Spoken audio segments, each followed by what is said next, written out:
Tantor Audio, a division of Recorded Books, presents Penthouse Prince by Tara Leigh.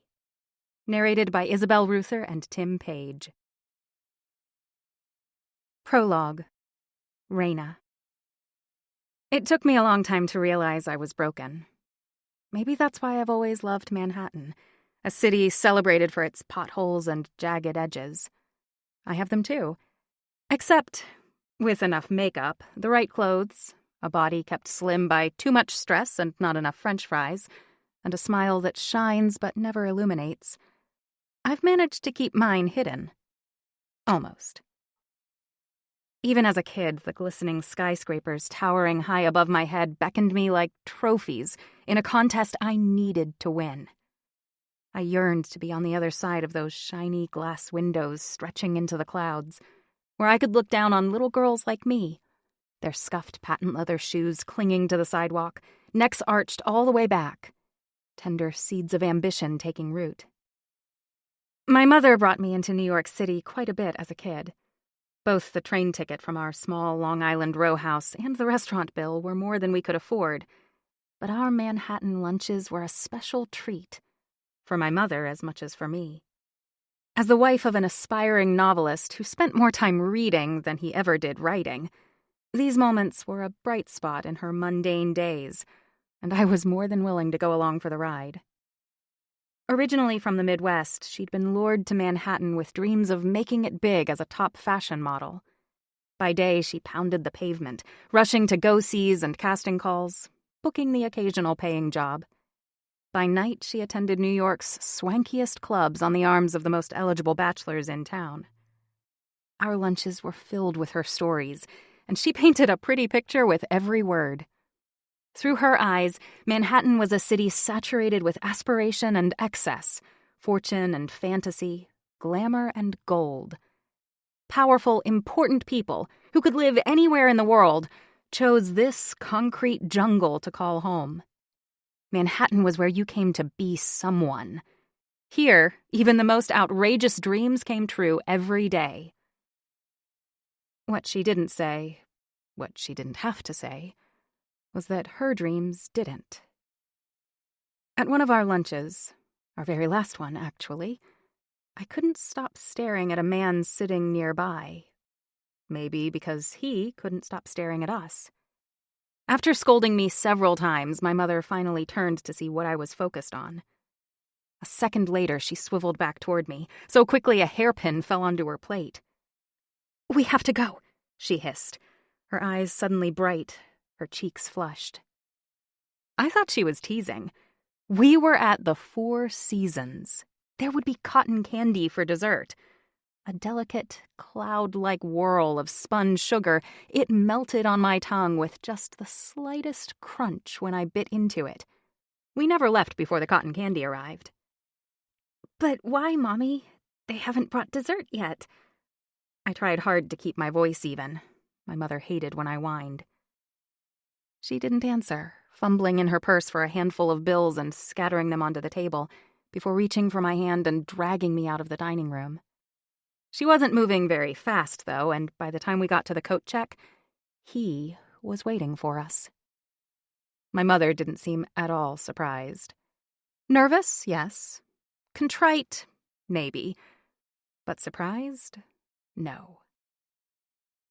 When my mother was angry, her lips thinned to a horizontal slash of red lipstick. But that afternoon it was obvious, to me at least, that she was working hard to suppress a smile. That she was happy about this situation, but didn't want to show it. The man waiting in the coat closet, however, was very distinctly not happy. And despite the coat check girl's half-hearted attempts to distract me, their heated exchange lodged in my ears. I stewed over the new word I learned all the way home. Bastard. Much later, my mother bent to deliver a goodnight kiss to my forehead. Half asleep, I mumbled the question I didn't have the nerve to ask until exhaustion had blurred the edges of my indecision. Who was that man? She sighed and walked away, but before the door closed, I heard her mutter something beneath her breath. The exact words came to me the next morning as I broke through the haze of sleep into consciousness. Your damned father. Only, I already had a father. True, he'd always been more interested in fictional characters than me, and I now noticed that we didn't have a single feature in common. But until that almost inaudible sentence left lingering in the dark like the sweaty, smelly sneakers I was forever forgetting to leave on the back porch, I didn't allow myself to believe it. If I heard right, if what my mother said was true, what other lies had she told me? If the man I stared at in the dining room of the Four Seasons, so close I could have touched him, could have hugged him, was really my father, who was the man sleeping down the hall? And as for the stranger, if he really was my father, why hadn't he wanted to hug me? Why had he glared at me like I was a Doberman on a threadbare leash? I didn't rush to confront her, not that morning anyway. My trust in her felt too precarious. I was scared of learning the truth, scared of being fed more lies. But my questions didn't go away, so I began spending recess in the library rather than on the playground.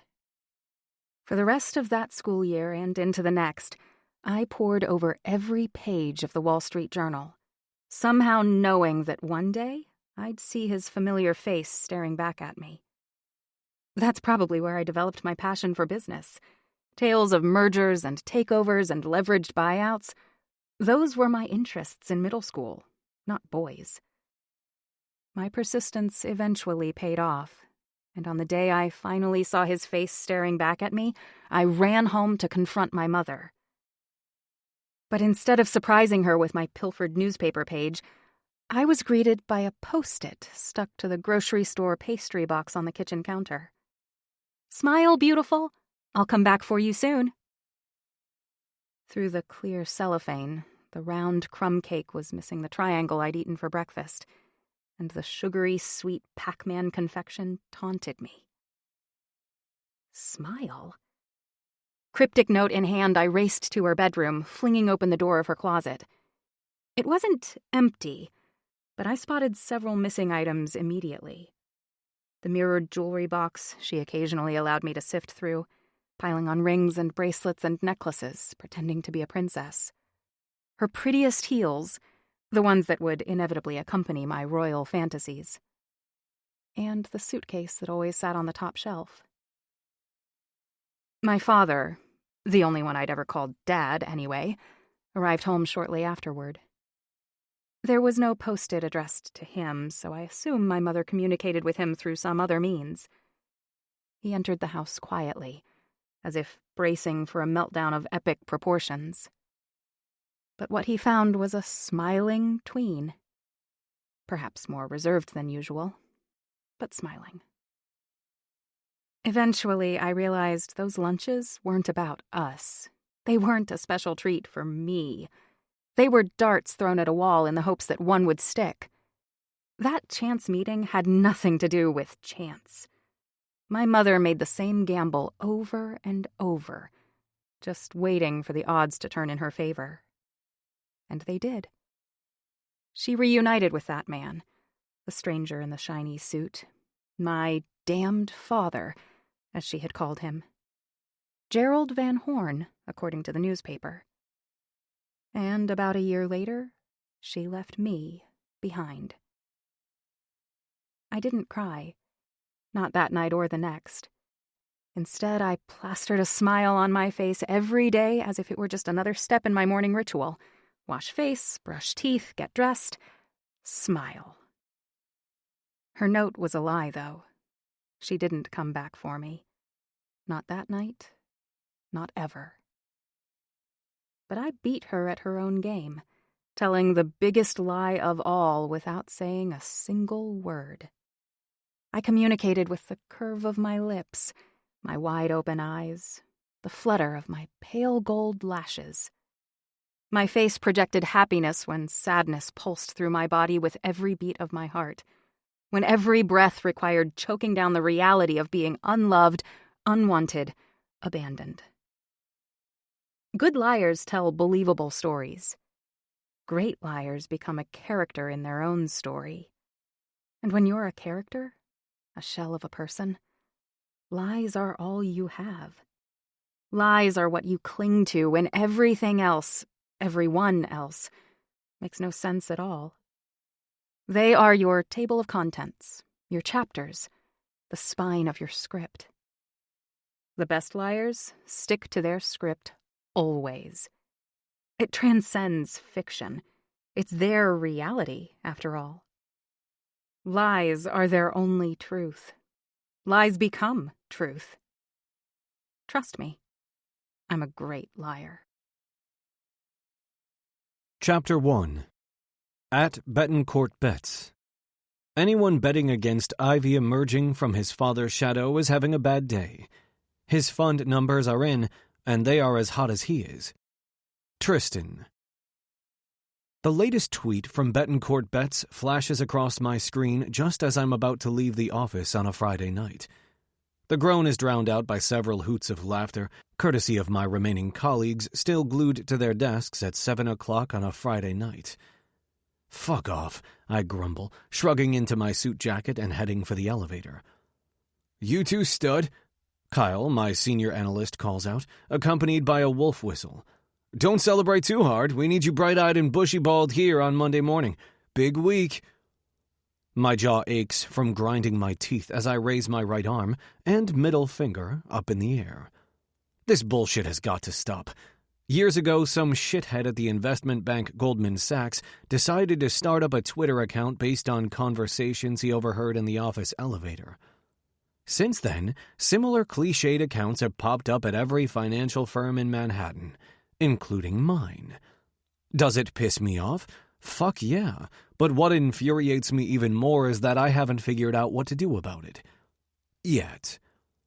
Not only has my name, Tristan James Xavier Betancourt, admittedly the fourth, been reduced to Ivy, all the hard-ass work I've put into making the Polaris Fund successful over the past year is being compared not to the S&P 500, but to the reflection I see in the mirror every morning.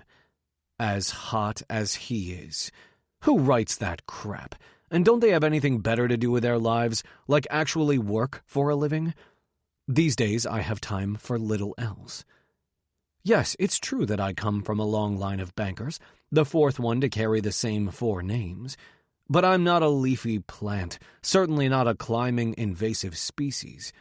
And if Ivy is a snub to the school I graduated from, let Betancourt fucking Bets try to manage a Harvard course load while leading Crimson's D1 hockey team to NCAA victory. Ivy my ass. If they had the balls to insult me on the ice, I'd send them off on a stretcher. But no, I don't even know who they are, or even if a plural pronoun is appropriate. Could be a he or a she. Could be anyone. Until today, I've taken the ridiculous tweets with a grain of salt. I've begrudgingly endured the administrative assistants calling me Ivy with a teasing, sometimes flirtatious glint in their eye. But now even my own team of traders and analysts is getting in on the fun. And by fun, I mean fucking torture. With Betancourt Bets too much of a pussy to throw down using their real name, I'm itching for a way to shut them up before they go from being a thorn in my side to an axe in my back. It's taken nearly a year to scrape together $50 million for my hedge fund, which is chump change on Wall Street. But now that I've proven I know what to do with it, investors are knocking down my door to give me their money. And I'll be damned if my double-digit returns are trivialized by anyone, let alone an anonymous asshole hiding behind a Twitter account. Given my current mood, I should really spend the next few hours blowing off steam with a long run along the Hudson River and around the lower tip of Manhattan. Beyond my need for exercise, standing in the shadow of the Freedom Tower, a soaring pillar of strength rising from the ashes of our city's greatest tragedy, never fails to put things in perspective for me. Unfortunately, I don't have time for reflection. Tonight is yet another in the endless parade of fundraisers dotting the calendar of anyone with a bank balance above 7 figures. I would skip it, but my father, whose shadow I am apparently struggling to emerge from, asked me to go. He loathes these type of charity dinner as much as I do. Anyone who respects the value of $1 knows that the exorbitant event fees eat away at the donations received, sometimes to such a large extent that the charity doesn't get a dime. But since my stepmother is chairing the board, he doesn't have much of a choice. And since in a moment of weakness I said I would go, neither do I. Wall Street, and life in general, is filled with liars and frauds. I decided long ago never to be one. I always keep my word, no matter how painful. But I'll be going alone, because not surprisingly, ignoring a note on my calendar doesn't make it go away. It just means enduring the evening without the distraction of a date. After logging a few miles on the treadmill in the spare bedroom of my penthouse and then a quick shower, I reach for the nearest tuxedo hanging in my closet. Tonight's fundraiser is at a swanky midtown hotel, the kind with a ballroom the size of a cruise ship. I bring my wallet, of course, but purposely leave my phone at home. I've already received at least a dozen texts about today's offensive tweet, and I don't need any more aggravation tonight. Getting a drink is first on my agenda, although the bar is packed 3 deep. Don't these damn event planners know that they'll get more money out of the poor sods packed into the ballroom if they have enough bartenders to get everyone drunk before the bidding begins? Because money always speaks louder than words, I grab a crisp Benjamin from my inside pocket and hold it aloft.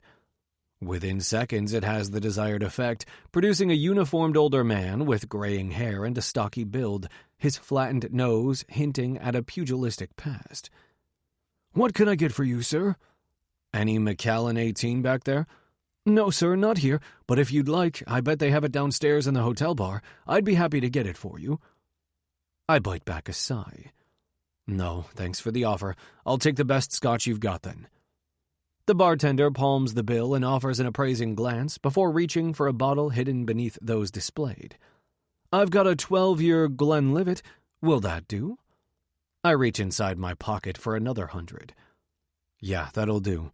When I want a fresh drink, keep an eye out for me."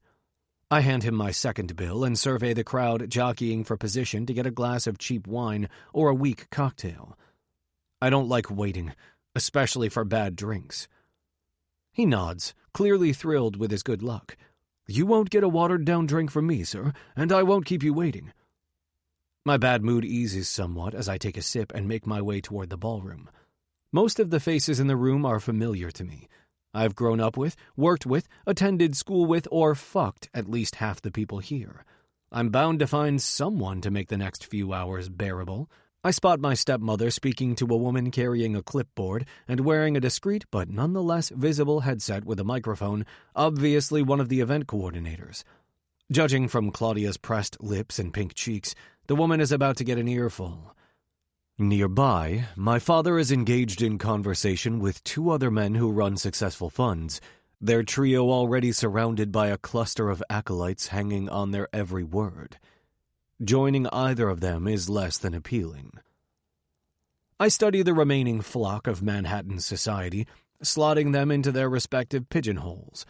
Politicians, old money aristocrats, new money show-offs, grasping social climbers, high-end prostitutes, former debutantes, financial whiz-kids, and Wall Street rainmakers. The gang's all here. All except my closest friends, unfortunately. Bryce, because he joined the NHL and now lives 1,000 miles away. Nash, who runs the hottest venture capital firm in the country but loathes events like these. And Tripp, the son of the most reviled financier since Bernie Madoff. He's since reinvented himself as the head of a successful cybersecurity firm, but still hasn't been welcomed back into the fold of the moneyed Manhattan set.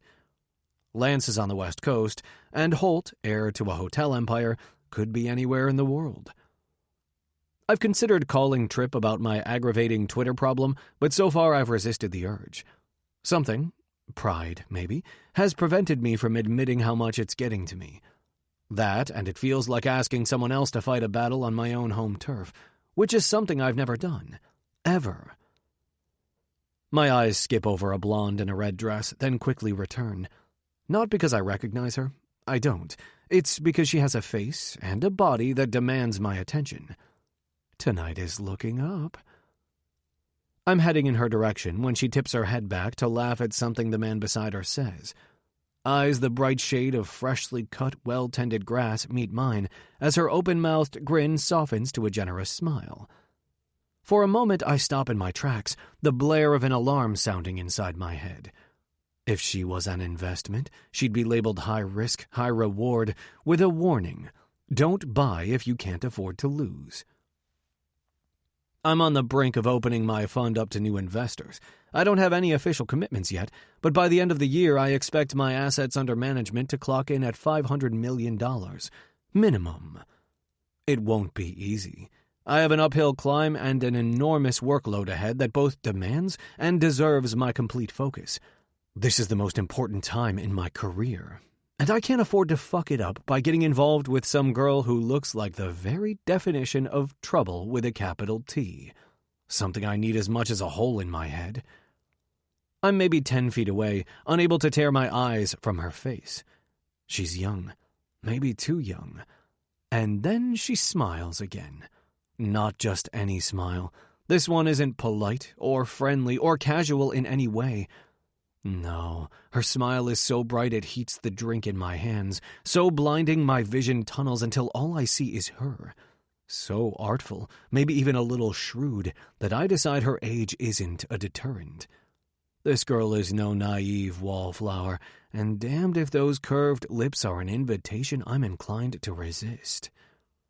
My feet are still planted in place, just barely, when she lifts the wine glass in her hand, her mouth closing over the rim, our stare unbroken as she takes a sip. Her open appraisal is a lure, and fuck it. I take the bait. Raina. I stop listening to my date well before he stops speaking. My focus has been hijacked by the striking stranger walking toward me, intention blazing from his steely blue eyes. He is one of the rare men who fills out his clothes so well, I'd bet the contents of my bank account, admittedly not much, he would look even better naked. Quite a statement, since his tuxedo probably set him back as much as an entire table at this expensive benefit. Not that I paid for my ticket. And then he comes to a standstill. I tell myself to look away, to turn back to my date. Chris is nice. Medium height, decent manners, attractive in a familiar yet forgettable way. He's a partner in an accounting firm. Very successful. I know this last bit of information not merely because he could afford our tickets, but because he told me so several times. Chris is not, however, in the same league as the man standing 10 feet away from me. Maybe not even the same species.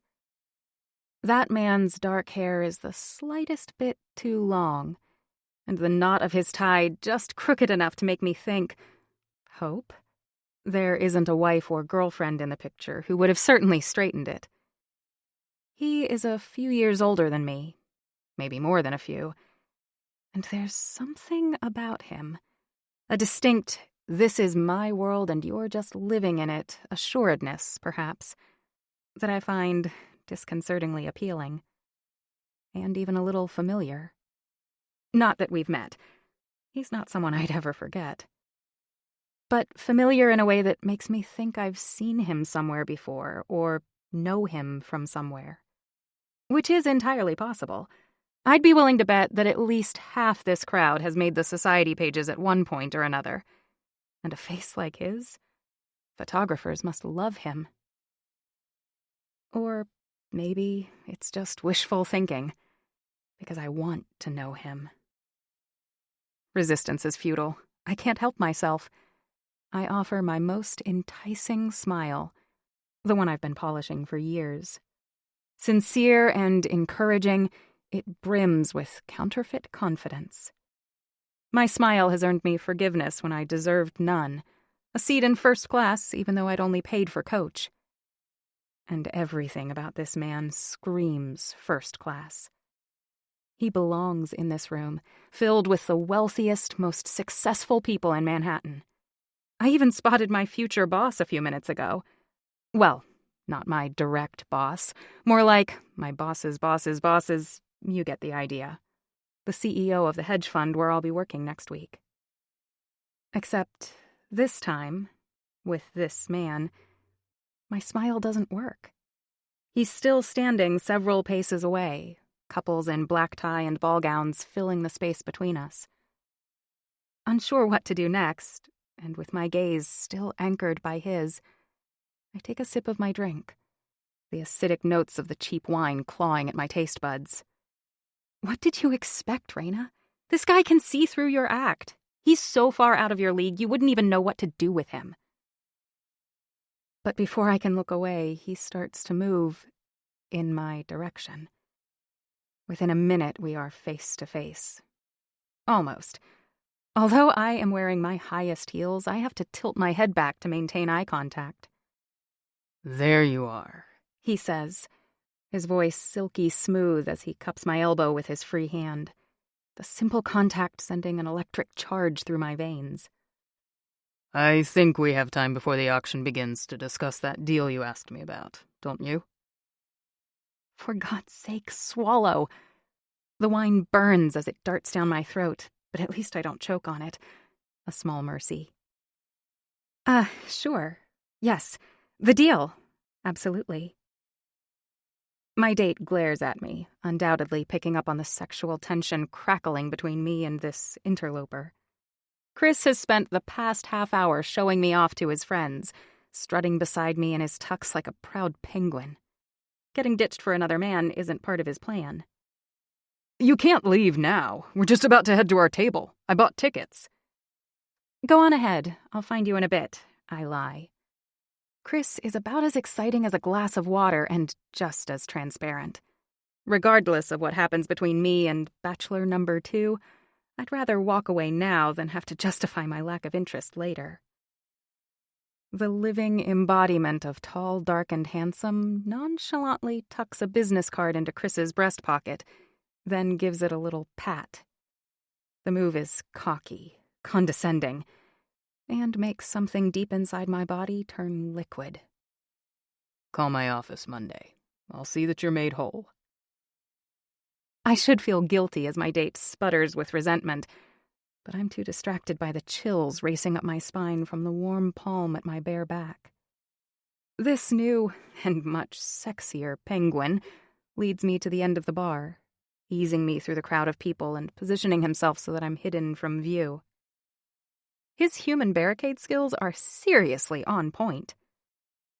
Football or hockey, I ask, trying to appear unruffled. A wicked gleam in his eyes hints at the devilish boy he must have once been. "Hockey? Why?" You obviously know how to block an opponent. "Is that what you'd call the guy you just ditched?" What would you call him?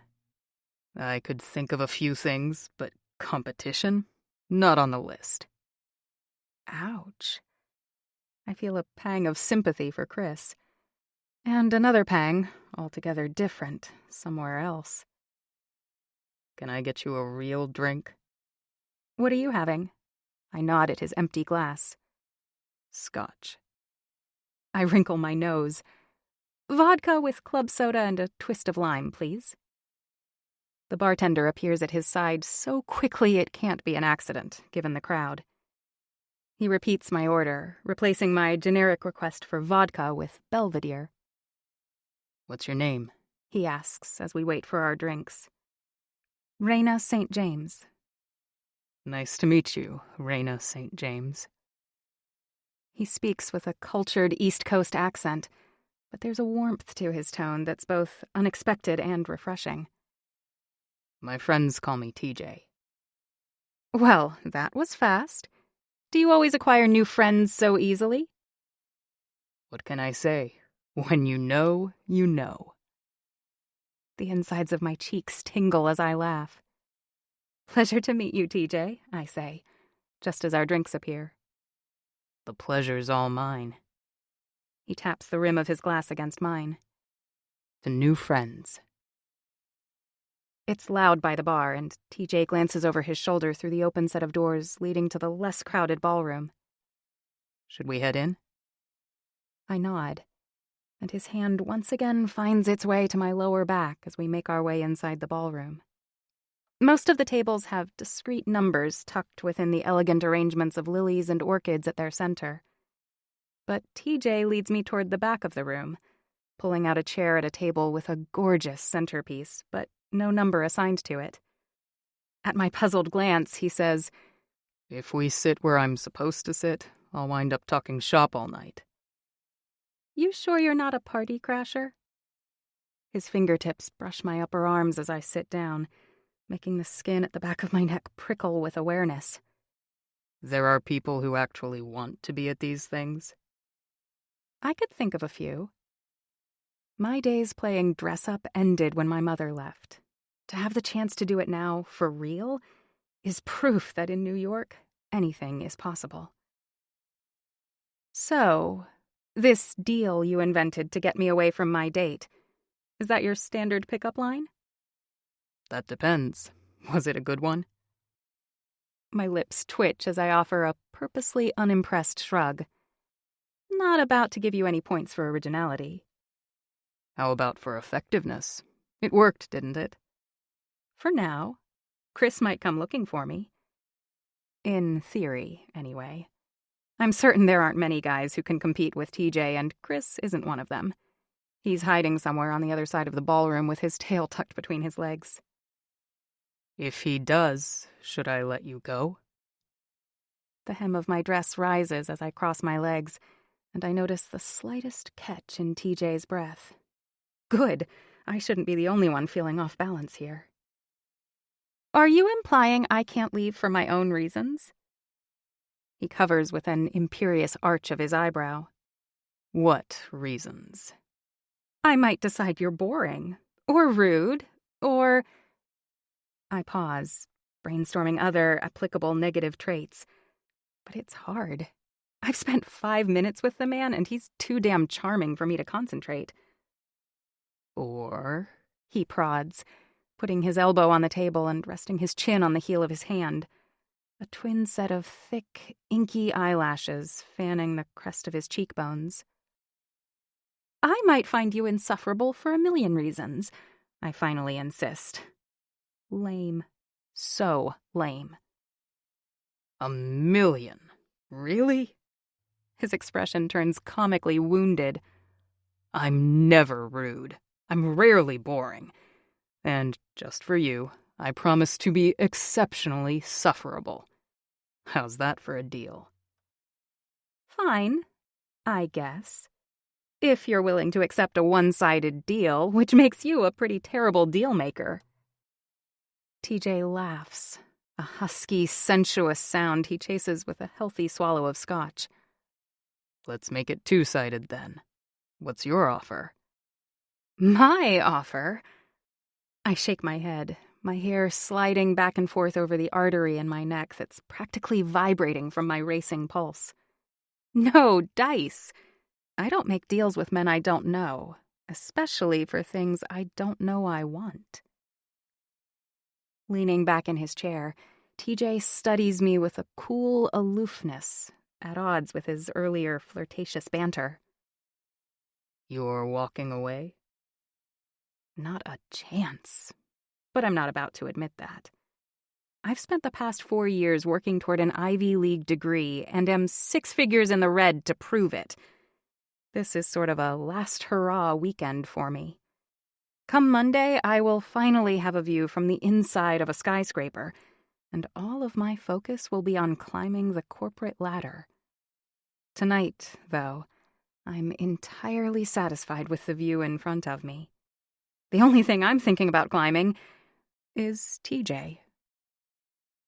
Pursing my lips, I look intently at something just over his shoulder for a few seconds. Not quite yet, I muse, returning my gaze to his. But I'll let you know. Again with the eyebrow, like a disdainful tick. "You do that, Raina." There is the faintest echo from the thud of a challenge being thrown down. I'm competitive by nature, though I'm not sure TJ is someone I should go toe-to-toe with. But I am definitely intrigued by him. I straighten in my chair, eager to learn more. So what do you do, TJ? but he has other ideas. Let's not do that, TJ answers, almost dismissively. The whole, what do you do? Where do you work? What school did you go to? Where do you live? It's boring. Is it now? I'm caught off guard. I've never met a man who isn't all too willing to talk about himself. Ad nauseum, usually. Yes. And I've promised not to bore you. Handsome, charming, clearly rich, and interesting. How about you ask me something, then? Unless you have a deck of cards in your pocket? Sadly, no. Although, you're welcome to verify for yourself. TJ's cheeky grin makes me respond in kind. If I decide to pick your pocket, you'll never know. His gaze drops to my hands, reaching out for them. I acquiesce, a disquieting thumb of arousal sparking to life as I settle my small palms over his much larger ones. These hands could slip into so many places, virtually unnoticed, he murmurs. My stomach flips once, then flips again when his eyes return to mine, the too knowing glint in them making me almost queasy. I bet you'd make a perfect little thief. I wrench my hands away with a thin, high-pitched laugh. Fully reformed, I promise. Which is the truth. I went through a bit of a shoplifting phase a few years after my mother left, and I did get good at it, but not good enough. A classmate caught me red-handed and blackmailed me into doing her assignments as well as my own for the rest of the year. It was miserable. And even though she didn't return to school after our summer break, I haven't stolen so much as a dime since.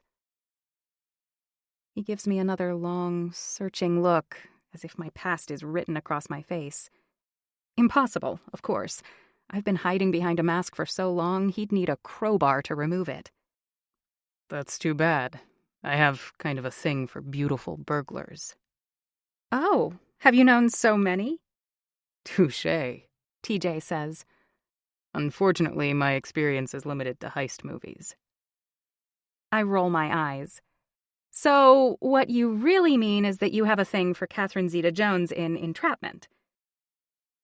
He laughs again. Well, let's be real. Who doesn't have a thing for Catherine Zeta-Jones in Entrapment? True. She single-handedly made cat burglar into an acceptably aspirational career choice.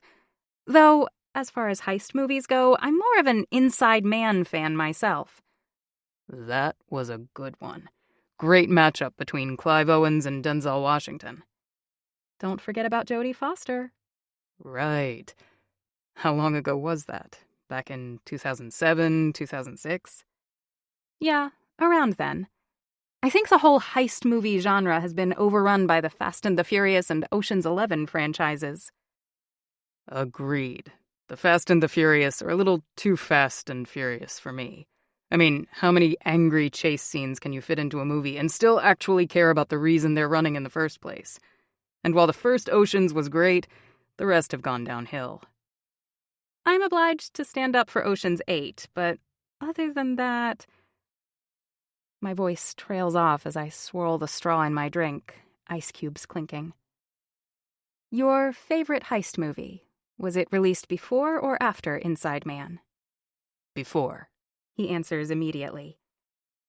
Could be The Italian Job, I muse, but I don't think so. Would you say it's a classic or more of a cult favorite? Classic. I take a guess. Thomas Crown Affair? Maybe. Original or remake? The remake, of course.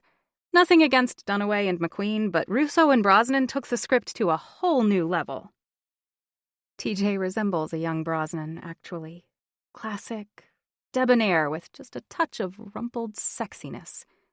At least on the surface. I don't yet know what lies beneath. But I want to. For a moment, I think TJ is going to argue with me, but then he lifts his glass. Damn. I hate being a foregone conclusion. I immediately recognize the line and tap the rim of my glass against his. Coming up with the right quote at exactly the right time is a vastly underrated skill. Good job. What's your most underrated skill, Raina? I discard my initial response, faking it with the best of them, for something less telling. Shucking corn. He gives a slow blink. Shucking corn? Yes, those silky little strings between the kernels and the husk. Getting rid of them was sort of my job as a kid. Growing up, I'd sit on the porch with fresh corn and a paper bag, pulling out every last one. As far as underrated skills go, I have to give it to you. I never knew that one existed. Well, now you do. Next time you eat corn on the cob, you'll appreciate the person who husked it for you. I'll do that, he answers seriously. A few beats pass. You've never had corn on the cob, have you? Never, he admits, his laugh joining mine. Well, if you have the chance, don't hesitate. Slather it with salt and butter and enjoy. It's a plan. His lopsided smile offers a delicious flash of dimple. And for the record, I don't often hesitate, Raina. About anything. Damn. Somehow TJ has managed to take a casual conversation about my favorite farm stand vegetable and turn it into something else entirely. I reach for sarcasm to lighten the air. Is that like admitting you're trigger happy? What I'd intended as a casual quip emerges sounding strangled, and I pray he doesn't notice. Out of necessity, I've become adept at manipulating situations to my advantage. Although my family drama could have been scripted by a bad soap opera screenwriter, I've hid it with hard work and a megawatt grin. But this man is testing my skills. TJ lifts his drink to his lips. Depends on who's pulling the trigger. Chapter 2. At Betancourt Bets. Place your bet. Which Betancourt employee took home more than an auction prize last night? Hint, if this was Italy, we'd call him Quattro. Tristan. Normally, good scotch is soothing, an amber balm capable of easing any situation. But as I take a sip from my glass, my gaze fixed on Raina's, I am anything but soothed. There's something about her that's pushed me completely out of my comfort zone, or maybe just back in time. No one's called me TJ in years, and yet it slipped out without a second thought. Then again, it could be that damn tweet still rattling around inside my mind. I'm proud of my family's legacy, but sometimes I wish I had my own damn name. She comes back with another question, looking distinctly unruffled. How about the target? Would that be a factor? I swallow. No doubt. Are you offering, Raina? She tilts her head to the side, exaggeratedly considering. From this angle, her profile resembles a carved cameo. All smooth skin and perfectly symmetrical features. I haven't decided yet, but when I do, you'll be the first to know. I look forward to it. The lights flash, our playful banter temporarily paused by an announcement that the auction is about to begin. I glance over at the table my father purchased for $50,000, where he's firmly hunkered down, surrounded by several senior Betancourt employees and their wives. 2 chairs remain empty, reserved for me and the date I didn't bother to bring. We are apparently at one of the overflow tables, kept at the outer edges of the room just in case they're needed. 2 out of the way for those with the deepest pockets, 2 close to the speakers for comfort. I could take Raina over to the table I'm supposed to be sitting at, and maybe I should, but I decide against it. Raina is different than the women I usually meet at these things, different than the women I usually meet, period. Not that she seems out of place, far from it. Her appearance is flawless, her confidence effortless. And yet she stands out in the same way a freshly polished piece of silver is more appealing than a tarnished one. There's no whiff of bored resignation to her, no grasping clinginess, just a beautiful, bright-eyed freshness, and I have absolutely zero interest in sharing her. As if picking up on my thoughts, Raina asks, "Are you here alone? Most guys usually get dragged to these things by their dates." "I'm not here with anyone, but I suppose you could say my presence is out of obligation, too." "Let me guess," she offers teasingly. "You're one of the prizes being auctioned off tonight? You know, pay a fortune to spend the night with Mr. Wonderful?" Mr. Wonderful? Good thing my ex isn't here. She'd quickly set Raina straight. "I'm flattered. How much would you spend for a night with me?"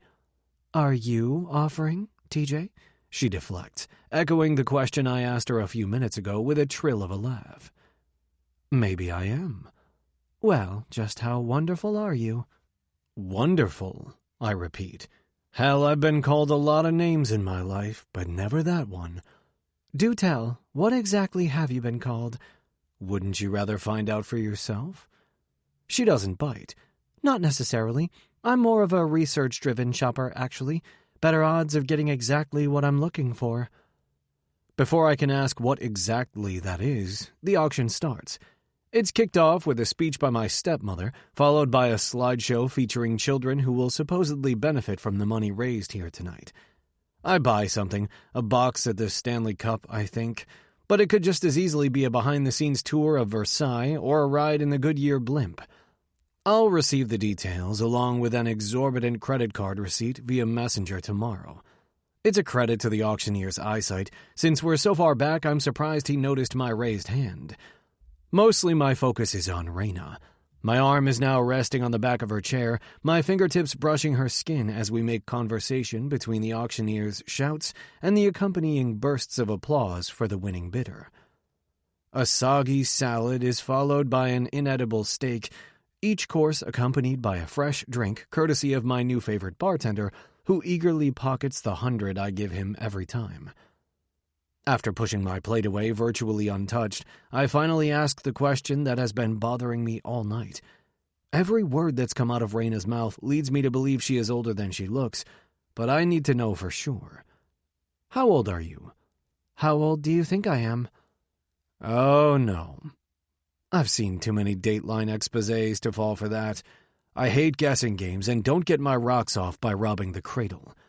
Never mind that my last name practically guarantees that any sleazy liaisons I engage in, unwittingly or not, will be irresistible fodder for page 6 of the New York Post. A scandal is just about the only thing I can't afford. Of course, that's why I didn't offer my last name. Had she asked, I would have. But tonight, surrounded by so many people I know and who know me, it feels like a gift to find someone that doesn't.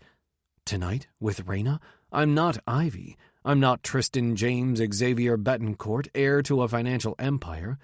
I'm just TJ, a guy who couldn't resist the lure of her smile. 25.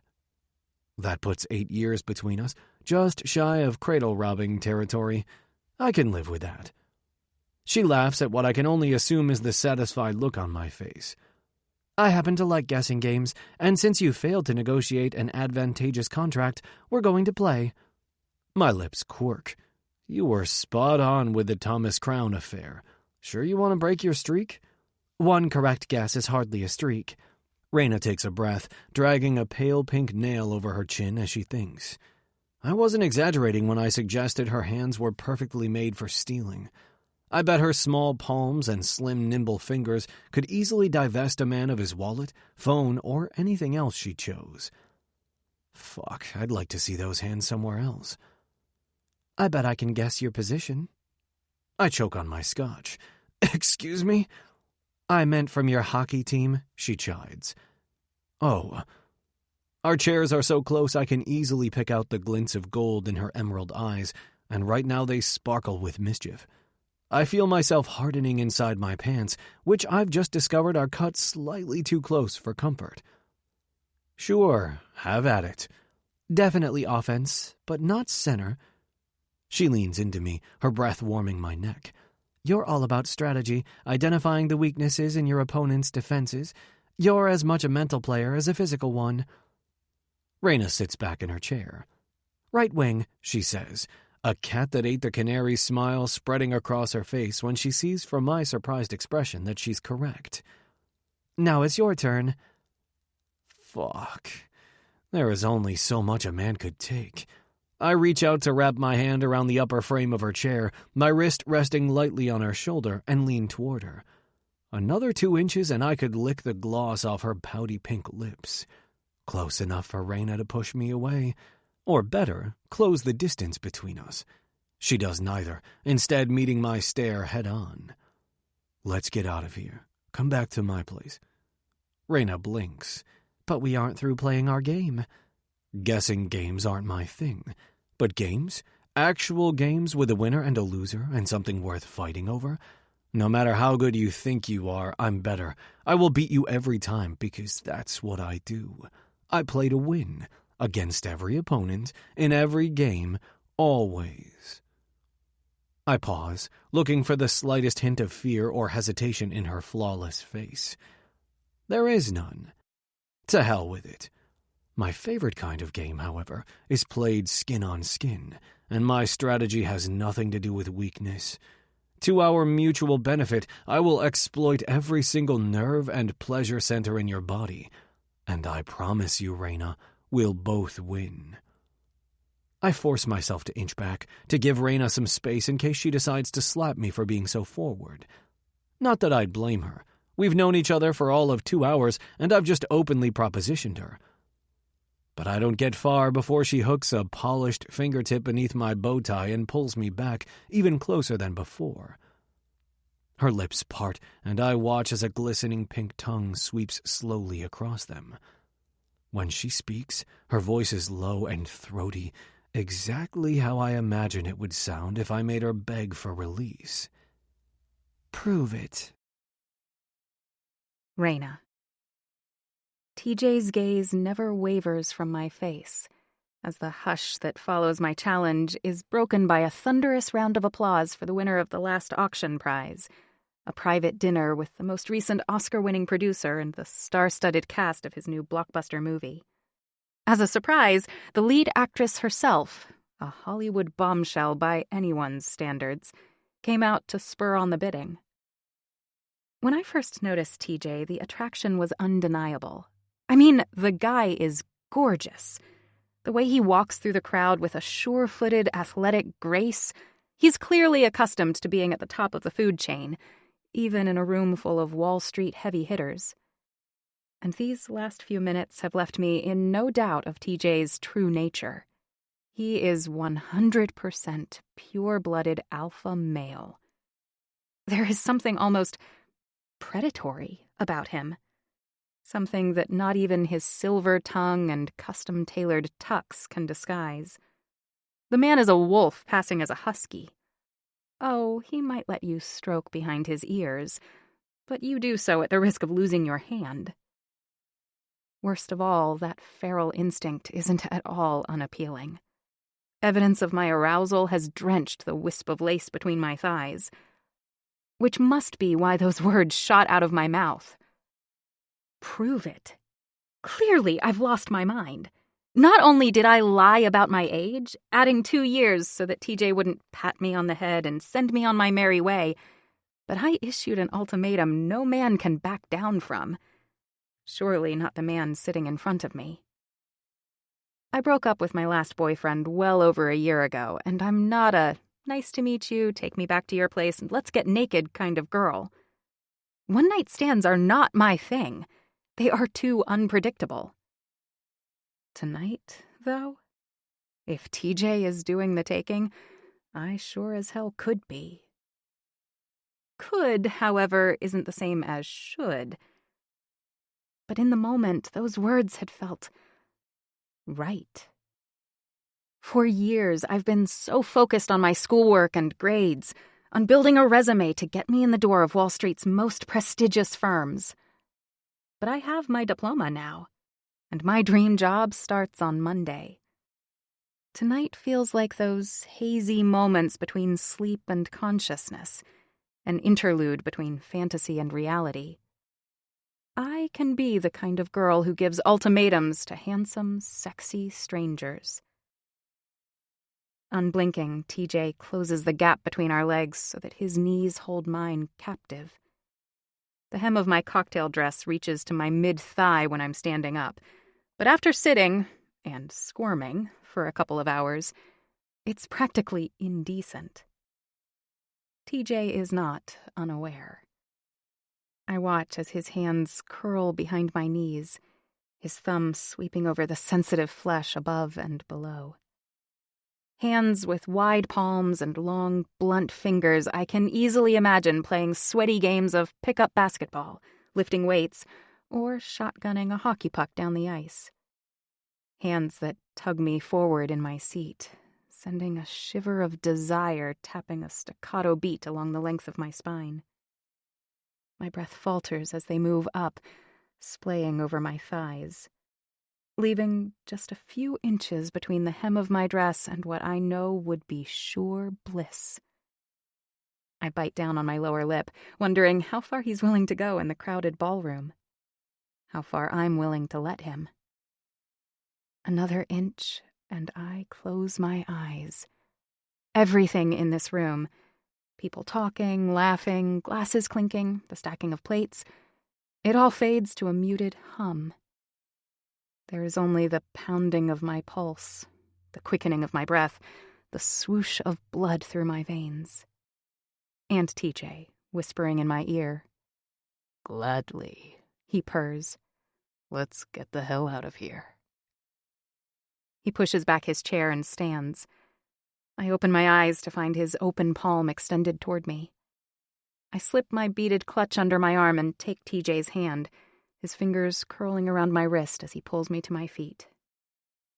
With his arms cinched around my waist, TJ guides me from the ballroom.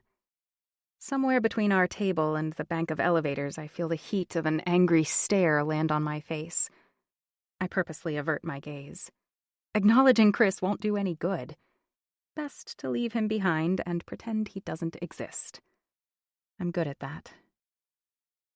TJ stands behind me on our descent to the lobby, resting his hand at the nape of my neck and toying with the zipper at the back of my dress. His chin lowers until it hovers just above my shoulder, his breath stirring the hair by my ear and sending goosebumps cascading across my skin. I can't fucking wait until this is just a puddle on the floor. I shiver as our eyes meet in the smoky glass mirror, my petite bone structure dwarfed by TJ's imposing height and broad shoulders, my doubts smothered by the arousal and intrigue racing through my veins.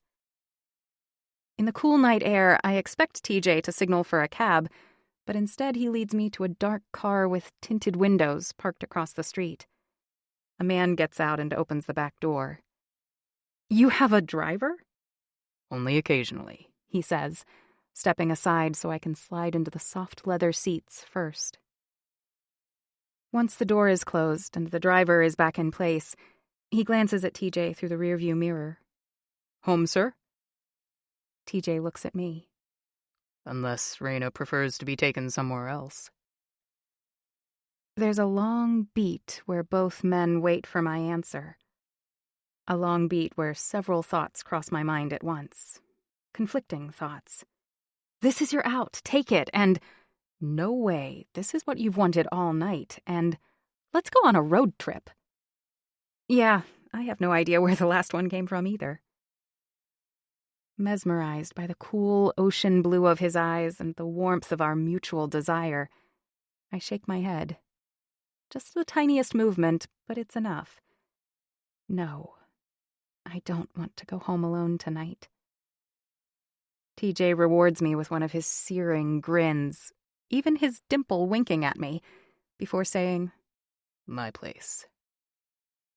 And then he runs his knuckle beneath my chin, holds it between his thumb and forefinger, and lowers his mouth over mine as we merge into traffic. Gently at first, as if he's giving me space to pull away if I want to. When I don't, his fingers thread into my hair and curve around my scalp, a groan leaving his mouth as he runs his tongue across my lips. I tuck my hands beneath his jacket, a flood of lust washing over me as I knead the warm ridges of his muscled chest through the crisp cotton of his shirt. In this moment, nothing else matters but this kiss, this man, this moment. The door opens. "We're here," TJ murmurs. I step out of the car, his hand still holding mine.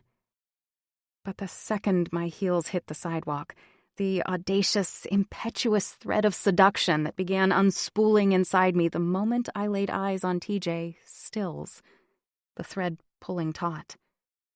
What am I doing?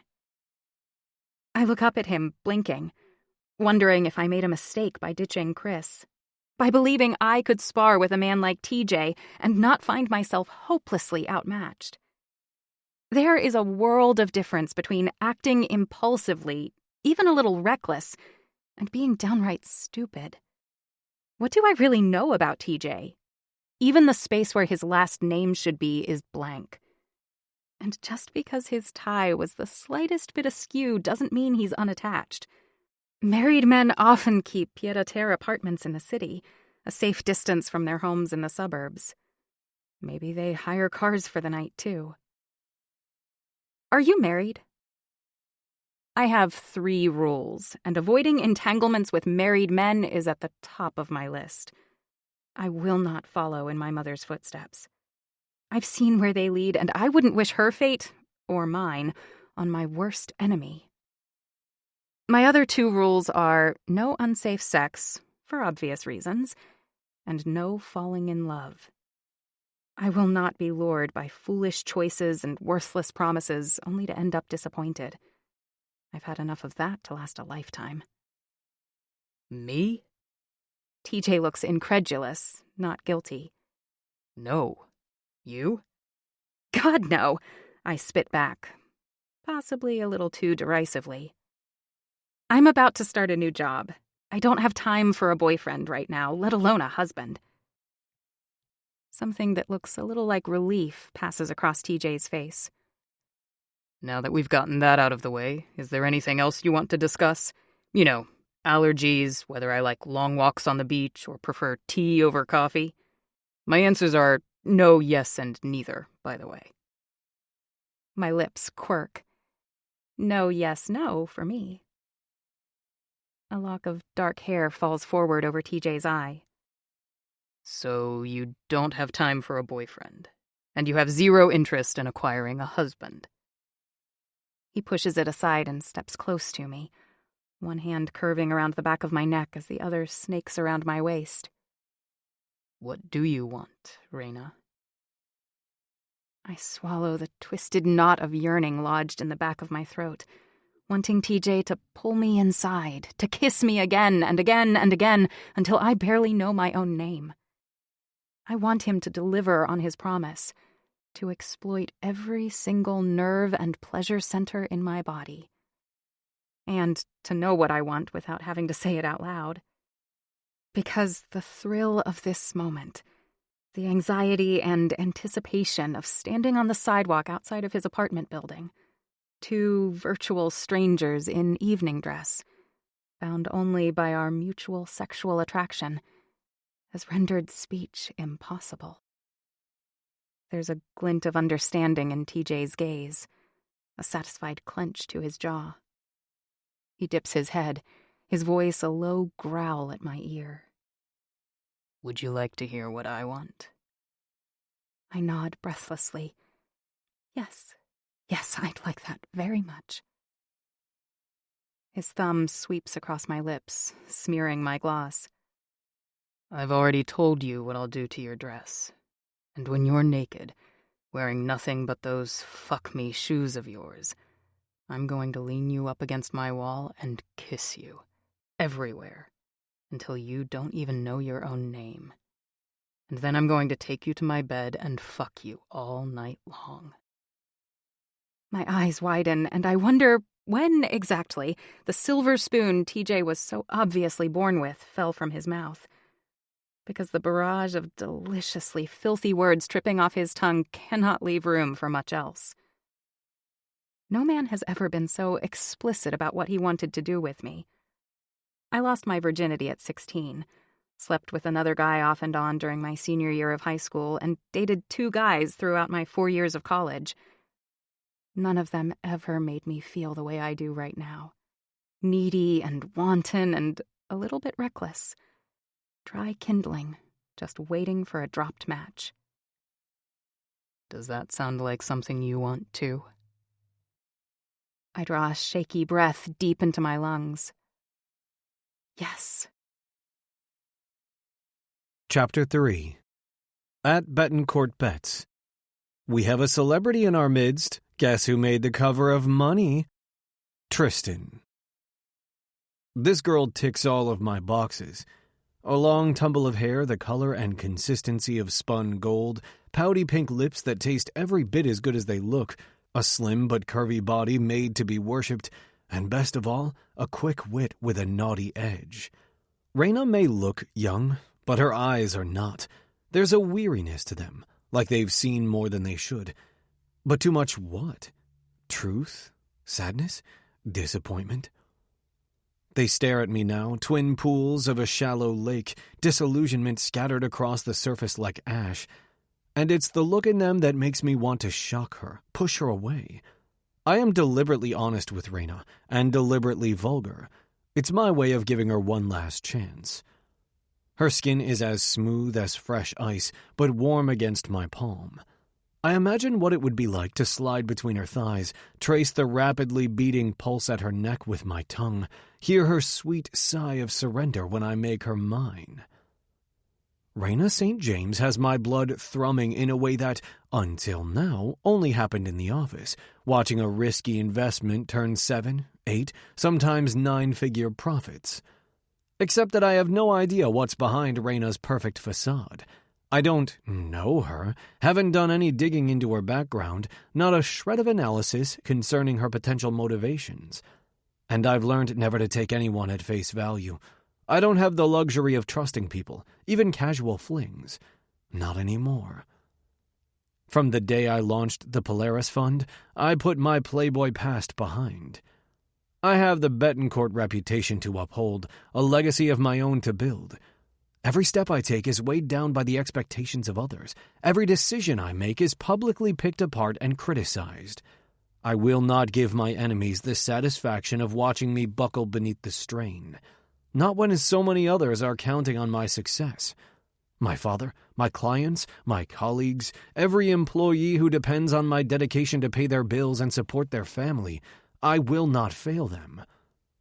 But I'm a red-blooded American male, not a monk.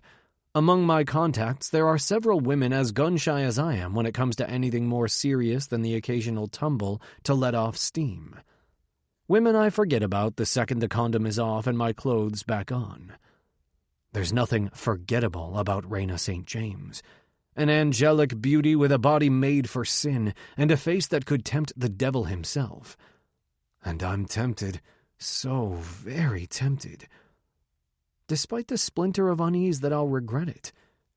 Most women hint at their desire for an engagement ring as soon as possible, yet this one had balked at the suggestion, making it crystal clear that her new job was her top priority. I know the feeling.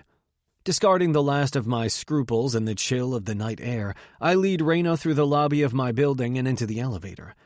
Neither one of us makes small talk as the car ascends. The zipper at her back beckons, her lips even more. But if I kiss her, if I expose even one more inch of her flawless skin, we will never make it inside my apartment. The brief walk from the elevator to my door seems interminable, even though it is only 30 feet. I twist the lock, stifling the sound of the alarm by slamming my palm on the reader set into the wall.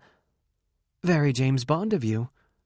I purchased the penthouse fully furnished, and only while looking around for a suitable surface to back Raina up against do I realize that there are too many mirrors and paintings hanging on my walls. My door, however, is perfect. Turn around, I demand, ignoring Raina's remark. Her zipper slides downward with a satisfying squeal, the thin straps of her dress falling off her shoulders and sending the material floating down her body until it's just a remarkably small lump on my floor. A smudge, really. Raina's black lace bra and panty set is flimsy and practically transparent, highlighting her narrow waist and the flare of her hips. Gathering the curtain of hair falling halfway down her back into my fist, I drop a kiss on the nape of her neck. my tongue swirling over her dewy, soft skin as I breathe in the scent of her light, feminine perfume. As good as Raina smells, she tastes even better. With Raina's back to my front, I release her hair to run my palms down her arms until my fingers are laced with hers, pressed against the door. I can feel her heat through my clothes, the tense set of her light, lithe muscles vibrating with anticipation as she makes a little sound in the back of her throat, half sigh, half whimper. For several long beats, I simply stand behind her, the sound of Raina's rapid, shallow breaths filling my ears, my body absorbing her energy, her arousal. And then I nibble at the slope of her shoulders, the delicate wings of her shoulder blades, the knotted ladder of her spine. I'm treated to an eager little shiver every time my stubble-roughened jaw drags over her skin. Finally, I unclasp Raina's bra and slide her panties down her legs. I'm sure I could have ripped them with little effort, but I'm keeping a tight rein on my impulses. That control snaps when she gives another one of those whimper sighs. I spin Raina around, pushing her back against the door. I am on her mouth in an instant, the damp warmth of her breath hitting my lips for a split second before sealing over hers. I'm not gentle this time like I was before. This kiss is hard and possessive, urgent and deep, like I want to devour her, leave an impression that will stay with her, an imprint Raina will feel every time she runs her tongue over her lips, every time she smiles or frowns or takes a sip of water. What she'll feel, what she'll taste, is me. My hands continue their exploration, my palms testing the weight of her breasts. They are full, heavier than I would expect on her slim frame. Her nipples harden into tight little furrows, and I tear myself away from her mouth to taste them too. Eventually, I find myself sliding to my knees, pressing hot, hard kisses to the curve of Raina's waist and the angled ridge of her hip bones, lapping at the shallow dimple of her belly button. TJ, Raina groans, thrusting her fingers through my hair and tugging at the roots. I feel a twinge of guilt that she doesn't even know my name. I'll tell her. Later. For now, I gather her wrists in my hands and hold them behind her back as I move lower and then lower still, until my chin is at the apex of her thighs and my tongue is sliding inside her wet, quivering slit. Fuck. Just the taste of her explodes on my tongue, earthy and musky and intoxicating. I open my eyes and glance up at Raina's perfect fucking face. Her mouth is open in a pink pout, her lips trembling. A furrow sits above her nose, her eyelashes fluttering, neck perched at an angle that exposes the thrumming pulse tucked behind the hinge of her jaw. I throw one of her knees over my shoulders, supporting her weight with my own. My tongue laves and sucks on her swollen berry of a clit, and with each second that passes, it grows juicier, firmer, until she finally lets out a deep, guttural wail. Her legs tremble violently on either side of my face before clamping vice-like around my neck, her spine arching like a bow. The last, dying notes of her cry still hang in the air as I get to my feet and lift her into my arms, pressing a kiss to her mouth so she can taste herself on my tongue. I need to get this girl into my bed and get out of my clothes. Now. Raina. I am a loose-limbed doll as TJ gathers my body into his arms. Holy crap! Is this how it feels to be with someone older, more experienced? If so, I could slap myself for not trying it before. This is nothing like the horizontal fumbling I've endured before tonight. Only one of my boyfriends ever attempted to go down on me, and it felt okay, but not great, though he only did it for a minute or two before insisting that we change positions. I've actually never had an orgasm with a man before. I've gotten close, very close, but something has always made me hold back. I am an expert at faking it, though. Seriously, I can outdo Meg Ryan on her best day. But TJ is no boy. Certainly nothing like any of my former boyfriends. With him, there was no need to fake a damn thing. I wanted to scream, to beg, to unleash a torrent of appreciative compliments as TJ took control of my body. Every inch of it. Instead, I bit my lips so hard I tasted blood. Every word I was capable of uttering would have been a brick on the scale of my inexperience. After his hesitation on the sidewalk outside, after my hesitation, I wasn't about to give him any reason to stop. Until tonight, I considered myself experienced, maybe even a little world-weary. But beneath TJ's consummate touch, I am a newborn colt, all trembling legs and unsure steps. I'm not scared, though, not uncertain like I was earlier. I want this. I want him. I'm completely naked now. And although TJ's shirt is smooth beneath my cheek, I am impatient for it to be shucked off and tossed aside. I want to see him, touch him everywhere. For the first time in forever, my endless lists, overdue bills, and astronomical school loans are not at the forefront of my mind. Tonight, at least, my world is small and simple, completely contained. It's a make-believe world, I know, but it's such a relief to simply pretend. Pretend that there is only me and him and this. As TJ carries me further into his apartment, I have the vague sense of an attractive space with high ceilings, neutral walls, and monochromatic, angular-looking furniture. A bachelor pad, for a very wealthy bachelor. His bedroom is dominated by a large platform bed. All the furniture, including the bed, is white. The sheets are a soft dove gray. One entire wall is made up of floor-to-ceiling windows, and another, opposite the bed, holds an enormous television suspended at eye level. An oversized piece of art I only have a second to glance at hangs above the headboard.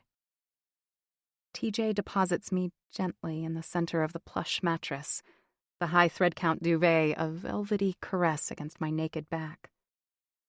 Holding me captive with a sizzling stare, I watch as he yanks at the black silk tie tied into a bow at his neck, leaving it loose around his collar as he undoes the first few buttons of his snowy white shirt.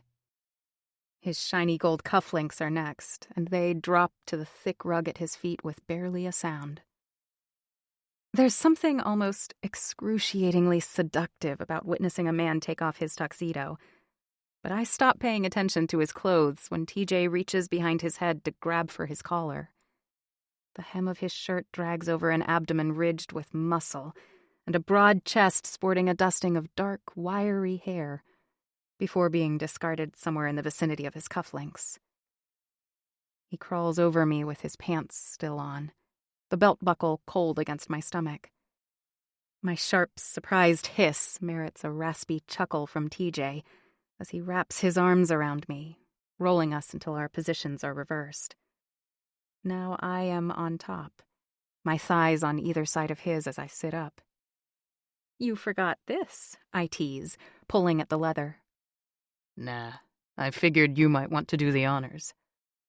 "Oh, you did you?" It comes loose and I roll my eyes at TJ's cocky expression, my gaze snagging for just the briefest second on the art hanging on the wall. Even in the dim light, it looks strikingly familiar. I look closer, a strange flutter moving through me when I recognize it. "Why is there a logo hanging above your bed?" TJ sets his hands at my waist, his thumbs sweeping over the sensitive skin below my hip bones. I shiver. "Gift from my realtor," he says, flipping our positions once again and bracing himself with his forearms on either side of my head. I reply with a breathless laugh. "That's an odd gift." TJ lowers himself over me, the steady thud of his heart beating against my chest. His mouth is at my neck, his teeth nipping at my skin. "Well, it's not a logo. It's a family crest." Family crest? That flutter solidifies into a horrified lump in the pit of my stomach. I gasp, but it coincides with the swirl of TJ's tongue just behind my ear, and the shocked sound ends in a moan, my pelvis instinctively bucking upward and pressing against the solid bulge between his thighs. "Fuck, you feel good," TJ mutters, just before his mouth seals over mine. No! The word explodes inside my mind, my palms landing on his shoulders and pushing against his weight. My head spins as TJ deepens our kiss, gathering my wrists in one hand and sliding his other between us, his thick fingers holding me open and penetrating me, slow and hard and deep. My mind is in panic mode, but my body is on fire. I writhe beneath him, whimpering as TJ stokes the flames even higher, taking full advantage of my sensitivity to coax another orgasm out of me. He is everywhere at once, pinning me down, kissing and caressing, grinding against me, swallowing my cries as I shake and tremble in his arms. TJ is doing exactly what he promised, and giving me exactly what I wanted. Except that it's all wrong. Me, him, us. This is all wrong. My eyes sting as I lose control, my body melting under his touch, succumbing to his will. He is the wolf, and I am the prey. When I finally still, TJ rests his forehead against mine, staring into my eyes as a slow, satisfied grin tugs at his lips. "That's 2, little thief, and the night's barely getting started." I blink at him, the question I don't want to ask lurking between the lobes of my brain like a cancer, metastasizing by the second. When TJ extends an arm toward his nightstand, the drawer sliding open, presumably for a condom, I know I have to say something, but I don't want to. I don't want our night to end yet. What would it be like to wake up in this bed beside this man? What would it be like to feel him inside of me? There is the tear of plastic as he kneels between my legs, the metallic slide of his zipper, and I know I cannot wait any longer. What's your name, TJ? Your full name? He pauses, something that might be guilt, but is probably impatience, flitting across his expression. "Tristan James Xavier Betancourt," he adds, before adding, "the 4th, if you want to get technical."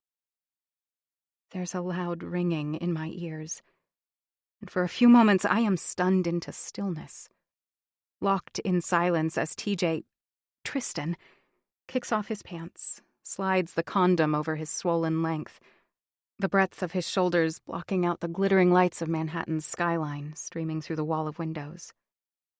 He grabs my knees, pushing them open until I'm like a split peach before him. There's an animalistic glint to TJ's eyes as he drinks in the sight of me, his pupils blown, lids hooded, the curve of his lips now almost a snarl. His hands glide down my thighs, his thumbs lining up with my hip bones as his fingers move lower, cupping my ass. My heart pounds as I feel his thickness notch just at my entrance. One thrust. Wait! I finally squeak. TJ's eyes meet mine, the head of his cock breaching me as I hold my breath. For a second, I think he won't stop, that I've let things go too far. He lowers himself over me, the tips sinking in a little further. I squeeze my eyes closed and whimper, "I need you to stop." I feel warm hands come up to my face. "Hey," he says, his voice strained but soft. "Look at me." I do. Please, I can't. I don't. I wriggle beneath him. This can't happen. TJ's confusion is obvious. "What's going on? What's wrong?" I made a mistake. I'm sorry. He grits his teeth, Jesus, just stop moving for a second. A few heartbeats later, he groans as he lifts his body into a plank, his cock easing out of me. I immediately roll to the edge of the mattress. "I'm really sorry," I repeat, my heels clicking on the floor as I bolt toward the small pile of clothes strewn across his entryway, not bothering with my underwear as I pull on my dress. TJ comes out of his bedroom, his shirt back on but untucked over his pants, hair completely askew. And my zipper won't zip. He watches me struggle with it for a few seconds before stalking my way, making a sound that starts like a growl and ends in a groan. Let me. My heart pounds as his breath ghosts over skin burning from desire, disappointment, and a hearty dose of embarrassment. Thanks. I shove my underwear into my purse, lace spilling from the top, and reach for the doorknob. TJ is holding it closed. Please don't make this any more awkward than it is already. I'm waiting for an answer. Or don't you think I deserve one? I changed my mind. Now, please, I'd like to leave. A vein throbs in his temple, his stare searing. After a long, long moment, TJ opens the door and I dart into the corridor. He follows me. What are you doing? Escorting you downstairs and putting you into a cab. Reaching past me, he pushes the call button for the elevator. That's ridiculous. I'm perfectly capable of hailing my own. TJ's expression is stoic and unwavering. I never said you weren't. The ride down is filled with even more tension than our ride up, for exactly the opposite reason. I cannot wait to get away from him, to put as much space between us as possible. An entire ballroom filled with men, and I go home with Ivy? The car and driver that brought us here is gone, though Tristan hails a cab quickly, his lips pursed in a frown as he slips the driver a bill. If I kiss him right now, I'll taste myself on his lips. But kissing Tristan James Xavier Betancourt IV ever again is out of the question. I can't believe I didn't recognize him, although I can trace back all the little inflection points that led to this disaster. The virus that corrupted my phone, prompting me to set my internet browser to text only. The cracks in my screen I was too broke to fix. The exams I studied for, the papers I wrote, the final grades and curriculum requirements that had occupied my brain to the exclusion of all else. The box of magazines and newspapers I'd been meaning to read that had been misplaced, or more like accidentally thrown out, when I moved from the tiny apartment I shared with a roommate during college into a minuscule one I have all to myself. Even so, I should have put two and two together. I should have known immediately that TJ is really Tristan. Ivy. His father is one of Wall Street's heaviest hitters, overseeing an empire that rivals even my biological father's. The Betancourts are in the news all the time, and TJ himself is a regular fixture in New York's gossip and society columns, though I now realize that the photos accompanying his name have never done him justice. TJ doesn't say anything else, just pats the door as he steps back onto the curb. I give my address, burrowing into the dark interior like a toddler hiding behind drapery panels. But it doesn't matter. The heat of his stare lingers on my skin as the cab merges into traffic. Air. I need air. I fumble for the window switch and suck in huge lungfuls of Manhattan's finest. Since birth, I've been an asshole magnet. Only this time, I am the asshole. TJ... Tristan? I correct myself again, because we are definitely not friends. Is a luxury I can't afford. A magnum of Moet, while my budget only allows for a can of Natty Light. Horror twists my stomach into knots as I replay the entire evening in my mind. If there was a rewind button, I would have pressed it. I would have stayed with my boring date and been back at home alone, having already pawned him off with nothing more than a kiss and maybe some heavy petting. Because then I wouldn't have to spend the rest of my weekend freaking out over the fact that Monday will be the first day of my new job at Bettencourt Bank. Welcome to Bettencourt. There are 12 of us seated in the conference room for our orientation. With every bit of my nearly non-existent religious education, I'm praying Tristan is a hands-off boss who spends most of his time locked up in his office. What are the chances he'll stoop to meeting a bunch of newbies on their very first day? Maybe, just maybe, I won't lose the most sought-after job in my graduating class before lunch. Even though my mom left me for a billionaire, I need this job. The tiny shoebox I live in isn't cheap, and my staggering school loans won't go away on their own. Just like Tristan himself, I am a hedge fund heir. Not that I'll inherit a dime. I'm not bitter, or at least I try not to be. But Tristan and I belong to different worlds, and in mine, biology doesn't count for shit. I was lured to Manhattan by those stories my mother spun so many years ago. A tempting web of glitter and gold. Just like her, I came here to be someone. But unlike her, I intend to make my own fortune. I'll never count on a man for anything.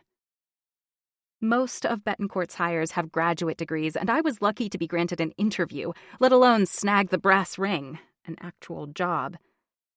Which is why I ran away from Tristan on Friday night. Screwing around with a Bettencourt will screw up my entire future. And even though I'm sure it would have been the best night of my life, I can't take the risk. So far, our morning has been spent filling out paperwork, taking pictures for our ID cards, and being fingerprinted. Security is as tight as I imagine it would be if I was joining the FBI. Although our starting salaries are probably higher than a 10-year veteran of the Bureau. For the next 20 minutes or so, Megan, the woman responsible for our training class, shares the history of the bank. From the original Tristan James Xavier Bettencourt's noble lineage in France to his son, Tristan James Xavier Bettencourt II's expansion into England and America. Bettencourt III, she explains, led the bank in a new and exciting direction by launching a hedge fund division when he took over, and making the difficult decision to close down all U.S.-based commercial banking operations. Bettencourt still has a few offices in Europe and one in Bermuda, servicing high-net-worth individuals. But here in the financial capital of the world, its family of funds are some of the best performing on Wall Street. For the next 6 months, the 12 of us will rotate through all areas of Bettencourt. Marketing, research, trading, investments, account management, sales, etc., as well as having the opportunity to work with a few fund-specific teams before earning a permanent place in one of them. Or not. I suggest you look around this room, Megan says. Half of you will not be offered a permanent position at the end of your training. Think of this as a 6-month job interview. I study my competition. There is only one other woman seated at the conference table, a skinny brunette whose eyes, when she looks up from the copious notes she is scribbling, glare at me through her thick glasses. Got it, I think. She's not here to make friends either. And now I'd like to introduce you to the man responsible for the most successful fund launch Bettencourt has ever had. Our den mother smiles brightly as the door at the back of the conference room opens. It's my understanding that there is one spot open on his team, so watch out for flying elbows, as I'm quite sure many, if not all of you, will be fighting for it. Please welcome... I hold my breath. Please don't let it be Tristan. Please don't let it be Tristan. And suddenly, just by saying his name to myself, I am right back where I was on Friday night, naked and moaning and completely captivated by Tristan James Xavier Bettencourt IV. Chapter 4. At Bettencourt Bets. Welcome to Bettencourt's newest crop of wannabe bankers, 12 hopefuls vying for 6 spots. Has a favorite already emerged? Tristan. The smile on my face hangs by a thread. I don't have time to give some kind of pep talk to a dozen kids, half of whom won't be working here in 6 months. Even when I played hockey, I hated the forced congeniality of the pregame locker room before I could get on the ice. There, I knew exactly what my mission was. Get the puck in the net and bulldoze anyone who got in my way, period. These days, my goal is just as straightforward. Make money, and I'm damn good at it. But because of my last name, I also get stuck with a lot of the glad-handing. I don't mind too much when it's with someone who has the authority to sign contracts and wire funds. Sucking up to potential investors is just part of the job. Not my favorite part, but a necessary evil. Welcoming the rookies is a necessary evil too, albeit one I would gladly hand off to someone else. Unfortunately, the only other person in the building who shares my last name has dumped it squarely in my lap. I'd nearly forgotten about it too, but Megan begged my assistant to make sure I walked into conference room 29D at exactly 11:45. So here I am, walking into conference room 29D, contemplating firing my assistant. I wave off the smattering of applause that accompanies my arrival and walk around the table, giving a brief and maybe a little begrudging nod at Megan before turning to face Betancourt's newest training class. Except that when I open my mouth to launch into my obligatory speech, it turns to ash on my tongue. There, front and center, is the face that has occupied most of my waking and sleeping hours since the moment her smile gave me a sunburn. Raina St. James. She looks completely different than she did on Friday. Just as beautiful, to be sure, but in a more subtle, subdued way. The blonde hair that fell down her back like a curtain of spun gold is now pulled away from her face, and her stunning figure is hidden beneath a conservative business suit. Her eyes, however, still glimmer with the same mix of shame and chagrin that gutted me on Friday night. After a long moment of awkward silence, Megan covers for me by introducing everyone seated at the table with a quippy fact about each. She could be speaking another language until she gets to the only person in the room I want to hear more about. Raina St. James. She's a recent graduate of Columbia University and won the Betancourt-sponsored investment contest 3 out of her 4 years. A flush pinkens Raina's skin, and she breaks our gaze to look down at her notebook. Megan moves on to the next person seated at the table, but I interrupt. That's quite an accomplishment, Miss St. James. You should swing by my office later so we can discuss your successful investment strategy. Is my suggestion casual enough not to broadcast my single-minded interest in Raina to everyone in the room? I have no idea. Maybe it would help if I could look away from her to find out. Raina's expression is intentionally blank when she lifts her head again, though she cannot shield her bright green eyes. I want to dive deep inside them, submerge myself within their luminous depths. Megan looks back and forth between us and then lets out an excited chortle, clearly thrilled by my interest. I'm sure Raina would welcome the opportunity for some individual interaction with you. Her arms still flapping, she moves on to the next person, even as my attention remains riveted on Raina. A recent graduate of Columbia University, not Columbia Business School.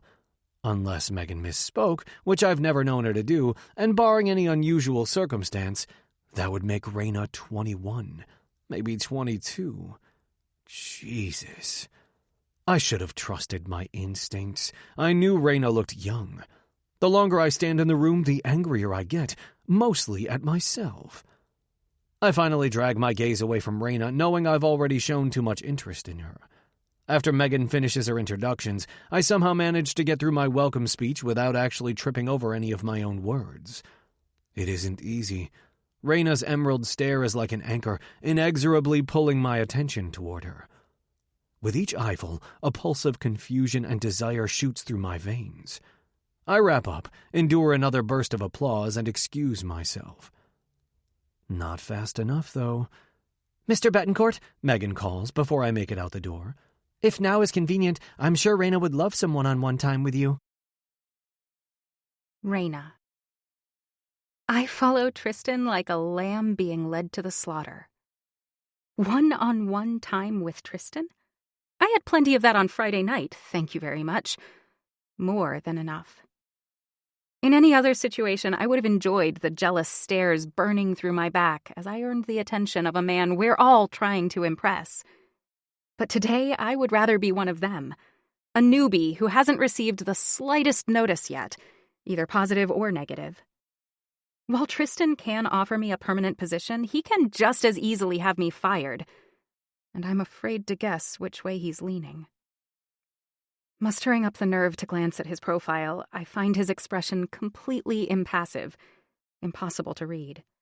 And he offers no hints as he leads me down the hall, to the elevator, down another hall, and into his private office with a silent, sure-footed gait.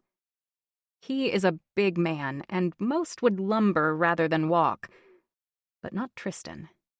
He prowls. The entire time, I'm reminded of how good it felt to be led through a crowded ballroom with his hand at the small of my back, to have him toy with my zipper in the elevator and whisper deliciously dirty thoughts into my ear. Or even better, lifted in his arms and carried to his bed. I give myself a mental shake. Damn it, Raina, get your mind out of Betancourt's bedroom. After what feels like forever, Tristan stops at an open door. I look around, hoping to get a sense of him, but his office is just as impersonal as his apartment. A space designed for him by someone else. Here, the furniture is dark and traditional, completely the opposite of his apartment.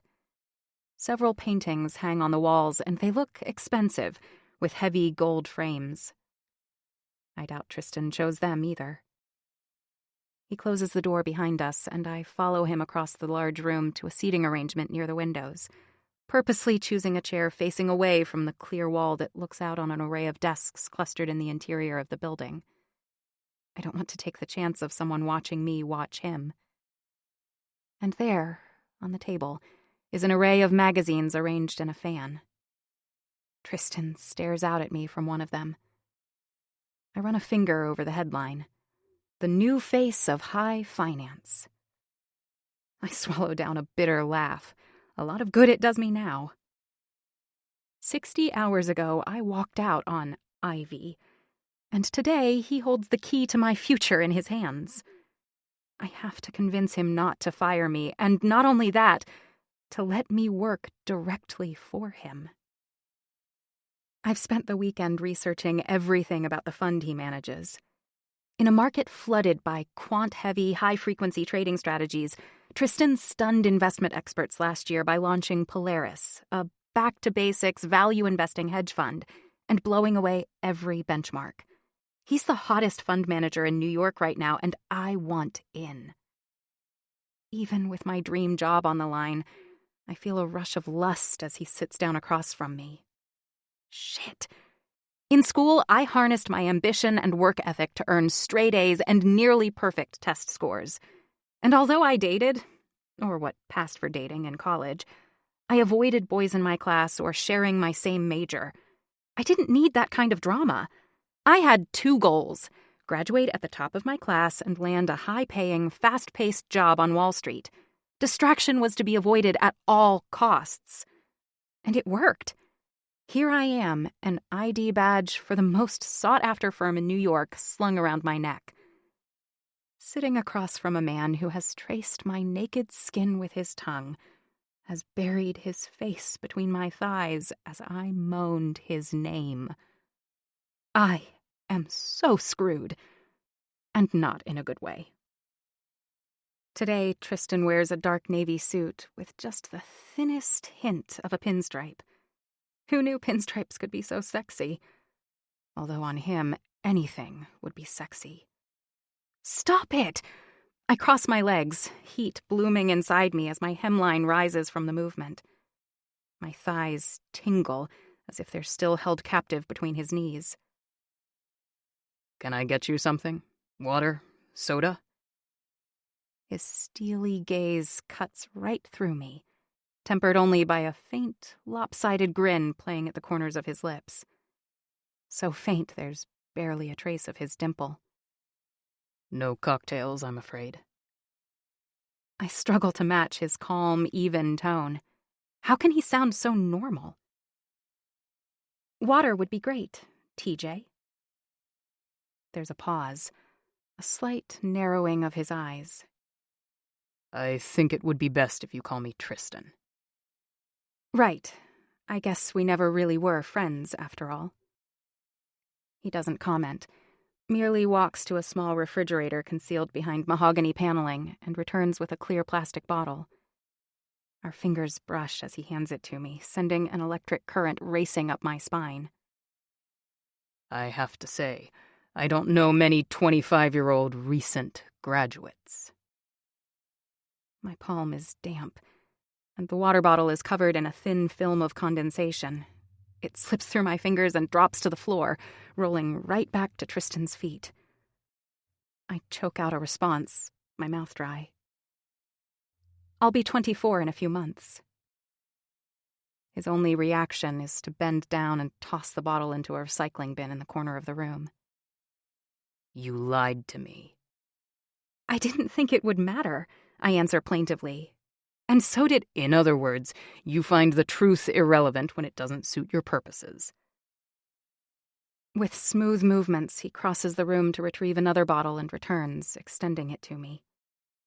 Gone is the man who shamelessly stole me away from my date on Friday night, exuding a rakish charm I found so captivating. In his place is a sullen, scowling businessman who is taking perverse pleasure in feeding me an enormous slice of humble pie. And I have no other option but to choke down every bite. Discreetly running my palms along my skirt, I take the water. It was just a tiny... Most college grads are 21, 22 at the most. Sometimes older if they've had a stint in the military. Tristan's eyes rake over me, seeing beneath my carefully chosen layers as easily as he lowered the zipper of my dress on Friday night, turning it into a silk puddle on his floor. I can't picture you in army fatigues. Tristan has an unnerving habit of asking questions without actually asking a question. No. I changed schools in my freshman year of high school, repeating the grade because of a difference in age requirements. After my mother left, my father accepted a job teaching English at a posh New England prep school. I was a constant reminder of the woman who left him, a jagged shard that drew blood with every glance. There, I lived in a dorm, and he only had to see me from across the quad, or during an occasional weekend lunch. Tristan nods. That accounts for 1 year. I also deferred my acceptance to Columbia. Deferred, he repeats. That's an unusual choice. What was your rationale? I fumble with the cap, struggling with my answer. My years at boarding school were an education well beyond what I learned in the classroom. I may have gotten in as a faculty member's daughter, but I became more than that. I was friendly to everyone and steered clear of mean girl drama. Without any family obligations of my own, I was invited to Aspen ski trips in winter and Mediterranean sailing trips in summer. I've eaten sushi in Tokyo, crepes in Paris, oysters in Nantucket, and caviar in Moscow. I became the perfect chameleon, so good at blending into other people's lives it was impossible to determine where theirs ended and mine began. Out of necessity, I learned how to fit in anywhere, become indispensable to anyone. With everyone but my own parents, of course. I hadn't planned to delay college, but when my dad died suddenly of an aneurysm just a few months before I graduated from high school, it hit me unexpectedly hard. And his loss was compounded when I realized that nothing had changed. My mother didn't come to my rescue. Van Horn didn't welcome me into his family. Both my biological parents were alive and well, but I was an orphan. Limping through the remainder of my coursework, I mourned the loss of not just one parent, but 3. Smiles were pretty hard to come by back then. Columbia would have been a disaster. I sailed around the world with a friend. She hadn't quite figured out her path yet, and her father suggested a gap year abroad. I thought I'd take the opportunity to see the world before coming back to New York City for what I intend to be a long career on Wall Street. I don't disclose that my cruise only lasted until my friend's father made a pass at me. After I turned him down, apparently not as gently as I should have, I found myself stranded in Algeria, without my passport. It was an important lesson. There's often an inverse relationship between the size of a man's wallet and the fragility of his ego. Powerful men must be handled with extreme care. Beneath Tristan's observant gaze, my walk down memory lane has me feeling uncoordinated and clumsy. I don't have enough strength in my fingers to untwist the cap. Of course, he notices that, too. Tristan holds his hand out, and I gratefully turn over the bottle. With a small movement, he opens it and hands it back to me. Thanks. Taking a sip, I collect my thoughts, seeing myself through Tristan's eyes. Raina St. James. Tease, liar, klutz. Pull yourself together. At the very least, I need to appear poised and professional to have a shot in hell of making Tristan forget that I am the same woman he backed up against his door, mewling in ecstasy. The same woman who ran away, leaving him high and dry just minutes later. The water is a welcome relief for the scratchiness at the back of my throat, and I swallow. So, you're interested in my past performance? I want to smack my own forehead. Shot in hell? More like misfire. Actually, yes. I am very interested in your past performance. Cheeks burning, I ignore the double entendre and plow ahead, rattling off a string of technical jargon. Price-to-earning ratios, market share, foreign currency impacts. My recent presentation to the investment contest judges falls from my lips with no thought whatsoever. Which is fortunate because I'm not capable of rational thought at the moment. My returns were nearly double those of my closest competitor, and it's probably why I've been offered a place in this year's training program at Bettencourt. So I think you can see that my interest in investing runs deep, and I'd really like the opportunity to work under you. Under you? With you, for you. Not even the slightest crinkling at the corner of Tristan's eyes hints that he finds merit in my appeal. I seem to recall that the last place you wanted to be was beneath me. He's going there. He's really going there. I square my shoulders. Fine. I can too. Only after I saw that logo, crest, whatever, hanging above your bed. After you told me your full name and I realized the implications. That, ultimately, we'd be right here having this exact conversation. What woman wouldn't want to be with Tristan? Based on his looks alone, he could bring home a different woman every night of the week. Factor in his bank account and the Bettencourt name, and I stop. He is just as much to blame for this mess as I am. Why didn't you tell me your name, by the way? I said mine, my full name, and you countered with TJ. Not even a name, just 2 initials. Something else occurs to me. Something much worse. Did you know who I was? That I would be working for you in 2 days? No, he replies sharply. Of course not. A lock of his hair falls forward, and for a moment, my resolve softens. But I tuck my hand beneath my thigh to keep from brushing it back, and continue. Then why? Why would you lie to me? Chapter 5. At Bettencourt Bets. Guess who scored the pick of the litter? Tristan. I didn't lie, I just didn't tell a lie of omission then. Which isn't a lie, I insist stubbornly. I am not a liar. It's a source of pride with me. Growing up, everyone called me TJ. Well, you're all grown up now, and I'll bet no one calls you that anymore. Her voice is indignant, maybe even a little smug. Face it, we both lied. We'll have to agree to disagree. Satisfied? Raina crosses her arms over her chest. Not really. Whatever you want to call it, what you did was worse. I rounded up, 25 rather than 23 3/4. You shielded your entire identity. Why? The Bettencourt lineage can be traced back centuries to northern France. If I thought the truth wouldn't change anything, I'd share my entire family tree at every opportunity. I'm proud of what my ancestors have achieved. My great-grandfather started a small money-lending operation in Paris and stamped all of his correspondence with the family crest. Fast forward 100 years, and that same crest is now the internationally recognized symbol of the Bettencourt financial empire. When your name represents money, generations of it, that name attracts women rather than repels them. I've had more than my share of faux friends just looking for a handout or an introduction or a job offer. Women tend to set their sights higher. They want my name for themselves, and I almost fell for it. Once.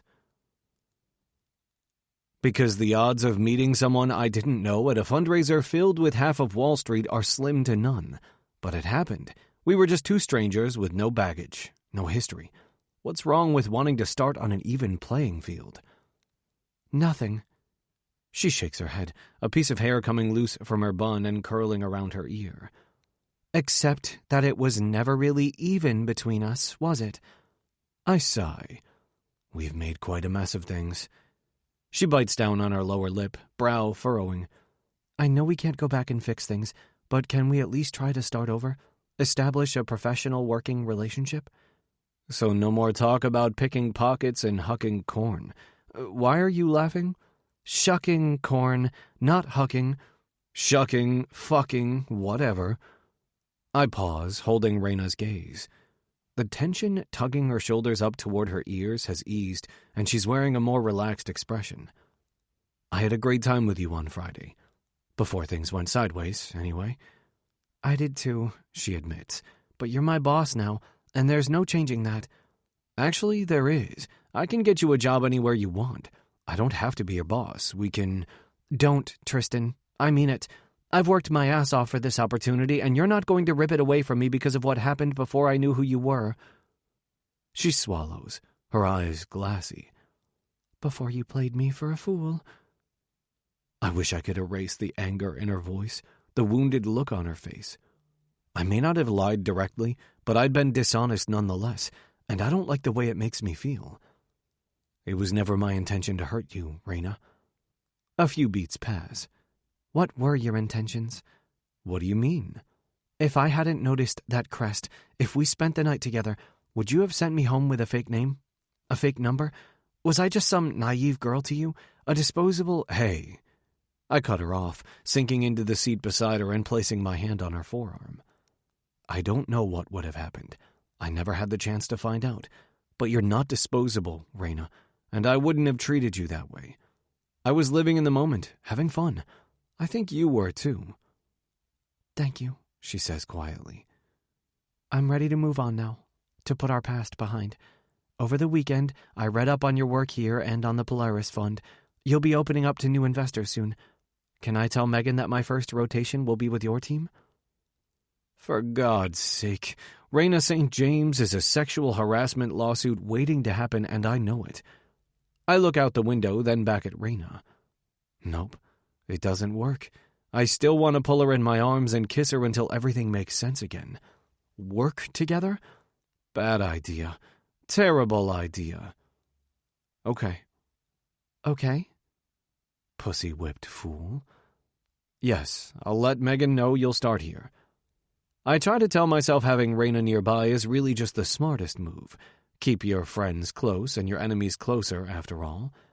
Although, as Raina implied earlier, we're hardly friends. And she's certainly not my enemy. I've never wanted to bend an enemy over my desk and... Thank you. Raina's relief is palpable. I drag my mind out of the gutter. Sure, you would have to work on Polaris at some point anyway. And frankly, we could use an extra set of hands, especially someone already aligned with our trading philosophy. My gaze drops to her hands neatly clasped in her lap, which of course makes me notice her legs. Again. What I should be doing is escorting Raina to our legal department and telling them to cut her a huge check in return for walking away from Bettencourt as fast as those gorgeous legs can carry her. I shouldn't feel this way about one of my employees, certainly not a 23-year-old trainee. Except that this particular 23-year-old trainee isn't just whip-smart, she is bold and confident. Definitely the most interesting, alluring female I can remember spending a night with. I make a mental note to look at Raina's file. How close is she to 24? It isn't as good as 25, but it sounds a hell of a lot better than 23. You won't regret it, I promise. I swallow a grunt of dissent. I already do. There is a sensuality in the curves Raina covered up so well today, and I can't force the memory away. It isn't right that Raina's body practically demands to be worshipped. Maybe it's wrong, but I'll agree to just about anything Raina wants if it means keeping her close to me. So tell me, why Betancourt? I ask, needing to get our conversation back on safe ground if there's any hope of establishing the professional relationship Raina deserves from me. Ivy League school, impressive GPA.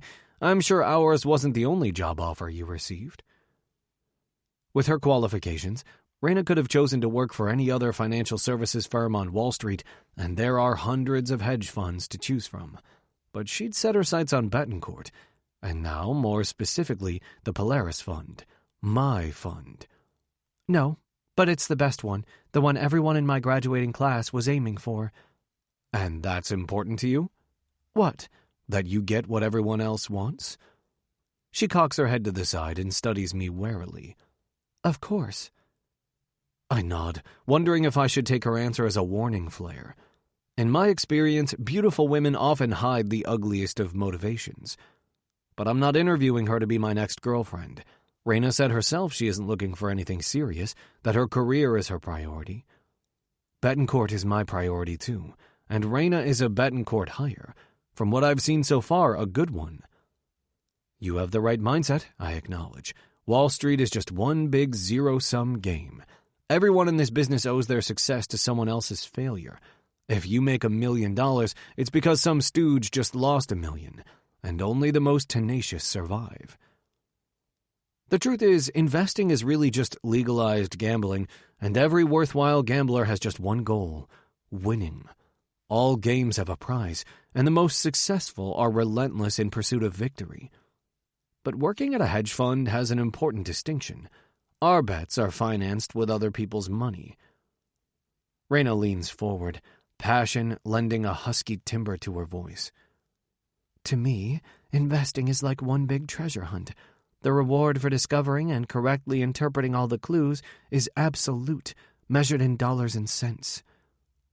I clear my throat, forcing myself to shift away from her. I've never had a conversation about investment strategy make me hard. Why don't you tell me a little about yourself? I thought you didn't like boring questions. I don't, but I think that's all we're left with.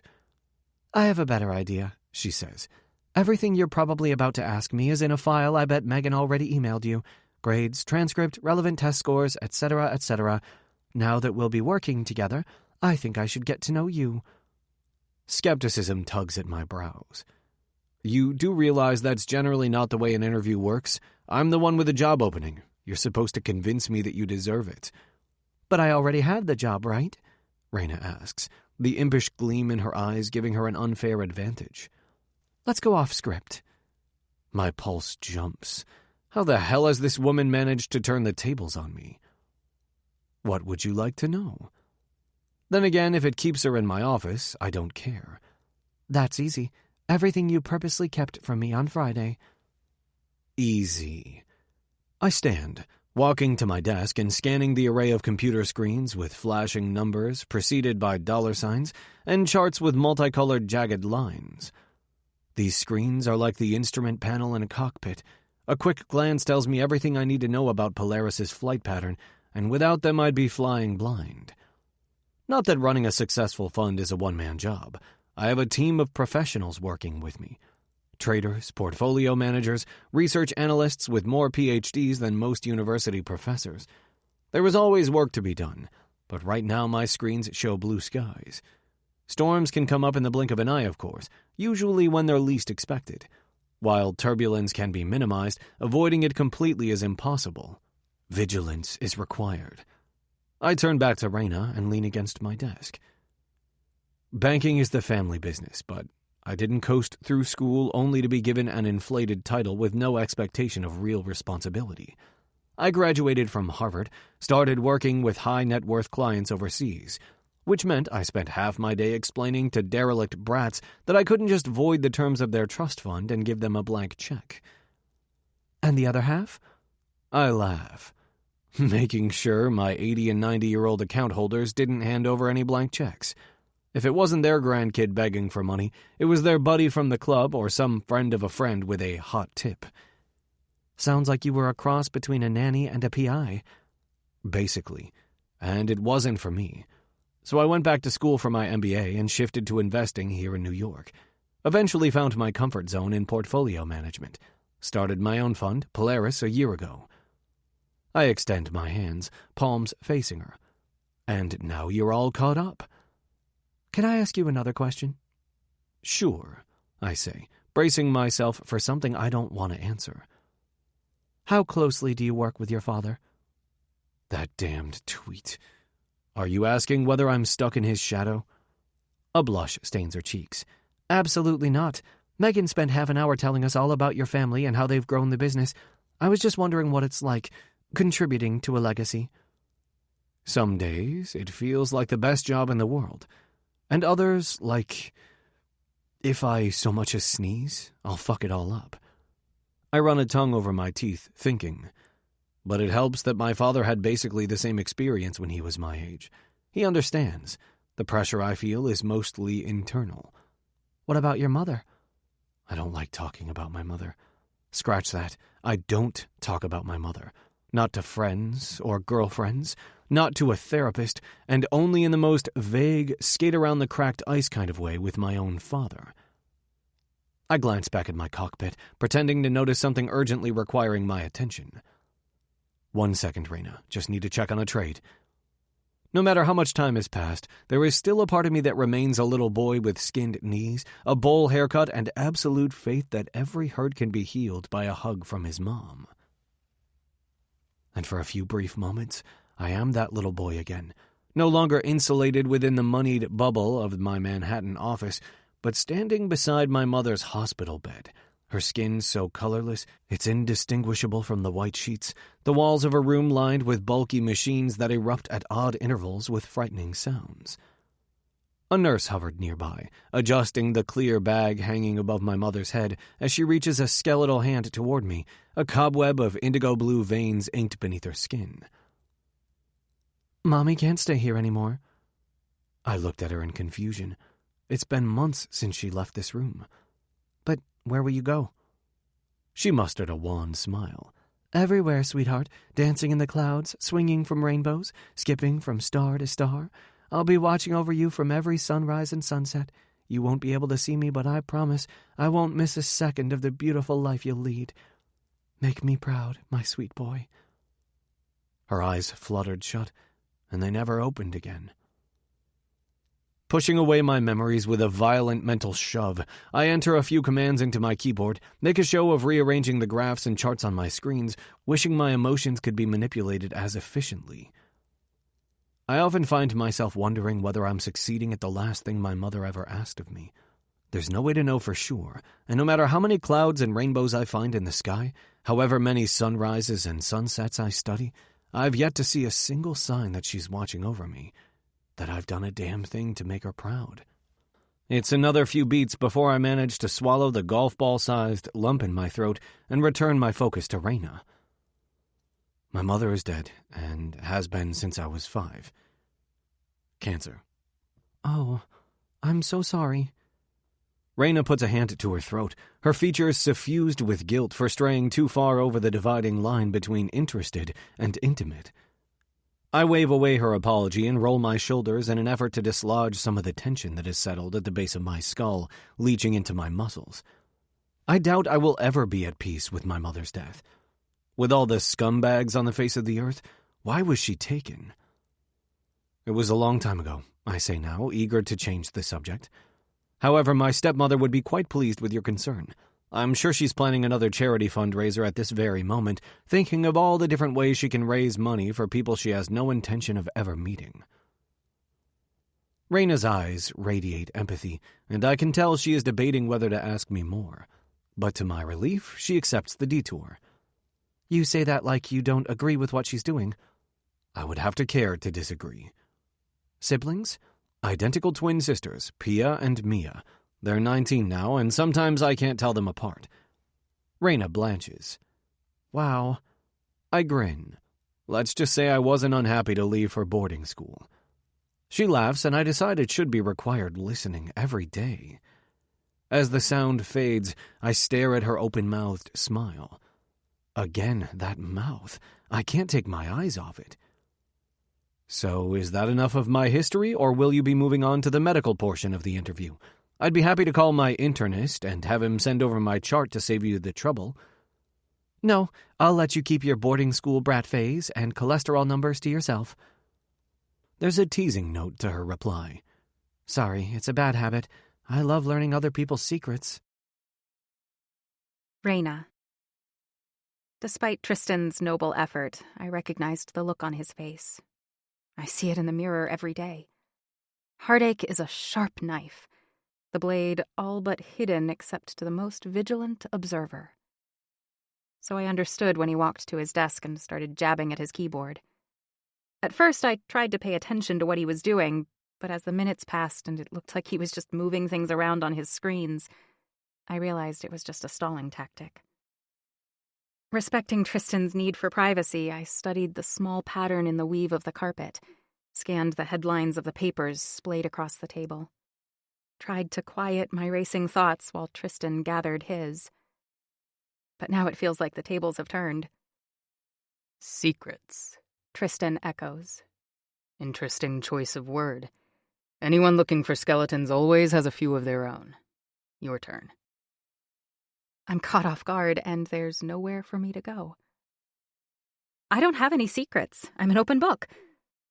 I bite my lip, knowing I've spoken too fast, overcompensating, a rookie mistake.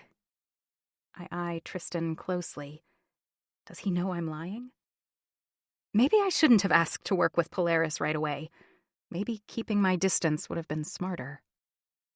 Too late. Everyone has secrets, he says. Stupidly, I reach for something, anything, to distract him from digging deeper. Well, I do now. You. The words escape before I consider their impact. I slap a hand over my mouth, instantly regretting them. Shoot, that was wrong. That was really, really wrong. We need to forget what happened, and I shouldn't have brought it up again. Forgetting about our night together is like trying to ignore the sun in the sky. It's right there, staring me in the face. So bright its existence is incontrovertible. Even now, I can still feel Tristan's hands on my breasts, the way I trembled against his mouth, the sight of his exquisitely naked torso when he undressed in front of me. But Tristan has to believe I've already forgotten every single searing detail. Otherwise, he'll change his mind about allowing me on his team, maybe in his firm. Tristan walks back toward me with smooth, measured steps. You know what they say about secrets. Two can keep them only if one is dead, I offer, my tone flippant. His lips pinch into a frown. That's morbid. Do people really say that? Benjamin Franklin did. That man had a death wish. He flew a kite in a thunderstorm. He also helped draft the Declaration of Independence and the Constitution. Tristan shrugs. Moving on. I was going to say, the only true secrets are the ones you keep from yourself. Honestly, I prefer mine, because if I believe yours, then there are no secrets. And that, I know, is impossible. I'm living proof. Tristan reclaims his seat, his knee brushing against my thigh and leaving a trail of goosebumps in his wake. We could probably power the building's electrical grid with the sparks flying between us. Either way, I don't think I can forget about those hours we spent together, despite the inconvenient details that keep us from repeating it. I swallow, feeling the blood drain from my head. We have to try. What if I don't want to? Looking at his face, a part of me leaps with joy. He likes me. He really, really likes me. And then I return to Earth with a thud. I do, I whisper. Liar. When my phone rings, I'm grateful for the distraction, even after I realize who it is. Hi, Mom. Sweetie, how was your first day? Have you made any new friends yet? I roll my eyes. My mother has stayed in touch through the years. I don't always answer her calls, though. There is a part of me that aches every time we speak.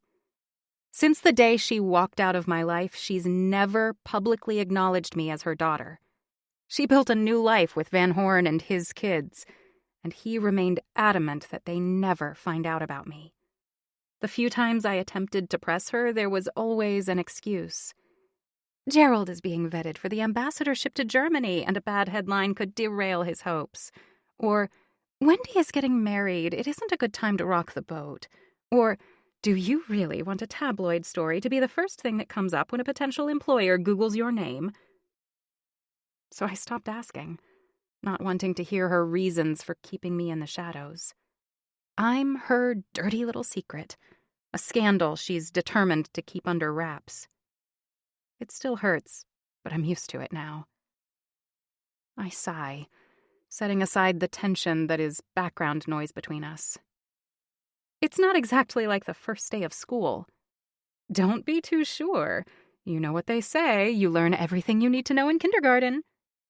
If that's true, I've spent a lot of time and money on a pointless education. Having the right contacts is priceless, my mother trills. She always has a cliched slogan at the ready, an armchair psychologist with a degree from Dr. Phil. You know, I wasn't sure you would be home yet. When you were at school, you always seemed to be in the library around this time. I did spend an inordinate amount of time at the library.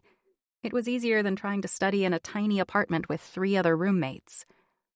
But it was also the easiest excuse to give when I didn't feel up to one of her calls. It takes a lot of energy to make my life sound not just hectic, but happy. She may have left me, but I'll be damned if I let her think I'm not doing just fine on my own. Better than fine. I'm great. So I inhale a breath and exhale a full rundown on everything I can think of. Not just my day at Betancourt, but the office itself and the other people in my training program and Megan and... Oh, did I mention I'll be working directly with one of the hedge funds teams right off the bat? I'll have to rotate to other groups too, but I'm starting off exactly where I want to be, so... I tell her about my new apartment, which she hasn't seen, of course. And the bakery I found the other day, when I wasn't paying attention and missed my subway stop, that has the best blueberry muffins ever.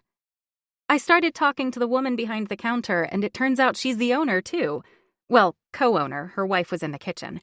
They met at culinary school and finally decided to open up their own place together. I told her in another week they're going to have lines out the door.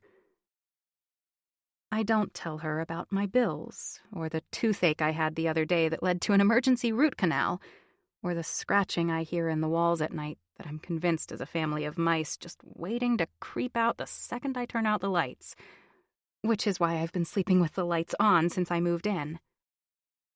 And I definitely don't tell her about Tristan.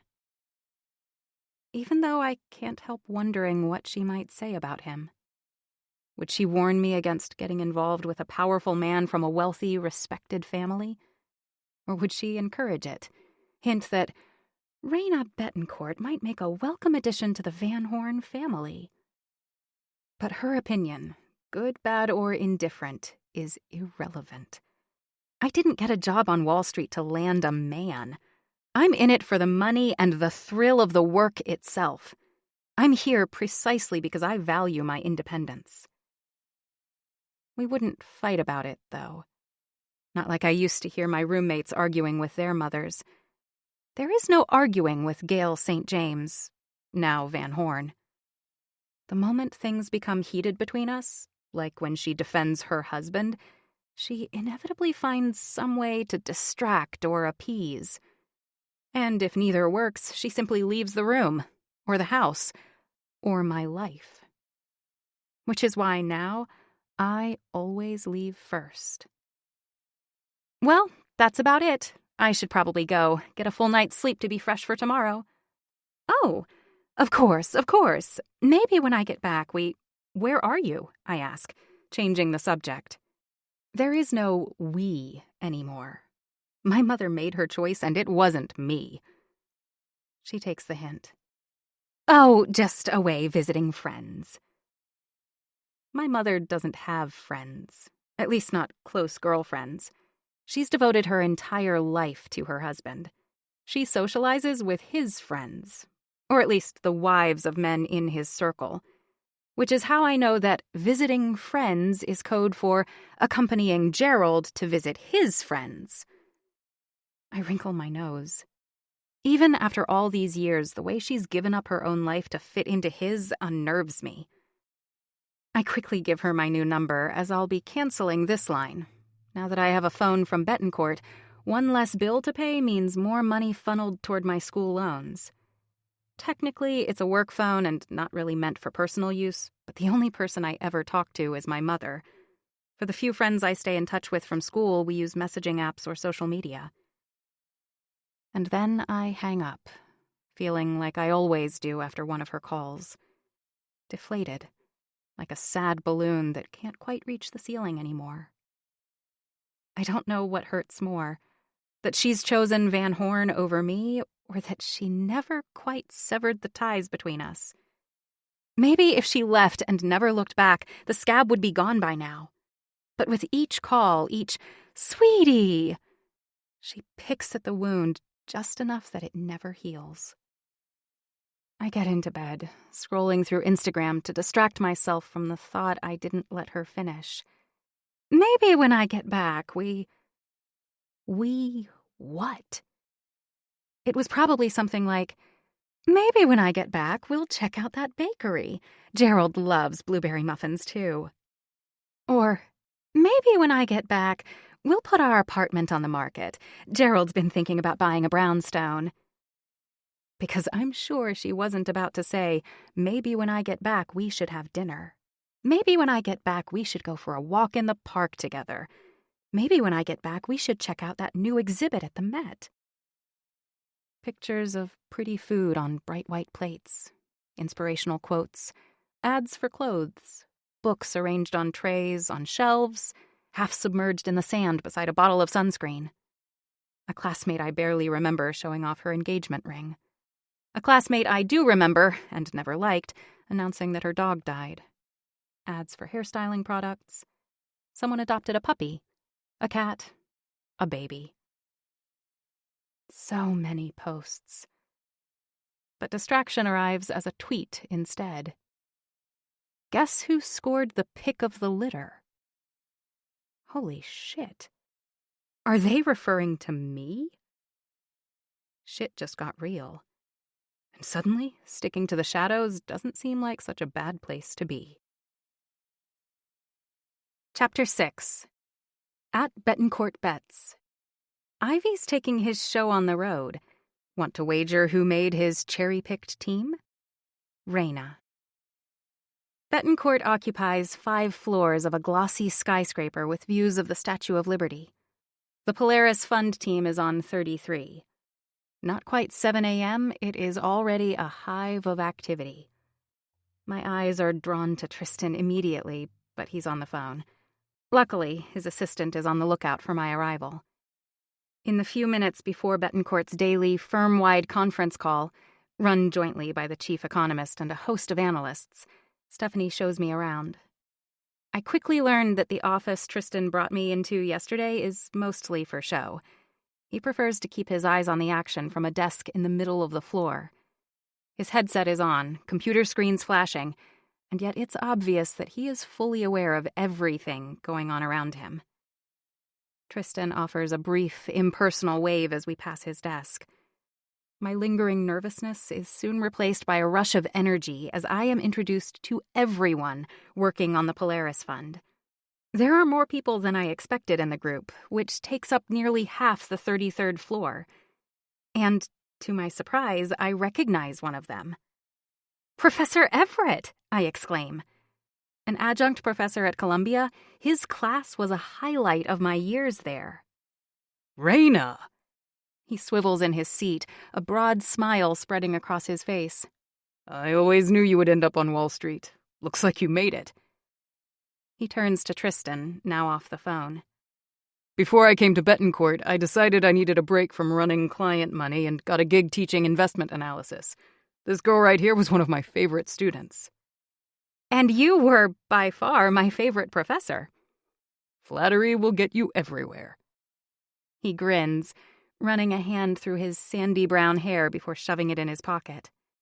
With his suit jacket slung over the back of his chair and the cuffs of his white button-down shirt rolled up, he looks both younger and less intimidating than he did standing at the front of the classroom, quick to call on anyone whose attention may have drifted. But just call me Kyle here, okay? Will do. Movement at the large table in the center of the room catches my eye. Stephanie is using a triangular speakerphone to dial into the daily economic forecasting call. And while a few team members apparently prefer to stay at their own desks and listen via headset or earbuds, most grab a notebook and pen and sit at the table. I haven't been given a workspace yet, so I follow Kyle and sit down beside him. "Do you work on the Polaris Fund?" I didn't notice his name when I was doing my research this weekend, though I was more focused on the overall strategy than the management team. And I hadn't expected to recognize anyone other than TJ. Tristan. Yes, Tristan and I go way back. We were roommates in Cambridge, actually. When he told me he was starting his own fund, I gave my notice at Columbia and decided to pitch in. Moments later, the hair at the back of my neck rises as Tristan himself takes a seat on my other side, a monogrammed cufflink I recognize all too well, winking at me from beneath the sleeve of his sleek gray suit. The call moves quickly. Though it isn't easy to focus, given Tristan's proximity, I learn nearly as much in 1 hour as I did in 4 years of school. Tristan doesn't take nearly as many notes as I do, but then again, neither does anyone else at the table. I am clearly the newbie. After the call ends, the team spends a few minutes going over any news relevant to their fund and batting around investment ideas.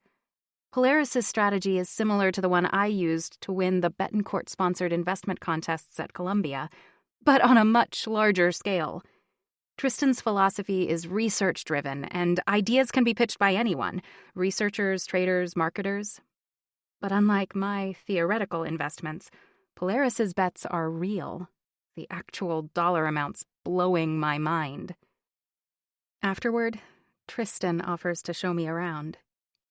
I give a much better tour than Stephanie, he says, his voice light but no less proud. I shadow him as he chats with everyone on his team, often asking about their families or their hobbies and introducing me to anyone Stephanie missed. Tristan has a real connection with his employees, and I can see they respect him both as a person and as a boss. Ivy is no mere figurehead. Before I show you where you'll be sitting, I might as well take you to the supply room so you can get a few things. Pens, binders, Post-its, whatever.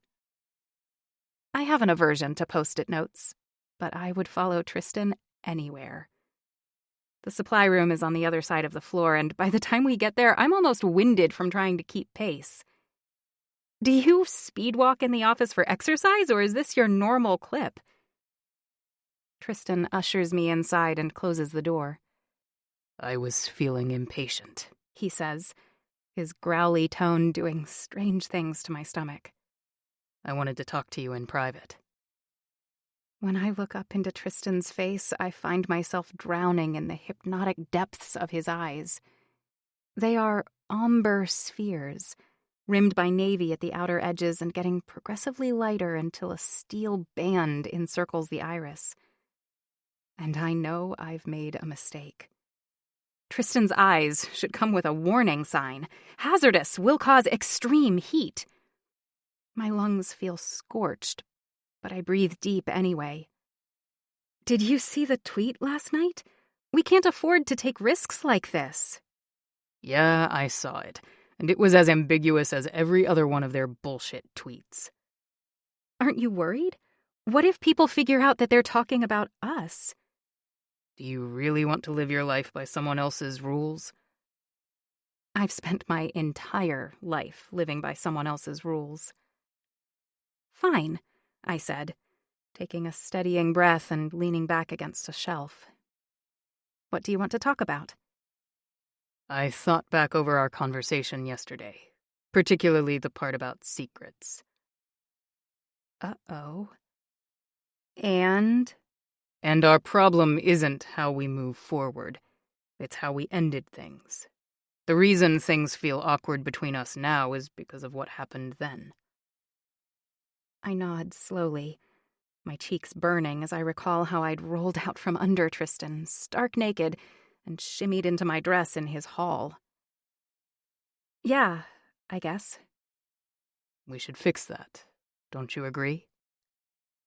Tristan takes a step toward me, and I notice the purple smudges marring the skin beneath his eyes. Obviously, neither one of us slept well last night.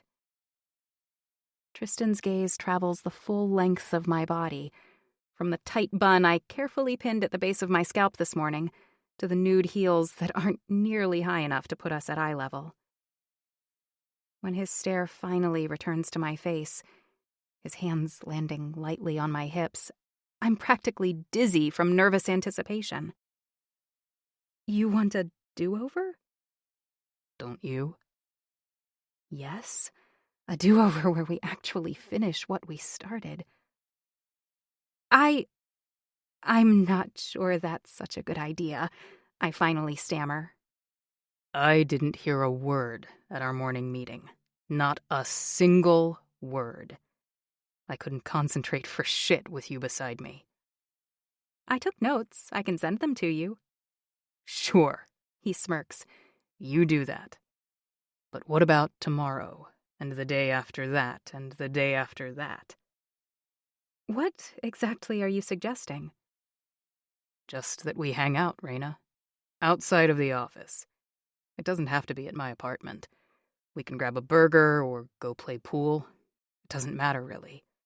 A few hours to take the sting out of the last few minutes from Friday. Except for the light contact of Tristan's palms, there is no part of our bodies that touch. And if I'm being honest with myself, that's the only thing that seems wrong about our situation. The urge to press the length of my body against his, to feel my curves flattened by the solid bulk of his muscles, is almost irresistible. I want Tristan to crush his lips to mine, kiss me until I can't breathe. A slow burn ignites deep in my stomach as my eyes plead with his. But what I'm begging for? I'm not sure. Tristan must sense the conflict dividing me, this wanting what I know I shouldn't have, and he doesn't shy away from it. If I'm reading things wrong, if that night was just a one-sided thing, I'll back off. His breath fans my ear, sending a shiver through my entire body. For a split second, I consider lying. Spending the rest of my rotation with his team trying to minimize our interactions because of the shimmering chemistry between us. And it sounds miserable. If I have a chance to extinguish the flames, I have to take it. I am eager to work hard and make personal sacrifices for the sake of my career. A career that will never get off the ground if anyone finds me in the supply room with my boss, the door closed, oozing with disappointment that he isn't trying to get inside my skirt. I am a lot of things, but relieved isn't one of them. Endorphins ricochet through my body like the ball in an old-fashioned arcade game. I've tried to deny the chemistry between us, then suggested we ignore it. But to hell with that. It just isn't possible. Tristan is right. Tonight? Tristan gives a slow nod. I think that's best, he says, then steps back. Needing to prolong our sense of closeness, I set my hand on Tristan's chest. Immediately, an electrical charge runs through the marrow of my bones. Tristan must feel it, too. He moves back toward me so fast that my hand is trapped between us, the beat of his racing heart thrumming beneath my palm. My lips tilt up at the edges as Tristan dips his head to mine, halting an inch away. I can taste his breath, spearmint, with just the faintest hint of orange juice. 1 second goes by, then 2, and then I curl my free hand around the base of Tristan's neck and draw him closer. At first, Tristan's kiss feels restrained, as if he's still giving me a chance to pull away. And if it's possible, that sliver of reserve makes me want him even more. I close my eyes as he leisurely explores my mouth. His kiss is light and heady, filled with promise, like the whipped cream on top of a dense chocolate mousse. Decadence is close enough to smell, close enough to taste, but still below the surface. I am the one who demands more. I nip at his lower lip, suck it between my teeth, trace my tongue along its velvety softness. Tristan groans as he deepens our kiss, his hands wrapping around my waist and grabbing hold of my ass, tilting my hips forward so I can feel the substantial bulge beneath his trousers. My breasts push against the front of his jacket, the layers between us a maddening obstacle. If what he's done with his tongue is any indication, sex with Tristan will be an event to remember. Tristan pulls at the bun I twisted so carefully this morning. My head tilts back, giving him greater access, wanting so much more than what is possible right now. He breaks away from me with a gruff curse, backing up several steps into the interior of the oversized closet until he bumps against the opposite wall. No, we can't do this here. Not now. I open my mouth to say something, anything, but nothing comes out. I blink at him as the sound of our breaths fill the room, feeling like a sandcastle struck by an incoming wave.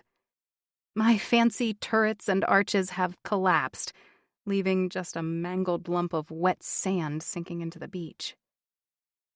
His hair stands on end, and there are faint scratches on his neck from my nails. He looks exactly like he's been making out in the supply closet, and I imagine I do too. To be continued tonight. Your place, I add, not bothering to state the obvious. That meeting up at a bar or some trendy place with artisan cocktails and vintage board games is impossible right now. Until we figure out how to keep our hands off each other, we can't be seen in public. And maybe that's for the best. Maybe we need to do more than just hang out. We need to get this lust out of our systems.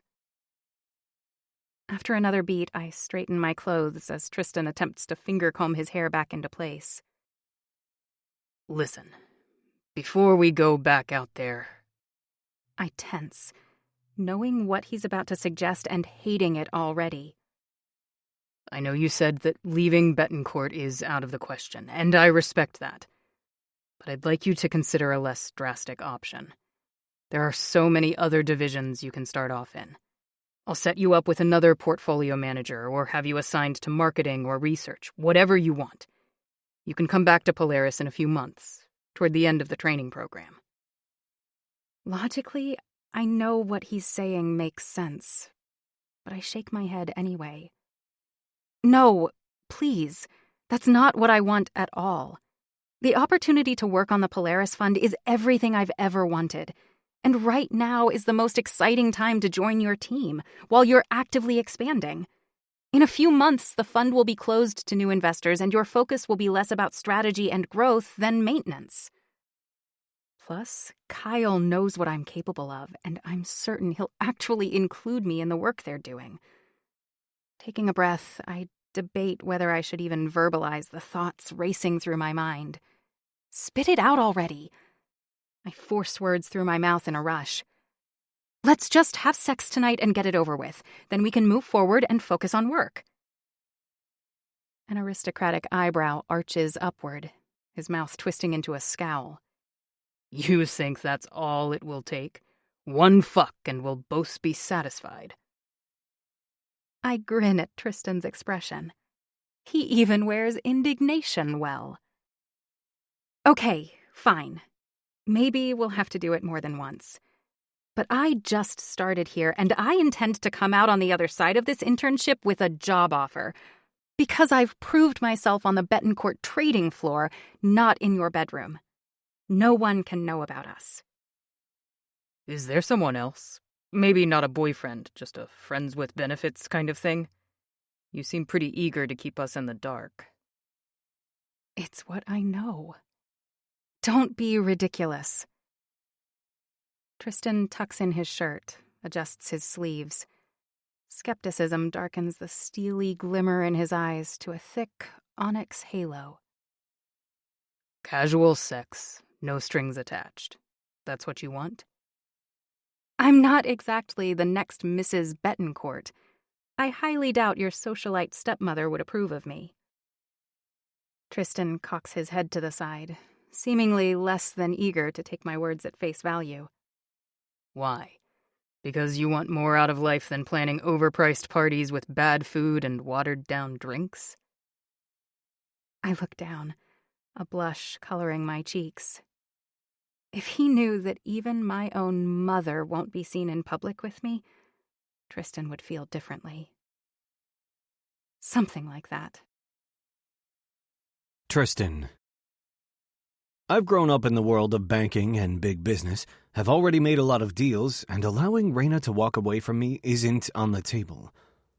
If I could convince her to work in a different department, on a different floor, maybe getting together wouldn't seem so tawdry.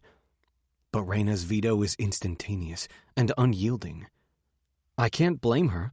The next month is going to be a hell of a ride for my team. For someone as smart and ambitious as Raina, of course she wants to be where the action is. And I understand why she wants to keep us, in the dark. I have my own reasons for wanting to keep my physical relationship with her hidden. It's not just the 10-year age difference either. Sleeping with a girl whose ID tag is stamped with my last name, it doesn't matter that it's entirely consensual, it just looks sleazy. None of which makes Raina's nonchalant indifference any less grating. Fine. A flare of something unfamiliar ignites inside me. Not jealousy. It can't be that. I'm not the jealous type. That would require caring about someone enough to consider her mine, committing to just one person. No, I was burned once before and have the scars to prove it. Call it what you want, but as long as we're doing the horizontal mambo, I'm the only guy on your dance card. Got it? Raina's laugh is soft and husky, a sound of surprise as much as amusement. Territorial, are we? My jaw remains tight. This is a deal-breaker for me. I was an only child until 14, and I've never enjoyed sharing. Fine, and how about you? Me? Raina's lips are swollen from my kisses, her hair not nearly as neat as it was a few minutes ago. Yes, do you expect me not to care when you're out with other women? So keep me busy, I shoot back, keeping the truth to myself. I've never met another woman who has so completely captivated my attention, and I have no intention of moving on to someone else. Not that I won't, of course. Soon, I imagine. Just like Raina, I'm not interested in anything serious or permanent. For now, though, I only want her. The morning passes, and my night with Raina gets closer and closer, until pre-market opens in Sydney and my best-laid plans are blown to bits. Within minutes, anything influenced by China, which is everything, crashes. The plunge continues when New Zealand comes online, rolling across time zones with the sun. Unanticipated uncertainty concerning China's currency rate and the implications for international trade hit companies across the globe like bullets, including companies I have big positions in. Hour by hour, as each market begins their trading day, the corporate carcasses pile up. Most people think investing is tied to the New York Stock Exchange, and it is, but it's also tied to the London Stock Exchange, and those in Tokyo, Frankfurt, Shanghai, Hong Kong, Toronto, and Sydney, just to name a few. Not to mention the NASDAQ, Chicago Mercantile Exchange, and innumerable off-exchange and over-the-counter markets. Regardless of time and place, the market value of my Polaris fund, and every fund managed by Bettencourt or any other firm, changes by the second. The Shanghai Exchange doesn't close until 4 a.m. New York time, which is when I insist that everyone on my team call it quits for the night, including Raina. She kept close to Kyle today, who knew her skill set and gave her whatever work she could handle. There's no point entertaining the thought of meeting up at my place or anywhere else. There's too much work to do and not enough hours on the clock. I have just enough time to run home for a quick doze and a cold shower before heading back to the office. The rest of the week is much the same. I cope the only way I know how, by tying a tourniquet around my desire so tightly I can barely feel my cock. But it's still there, and doesn't hesitate to let me know with every glimpse of Raina's full lips, every whiff of her tantalizing perfume. It's like being a kid on Christmas Eve, the Groundhog Day version. I go to sleep and wake up, but it's never Christmas Day. I don't get to open my presents. Torture, since I know exactly what's beneath the shiny wrapping, the extravagant bows. Whisper-soft skin, pale pink nipples that beg for my kisses, and ass worthy of worship, a mouth as sweet as mulled cider and just as intoxicating. Temptation is always within reach, but the stakes are too high. One kiss, one taste, one touch, and I'll be lost. I can't lose focus now. Not yet. By Friday, our hard work and long hours have paid off. We succeed in reversing our initial losses and even add a few gains, just in time to spend the weekend fine-tuning our investment pitch for current and prospective clients. With the lockup period coming to an end, my current investors will soon have the option of cashing in their profits and taking their business elsewhere. Of course, my hope is that they double down on their investment and write another check. With a year of performance under our belt, we're opening up the fund to new money.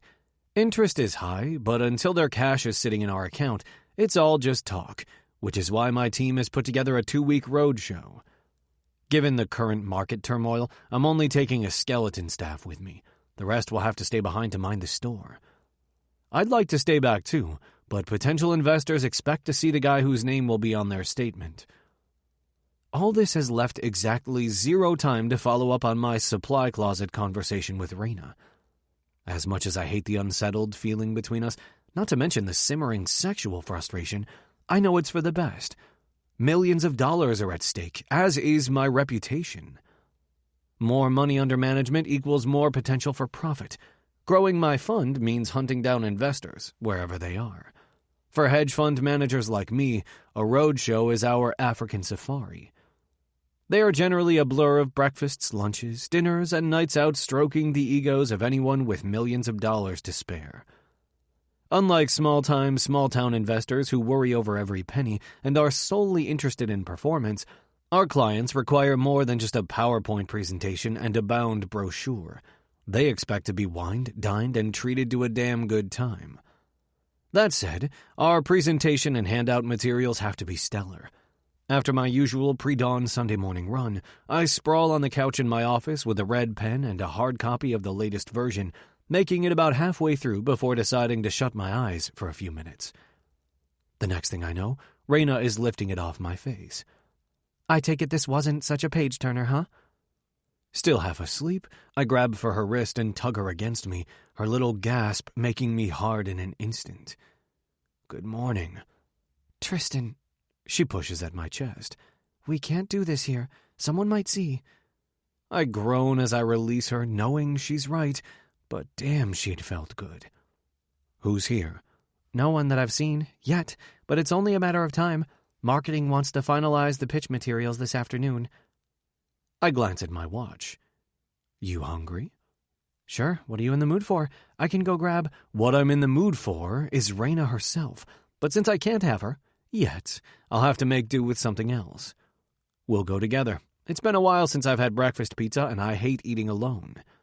Breakfast pizza? I throw her a look. Trust me. 20 minutes later, Raina moans her approval. This is amazing. I grin around my own slice of perfectly toasted pizza dough covered in bacon, eggs, cheese, and caramelized onions, then turn to the man in a white apron coming toward us with glasses of orange juice. You've got a new fan, Joe. He winks at Raina. You'll come again, yes? Yes, definitely. When he heads back behind the counter, Raina asks, Is this a New York thing I haven't heard of before? More of a Wall Street thing. There aren't many breakfast places around here. When Joe realized that a lot of us work on weekends, he started opening up early and making a breakfast version of pizza. Raina reaches for another slice and looks around. Joe's pizzeria isn't large, but every one of the tables is filled, and there's a line of people at the counter picking up their takeout orders. Smart man. Speaking of smart, you've been doing a great job. We're lucky to have you. Her smile is radiant. Thank you. I feel like I've been working my way toward this job since I was in middle school. Really? At that age, I thought I'd grow up to become the best hockey player in the NHL and win the World Series in my off-seasons. I wasn't much of an athlete. She shrugs. And New York City seemed like a magical place, a place where dreams could come true. Even mine. I look at her curiously. I thought Disney World had the monopoly on that. Not every little girl believes in fairy tales or wants to be a princess when she grows up. No, don't tell my sisters that. I'm pretty sure they think they are princesses. They are, she says with a laugh. Park Avenue princesses. That's a thing? Oh, that's definitely a thing. For a few minutes we eat in silence. Then I ask, what do you have against fairy tales? Besides the obvious? Obvious? The only reason I can think of is that the parents are usually killed off and the kids are left to fend for themselves. Raina puts her pizza down and wipes the shiny tips of her fingers with her napkin, then begins counting off reasons. First, the damsel in distress narrative is offensive. Women are perfectly capable of rescuing themselves. Second, marriage is portrayed as the ultimate reward, the penultimate arbiter of a woman's worth. Third, women always seem to be stuck at home. I mean, why can't they ever have real jobs? Fourth, I interrupt. Isn't their job to be a princess? Yeah, but what does that mean? Hang out in the castle all day waiting for the prince to come home from rescuing all sorts of other damsels? What kind of message does that send to little girls? I squint my eyes, trying to remember the movies my sisters played on repeat when they were younger. Wasn't there someone who ran a bakery? The Princess and the Frog. Tiana was a waitress with dreams of opening up her own restaurant. Yes, I say, pleased with myself. That's the one. She had a real job. She was also turned into a frog and had to choose between her prince and her dream. Tiana chose the prince, of course, because Disney, but she couldn't turn back into a person until after she married and the prince kissed her. That's when she became a real princess. Raina lifts her hands and makes air quotes. I shake my head.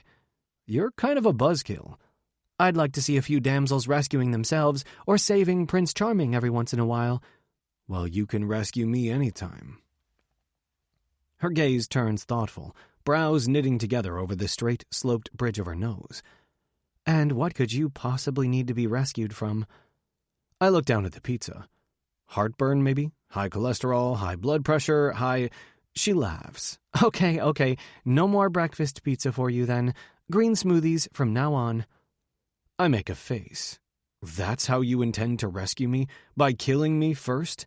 Oh, I think you'll survive. Hopefully long enough to see you make all your dreams come true. What are they, by the way? Another bright smile. World domination, of course. Or, barring that, to at least conquer Wall Street. Is that all? A girl's got a dream. Do you have any siblings, or did your parents break the mold with you? Nope, it's just me. And what do they think of your ambitions? That smile, which has already dimmed, now drops entirely. My parents are dead, she answers, her gaze skittering away from mine. I'm sorry. I feel like a complete dick for pushing her into such sensitive territory. I want to know more, but I can't exactly pry while we're in a public restaurant. And yet, I can't just drop it either. At the risk of sounding like a sap, I bet they're proud as fuck of you. Her eyes go liquid, as green and lush as velvet. She takes a sip of orange juice, her throat working to swallow it. Thank you, Tristan. That's kind. Nothing kind about it. In a way, I'm envious. I backtrack, realizing that I've basically shoved my entire foot in my mouth. Not about your parents. Losing my mom was hard enough, but losing both... It's okay. I know what you meant. Right. I nod, still feeling like an idiot. You can be anything you want to be. You don't have to follow in someone else's footsteps, or be measured against your own family. What's it like being the fourth? What's it like being the first? Touché, Raina says, some of the sadness I noticed on her face a moment ago dissolving. She drops her napkin on her plate and leans back in her seat. I'm stuffed. Me too. Should we get back to the office? Aren't you forgetting something? I pull a few bills from my wallet and place them on the table. Nope, I think we're good. You're not going to invite me on the road with you? I laugh at Raina's confident spirit. Is the ink on your ID card even dry yet? As a bone, she says. Come on, you know I'll learn more on the trip than I would staying behind. You barely know anything yet. You could sit in reception for 2 weeks and come out knowing twice as much as you do right now. Then imagine how much I'll learn after 2 weeks on the road. Chapter 7. At Betancourt Bets. Check out WW's interview with Ivy. We've got Wall Street's hottest hedgie right here, folks. Just saying. Tristan. We arrived in Atlanta yesterday, just in time to take out half a dozen executives from the largest institutional management group in the South. I wake up with a throbbing headache and morning wood that could clear a forest. The knock at my door comes as I'm in the shower, groggily debating whether I'm too tired to jerk off.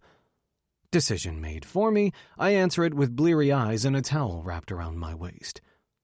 Raina looks as immaculate as always, and even better, she has a steaming cup of Starbucks in her hand. Coffee isn't usually my thing, but in my current state, I'll gulp down anything with caffeine or sugar, preferably both. Rough night? She asks, her lips twitching. As the low man on the totem pole, Raina spent most of last night in our hotel's business center, making sure the presentations scheduled for today will go off without a hitch. But she still looks as fresh as if she's gotten 8 hours of sleep, followed by a morning at the hotel's spa, neither of which I know has happened. I shake my head glumly. What's up with these people? I swear they must only get out a few nights of the year. None of them wanted to go home. We closed the place down. Raina leans back against the door, prompting a flashback of the all-too-fleeting moment I had her up against my apartment door, trembling and breathless. Mine. I draw her into me, setting my coffee on a nearby table. Oh, no. Raina smoothly sidesteps my advances. You have an on-camera interview this morning. I promised the team I'd have you in the car in 20 minutes. They're already headed to their breakfast with Georgia Electric's pension fund. If she was anyone else, I might have replied that I could be quick, but Raina makes me want to take my time. 1 minute she's as haughty as Eastern European royalty, and the next she exudes more sex appeal than a Sports Illustrated cover model. I find her contradictions as erotic as her curves. Fine. I let the towel drop just before walking into the closet to get dressed. While you were off getting lap dances, I poke my head through the open door. For the record, I did not get a single lap dance. I just paid for them. Okay. She strings out the word. On the off chance your visit to Atlanta's strip club scene comes up, let's not mention that you bankrolled the exploitation of women. I chuckle. If this interviewer expects a recounting of my night at all, he's booked the wrong guest. Actually, there's been a change. It's a she. You probably haven't seen the email yet since it came in late last night. She's the network's new money honey. Money honey? I choke out a laugh as I adjust my tie. Come on, you've heard the term. It's like using gorgeous girls with big boobs to stand on the sidelines of a football field in the hopes that a player will talk to them instead of the guy in a suit. Oh, I've heard it. I just didn't expect to hear it come out of your mouth. Because it's an offensively sexist and misogynistic term degrading to women who are every bit as smart and capable as their male counterparts? Something like that, I answer dryly. Well, you are 100% right, she says with a sigh.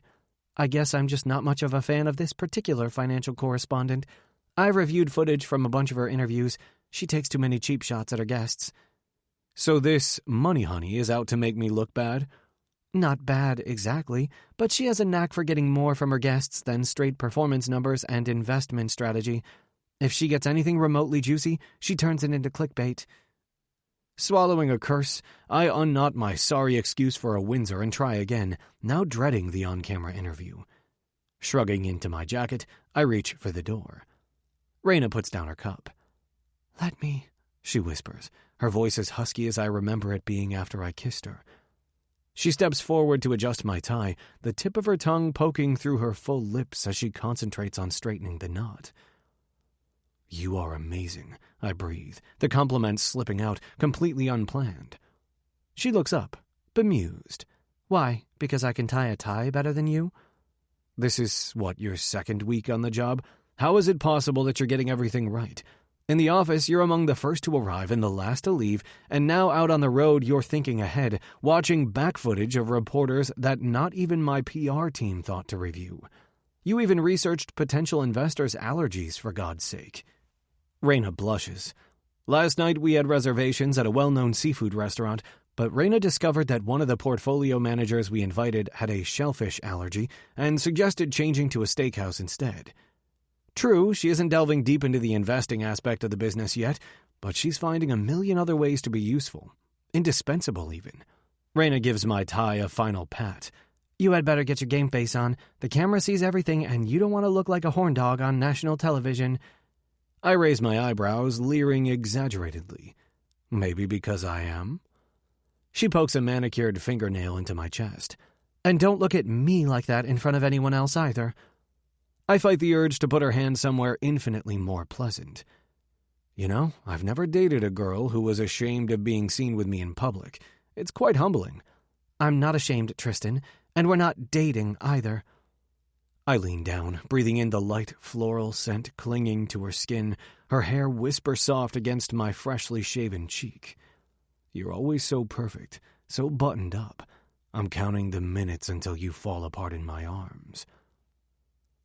The vein running just beneath Raina's nearly translucent skin pulses furiously, and I don't miss the quick hiss of her breath.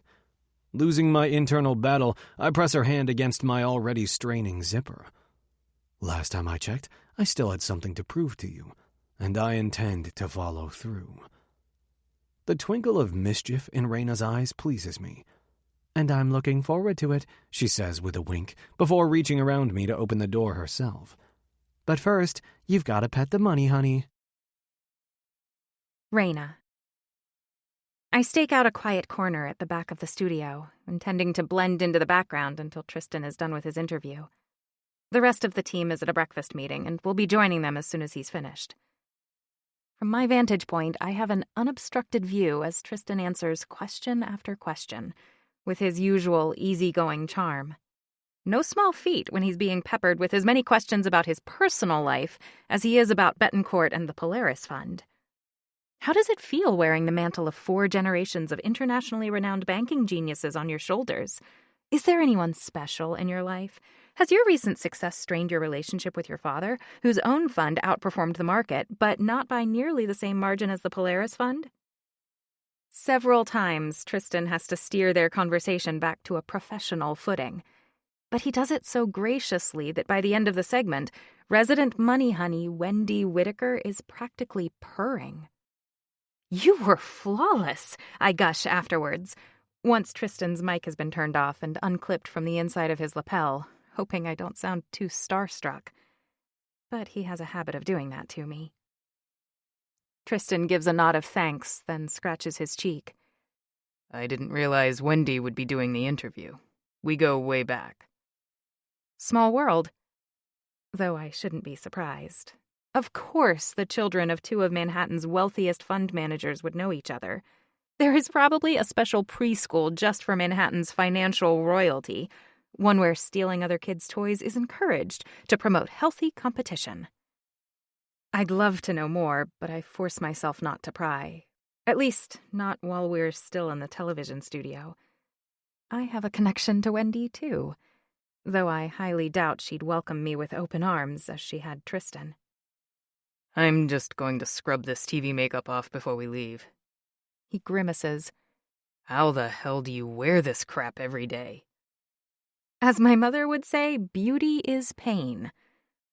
Interspersed with my mother's stories of her heyday in Manhattan were plenty of tips on maintaining and enhancing an attractive appearance. When I see her, she sometimes reminds me of an ancient Egyptian sarcophagus, shrouding her expertly preserved yet still decaying body in priceless jewels and tinted paint. And you listened to her? I lift an elegantly tortured foot, gesturing at the high heel and pointed toe. Have you ever looked at my shoes? He bends down a few inches, lowering his voice until it's a gritty rumble. I fucking love your shoes. I laugh, blushing as I swat at his chest. Go wash your face before you leave scratch marks. I left a fresh shirt for you in the green room. He hooks a finger around his collar, the bright white now rimmed with bronzer, and sighs. Be right back. Once my head clears from the distracting force of Tristan's playful teasing, I pull myself together and edge closer to the exit, fishing in my purse to call the driver and let him know we will be down shortly. I've purposely tried to be as unobtrusive as possible, but I'm anxious to leave. Every second I remain in Wendy's line of vision is dangerous. My fingers have just closed around the device when I see her extricating herself from the tangle of wires on set and walking over, hand extended in introduction. Fuck me. Hello there! The Gwendolyn Van Horn I remember from the photos of my mother's wedding was a glamorous young woman who seemed to have it all. Wendy Whitaker, however, is almost a caricature. Botoxed forehead, too thin nose, overly sculpted cheeks, and glossy duck-pout lips set atop a toothpick body. And with her blonde bob adding extra inches of width, she looks exactly like what she's become, a talking head TV reporter. Keep your cool. Wendy has no idea who you really are. I marshal a polite, impersonal grin. So nice to meet you, Ms. Whitaker. I'm a big fan of your work. I purposely don't offer my name, going straight for flattery in the hopes of distracting her. It doesn't. Raina, right? Shit. My smile wobbles. You're here with Tristan? Although Wendy's expression is amiable, I'm getting the feeling it probably has more to do with her plastic surgeon's handiwork than her actual state of mind. There's an edge of derision to her tone that grates at my eardrums like nails on chalkboard. Yes, I work for him, actually, at Betancourt. Wendy's eyebrows struggle to lift, ultimately losing the battle with her heavily Botoxed forehead. Oh, I assumed you were his girlfriend. Girlfriend? No, absolutely not. There's an awkward pause. Well, awkward for me. Wendy doesn't seem at all bothered as she looks me up and down. Finally, she says, Don't worry, sweetheart. Your mother no doubt taught you well. I'm sure he will be soon. Her eyes are flat and gray, like a shark's. No. I continue the charade. Have we? You can cut the crap. We're practically family, after all. Family. The word slices through me like a switchblade.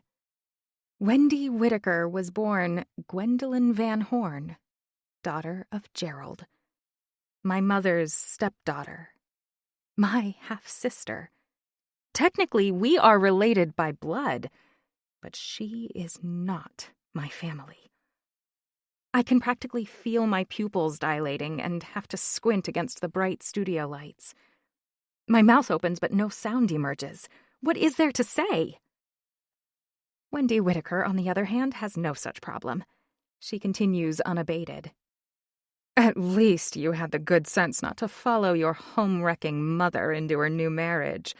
I looked into her background years ago, when I was just a cub reporter at a local station.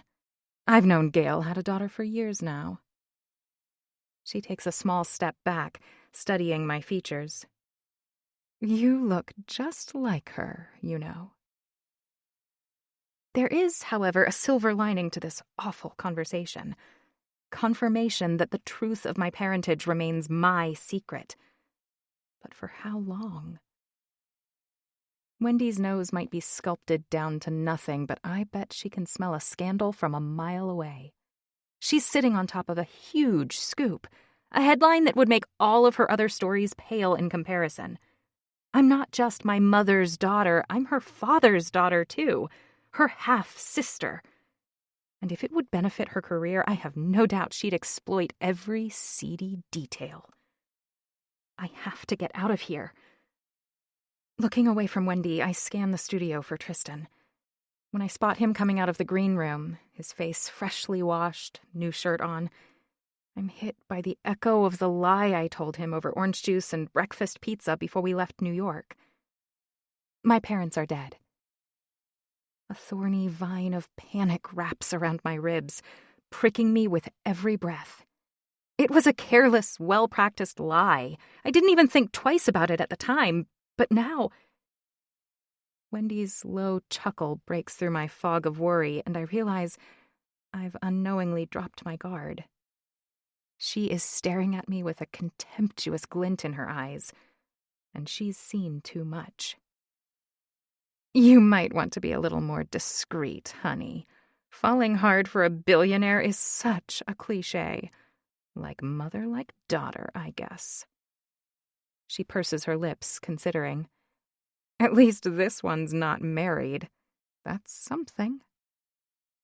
Fighting against the tightness in my throat, I muster up the kind of smile that reflects Wendy's animosity back at her.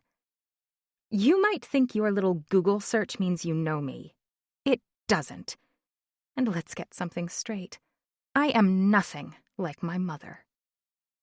With Tristan just a few paces away, I raise my voice. Again, so lovely to meet you, Ms. Whittaker. And you, she says stiffly, before giving Tristan an air kiss on both cheeks. Come back soon. The camera loves your face. 2 minutes later, we're enclosed in the air-conditioned comfort of a Lincoln Town car, on our way to meet the rest of the team. Glad that's over, he says, releasing a deep sigh and pulling out his phone, checking the markets before calling into the New York office and firing off a series of directives at his traders for the remainder of the ride. Not as glad as I am. Normally, I'd be listening intently to everything Tristan is saying. He's brilliant and can predict how the most minor, seemingly inconsequential event can affect an investment. But my interaction with Wendy is still echoing loudly in my mind, drowning out everything else.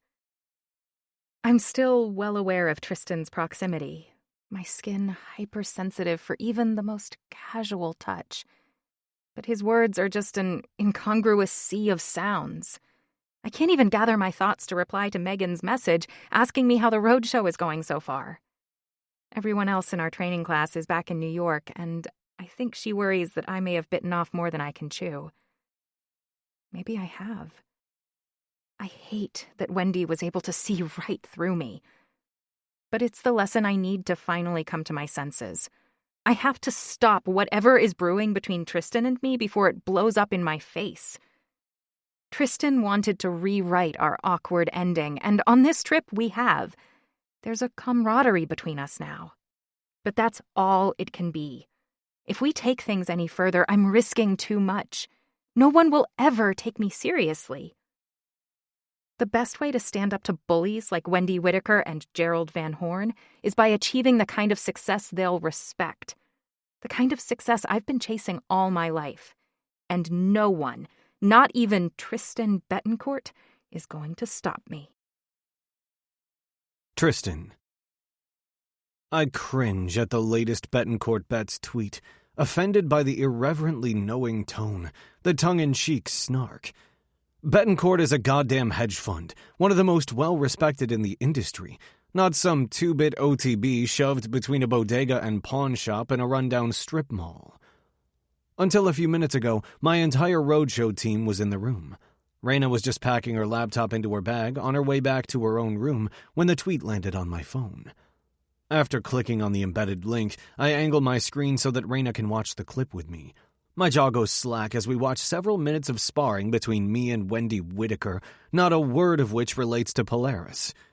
Jesus Christ, you were right. Wendy Whitaker and her producers have cleverly spliced my interview into a series of questions and answers focused mainly on my personal life. It isn't particularly juicy, but I certainly don't come off as anyone's first choice for investing $500 million. I can't believe Wendy pulled this crap on me. Tell me the network isn't actually airing this. I'm exhausted, but watching the heavily edited version of my interview has me all fired up. Raina opens the laptop she'd only just closed and begins typing furiously.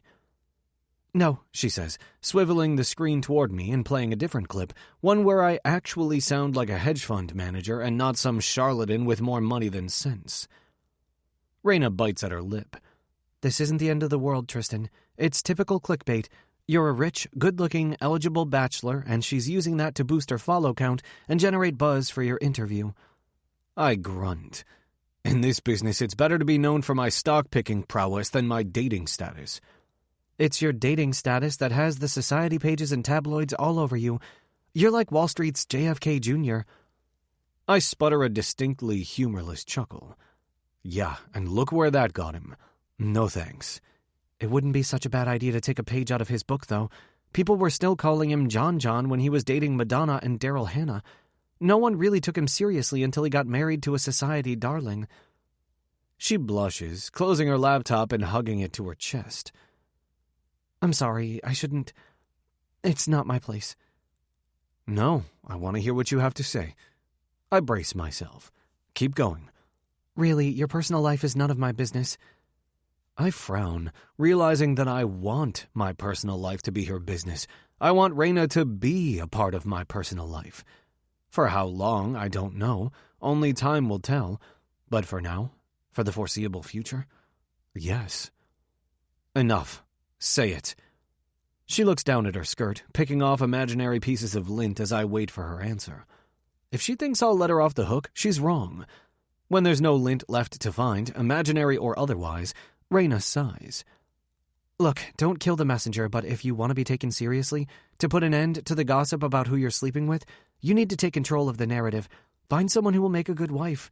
Someone like you? I cut in, wondering if I've misjudged Raina entirely. Maybe she's not so different from the other women I've known after all. Me? Her confused, wide-eyed gaze should be a dead giveaway that I've made a wrong turn. Yes. For my own peace of mind, I force myself to ask the question outright. Are you applying for the position? Absolutely not. You need someone beautiful, classy, someone with a last name as well respected as yours. Her answer gets under my skin, but in an entirely unexpected way. It's not as if Raina has the same problem my friend Tripp does, where his name might as well be Madoff. There's no whiff of scandal, no notorious history. But I know what she's implying. That she's less important because of it. Unworthy. And unfortunately, there are plenty of people who would agree with her. Have you been talking to my stepmother? Raina laughs, normally a delicious sound I wish I could record and play on repeat. But right now her laughter is thin and shrill, not melodic or joyous at all. Nope, not a word, and somehow I doubt your stepmother would give me the time of day. She's right, of course. Raina's independence, her work ethic, these are qualities my stepmother would never appreciate. But I do. People like my stepmother aren't worth a second of your time. That's sweet, she says. Completely delusional, but sweet. One day you'll marry someone just like her. My stomach turns. Never. Don't tell me you're such a romantic that you're still waiting to find your soulmate, your one true love. She wrinkles her nose. A romantic? No, but I'm not so jaded to think that love doesn't exist. I've seen it up close with my parents, and I've witnessed 2 distinctly different marriages, one with love and one without. I know which kind I want for myself. The lens through which I've been studying Raina grows a little thicker, a coating of curiosity and maybe even a little pity sharpening the image. You don't believe in love? Not exactly. I believe love exists, probably, but the chances of it lasting a lifetime are only slightly higher than winning the lottery. Half of all marriages end in divorce, and of the other half, how many are actually happy? Raina lifts her shoulders in a nonchalant shrug. But, as ridiculous as it is, married men are considered more stable, more responsible, more trustworthy, which is why I think you should find someone appropriate, have her sign an ironclad prenup, and tie the knot. You can always untie it in a couple of years. When I don't respond, she points to the tweet, redirecting my attention back to the rapidly escalating number of likes and shares. People are interested in you, Tristan, and they're very interested in your sex life, but if you're linked with too many women, no one will take you seriously, and if you're seen with the wrong woman, people will doubt your judgment. I'm taken off guard by Raina's cynicism. I understand the root of her feelings, but the fruit born from it is bruised and rotten. There's nothing wrong with Raina. Our situation, yes. The fact that I'm her boss, coupled with our 10-year age difference, is definitely problematic, but I'd be proud to have her on my arm, and I can't imagine anyone who wouldn't be. Why should I care what strangers think about my personal life? It's nothing but gossip and rumor. And you don't think that affects your public image? She extends her hands toward me, lifting them up and down. Your whole package may have gotten you this far. My package? I ask teasingly, hoping to lighten the mood, but Raina doesn't take the bait. Call it what you want, but there aren't many former hockey-playing hedgies out there who make me fantasize about being pinned up against the boards. As soon as the words leave her mouth, it's obvious Raina regrets them. Bright spots of color bloom on her cheeks, and she closes her laptop with a snap. It's late. I should go. I stand up at the same time she does. I'd pin you up against anything, anytime. In fact, I distinctly remember doing it already. Twice. My cock springs to life. I'm not going to lie, I wouldn't mind going for round 3. I hear it's a charm. Raina isn't charmed. Not a good idea, she says quickly. Why not? We're in a hotel room. It could be our secret. What did you say about secrets? That the only true ones are those you keep from yourself? She shakes her head slowly. You and I both know this isn't going anywhere, Tristan, so why should we risk our careers, our reputations, for a few meaningless moments? If you're so hard up for sex, I'm sure you could find someone willing to accommodate you with the snap of your fingers. Ouch. Is that really what you think? I wouldn't say it if I didn't think it. Well, you're wrong. First of all, stop acting like you're so goddamn replaceable, like I'm slumming it by hanging out with you. And give me a little credit, too. If you walk out the door, I'm not going to call the concierge and tell him to send up a whore because one pussy is as good as another. She blanches. That's not... I'm mad now. Angry at just about everything that's come out of Raina's mouth in the last few minutes. And I don't know that this isn't going anywhere because I can't predict the future. Neither can you. Actually, I can, she snaps. You're Tristan James Xavier Betancourt IV. Your name stands for wealth and stability and trust. I'm a nobody who'd like to make a name for myself that doesn't begin and end with that slut who slept her way to the top. There are 1,000 differences between us, but none more relevant than this. You'll be forgiven for your missteps, while I'll be defined by mine. I hate that she's right. You're not a nobody to me, I say firmly. Stepping closer, I pull the computer out of her hands and set it down on the desk. I wish you could see what I see when I look at you. You impress the hell out of me, little thief. Then either you're crazy, or you're too easily I silence her with one finger against her luscious mouth. As far as the risks we're taking, the risks you're taking, I get it, okay? But managing risk is what I do all day, every day. We're 1,000 miles from New York, and we won't be back for another week and a half. Why shouldn't we spend it tonight or any other night together if that's what we want? Especially here. Especially now. I pull my hand away, resting it on her shoulder, my thumb against her racing pulse. And for what it's worth, I don't believe marriage is just another business deal, and I don't want a wife who does. There's not much I won't do for my family, for my clients, for the bank, or for my fund. But when I vow to love and cherish someone, I intend to mean it.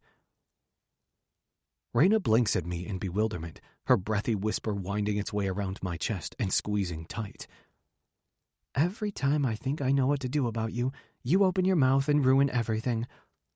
Good, because I think you were about to leave. I cup my palm along her cheek. And I'd really like you to stay. In the impersonal ambiance of this anonymous hotel room, The rest of the world feels very far away, and Reyna is so damn close. I thread my fingers through her hair, holding her at the perfect angle to receive my kiss. My other hand sweeps down her back, grinding her against me, cupping her ass, tilting her pelvis toward mine. She rewards me with a sweet, sweet moan. Eventually, I break away from her mouth, swirling my tongue along the dewy, soft skin of her neck. She tastes like flowers and clean laundry, with just a hint of an exotic spice I can't name. "Just tonight," she whispers. "No more." The conservative silk blouse that conceals Reyna's curves is held in place by tiny, frustrating as fuck buttons obviously not intended for male hands. I make a mental note to buy Reyna a replacement and simply take the two sides of her shirt in my hands and pull. One night, I agree, already knowing I'll fight for more. The damn buttons pop off, making satisfying pings as they bounce off furniture before landing soundlessly on the carpet. Reyna's bra is a little more cooperative, the clasp coming undone with just a quick pinch. Her skirt and panties are next, sliding off easily. Only once she's naked do I edge back a few inches and devour the sight of her. Reyna. Her name is wrenched from my mouth. You're so goddamn beautiful. She doesn't shrink from my gaze. A captivating flush warms her cheeks, traveling down her neck and fading just below the hollow dividing the delicate line of her clavicle. Fuck, I want to eat this girl alive. I rise to my feet again, fisting her hair in my hand, pulling just hard enough that her eyes glaze with lust as I guide her backwards until her calves hit the mattress. I've waited too long to have you back in my bed. "Then how come only one of us is naked?" she asks breathlessly. I grin, pushing her gently onto the bed, knowing we have all night to explore each other's bodies. She's still wearing her heels, and I pick up her right ankle, tossing the shoe to the ground and massaging her instep, my thumbs rhythmically kneading her sole. Reyna lets out a long, low groan. "Oh my God, that feels so amazing." Women and their sexy, ridiculous shoes. Over the years, I've discovered that every woman is different in bed. What they want, what they like, how they taste. But there is one constant. Their feet always ache from their damn shoes. Forget flowers and fancy dinners. The most effective way to get a woman wet is to start with her feet. It's no hardship. Reyna's feet are small and shapely, her toes perfectly angled in size from her big toe to her tiny pinky, the nails painted crimson. And with Reyna sprawled out in front of me, I have the opportunity to study the rest of her too.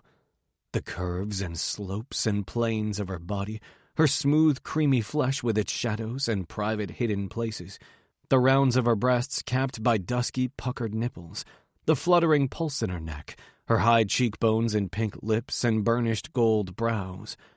Eventually, my hands traveled the length of her calves, kneading the muscles there, continuing behind her kneecaps and up her splayed thighs. By the time my hands crest the top of her legs, she is mewling, begging. So needy, I tease. Finally, Reyna is back in my bed, naked and writhing, exactly where I've wanted her, exactly how I've wanted her, since the moment she ran out of my apartment. Reyna's hips are swiveling as she chases my touch, her thighs splayed open, her pussy wet and glistening. My voice is husky as I stroke Reyna's clit with my thumb. Is this what you want? She gasps. "Jesus, yes, please." Every breathy, needy sound that leaves Reyna's mouth makes my cock twitch, although I have no intention of letting him out of his zippered cage yet. After so much build-up between us, I want more from her than capitulation. I want to hear her beg. But I never get the chance. Aggressive knocking throws an unwelcome wrench in my plans. What the fuck? We both freeze, Reyna's eyes locking onto mine. Smoldering with desire, they are a rich, mossy green, and for a long moment, transfixed, I forget about the interruption at all. Another round of knocking brings me back to the present. "You have to get it," Reyna says softly. "This is our night. They'll go away. "They'll come back." Fuck. Reyna's juices cling to my fingers as I pull my hand away and stride toward the door. Kyle begins speaking before I can look through the peephole. I just heard from one of my buddies on the West Coast. We need to talk before the market opens. Inviting him in isn't an option. I look back at Raina, feeling like the biggest douchebag on the planet. She mouths a silent, "Go," and waves me forward. "Wait for me," I mouth back, before swallowing a frustrated sigh and brushing past Kyle into the corridor. After the recent turmoil in the Asian markets, I can't afford to blow him off. "Sure, buddy, let's go get a drink." It doesn't take long to down a decent scotch and come up with a trading strategy incorporating Kyle's intel. I'm just about to charge back upstairs when he asks, "So have you slept with her yet?" Kyle's question takes me by surprise, and I gulp down a burning mouthful to give myself a minute before responding. "What are you talking about?" Kyle chortles. "Hear no evil, see no evil. Is that what you want from me?" I have no idea what you're referring to. My denial rings hollow, even to my ears. Jesus, Tristan, don't insult me. You can have any woman you want, but instead you're banging some rookie you've taken under your wing. For fuck's sake, that cliche has got page 6 written all over it. I don't care how good your returns are or what your last name is. If anyone finds out, you'll get absolutely crucified. And you'll deserve it. I slam down my glass. Kyle and I go back to our time as freshmen at Harvard. Over the years, he's become my most trusted advisor and one of the best portfolio managers I've ever known, let alone hired. But when it comes to Raina, I don't need or want anyone else's opinion. Let this one go, Kyle. That's exactly what I'm telling you to do. I lean across the table. Not gonna happen. He spreads his thumb and fingers across his forehead and pinches them together as if he's trying to pull his eyebrows off his face. You could lose more than just money on this one. Whether you like it or not, the second your mug made the cover of Money, you became the new face of Betancourt. Accusations of sexual misconduct don't look good on anyone, and the blowback won't just affect you and Raina. It will affect me, the team, the Polaris Fund itself, the Betancourt brand. Are you willing to take that risk? Kyle is right. I'm putting everything on the line for Raina. I need you to trust me on this one. I don't know how I know, but I do. She's worth it. Kyle throws me a look tinged with disgust. Of course you can say that. You're a Betancourt. If this fund blows up, you have a trust fund nearly as big as Polaris to rely on. You can lick your wounds in Ibiza for the rest of your life, waited on by bimbos in bikinis, and never have to worry about a thing. But for the rest of us schmucks, if this fund goes bust because our investors get cold feet after realizing their portfolio manager is more interested in chasing skirts than chasing alpha, we'll all be painted with the same boneheaded brush. The hostility in his tone leaves me rattled. Kyle, you know me better than that. Polaris isn't just some hobby for me, and I'm sure as hell not going to sabotage my career over a booty call. I've spent 33 years following the playbook set out for me since the day I was born. Raina St. James wasn't a part of it before, but she is now, and if that requires a change in strategy on my part, so be it. Listen, if you want to walk out the door, I'm not going to stop you. With your track record, you can get a job with any shop on the street. I don't want a job somewhere else. It might be your name on the door, but I put my heart and soul into making Polaris a success. This fund is as much mine as it is yours, and that goes for everyone on our team. I like Raina, I do, but that has nothing to do with my concerns. We're only as strong as our weakest link. And you think Raina's the weak link. Kyle leans forward and puts his elbows on the table, shaking his head. Not at all. When Raina was my student, she was at the top of the class, which, by the way, was a graduate-level course she had to get approval from the dean to enroll in. She's as smart and hardworking as they come. For a newbie, Raina's got great instincts. She has a real future in this business. She's no one's weak link. He jabs a finger in my direction. You're the goddamn weak link, Tristan. You need to end things with her, and not just for our sake. What do you think will happen if some hack decides to fill a slow news day with a story about you two? The hedge fund heir and his gorgeous young employee? Do you really want to fuck up her career before it's even gotten off the ground? I fold my arms across my chest, a useless barrier to deflect the arrows being launched from across the table. None of what Kyle is saying makes me want Raina less. We're not exactly broadcasting it on CNBC's Crawl. Kyle lets out a derisive snort. You don't have to. It's all over your face every time she walks in the room. Shit. I've always been better at sports than poker. Letting an opponent know exactly what you think of them without actually saying a word is an asset, but obviously that isn't the case in this situation. I can work on that. Yeah? Well, you'd better do it before someone snaps a picture of that hangdog look on your face and tweets it out as a meme. I sigh. The number of Betancourt Bets followers, already an offensive multiple of all Betancourt employees, is growing by the day.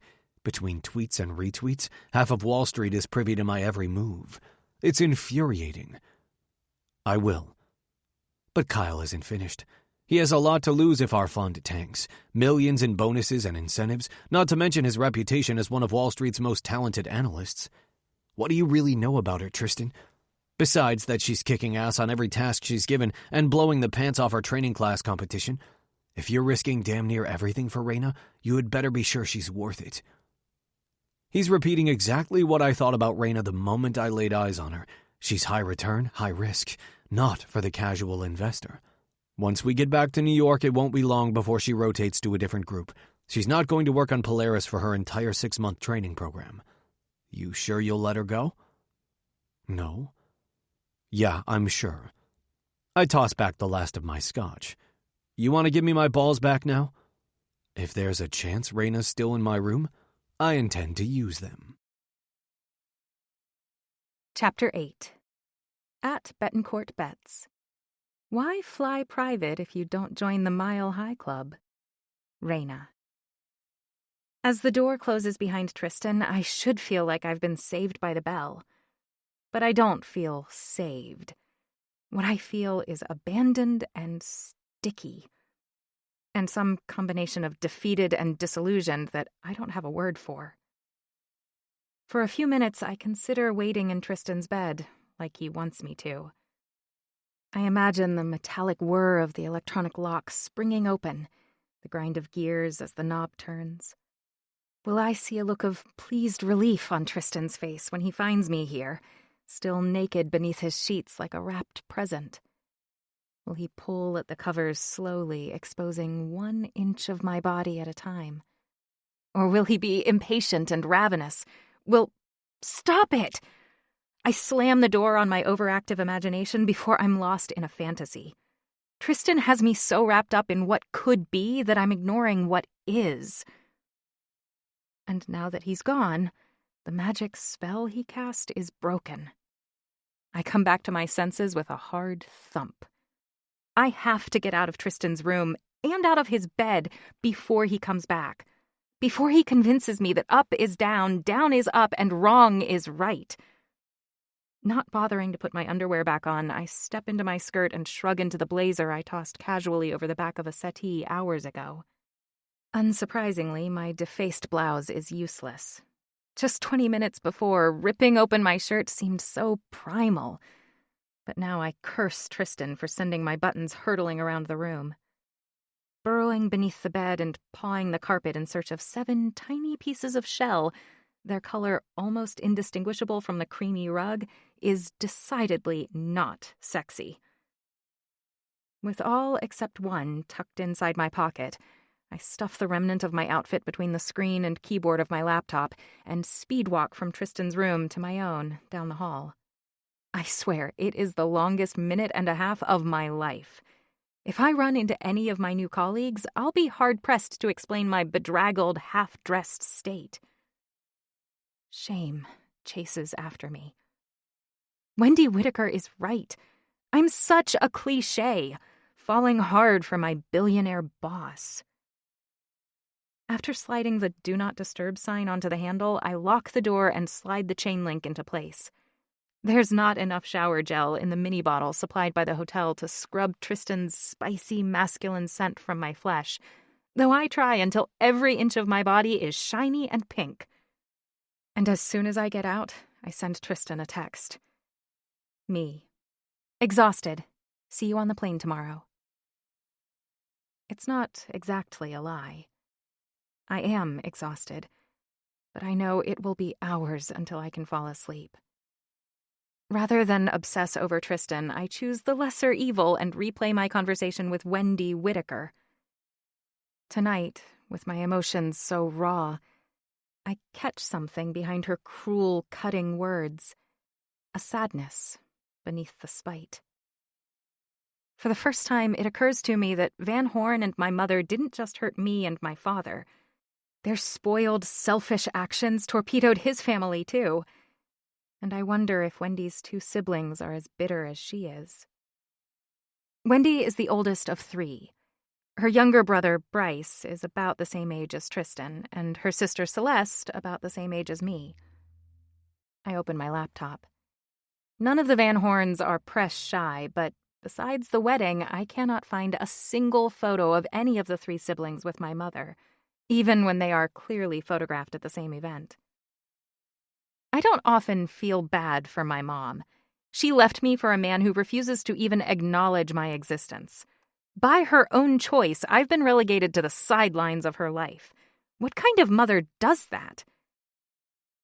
But she hasn't been welcomed into their family with open arms. If Wendy is any indication, maybe it's not such a bad thing that I was never forced into a relationship with the Van Horns. I've wielded a shovel in my hands for as long as I can remember, either digging for half-truths and outright lies or burying secrets of my own. But I always thought that once I graduated college, got a job, and lived on my own, I would finally be free. That it wouldn't matter who my father is or isn't. The only thing I'd need to prove is that I'm good at my job. Period. Falling for Tristan has complicated everything. I was drawn to him when he was just TJ, a gorgeous guy in a tux with old-school Pierce Brosnan looks and sexy AF mouth. But now, my attraction to him goes so much deeper than just wanting to jump his bones. Confusing, confounding, terrifying reasons. The effect he has on me feels like a narcotic, and I'm already addicted. What happens when the supply runs out? When Tristan decides he's had enough of his latest toy, me, and goes after someone new? A month ago, I didn't crave Tristan's attention, his approval. A month ago, I relied solely on myself, but now, the craving I feel for him is real and bone deep. It curls around me like smoke, penetrating my pores, my lungs, my blood. There is no part of me he's spared. But even in this new, uncharted space, in a body I barely recognize as my own, some rules are as old as time. Girls like me don't ride off into the sunset with men like Tristan. They get left behind in the dirt, like roadkill. I settle into the plush leather seats of the Betancourt plane, purposely choosing the one furthest from Tristan. We are flying to Washington, D.C. for the day, then continuing on to San Francisco for a global initiative gala sponsored by Zuckerberg, Gates, and a few other Silicon Valley superstars. The top 1% of the top 1%. Claire, who works in the marketing department and is the only other woman on this trip, drops into the empty seat beside me, clutching a can of Diet Coke as if her life depends on it. "Hiya," she murmurs. I respond with a similarly quick, quiet greeting. I've noticed that on our early morning flights, no one really perks up until after takeoff, which is fine with me. I'm content to sip my coffee and pretend I don't feel Tristan's stare burning a hole in my back. The events of yesterday are still weighing me down. I'm carrying so much baggage, it's a relief when the plane lifts off the ground with barely a shudder. 30,000 feet above the earth, surrounded by glittering crystal and elegant wood paneling, every need met by an attentive staff just waiting for an opening to be of service. It's impossible not to feel the enormous chasm between what is and what can never be. The world is so very different for the rich. Maybe money can't actually buy happiness, but it sure makes stewing in misery a lot more comfortable. "Are you afraid to fly, Raina?" Claire is frowning at my tight grip on the armrest. I release it with an embarrassed flush, brushing off the evidence of my nerves with a harmless white lie. I geeked out a little too hard on Greek mythology as a kid. I think Icarus's fatal flight may have scarred me.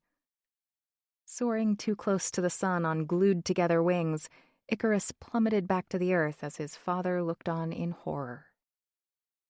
Maybe it's not such a white lie after all. It does feel like I'm aiming too high, daring fate to send me back where I belong. Despite the clear skies, there's plenty of turbulence inside my mind. She laughs. Not me. My mom was a flight attendant who married a pilot. My older sister is a flight attendant who married a pilot. My younger sister became a pilot, and she married her co-pilot. In our family, all planes take off and land with no problems whatsoever. No other outcomes are possible. That's my story, and I'm sticking to it. So what do you do when the news has footage of a plane crash? Nope, Claire interrupts. That word is not part of my language. But to answer your question, if by chance we can't turn off the TV fast enough, then it's just a show or a movie. Like the shark in Jaws isn't actually a shark. It's just a mechanical robot built to look like a shark. And the dragons in Game of Thrones are just digital creations, nothing more than special effects. None of it's real, and it certainly isn't dangerous. You've created your own little bubble. My voice is blatantly envious. I wish I could do that. Ignore the obvious and shape my own ideal reality. Exactly. She lifts up her can. And as far as I'm concerned, I'm still living in it. Cheers to that, I say, bumping my Starbucks against her Diet Coke. So, how are you settling in? You've kind of been thrown to the wolves, coming out on the road before getting through the training program. It's been amazing. Everything I hoped it would be and more. I've wanted to work for a hedge fund for so long, and I'm just really grateful to be here. Claire chokes on her soda. Oh, God. I honestly don't even remember what it was like to be you. So green and happy to just have a seat at the table. But I'm going to give you some unsolicited advice I'm sure you'd eventually figure out on your own. She pauses to look around, then lowers her voice. 2 words. Fuck gratitude. Say it with me. Fuck gratitude? I repeat, feeling like an idiot. Discomfort that Claire picks up on. No, say it again, like there's not a question mark at the end of it. This time I take her more seriously. Fuck gratitude. Keeping my voice still low but steady. Better. Now, remember that, because you are not grateful for your seat at the table or your year-end bonus or anything else in this job. You deserve to have your voice heard and your work rewarded. Gratitude gets you dicked over hard. Got it, I say solemnly, deciding that this is just the kind of straight talk I need today. I'll get myself a strap-on ASAP. Like Tristan and my Van Horn half-siblings, I graduated from an elite New England boarding school and earned an Ivy League degree. But unlike any of them, I've been hired by the hottest hedge fund on Wall Street on my own merit, not because of my last name. I am more than just some pompous billionaire's dirty little secret with my nose pressed against his glass window. Claire's lips twitch as she narrows her eyes at me. I think you're going to do just fine, Raina. Welcome to the penis party. Tristan. I feel a breeze as Raina walks right by the empty seat next to me. I'm disappointed, though not surprised. My room was empty when I returned last night, just the faint notes of her perfume lingering in the air. And when I went to call her, I saw that she'd already texted me. A brush off. Part of me wanted to show up at her door, but a louder part told me to give Raina her space. And I know she made the right choice this morning. I don't like it, but I respect it. If she'd been sitting right next to me, it would be impossible not to let my hand slide between her thighs, or turn my head toward the curve of her neck to sneak a glimpse of her cleavage, or breathe deep the scent of her perfume. Of course she can't sit next to me, not while we're surrounded by people who cannot know how badly I want to rip her clothes off, or how close we've already come to giving in to the pull of pheromones and raw lust. Even the thought of Raina in my bed is like a match to a flame. And the next time we're alone, I'll be damned if anything comes between us. Not Kyle or the markets, not Raina's doubts or my obligations. Which is exactly why I should be grateful to Raina for sitting as far away from me as she could get on this G550 jet. What am I thinking, letting myself get so wrapped up in her silken hair and deliciously long legs that work feels like an imposition? Since when hasn't Polaris been my biggest priority? Kyle is right. My desire for Raina might easily blow up in my face. And if it does, or as he insisted, when it does, we'll all get burned. Then again, what if we slake our hunger for each other on this trip? Maybe when we get back to New York, I won't be so goddamned obsessed with her. How can anyone sustain this level of lust? It can't be healthy. Objectively, it's the smartest solution. A short-term fling while we're far from the office. We can keep our affair under wraps if we're discreet. I reach into my pocket, rubbing Raina's smooth, almost slippery button with my thumb. I found it this morning on the top of the dresser where it must have landed last night. It feels like a talisman, a good luck charm. I shoot a glance Raina's way, my hands itching to cup her head and bring her mouth to... discreet, remember? Okay, yeah, Raina's bypassing the seat next to mine was definitely the right move. I just wish it didn't feel so goddamn wrong. Chapter 9. At Betancourt Betts. The best part about getting out of the office? An exciting new showmance, of course. Raina. Before leaving New York, I nearly maxed out my credit card on the black tie gown I'm wearing tonight. Initially, I'd balked at the price tag of the shimmering, gray, metallic, one-shouldered Hervé Léger. But as I walk into the ballroom of the Ritz-Carlton, I'm thankful for its elegant silhouette. It's as conservative as a bandage dress can be, molding to my waist before tapering to a mermaid-style skirt. Simple and elegant, it flatters my figure without screaming bombshell. If you don't look too closely at my teardrop earrings, which are cubic zirconia rather than diamonds, I look as if I belong in this glittering ballroom overflowing with the Forbes 400, with millions in the bank or a family lineage I can trace back for centuries. Possibly both. Tristan materializes at my side just as I accept a champagne flute from a passing waiter, the glass nearly slipping from my fingers. It isn't fair that he's more attractive than everyone else in the room. He was born with too good of a hand, truly. Tight-knit family, more wealth than could be spent in 10 lifetimes, star athlete, brilliant. Does he have to be so goddamn gorgeous, too? Are you planning on making a toast? Oh, I realize my arm is still mid-air and bring the rim to my lips. Tristan leans toward me, his mouth hovering above my ear for a moment, just long enough to whisper, You're stunning, little thief. The champagne bombs down my throat like a roller coaster diving from the highest peak. I cough, eyes watering as I wave my hand in front of my face. Don't do that to me. He claps me on the back. Are you allergic to compliments?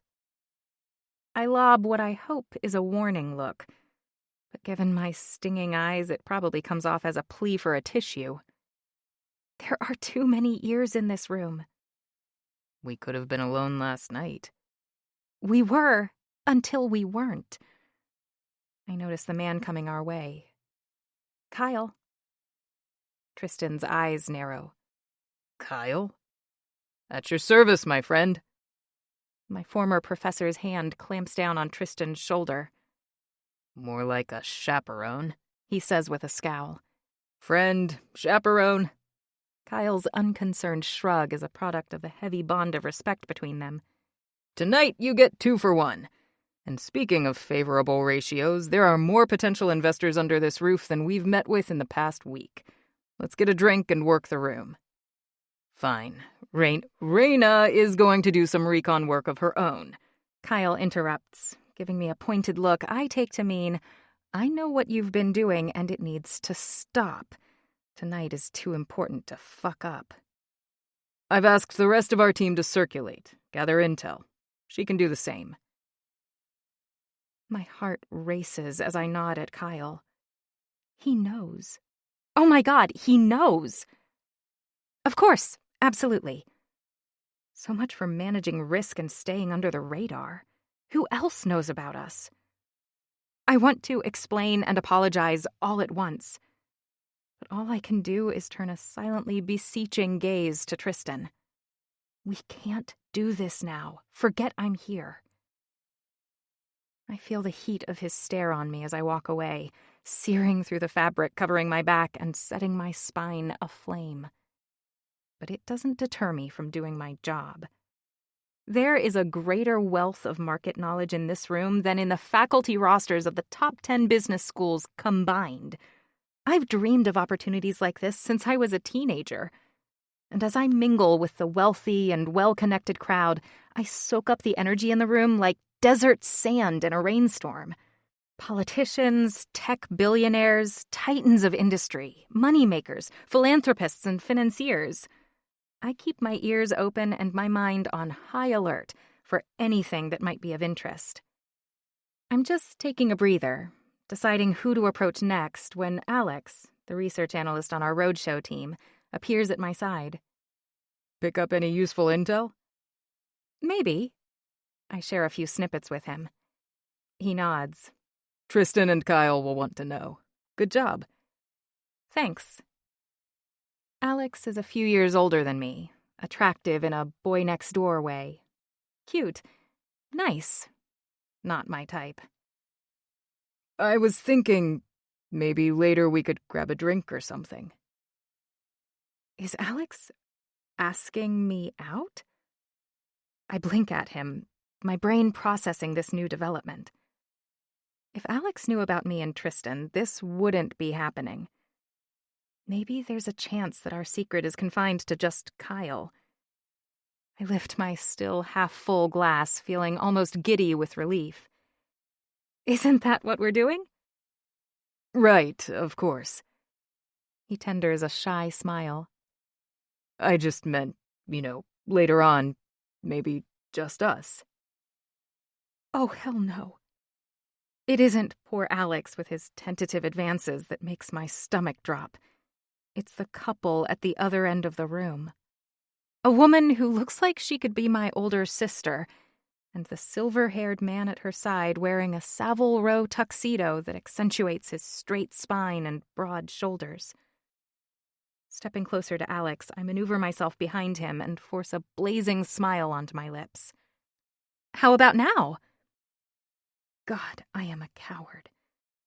But as gorgeous as my Hervé Léger dress is, it's nowhere close to the suit of armor required for a face-to-face meeting with my parents. Although I hate myself for running away, for shirking my responsibilities to the Polaris team, I know I can't stay here another second. If Van Horn feels that I'm the slightest threat to him, or even just a minor annoyance, he'll find a way to take me out before I have the chance to prove my worth. I may have bluffed my way into this game, but he's holding all the cards. Alex trails behind me as I scurry from the ballroom. In the dimly lit lobby lounge, I order a stomach-settling ginger ale and pepper him with questions about his work, his hobbies, his family. Anything to keep from thinking about my family just steps away. All the while, I keep an eye on the entrance to the ballroom, hoping to see Van Horn and my mother leaving, so that I can go back inside and continue working. But when there's nothing left in my glass but a puckered maraschino cherry and a few cubes of ice, I realize it's best if I go back to my room upstairs. At least there I can take out my laptop and document everything I've learned tonight. I ask Alex to walk with me. A hopeful look blooms on his face, and I feel a twinge of guilt for misleading him into thinking he'll be invited inside. But the coward in me wants someone by my side, in case I run into anyone whose last name starts with Van and ends in Horn. At my door, I pull my keycard from my beaded clutch and turn to Alex. I'm really not feeling very well. I'm going to type up my notes now, and if I get a second wind, I'll come back downstairs. His expression falters, staring at me as if I'm an empty ice cream cone whose scoop has just fallen to the ground. Sure, feel better. Nice guys like Alex don't push their luck or take what isn't offered. Closing the door with a shaky sigh, I ignore the wall switch in favor of opening the drapes. The lights of San Francisco's skyline light up the room like hundreds of twinkling votive candles set against an inky darkness. I hang up my dress in the closet and pull on a fluffy white bathrobe emblazoned with the insignia of the hotel, only loosely tying the belt. My skin feels tight, stretched thin by the anxiety bubbling up inside of me. I am so tired of holding the disparate shreds of my life together and shielding Tristan from my lies. I'm not sure how much longer I can do it. But losing my grip might just mean losing everything. Tristan. You didn't have to do that, I say to Kyle, my anti-wingman, watching as Raina slips into the crowd. I don't want Raina to do recon work or mingle with the crowd. I want her on my arm, by my side. Yes, I did. No one would blame you for wanting to get her in bed. So does every guy in this room. I fight the urge to growl. But even a fool can see that you're half in love with her, and there aren't many fools in this room, Tristan. You have to be careful. The argument that springs to mind never makes it out of my mouth. Kyle is a good friend as well as my colleague, and some things don't need to be said out loud. But he's wrong. I'm not in love with Raina St. James, half or any other ratio. I can't be. We haven't even had sex yet. We only met weeks ago, and I barely know anything about her that isn't on her resume. Except that she lights up every room she walks into, and she takes my breath away. And she makes me so hard I can't focus on anything but the interminable seconds ticking away until I'm finally inside of her. That's the pro side of the list. The cons are just as significant. There is a 10-year age gap between us, and Raina is my employee, a trainee for God's sake. It's hard to make a name for yourself when the 3 other men who've come before you have already left their mark. But as a Betancourt, hiding in the shadows isn't an option. And right now I can clearly visualize 2 paths. As Tristan James Xavier Betancourt IV, I can be a successful financier who exceeds already high expectations, or I can be Ivy, the sleazy screw-up who leads with his dick and lets his family and investors down. With this crowd, I am definitely the former. The governor of California spots me and proffers his hand, drawing me into a conversation with 2 senators and the CEO of a multinational energy company. Zuckerberg and I talk about Facebook's latest earnings. Gates asks me to make a contribution to his foundation. And it feels damn good, like this is who I'm meant to be and where I belong. Fuck Ivy. I'll be damned if my contribution to the Betancourt legacy is to disgrace our name, corrupt our brand. I have to face facts. Kyle is right. Raina is off limits. But off limits doesn't mean out of sight. I keep track of her as she works the room like a pro until I don't. Suddenly, Raina is nowhere to be seen. At last glance, she was talking to Alex, an analyst just a few years out of the same training program Raina is in now, but I lost track of her at least half a dozen handshakes ago. Blatantly ignoring my current conversation, I scan the room yet again. They are both gone, and I don't like it one bit. Quit it. Off limits, remember? I take Kyle's elbow to my ribs without flinching and attempt to refocus my attention on the boy, really, who just sold his app development company for $500 million.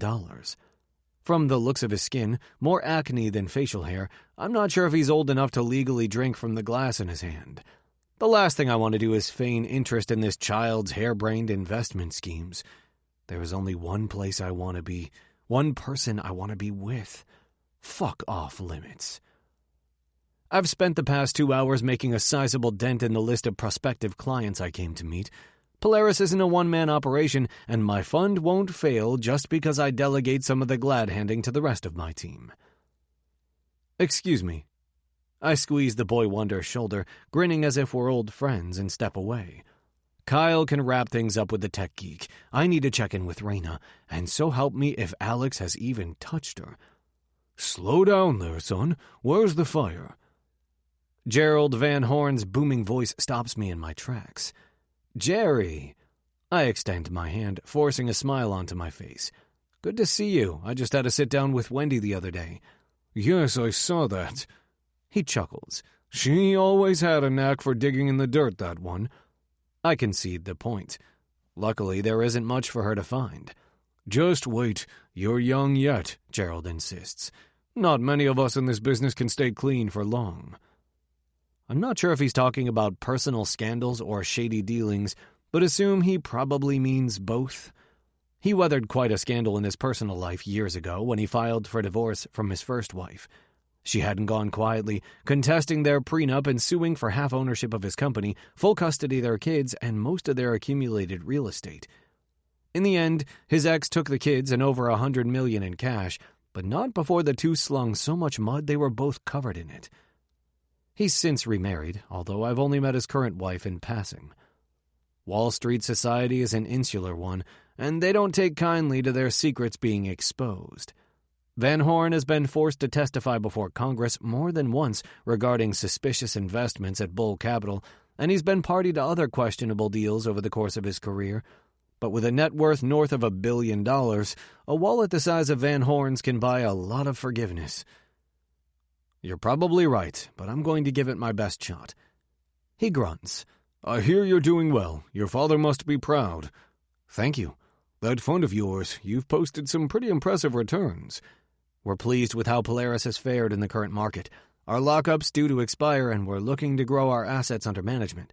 It's going well so far. It's an important time for you, then. Too many funds don't make it past a year. And what's this I hear about your father looking to get out of the business?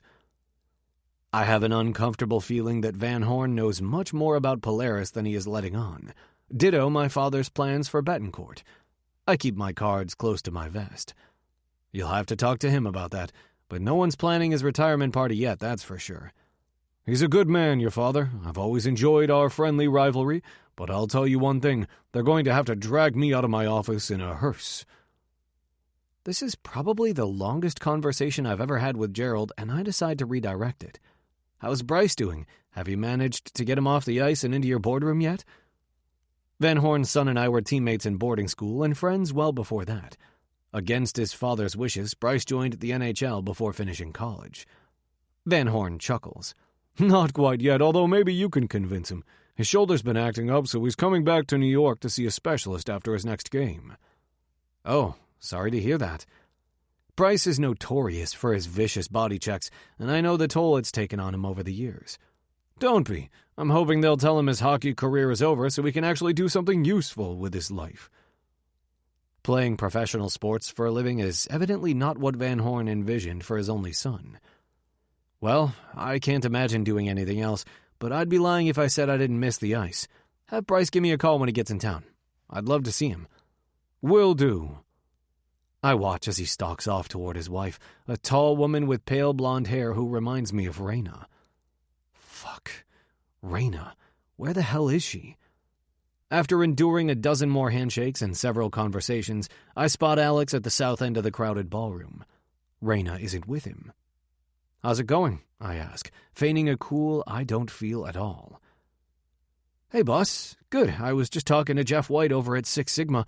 I force my hands into my pockets, listening as he recaps information I already know. Great. And how about the rest of the team? I make a show of looking around. I touched base with Sam earlier. I see Claire with the Blackstone folks, but I've lost sight of everyone else. He blinks rapidly. Jeff and Matt are around here somewhere. I walked Raina up to her room earlier, and... Chapter 10. At Betancourt Bets. Things are pretty quiet in NYC, but we hear San Fran is sizzling. Raina.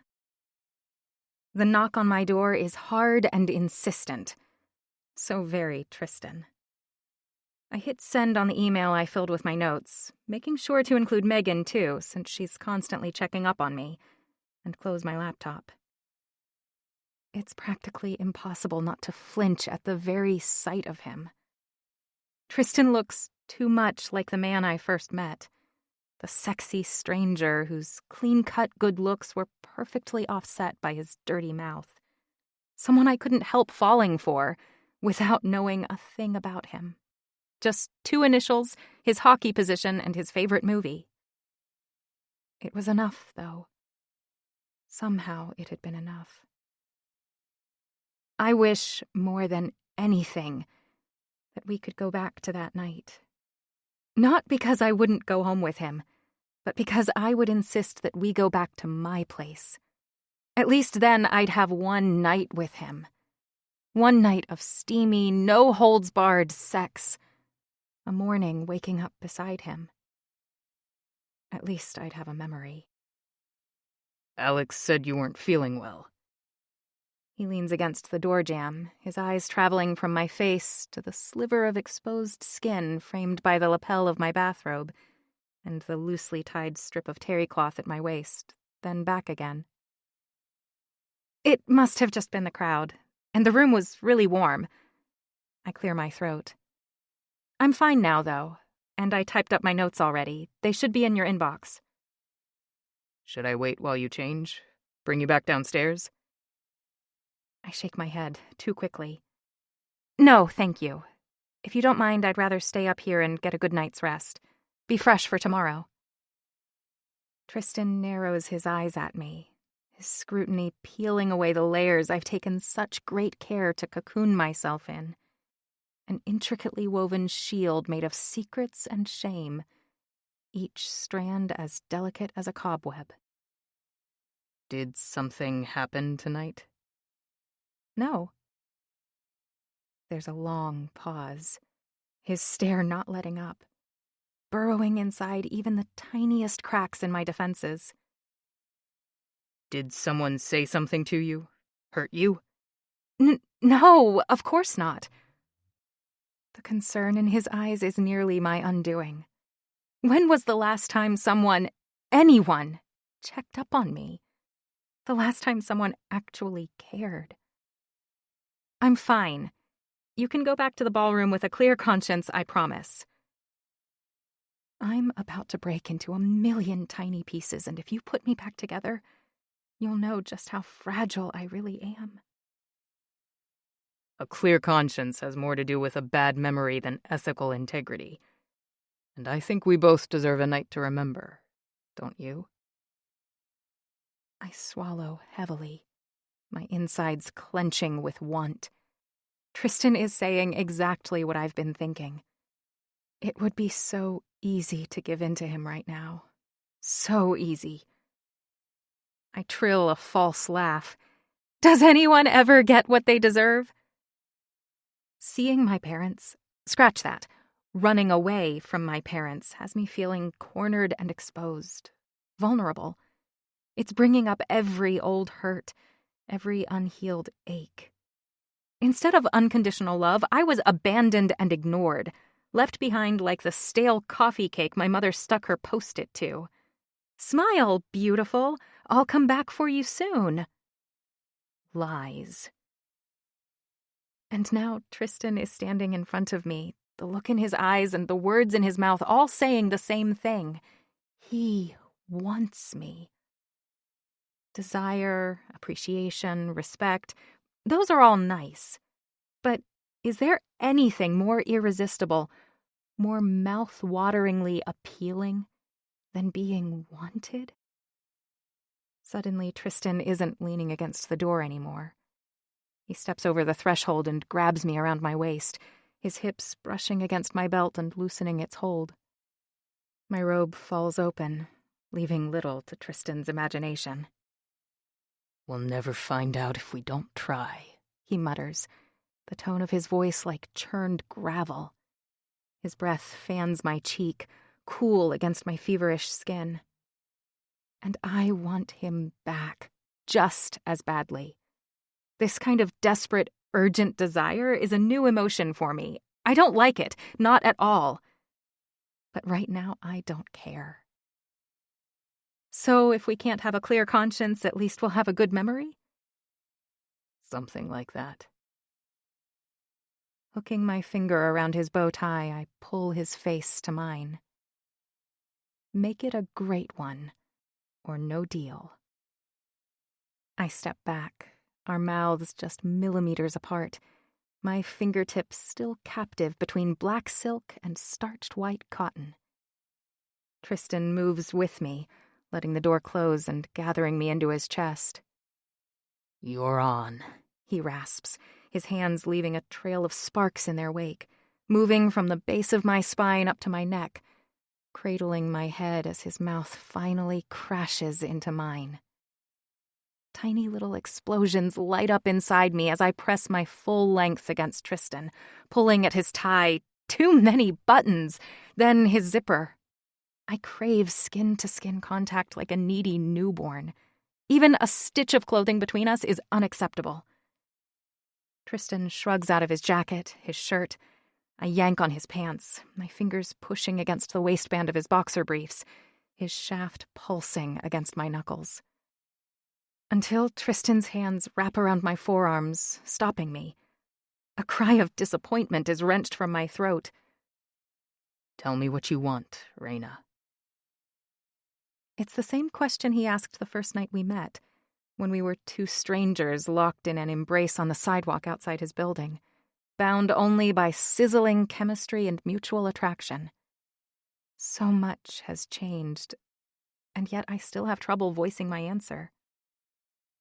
I take the easy way out, offering only a flirty, "Isn't it obvious?" A vein at Tristan's temple throbs. Back then, he answered for me with a deluge of lustful thoughts that had me completely entranced. But not tonight.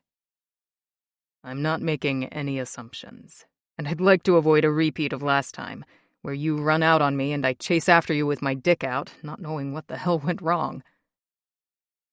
His tone is as light as mine, but the truth behind it gives it an edge. "I can't exactly run out on you tonight. This is my room." He arches a brow. "Not good enough." Last time, knowing he was my boss had been enough to stop me from going too far. But now it is not nearly enough. After a moment, I sigh. "You, Tristan. I just want you." A nerve ticks in his jaw as he holds me firmly at arm's length, unsatisfied. "That's what you had the night you came to my apartment, and you left the second you found out who I really was. I'm still a Betancourt, and I always will be." Someday, I hope I'll own my past as confidently. I am so sick of secrets, so sick of hiding. But that day is far in the future, and Tristan is here, right now. I'm not ready for this conversation. Not yet, maybe not ever. But I say what's in my heart anyway. I know exactly who you are. You're TJ, an outrageous flirt who wears the hell out of a tux and kisses like I'm all the oxygen he'll ever need. And you're Tristan James Xavier Betancourt, the fucking fourth. Prodigal son, financial genius, and believer in fairy tales and happily ever afters. A real-life Prince Charming. And then I drop to my knees, breaking his grip on my arms. But tonight, in this room, the only thing that matters is that you're mine. Tristan's palm hits the wall with a smack as my lips close around the bulbous, velvety head of his cock. His other hand twists in my hair, gripping it in a not at all unpleasantly tight fist. "You have no fucking idea how much I've wanted this." Tristan's voice is a gruff rumble that comes from deep inside his chest. His thickness pulses inside my mouth, and I moan, withdrawing just enough to murmur, "I think I have some idea," before taking him in again, my fingers holding him steady, my thumb pressing against the ridged seam of his balls.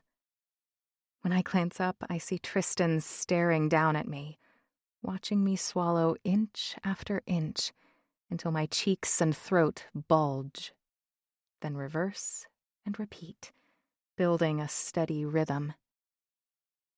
After a few minutes, his eyes are narrowed, his mouth pursed, the vein at his temple throbbing madly.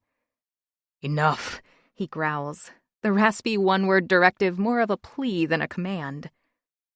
I open my mouth, allowing his glistening tip to skate past my lip. With one hand, I hold it against my cheekbone and toss him a mischievous grin. Are you sure? I could go down on him forever. I've only done it a few times before, and I've never really liked it. It felt like something I had to do rather than wanted to. But with Tristan, it's different. He smells good. He tastes good. And even though his hand is on my head, he doesn't try to set the pace or push my face into his crotch. With each lick, each taste, I feel his thighs tremble, hear the quickening of his breath. But I let him pull me up, pressing my cheek against his chest as he kisses my forehead, my hair still wrapped in his hand. My turn. He leans into me, my back arching as he bites softly into my neck, kissing, tonguing, nipping at my skin, scorching a path to my breasts. They are already screaming for his attention, blood pulsing beneath my nipples. I cry out as his lips close over them, sucking each one in turn. 1 second I am in his arms, the next I am airborne. Covered by a down-filled duvet, the bed I land on is soft. Tristan pounces hard on top of me. Very hard. My breasts overflow in his hands as he moves lower, his tongue dipping into my belly button, leaving me gasping for air. Before I can catch a deep breath, his hands are on my knees, coaxing them outward. Tristan, I sigh, not knowing what to do with all the pent-up yearning inside of me. But I'm scared, too. He's the only man I've ever climaxed with. What if it was just a fluke? I can do it myself, sure, but an orgasm is so intimate, so personal. What if I can't do it again? I've always held back just enough that I never quite jumped over the edge. Not until Tristan showed me I could fly. I soon realize my fears are unfounded. Tristan is no one-night wonder. He doesn't let me hold anything back. He takes everything I have, whether it's offered or not. So I might as well just soar. At least, that's what I tell myself as his lips trail hot kisses up the insides of my thighs, as his thumbs hold me open, as his mouth closes over my sex. His tongue explores every fold, every crevice, before seeking out my pulsing clit, bathing it with just enough pressure, just the right speed, oh my fucking God! My orgasm breaks over me, each wave pounding me into submission. I hear the quick rip of a plastic wrapper, and then Tristan is inside me, sliding into home. I hook my ankles around his hips, pulling him closer, tighter. I want to consume him every last inch. His elbows land on either side of my head, his hands wrapping around my shoulders, holding me steady for his thrusts. Otherwise, I would inch further up the bed with each powerful stroke, my skull smacking the headboard. But no, Tristan holds me tight, safe. Our eyes lock, burning into each other. That's exactly how it feels to me, like a smoldering match thrown onto an oil slick, instantaneous flames claiming the right-of-way.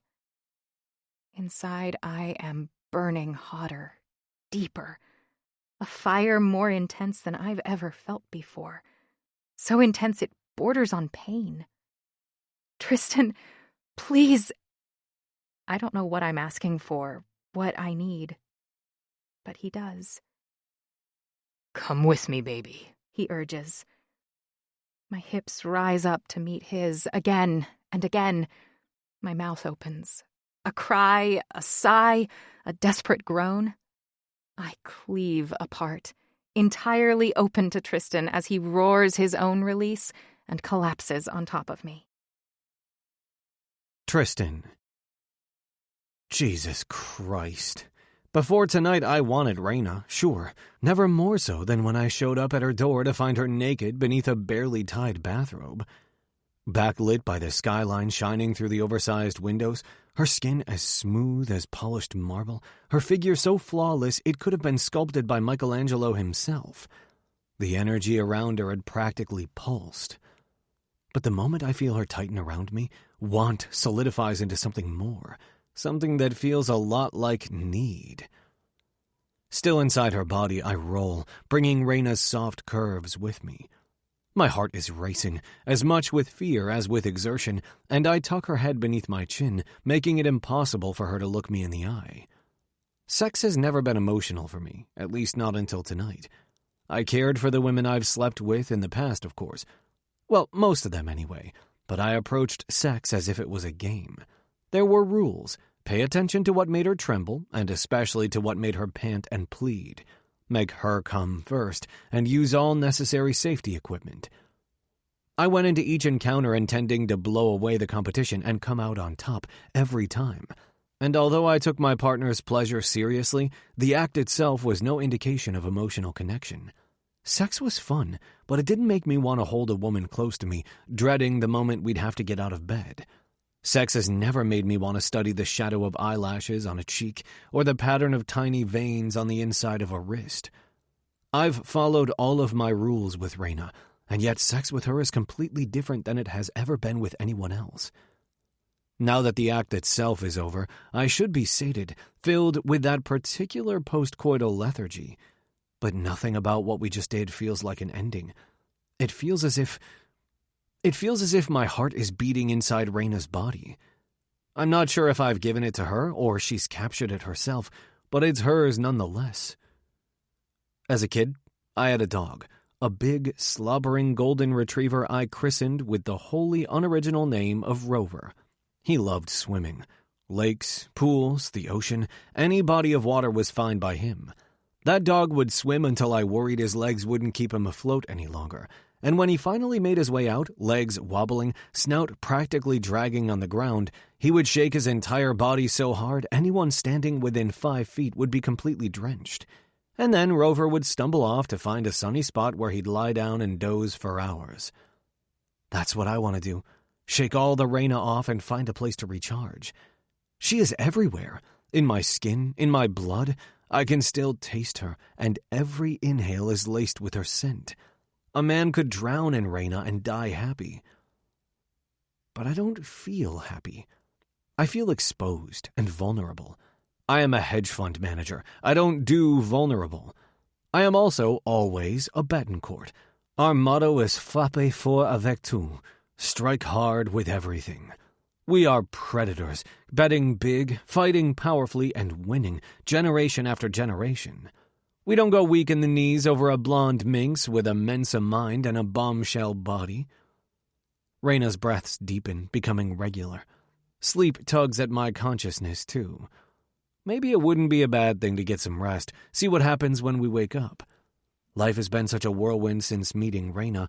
Maybe I'm overthinking things. But I know one thing for sure. I already want her again, even more than I did an hour ago. Now I know what it's like to feel her lips wrapped around my cock, hear the sound of her needy mewling as I thrust deep inside her, see the look in her eyes as she climaxes. I don't know if I will ever get enough of Reyna St. James, and I'm not sure that I want to either. How will Reyna feel when she wakes up? Maybe once will be enough for her, or maybe it will be one time too many. I have no idea, but there is a frisson of fear at the base of my spine. What if she's perfectly happy to end things after tonight, continue on in a purely professional way? I won't like it, but can I live with it? Maybe. But God help me if I see an ounce of regret shining from within the depths of Reyna's evergreen eyes when she wakes up, it might just kill me. Chapter 11. At Betancourt Bets. Word on the street, Polaris will be in the money after a successful roadshow. Reyna. The first thing I notice when I wake up, besides the fact that it's still dark outside, thank God, if we overslept Kyle would have another reason to be furious with me, is the small puddle of drool beneath my cheek. crap. I drooled on Tristan? How mortifying! I bring my hand upward, wiping at his chest as gently as I can manage. Hey, you're awake. His voice is rough and scratchy, still thick with sleep. Good morning. Don't mind my saliva. Yeah, just now. Sorry for passing out on you, literally. I crashed hard, which is new for me. Sex normally leaves me feeling keyed up, my skin tingling, blood buzzing, heart racing. It's always more foreplay than finale because I never cross the finish line. But not last night. Not with Tristan. Jesus Christ. No joke. Ivy knows what he's doing. Back-to-back explosive orgasms were the icing on a multi-layer cake.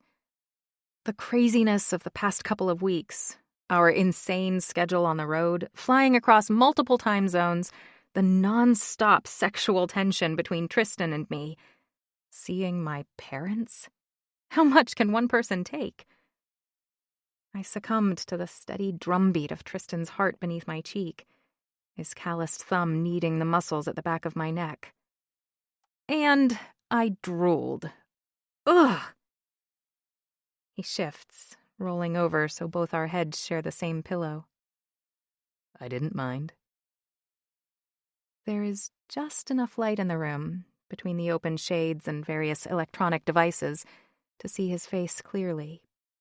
But I'm not quite ready for that yet. I'm still trying to figure out how I feel about giving in. To Tristan, to my own desires. My emotions are all over the place. Guilt, certainly, though probably not as much as I should be feeling. Fear. Despite Tristan's assurances that no one, besides Kyle apparently, will find out about us, what will happen to me if he's wrong? Have I destroyed my career before it's even begun? Confusion. Why? Why am I risking everything for this man? But mostly it's just quiet contentment that's whispering through my veins, as gentle and pleasant as the caress of a satin ribbon. Capitulation was so very sweet. I close my eyes, replaying the evening in my mind. The glittering ballroom filled with glamorous people, my shame-faced getaway after spotting Van Horn and my mother, and then my unforgettable night with Tristan. I stretch a little, feeling the delicious pull of soreness in places only he has ever reached. I had no idea. About what? My eyes fly open. Did I really speak that thought aloud? What? What do you have no idea about? Guess I did. I stall for a minute, considering several responses before finally going with the truth. A novel idea. What just happened between us? It's never been quite like that before. At least, not for me. Tristan offers a tender smile, his eyes half-lidded and kind, as he swipes his thumb across my cheekbone. I blink, waiting for him to say something, anything. Instead, his fingers curve into my neck and he pulls me forward for a kiss. You made a good call, heading upstairs. I didn't think you'd follow me.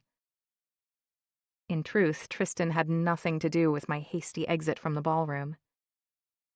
Kyle must be fuming. He's got to realize we're somewhere together. Tristan chuckles.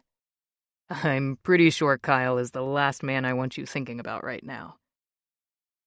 I run a fingertip along his well-defined bicep. And just what do you want me to think about? Round 2. Though it shouldn't be possible, a fresh wave of arousal breaks over me.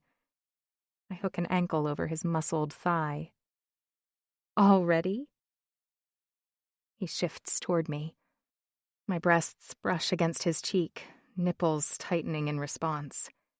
Evidence of his desire prods at my belly. I hope you weren't expecting a good night's sleep.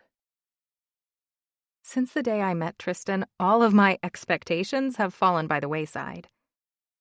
And what if I was? I guess I would have to apologize for disappointing and redouble my efforts to make it up to you. Well, in that case, then I guess you should know I'm very, very disappointed. I catch the flash of a smile, bright white even in the semi-darkness, and then Tristan turns my body away from his. My head lands softly on his arm, his bulk curving around me from behind. His palm skims my skin, from my rib cage to my hip, moving lower. My head rolls back against his shoulder, breath catching on a sigh as his knee nudges between my legs, lifting my thigh up just enough that he has unrestricted access to the already pulsing bundle of nerves at my core. In Tristan's arms, my body is loose and malleable, his to control. He nuzzles my neck, whispering sweet, nonsensical things that dance on centipede legs up and down my spine. He could be reciting the Constitution for all I know. My mind can only interpret so much. The only language I'm capable of understanding is spoken by Tristan's fingers, his lips, his ridiculously skilled tongue. I cry out softly, then louder, more insistently, until Tristan is sheathed inside me once more. He claims me, again, relentlessly thrusting to new depths. I feel myself stretching to accommodate his size. Hear a voice I don't even recognize as mine begging for more. He gives and I take, all of him. My hands grip the sheet, crumpling it within my fists as a storm rages inside me. Tristan, God, fuck, please. My words are little more than grunts, barely intelligible, ripped from my throat as I shudder against him. Tristan gives a strangled yell, then holds me tight to his chest as he jerks inside me. Fuck. Tristan tips his head forward, resting his forehead on my shoulder. I didn't put on a condom. I suck in a breath. A shiver, not the good kind, races down my spine. Oh. Are you on the pill? Yes. And no, I haven't been with anyone in a while. Almost a year. I'm clean. I close my eyes, a blush heating my cheeks. Why does that sound so dirty? I'm not on birth control to prevent pregnancy. My period has always been irregular. Sometimes it shows up after 3 weeks, sometimes not for 3 months. My doctor suggested going on the pill at my last appointment, and I agreed purely for planning purposes. Standing up in a meeting with an unsightly blotch on my pants is a prospect I'll gladly avoid. But tonight I'm even more grateful for my choice. I am the product of an unplanned pregnancy. And in my case, unplanned was code for unwanted. I will never, ever do that to another child. Lying within the warm embrace of Tristan's arms, I'm relieved not to add the stress of a pregnancy scare to either of our lives. But there's more to unsafe sex than the risk of pregnancy. I've never been so irresponsible, so careless. Are you? Tristan. What was I thinking? Dumb question, of course. I'm not thinking. Not when it comes to Raina. But this is a new low. I've always used a condom. Always. Yes, of course, riding bareback isn't exactly on my list of acceptable risks.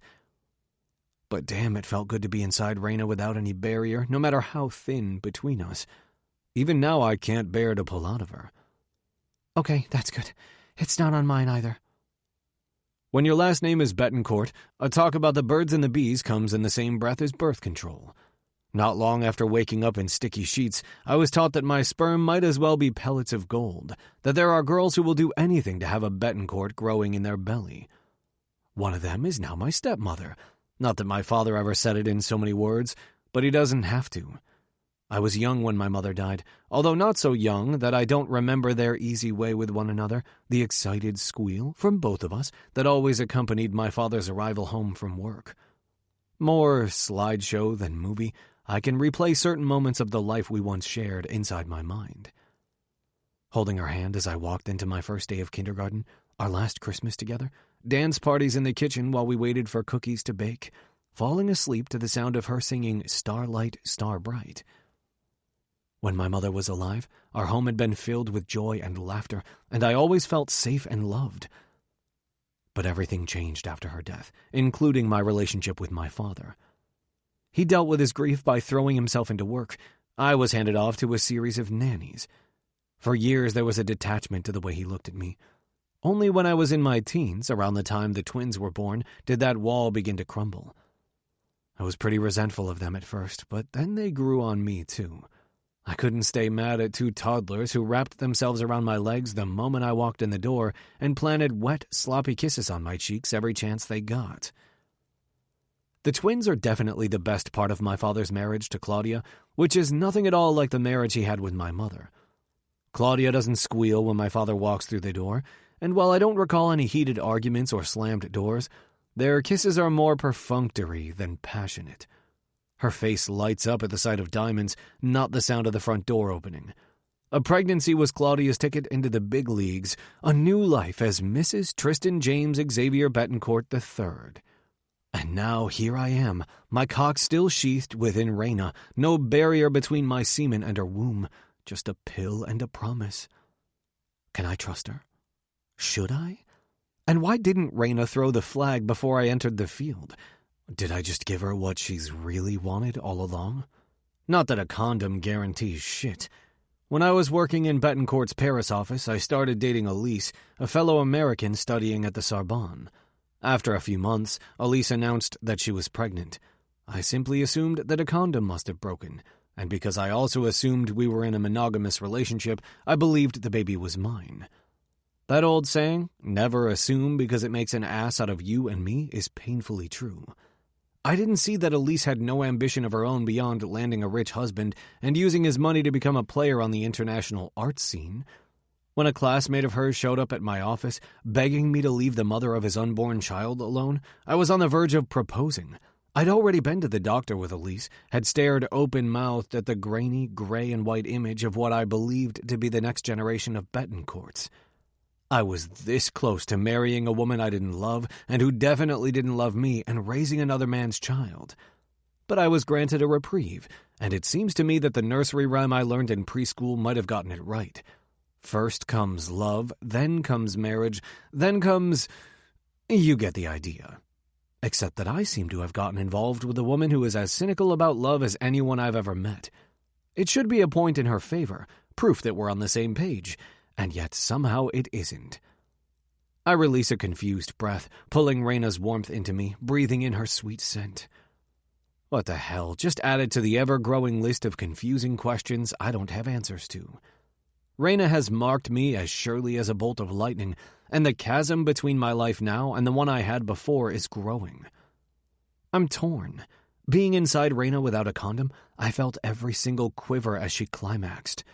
It wasn't long ago that Raina proclaimed she wasn't looking for a boyfriend or a husband. Wanting a baby seems like a stretch. But then again, Elise didn't seem to possess a burning desire to become a soccer mom either. For all I know, she and her beret-wearing Frenchman are sharing a family bed with a pack of rugrats in a Parisian garret right now. But Raina isn't Elise, and either I'm the world's biggest sucker, or I can trust her. I groan at the thought of pulling out. To hell with it, go big or go home. Now that we've done it, and we're both clean, and we're not doing this with anyone else, I hesitate. Right? She tenses in my arms. Are you really asking if I'm planning on having unprotected sex with someone else while you're still inside of me? My muscles automatically mimic her wary stance. Actually, no, as far as I'm concerned, we covered that already. I'm asking if you're willing to be responsible for birth control going forward. If you're not, then I give a nudge with my hips. This can't happen again. Raina's soft giggle floats my way, and she pushes her hips back at me. This? Incredibly, I feel myself hardening inside her once more. Raina, this is definitely happening again. I pull out just slightly. savoring her breathy moan when I push back in again. The bewitching sound must be the reason I don't reach for a condom. Has to be. We should really decide if we're going to play in the rain without an umbrella. She rocks her hips in time with mine, offering an answer that takes me by surprise. For now. I bite down on her shoulder, slightly harder than I'd planned, although the quickening of her breath assures me she doesn't mind. What do you mean? This can't continue after we get back to New York. It's too risky. Plus, we need to find you a suitable wife-to-be, someone who will burnish your image as a responsible, brilliant, squeaky clean investment manager. I nearly choke. Were you not listening to me last night? I won't get married for the sake of appearances. Her hand curves into mine. Oh, I heard you, but an engagement? A fake engagement? Why not? It would get Betancourt bets off your back, and stop Wendy Whitaker from implying that you're just a Penthouse player, playing around with a few $100 million for shits and giggles. We're both moving now, our conversation growing more ridiculous with each thrust. Fuck Whitaker. My returns speak for themselves. No, they don't, Raina pants. She's speaking for you, and so is whoever is behind Betancourt bets. It's time for you to hijack the conversation. And you think a Park Avenue princess is the answer? My thrusts are hard, angry. That's ridiculous. Raina groans, in pleasure, I hope. Yes, damn you, I do.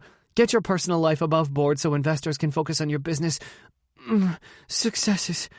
I scoop Raina up by her waist and settle her onto her knees without missing a beat. Once we get back to New York, we'll figure things out.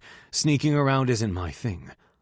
Of course, neither is unprotected sex or serious relationships, but Raina is different than any woman I've ever met, and cheapening what we had by only seeing her behind closed doors, limiting our contact to office exchanges and booty calls, it just feels wrong. Her shout of laughter fizzles as I lean forward and cup her breasts in my hands, rolling her nipples between my thumb and forefinger.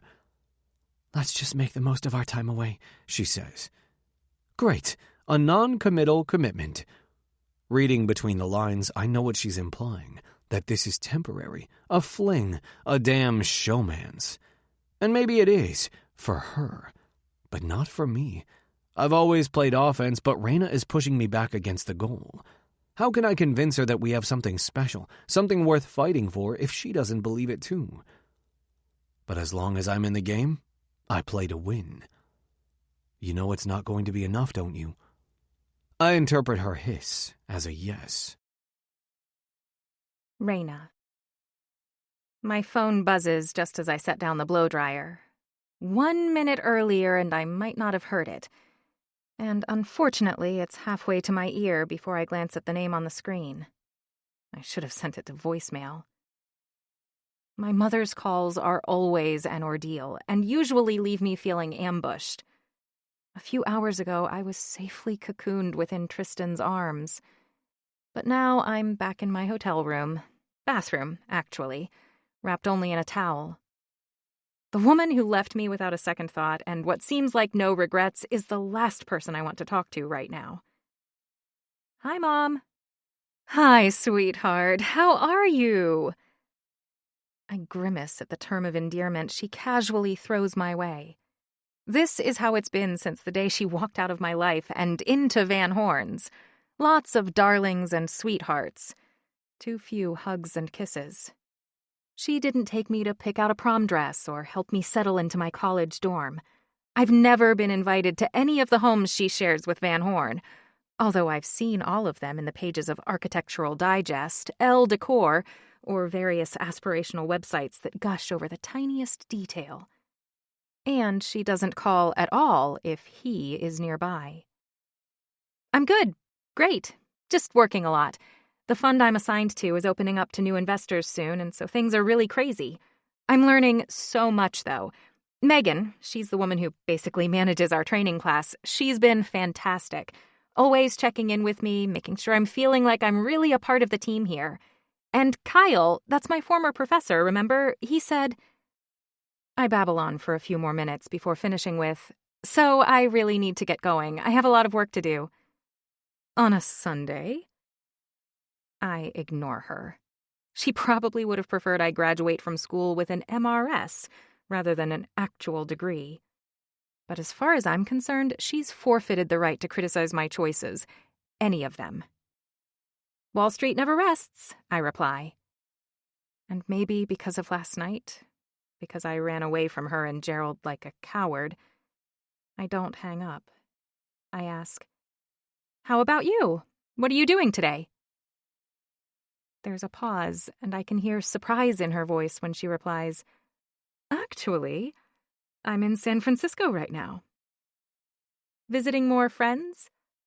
Like an entire ballroom of people sucking up to you in the hopes of getting into your husband's good graces? These days, I'm not even on my mother's Christmas card list. But because of Van Horn, she'll never be short of friends. Something like that. Her voice is light, casual. I picture her sitting on a settee with a cup of tea at her side, half a dozen spa brochures spread out in front of her, idly deciding between a full-body massage with hot stones and eucalyptus oil or an ionized mud wrap with aromatherapy treatment. But the weather is lovely today, and I can see the Golden Gate Bridge from my window. I might walk around a bit, do some shopping. I poke my head out of the bathroom, my eyes immediately landing on the iconic arches and cables suspended over the bay like a vermilion necklace forged from steel. How nice. What hotel are you staying in? Goosebumps race along my forearms as I wait for her answer. The name she mentions barely registers with me. It could have been Alcatraz. All that matters is that it's not the one I'm in. Relieved, I sag against the marble-tiled wall. "Okay, Mom, enjoy your day. Safe flight home." "Actually, before you go," she says in a rush, before I can end the call, "I was thinking..." The silence drags out so long, I check the screen to make sure we're still connected. We are, the digital clock logging each second. I finally repeat her own words back to her. "You were thinking?" "Yes, sorry. I was thinking..." Another pause, and I squeeze a dollop of moisturizer in my hands, rubbing it into my skin. "When I get back to New York, do you think... would you like to get together for dinner?" When I don't answer, she continues, "I know you were always so busy with school, but maybe now you have more free time?" I frown, trying to process this strange conversation. It's almost like she's saying we haven't spent time together because I didn't want to. But that's just not true. I think back, mentally ticking through our past calls like an old-fashioned Rolodex, pulling out each note card and examining it for clues before flipping to the next one. Have I been too quick to tell her everything I'm doing, filling every call with my classes and my tests and my friends and then rushing to get off the phone because my life is so full and busy, busy, busy? So busy I don't have time to hear about her life. So full I don't need her at all. I don't need anyone. Maybe when I get back, Our last call. The thought I didn't let her finish. How many times has she tried to say something like that before? How many times have I stopped her? I swallow now, resisting the trajectory of my own thoughts. No, she's my mother. She should have seen through my act, should have known what I was doing, why I was doing it. I want to hang up, throw out a dozen reasons why I don't have time for her. Not then, not now, not next week. But what comes out instead is something else entirely. Sure, Mom. Give me a call when you're back in town and we'll do that. Chapter 12. At Betancourt Bets. Will what happened in San Francisco stay in San Francisco? Maybe not. Stay tuned. Tristan. I stare at the Betancourt crest hanging above my bed, the one that sent Raina running the first night we met, wondering what the last few weeks would have been like if I elected to get us a room at the hotel where the charity event was held, rather than coming back to my apartment. What would have happened once we came face to face in the conference room on Monday morning? Post-game speculation is a pointless exercise, one I rarely indulge in, but everything about my relationship with Raina feels precarious and open to interpretation. Our time on the road together, away from the office, away from friends and family obligations, is over. It passed in a blur of presentations, meetings, meals on the go with my team, and long, drawn-out lunches and dinners with clients and prospective clients. And sex. Lots and lots of sex. The kind of sex that would have made my horny adolescent self cream in his pants, and then tilt his head in amazement at the variety of configurations two humans are capable of. After San Francisco, we spent every night together. We were discreet, and I don't think anyone but Kyle noticed.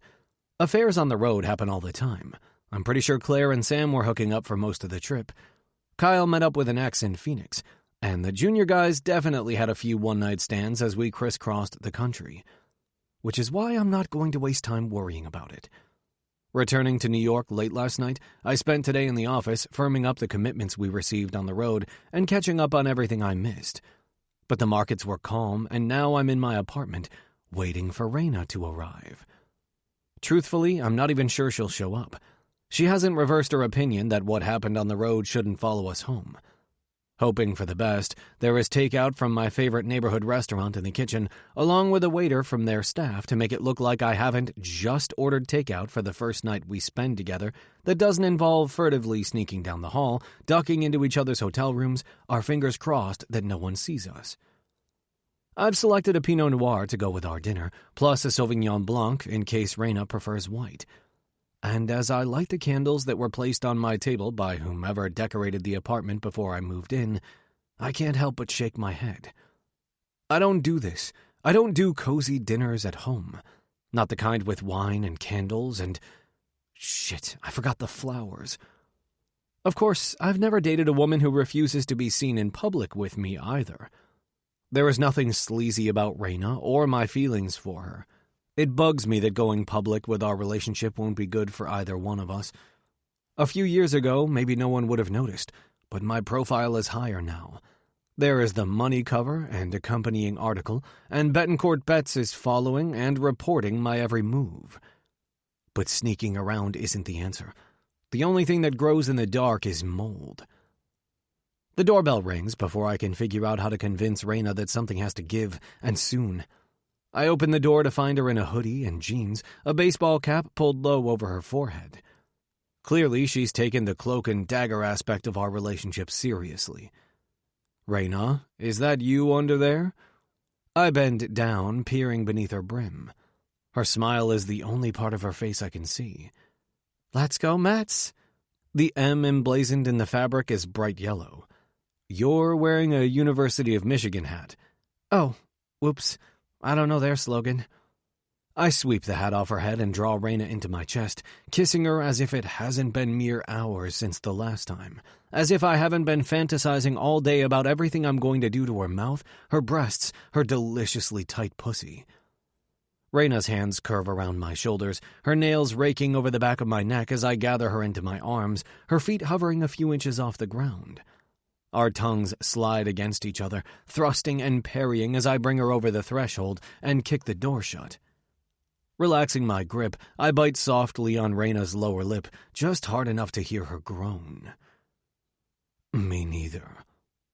Once her feet are back on the ground, Raina's eyes sweep over the table, the wine, the food, even the server hovering near the kitchen. You told me we couldn't be seen in public, but you didn't say we couldn't have a decent date. So we're dating now? If you want to be two people just fucking each other as frequently as possible, fine. I gesture toward the table, but at least sit down, have a glass of wine, and enjoy your dinner. A fire in her eyes sparks, catches flame. Save the fucking for after dessert? I hand her a glass, lightly clinking its rim with my own. The fucking is dessert. Raina.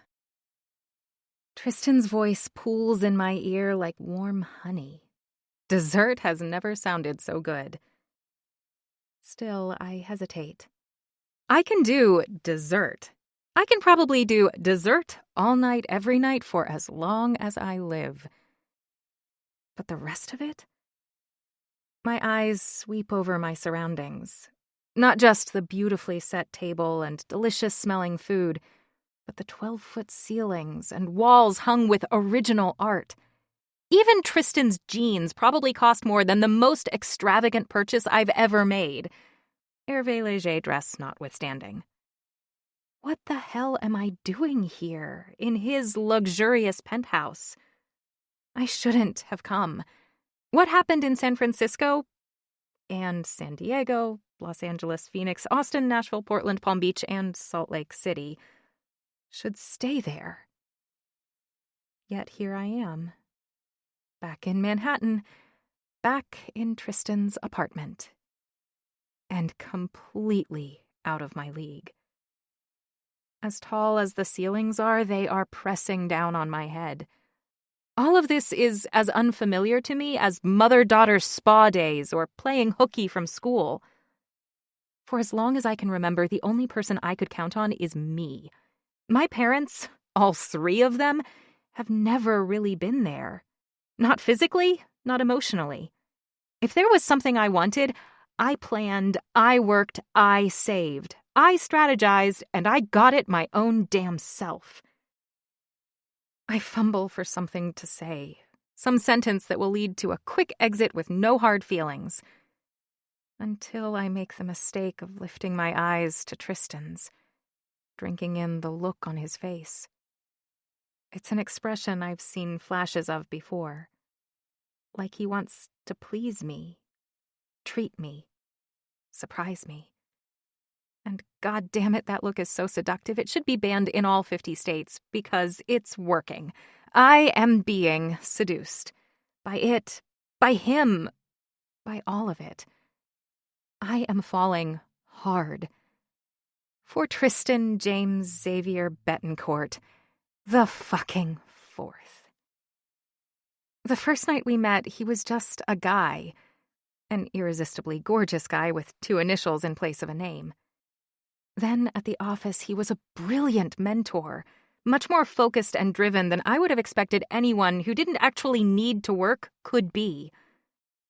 And while we were away, he proved to be an exciting and passionate lover. There is no part of me he hasn't touched or kissed. And now, tonight, in his home, the dynamic between Tristan and I shifts once again. This isn't flirty banter with a sexy stranger. This isn't an interview. This isn't a clandestine romp. This is a date. A date with a man who orders a waiter to go with his takeout. I tear my gaze away from Tristan's, wondering if it's possible to get vertigo from staring into a pair of eyes as deep and fathomless as the sea. I am on Tristan's turf tonight. An invited guest who feels like a trespasser. I wish I belonged here, in this place ruled by legacies and family traditions rather than secrets and shadows. Here, no one denies your paternity. Your last name is celebrated. And it shows. I can see it in the way Tristan speaks about his father and his passion for Betancourt and his employees.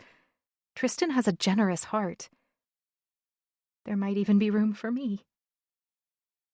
I gulp at the wine, choke. Suddenly this isn't a game.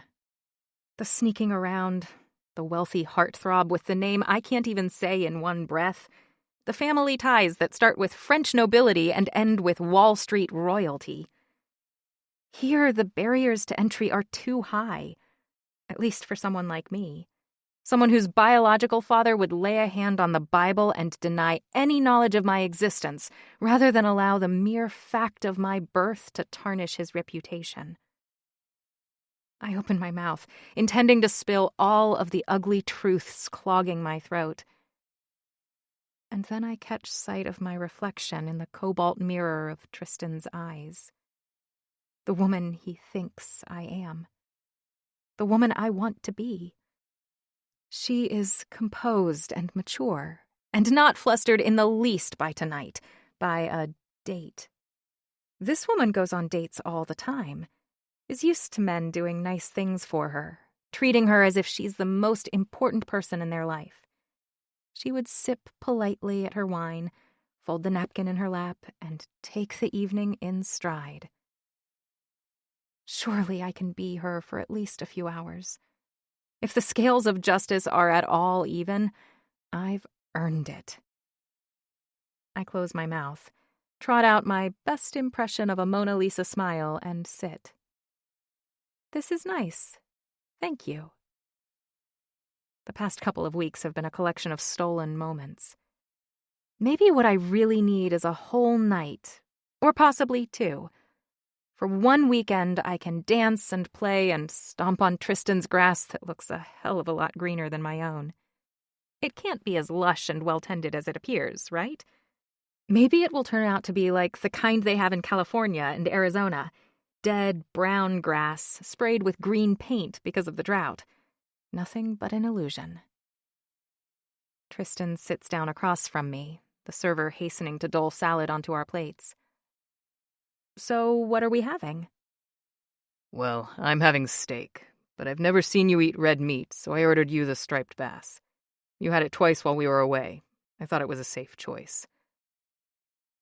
I nod, feeling like a sap for my stinging eyes.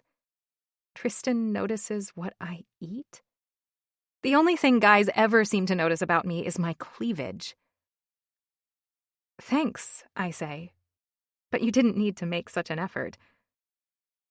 I manage to close my mouth before the words, "for me," escape. But they hang in the air anyway, an unsightly cobweb suspended between us. I don't think of it like that. Like what? It's not an effort if it's something I want to do. Like doing things for you, watching your eyes widen and then go all soft. Tristan stabs a piece of lettuce, puts it in his mouth, and leans back in his chair. Hasn't anyone ever told you that you're worth making an effort for? I fight the urge to look around. Is there some sort of script Tristan is reading from? A big placard with instructions on what to say to make a girl fall for him? I came to his place tonight. Red lace bra, G-string, even thigh-highs and garters on beneath my sweatshirt jeans and worn Converse sneakers. I expected to be naked by now. Instead, I'm desperately trying to choke down mescaline greens and a conversation so poignant it should come with a box of tissues. I put down my fork, play with the edge of my napkin. Actually, no. No one ever has until tonight. Until you.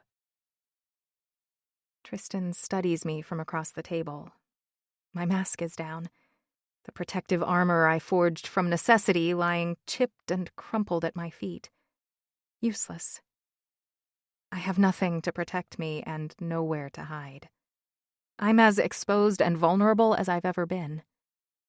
Only the weight of Tristan's gaze holds me in place, keeps me from jumping up and running fast and far. Slowly, one corner of his mouth curves upward a few degrees. A smile, but a sad one. That's a damn shame. Tristan is right. It is a shame. Regret hardens in my bones like cement. Regret that I shared my body casually, gave it away to men who didn't treat me with the kind of reverence Tristan has exhibited since our very first kiss. He doesn't just have sex with my body, he devours all of me. And afterwards he holds me like he'll never let go. I guess it is. I never thought of it like that. The way Tristan looks at me, I can almost imagine I'm some gift he's taking his time opening, savoring the process of not knowing, only guessing a little before unwrapping it, bit by bit, piece by piece. Tristan has no idea that I'm actually a mistake, some drunken hookup between an egg and sperm that took root and grew into a living, breathing person, Raina St. James. The girl with a regal-sounding name, masking a sordid past.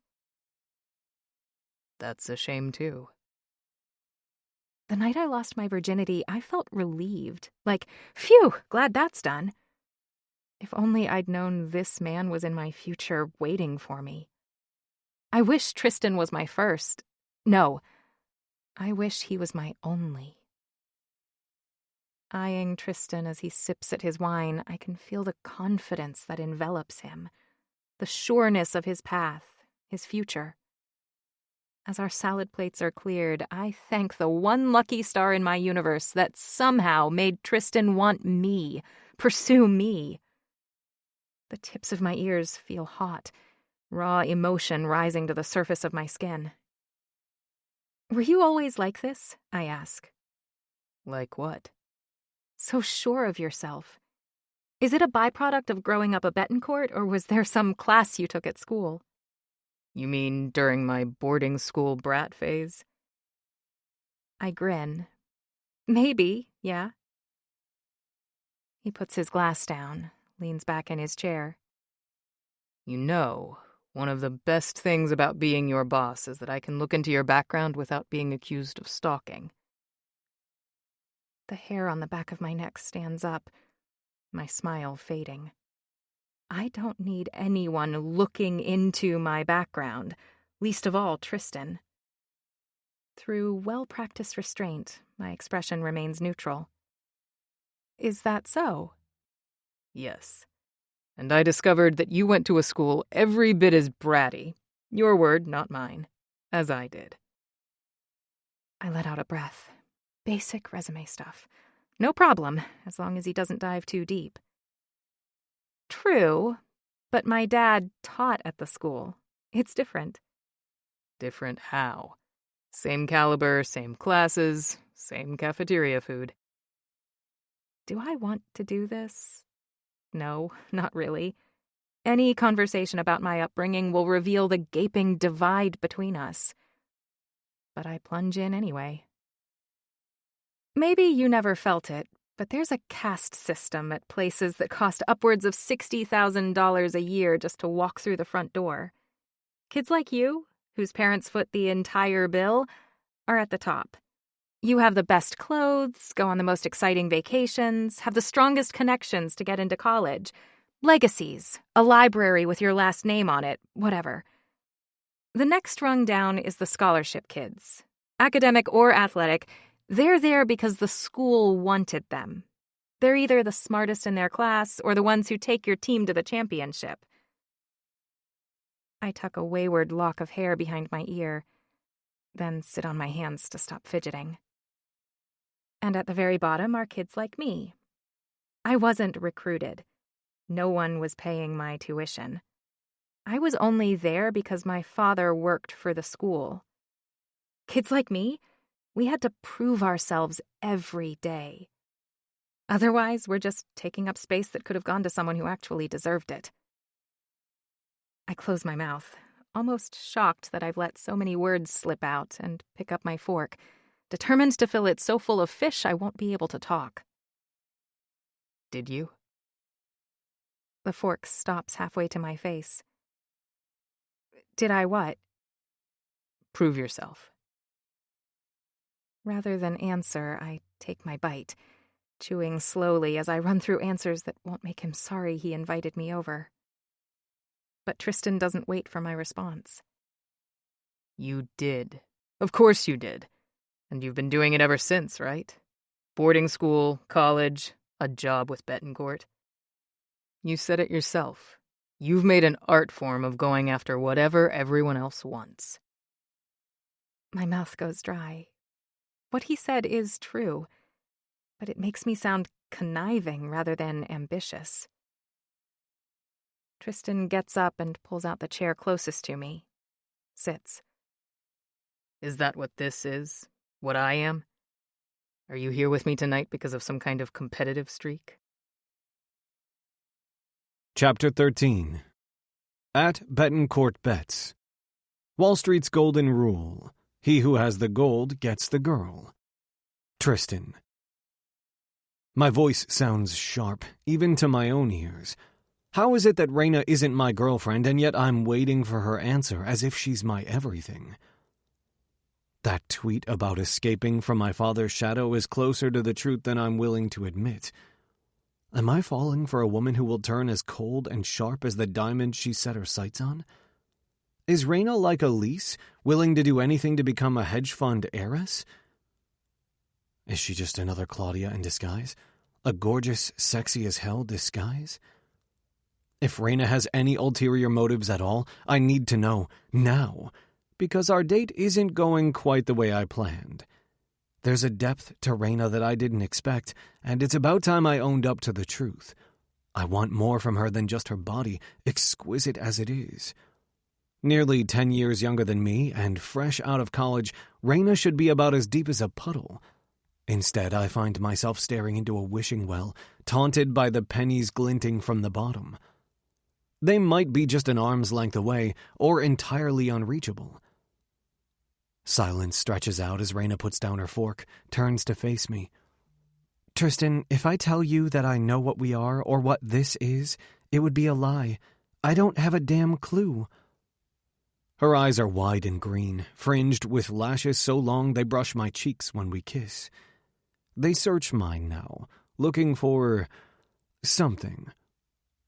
I'm not here because you're one of Manhattan's most eligible bachelors, and I don't care about the balance in your bank account. I'm here because I couldn't not be, and I'm scared. She laughs suddenly, running her fingers through her hair and ruffling it. Terrified, actually. You're not a part of my plan. You know, land a great job, kick ass, conquer Wall Street. In fact, you could destroy my plan. But I didn't know guys like you existed, and even if I had, you're not supposed to be interested in girls like me. She reaches out her hands for mine. I need you to be patient with me, Tristan, because I'm coming in blind. I swallow, hard. Her answer, her explanation, is exactly what I needed. Raina isn't manipulative or calculating. She doesn't look at me like I'm just the next phase in her devious scheme. She is cautious, and as confused as I am about what we're doing and where we're going. My fingers close around hers. I've never met anyone like you, little thief. My thumb presses into Raina's palm, kneading her tender flesh. The first night we met, when you smiled at me in the middle of the ballroom, even though you looked young, I would have sworn you were 5 steps ahead of me, ahead of everyone in the room. Raina laughs. I thought I was, but you shoved me off my pedestal pretty quick. I like you unsteady. Really? Why? Because it means you have to lean on me just a little. She toys with her wine glass, running her finger along the rim. You don't mind? I smile. Raina is no Claudia, neither is she Elise 2.0. I don't exactly know what we are yet, but there is something between us, something pretty fucking special. Hell no. I like keeping you close. Raina. My heart might burst. I rise from my own chair and swing my legs over Tristan's strong thighs, wrapping my arms around his neck. Me too.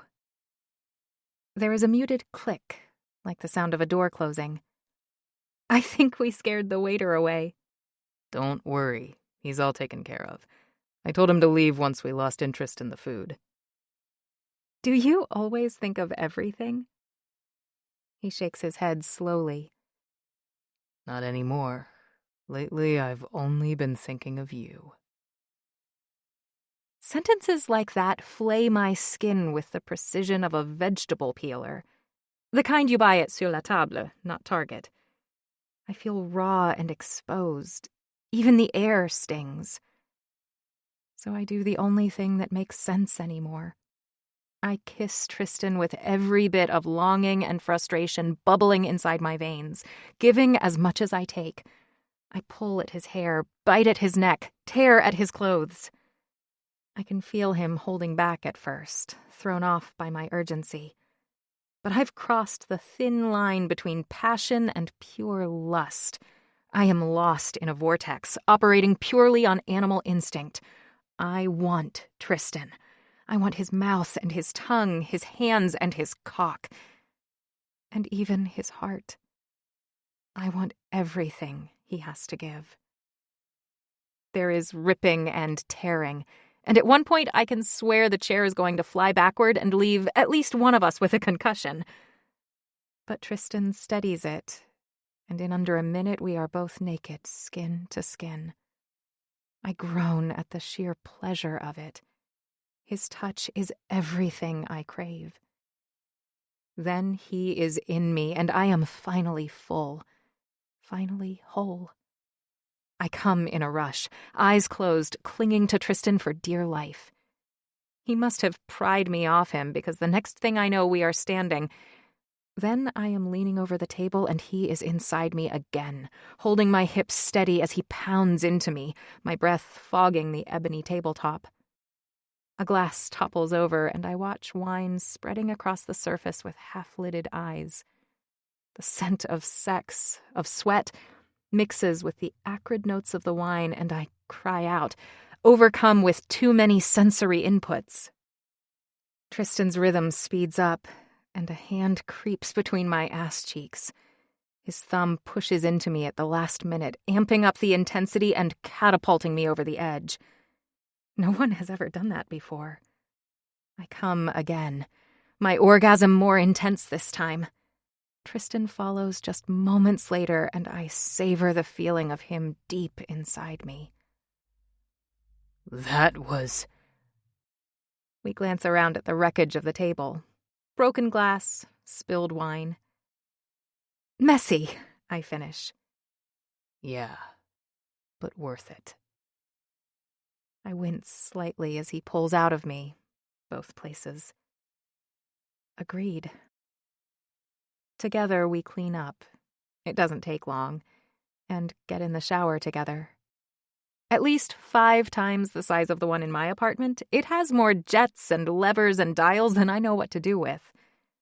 But Tristan does, handily pointing one of the sprays in just the right position to have me limp and clinging to him again within seconds. He carries me to his bed afterward, where I feel both completely sated and wholly depleted at the same time. In his arms, we alternately chat and doze.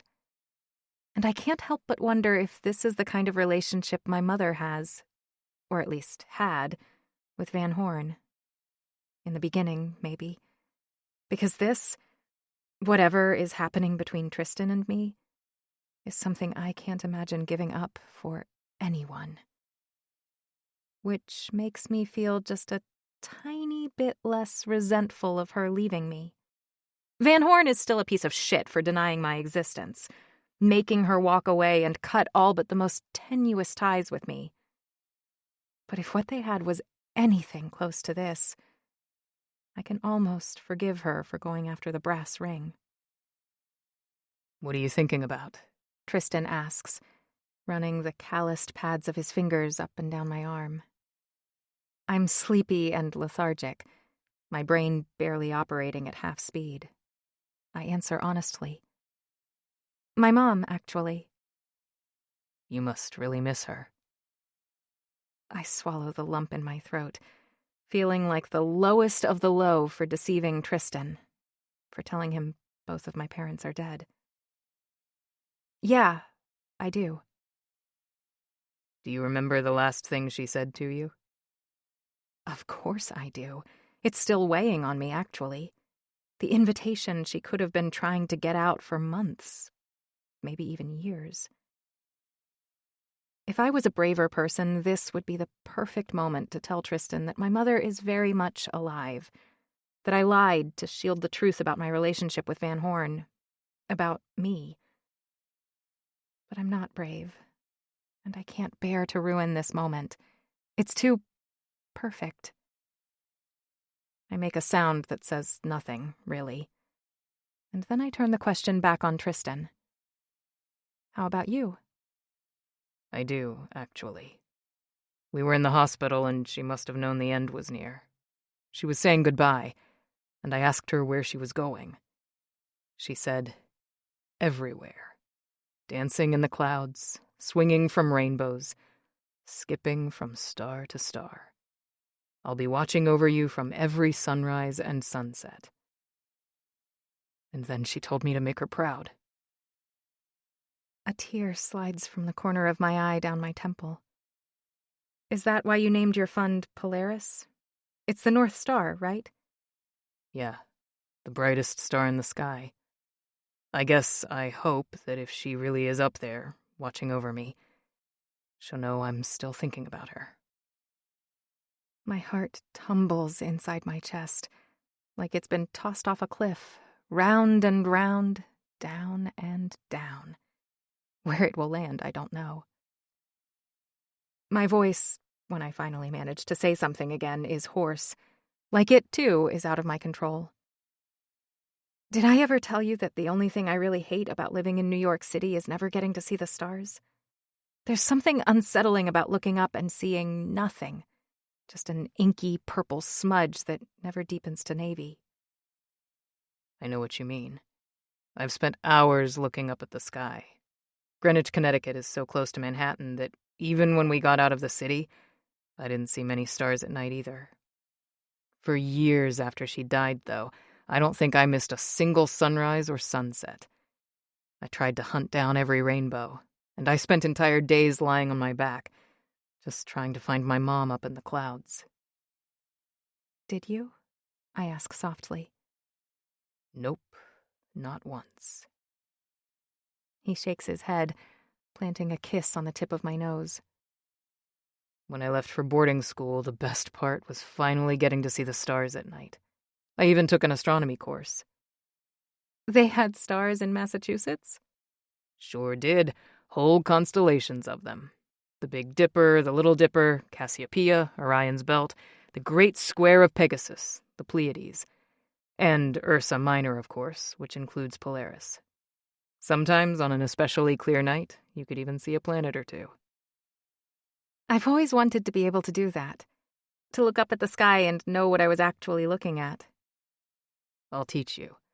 Once things with the fund settle down, we'll get out of the city for a night or two. Maybe drive up to Rhode Island or Vermont. We'll go stargazing.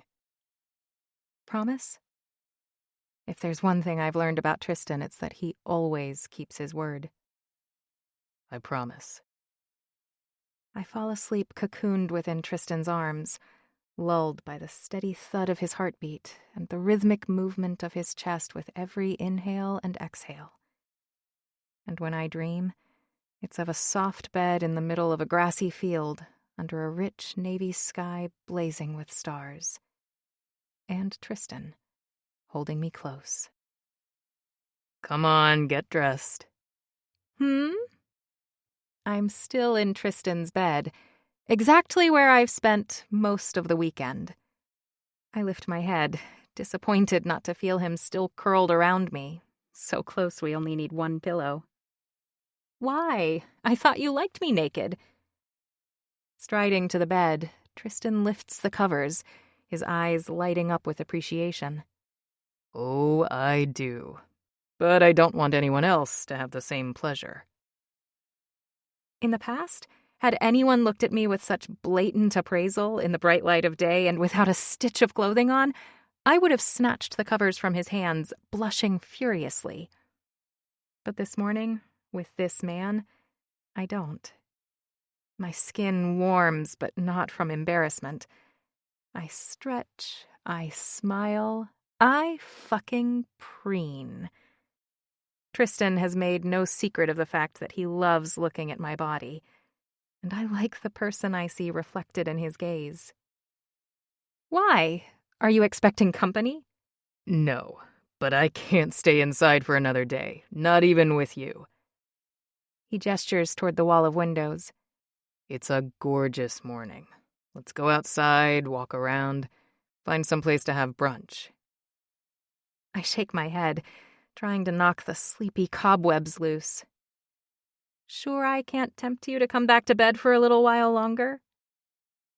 Tucked away in his penthouse with a stack of takeout menus handy, we've been practically inseparable for 36 hours. Even so, I'm not quite ready to face the real world yet. No such luck. Tristan throws the covers to the side, his hand coming back to rest on my hip. Not even you can tempt me to stay inside today. I feel like a lab animal trapped in a cage. I glance around his luxurious multi-million-dollar enclosure and laugh. Pretty nice cage. I catch a twitch of Tristan's lips before I'm scooped into his arms. He kisses me until my head is spinning, and I start to think for sure we'll wind up back in bed, exactly where I want to be. But then he relaxes his grip, letting me slide down his body to stand on my own 2 feet. Rather than fight a losing battle, I head off to the shower and dress, grumbling to myself the whole time.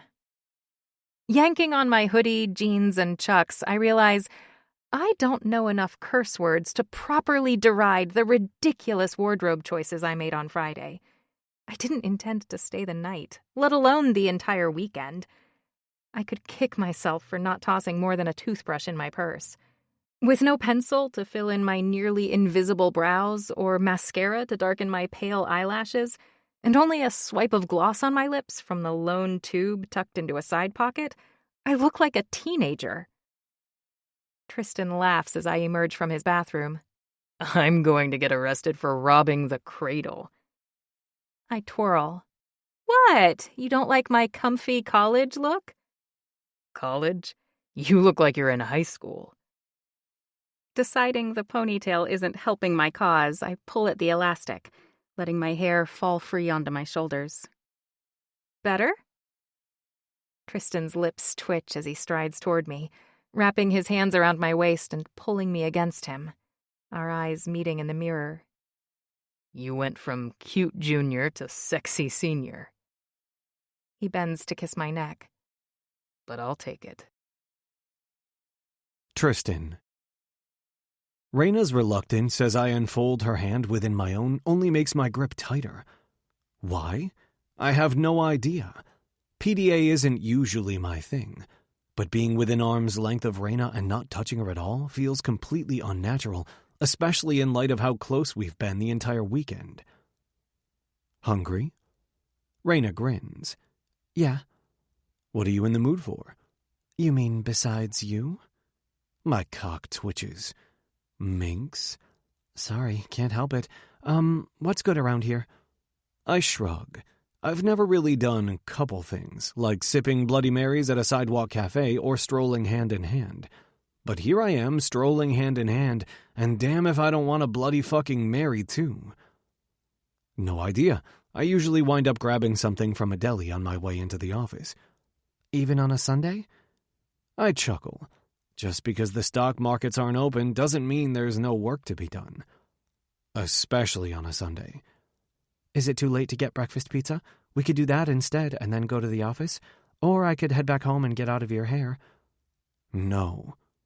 I rake my fingers along my skull for effect. You're definitely not in my hair, and I already went for a run and got some work done while you were sleeping. She casts a sidelong glance at me as we cross the street. This morning? Yeah, you must have been pretty worn out after all those orgasms I gave you. Raina's throaty giggle is a welcome addition to the typical Manhattan orchestra of buses, taxis, and swearing pedestrians. Obviously, I didn't give you enough. Oh, you did. I waggle my eyebrows at her. I just have more endurance than you, on account of your young age and all. Okay, old man, maybe we should stop at a pharmacy to get you a little blue pill, in deference to your advanced years. Touché, I concede. Oh, hey. Raina points to a restaurant with a red awning stretched over a cluster of tables. I know that place, lots of brunch options, and I'll bet they make a great Bloody Mary. Chapter 14. At Betancourt Bets. Ivy didn't come into the office this weekend. What game was he playing at home? Raina. There are a handful of tables available inside, and a line of people waiting for the one open table outside. But, of course, after a brief conversation with Tristan, the hostess escorts us to it immediately. How does he do that? My stomach flutters as he holds out my chair, the old-fashioned chivalrous gesture taking me by surprise. When he sits down, the hostess hands him 2 menus, and probably her phone number. Tristan gives one of them to me, flashing a grin that warms me from the inside out. Let's brunch. I give a half-hearted eye roll before perusing the menu and quickly settling on an egg white omelet with sun-dried tomatoes and pesto. And a Bloody Mary, of course. Halfway through my meal, I pluck a French fry from Tristan's plate. French fries are my kryptonite. You were right, you know. About ordering real food rather than whatever is on your plate? No question, his side of fries is definitely better than the dandelion greens accompanying my eggs. But that isn't what I mean. About getting out of the apartment. This is nice. Maybe I can get used to this whole dating thing. Tristan reaches across the table for my hand. Yeah, it is. I pull mine just out of reach, staring at his wide, blunt-tipped fingers, his creased knuckles, the network of veins running beneath his skin. Those hands have touched me in my most intimate places, have held and caressed me everywhere. We held hands as we walked down the street, and now he wants to do it again. How far can we push the envelope before getting caught? What if someone sees us? Tristan's grin falters. What if they do? It's a bright, clear day, and neither of us is wearing sunglasses. The challenge in his gaze is obvious. They might get the wrong idea. About what? I take another sip of my cocktail before answering. About us. That we're hungry? That we're a couple. Someone might think we're a couple. And that would be bad. I nod. Very bad. For you or for me? For both of us. Tristan's expression turns serious. I'm a big boy, Raina. I can handle myself. And I won't let anything happen to you. Not because of me. My stomach lurches. It's one thing to spend the weekend in bed together, to eat takeout and watch movies, to hide. But are we really ready for public scrutiny? For any scrutiny at all? It would be so easy to give in, to follow Tristan's lead and sit here holding hands and enjoying our lunch date. But I'm used to living, even thriving, in the shadows. The two of us, in public, in the bright light of day, I feel like a mole forced above ground, blinded by the sun. Every instinct is telling me to dive back into my safe, subterranean tunnel. A scandal could tarnish your reputation just when you're starting to make a name for yourself. Are you sure? I lick my suddenly dry lips. Are you sure I'm worth it? Tristan's brows pull together over his nose, his forehead crinkling into a series of horizontal lines. What the fuck kind of question is that? I jerk back from the ferocity of his words, feeling like I've been slapped. But before my spine can touch the rattan backing of my chair, Tristan grabs for my wrist. He sighs. That came out wrong. Another sigh. Yes, of course I'm sure. 100%. I fidget in my seat, feeling both petulant and ridiculous. I want to take my hand back, but Tristan's grip is firm, his thumb rhythmically pressing into my palm. Listen, he continues. I'm going to let you in on a secret, but only because it's something you should already know. I responded cautiously. Okay. I don't know if there's some generally accepted standard for valuing women, but if there is, you would blow away every conceivable benchmark. A flush rises up my cheeks and I look away. Raina, Tristan says. Raina, look at me. He waits until I do before continuing. Your worth is immeasurable. Your curves could make an hourglass jealous.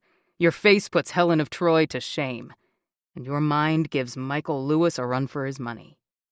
Whatever happens with us, don't let anyone relegate you to the corners of their life. Do you understand? You deserve to be center stage, top billing, nothing less. Promise me. A shiver runs through me as I search for my voice. Eventually, I manage to get out a quiet, "I promise." Tristan gives a last small squeeze and relaxes his grip enough that I can grab for the napkin strewn over my lap to dab at my misty eyes before quickly excusing myself to the ladies' room. I stagger from the table, Tristan's affirming words reverberating in my mind.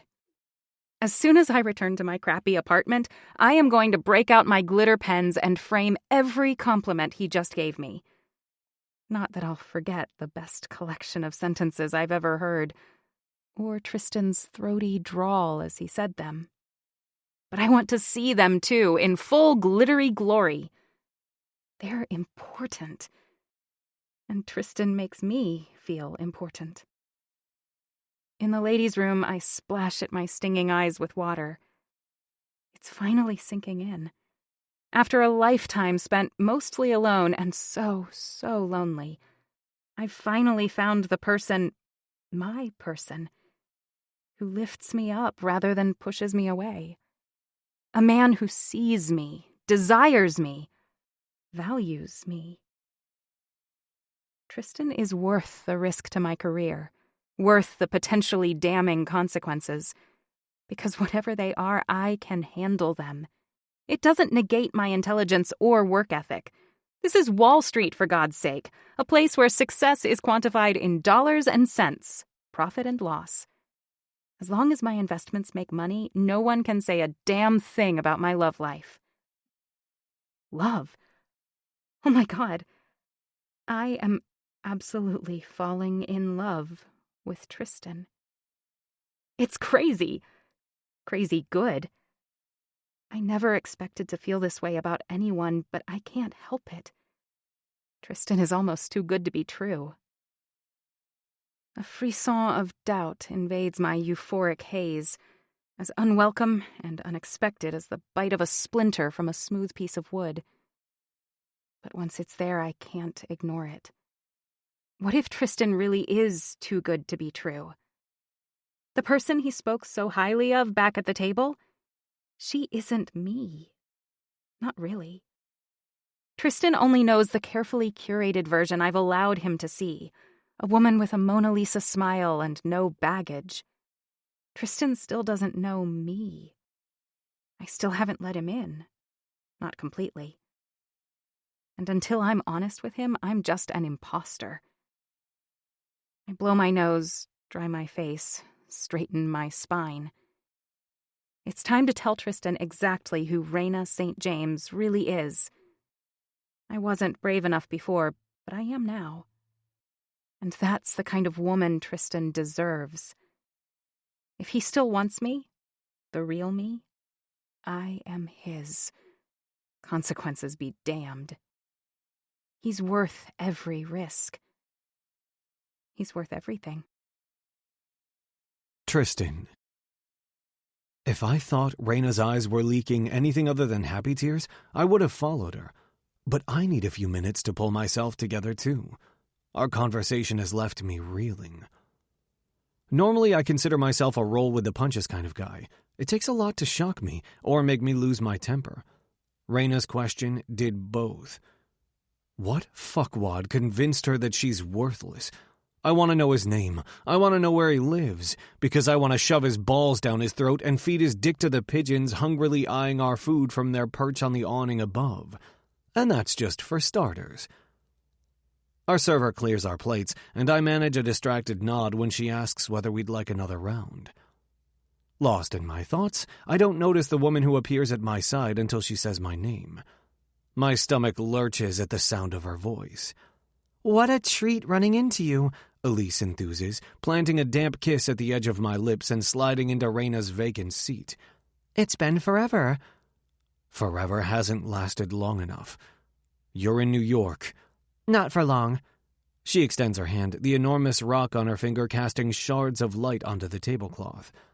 We flew in for the Man Ray auction at Christie's. We'll be returning to Europe next week. Is your child with you? Elise frowns. Of course not. He's in Paris with his father. So she had a boy. Elise's interest in me had been twofold, my cash and my connections. A baby was just the cheese in her trap. If not for divine intervention, or at least a twist of fate, I would be raising a son right now. Beneath the table, my leg is bouncing up and down. Elise represents a time in my life when I took people at face value, but I've learned my lesson.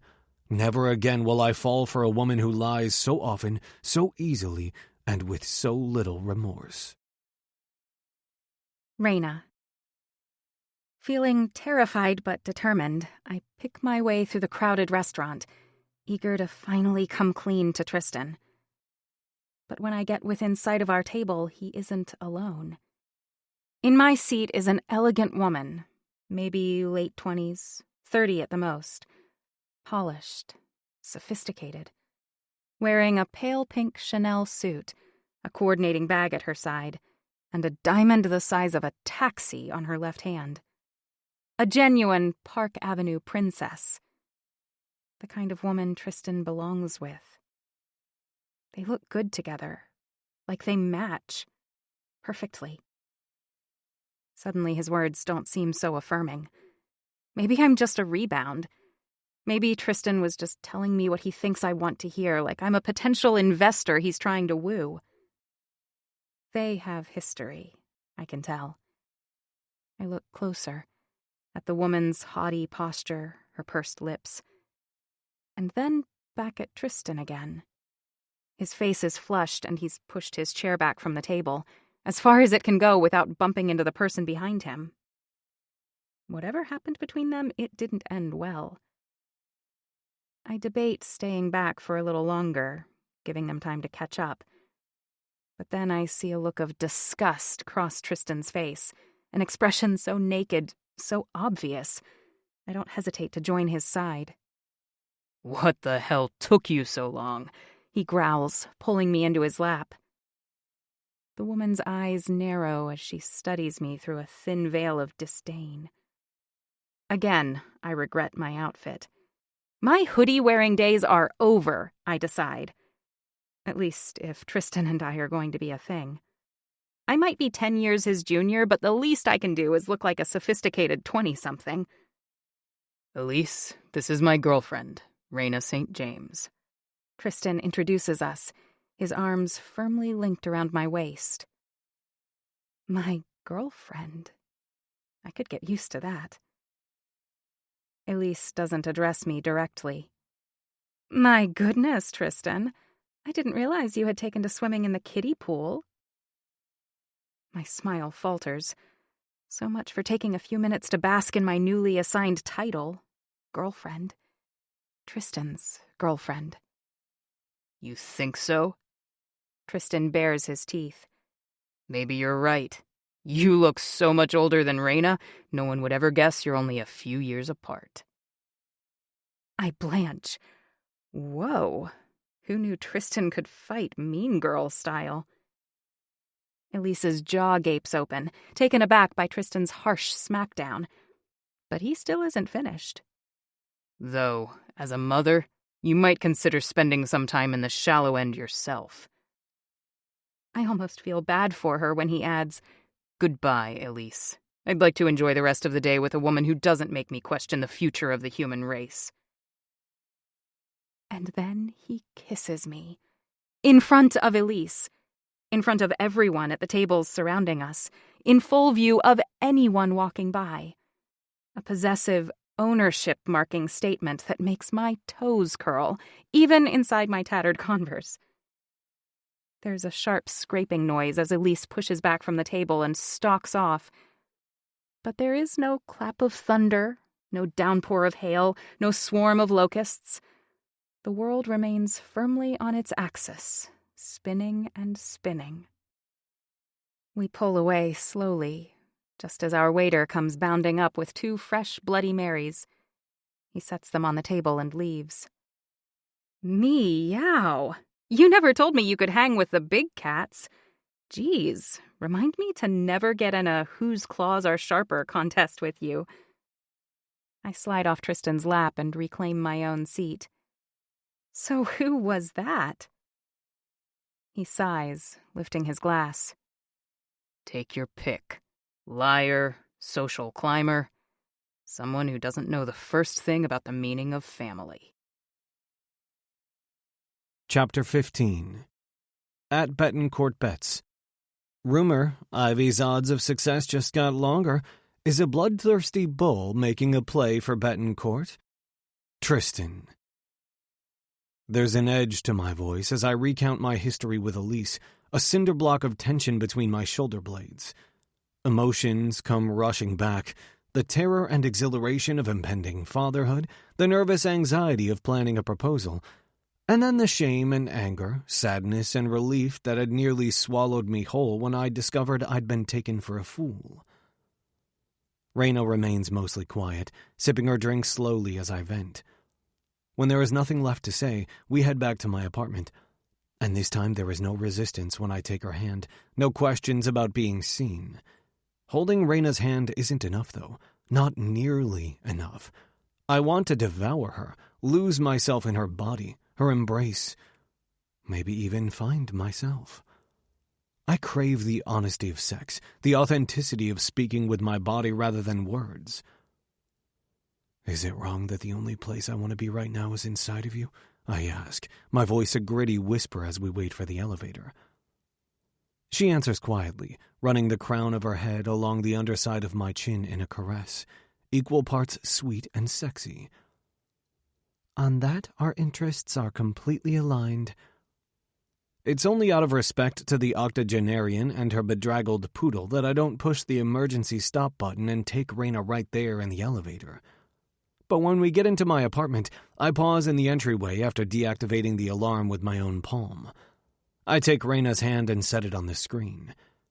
"What are you doing?" she breathes. The device gives 3 short, high-pitched chirps. "I like having you here with me. I'm giving you a key and I want you to use it." "You can't open the door for me?" "I can, but this week is going to be hectic. If you get out of the office before I do, I wouldn't mind coming home to find you." I dip my head, nuzzling the skin tucked behind her ear. Waiting for me. In bed. Naked. Raina blinks at me like she doesn't know what to say. It's not an acknowledgement, not an agreement, but it's enough for now. We leave a trail of clothes from the front door to the bathroom. After my exchange with Elise, I feel dirty. I keep the overhead lights dim, welcome after the bright day outside, and adjust the water temperature with a quick flick of my wrist. I get in first, pulling Raina in after me. She hasn't commented on the way I introduced her earlier, as my girlfriend, and I don't bring it up again. If I could, I'd brand Raina with a mark of ownership, irrevocable proof that she's mine. I want to drown myself in lust. It's simple and straightforward, a cleansing lake that overpowers anger, disgust, and uncertainty. Raina's skin glistens from the wet spray, her tumble of blonde hair darkening to a molten bronze. Tiny beads cling to the tips of her eyelashes and collect in the shallow of her navel. Fat droplets rush down the slope of her breasts and fall from the firm points of her nipples. She's like a nymph, a wet, wanton water fairy. With a groan, I pull her slippery body against mine. Raina is too goddamn sexy for words. Buttoned up and all business one minute, cute and casual the next. Right now, naked and open, there is no artifice, only need. Raina's spine arches as her lips dance across mine, a teasing brush that leaves me wanting more. I tug at her bottom lip, running my tongue along her teeth, tasting the mix of Raina's natural sweetness and the lingering spiciness of her Bloody Mary. She is sunshine and moonlight, temptress and innocent.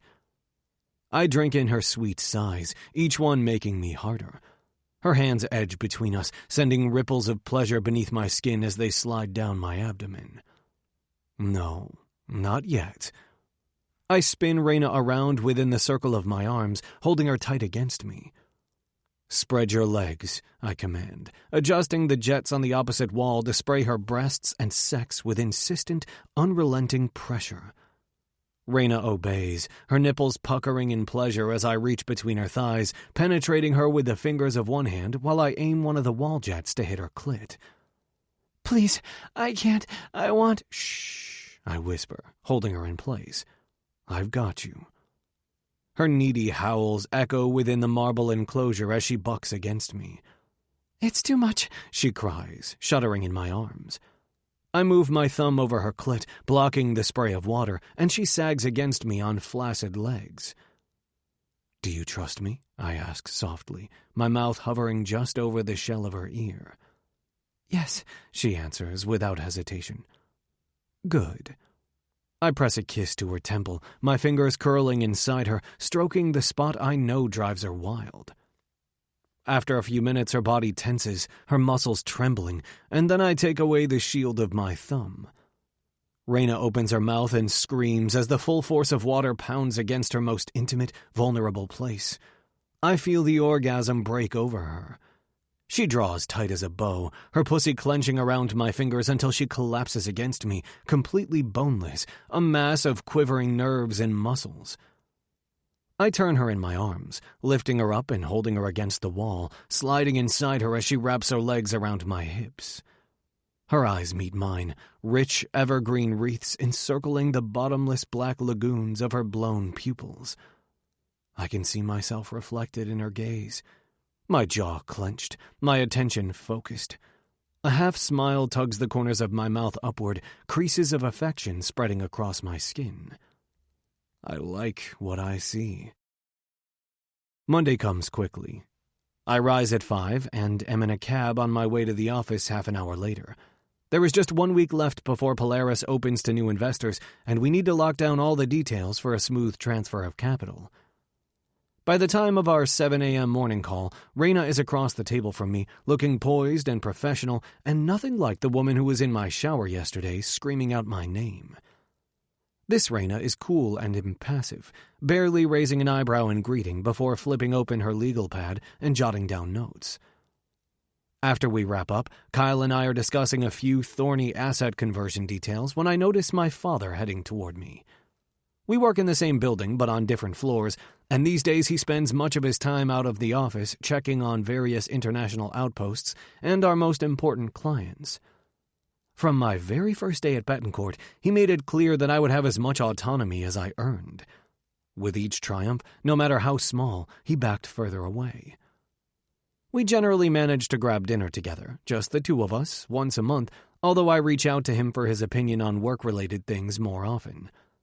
His instincts are sharper than anyone else I know, and he has eyes and ears all over the street. Of course I want to chart my own path, but I'm not stupid enough to discount his experience. When I need his counsel, I ask, and when it's offered, I listen. I can't remember the last time he sought me out before the start of the trading day. I'm hearing rumblings. Several of the commitments you secured out west are pulling out. Looking at my father is almost like seeing myself 30 years in the future. I have my mother's lips and dimple, but I share the same strong nose and square chin as my father, the same dark hair and eyes that can't decide whether they're blue or gray. Usually his crinkle at the corners when we speak, glimmers of pride shining bright. Not today. I don't need to ask how he knows. He always knows. Who? He rattles off a few names, big ones. Fuck me. Do you know their reasons? That's not important, he says. What matters is where they're going. They're all going to the same shop? That isn't a coincidence. That's sabotage, and there are only a few firms big enough to secure that kind of commitment from just a handful of investors. He nods, his eyes flicking toward Raina, sitting at her desk just a few feet away. Bull Capital. The name takes me by surprise. Van Horn? Are you sure? I just ran into him in San Francisco. And then I recall word for word our conversation in the middle of the ballroom. He'd shown a little too much interest in Polaris and Betancourt for my liking. But I didn't think much about it. Not then and not since. Yeah, I'm sure. I've been too wrapped up in Raina to see what's right in front of me. I turn to Kyle. Do you have any contacts over there? I'm on it. My father speaks up again. You can fact-check, but your time will be better spent on defense than investigation. It's true, they're coming for us. Bull Capital is coming for Polaris? Kyle sputters. You could fry an egg on the back of my neck. No, not Polaris. I look at my father for confirmation. Van Horn's gunning for Betancourt. All of it. He nods. Yes, he knows I'm looking to retire soon, and if you make a success of this fund, he'll never get another chance at us. Basically, Jerry thinks we're undervalued and he can get us cheap, but only if we implode. You've been getting a lot of press lately, Tristan. If Polaris fails, Betancourt looks weak. He's poaching our investors, so we'll have to close the fund, all the while waiting in the wings to swoop in for an easy takeover. Another nod. Pretty much. Do you need my help? I stand, putting us head to head. I'd like to make some headway on my own first, but I'll keep you in the loop on my progress. He reaches out to squeeze my shoulder. I sense a reluctance to leave in him, as if he'd rather roll up his shirt sleeves and get to work. He taught me never to back away from a fair fight. Unless the odds are blatantly skewed, you stand your ground and give it your all. And I'm sure he wants to be in the trenches with me, although I have no doubt he'll go back to his office and do more digging on his own. Both of us know that the time is coming when he won't be around. Betancourt will be my responsibility. This is an opportunity for him to watch me protect our turf, and it's more important that he backs away to watch my progress from a distance, stepping in only if absolutely necessary. If it comes to that, Van Horn will be the least of my problems. If I'm not ready to defend Polaris today, can I defend Betancourt tomorrow? I look over at Reyna. She wasn't a part of our conversation, but it's obvious she overheard every word. Her skin is as pale as I've ever seen it, her face pinched with worry. I snap back into focus. I've worked my ass off to build my reputation and master the skills required to lead Betancourt into the next generation, and no one is going to derail my plans. With a clear head, I begin issuing orders to everyone on my team. We will fight back against Van Horn with every weapon in our collective arsenal. It will work. It has to. Reyna. My stomach plummets at the mention of Bull Capital, and I know instantly that Van Horn is making a play for Betancourt to send me a message. There isn't much that happens on Wall Street that he doesn't know about, although I never thought he would stoop to keeping tabs on me. Clearly, I was wrong. I've dared to set foot in his world, and now he's going to destroy Betancourt out of spite, simply because they made the mistake of hiring me. I didn't think anything could take my mind off what Tristan said yesterday, what he said about me, what he said about us. For a few precious minutes, my heart felt like it was about to burst with happiness. And then Elise ruined it all. More specifically, what Tristan said about Elise ruined it all.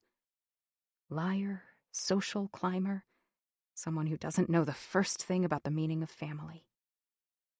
Because he could just as easily have been describing me. And now, Van Horn's stolen the show by trying to steal Betancourt. But if he thinks I'll just give up and vanish without a fight, Van Horn doesn't know the strength of the genes he passed on to me. Screw him. I've clawed my way here, and I'm not leaving. Not for him.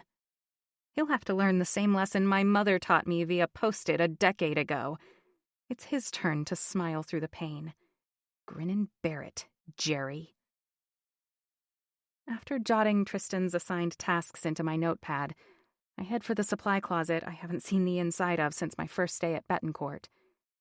With shaking hands, I quickly call my mother from my cell phone. "Hello, darling. How lovely to hear your voice. When can we—" I interrupt. "Does he know where I work?" "Who?" I gnash my teeth. "Your husband, the same man who's technically my father. Does he know where I work?" "Well, I really don't think—" "Mom, I'm not asking you to think. Just tell me the truth. Does he know I'm working for Betancourt?" "He asked about you in San Francisco." Her voice is tremulous.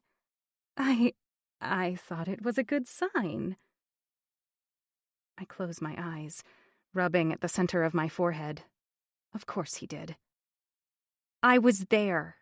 He must have seen me. Seen you? Where? In San Francisco. I was at the Global Initiative Gala with my colleagues from Betancourt. I hear my mother's shocked intake of breath, can practically feel her stab of fear at the thought of her husband and daughter under the same roof. Oh, she finally manages. It's obvious I avoided her. It's obvious her husband avoided me. But it's my mother's tiny sound of surprise that says so much and yet not nearly enough that bothers me the most. Especially after our last conversation, which made me think that maybe, just maybe, we could reconcile. That it might be possible to rebuild what was broken. It was stupid of me, I now realize. My mother made her choice between us a decade ago and apparently has no regrets. Just so you know, that stand-up guy you married is trying to destroy my career before it's even gotten off the ground. What are you talking about? She sputters. You should ask him about his latest takeover target. He's making a play for Betancourt. And the crazy thing is, if he succeeds, I'll be the only one of his kids working for him. Think he'll make me Employee of the Month? Not that I'll stick around long enough for the commemorative plaque, of course. Honey, I don't know. I stop her. That's the problem. You're right. You don't know, and you sure as hell don't care. Not about me, anyway. I end the call, take a deep breath, and push open the door. I've never spoken to my mother, or anyone, like that. It should have felt good to say exactly what was on my mind, but it doesn't. Tristan catches my eye as I walk back to my desk. I must look about as well as I feel because he pushes his headset aside, mouthing, "You okay?" I nod, forcing a smile onto my face, even as part of me wants to head back to the supply closet and hide. But I can't. I need to move, need to think. And quite frankly, I have more pressing things to do than mourn the loss of a relationship that, in reality, died a long time ago. By passing my desk, I scramble down the 30 or so flights to the lobby and go for a walk around the block. The honking horns and busy streets are strangely soothing to my frayed nerves. Manhattan is chaotic and messy, just like me. But it's the epicenter of the world, a place where important things happen and exceptional lives are lived. I have to get control of myself before heading back to the office. With everything going on today, the last thing Tristan needs is to worry about me. Breathing in the doughy, salty smell of the pretzel pushcarts dotting the streets, I fight to untangle my jumbled thoughts. Not only am I a complete novice when it comes to relationships of any kind, one of the most powerful men on Wall Street is gunning for me. Once Betancourt is safe, I have to end things with Tristan. Look what I've done to his life already. What do I bring to the table, really? Nothing but trouble. My balance sheet sucks, next to no assets, and I'm drowning in liabilities. Tristan is too smart to let himself be weighed down by me. Or at least he should be. I want to scream, to shake him. You're better off without me. But first, I need to make it through the day and come up with a new plan. I don't know if I can walk away from Tristan. It would be easier for both of us if I can convince him that he doesn't want me. At least, not enough to risk his future. Beyond that, I have to find some way to scare off Van Horn and get him to keep his paws off Betancourt. I could quit, of course. But damn it, I'm not a quitter. And if I thought it would help, I would. I'd grit my teeth and hand in my resignation, effective immediately. But Van Horn is a vindictive son of a bitch. He won't walk away from the table just because I do. If anything, he'll finish the job just to rub my nose in his territorial piss puddle. And where would that leave me? Van Horn isn't paying my bills. Will he destroy the next company to put me on their payroll? That is, if I can even get hired after quitting Betancourt. No one bails on a coveted training program slot. If I do, I might as well tattoo TWWS right across my forehead. Too weak for Wall Street. I've always been a great student, excelling at every opportunity. But this is no academic case study. The stakes are as high as the skyscrapers surrounding me. And this time, I'm not the only one with everything to lose. Chapter 16. At Betancourt Bets. No such thing as a sure thing. Tristan. The sky outside the window is dark when my phone lights up with a photo of my favorite NHL player. Life is full of strange coincidences, and apparently today is no exception. Bryce Van Horn, how are you doing, buddy? My warm greeting is automatic. Regardless of his last name, Bryce has been a good friend for as long as I can remember. His relationship with his father is strained at best, and has been as long as I've known him, nearly all my life.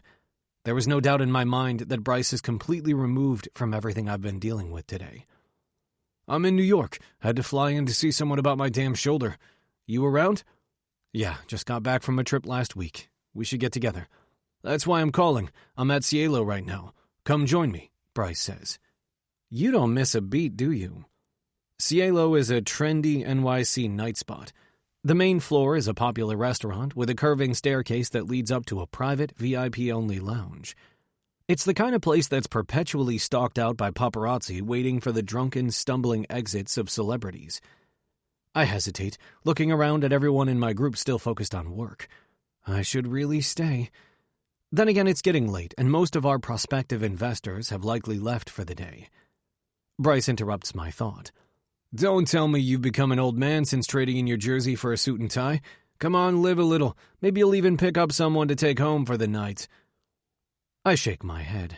Sigh. Today of all days, I do feel like an old man. Actually, I'm seeing someone. Even better, can't wait to meet her. After the line goes dead, I look up to find Raina by my side. Tristan, do you have some time? I think we should talk about what's happened. After being in disaster mode all day, spending a couple of hours away from spreadsheets and computer models is probably a good idea. A little distance from a problem usually enables me to see it more clearly. No, not tonight anyway.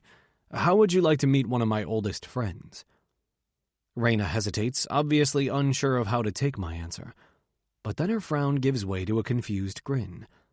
Will he tell me naughty stories about you? Only if he wants to implicate himself, too.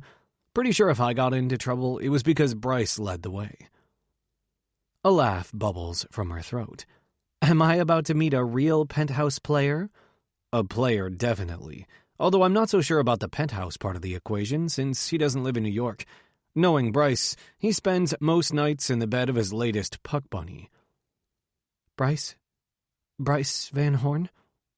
Her grin slides off her face, her voice taking on a skittish edge. The one and only.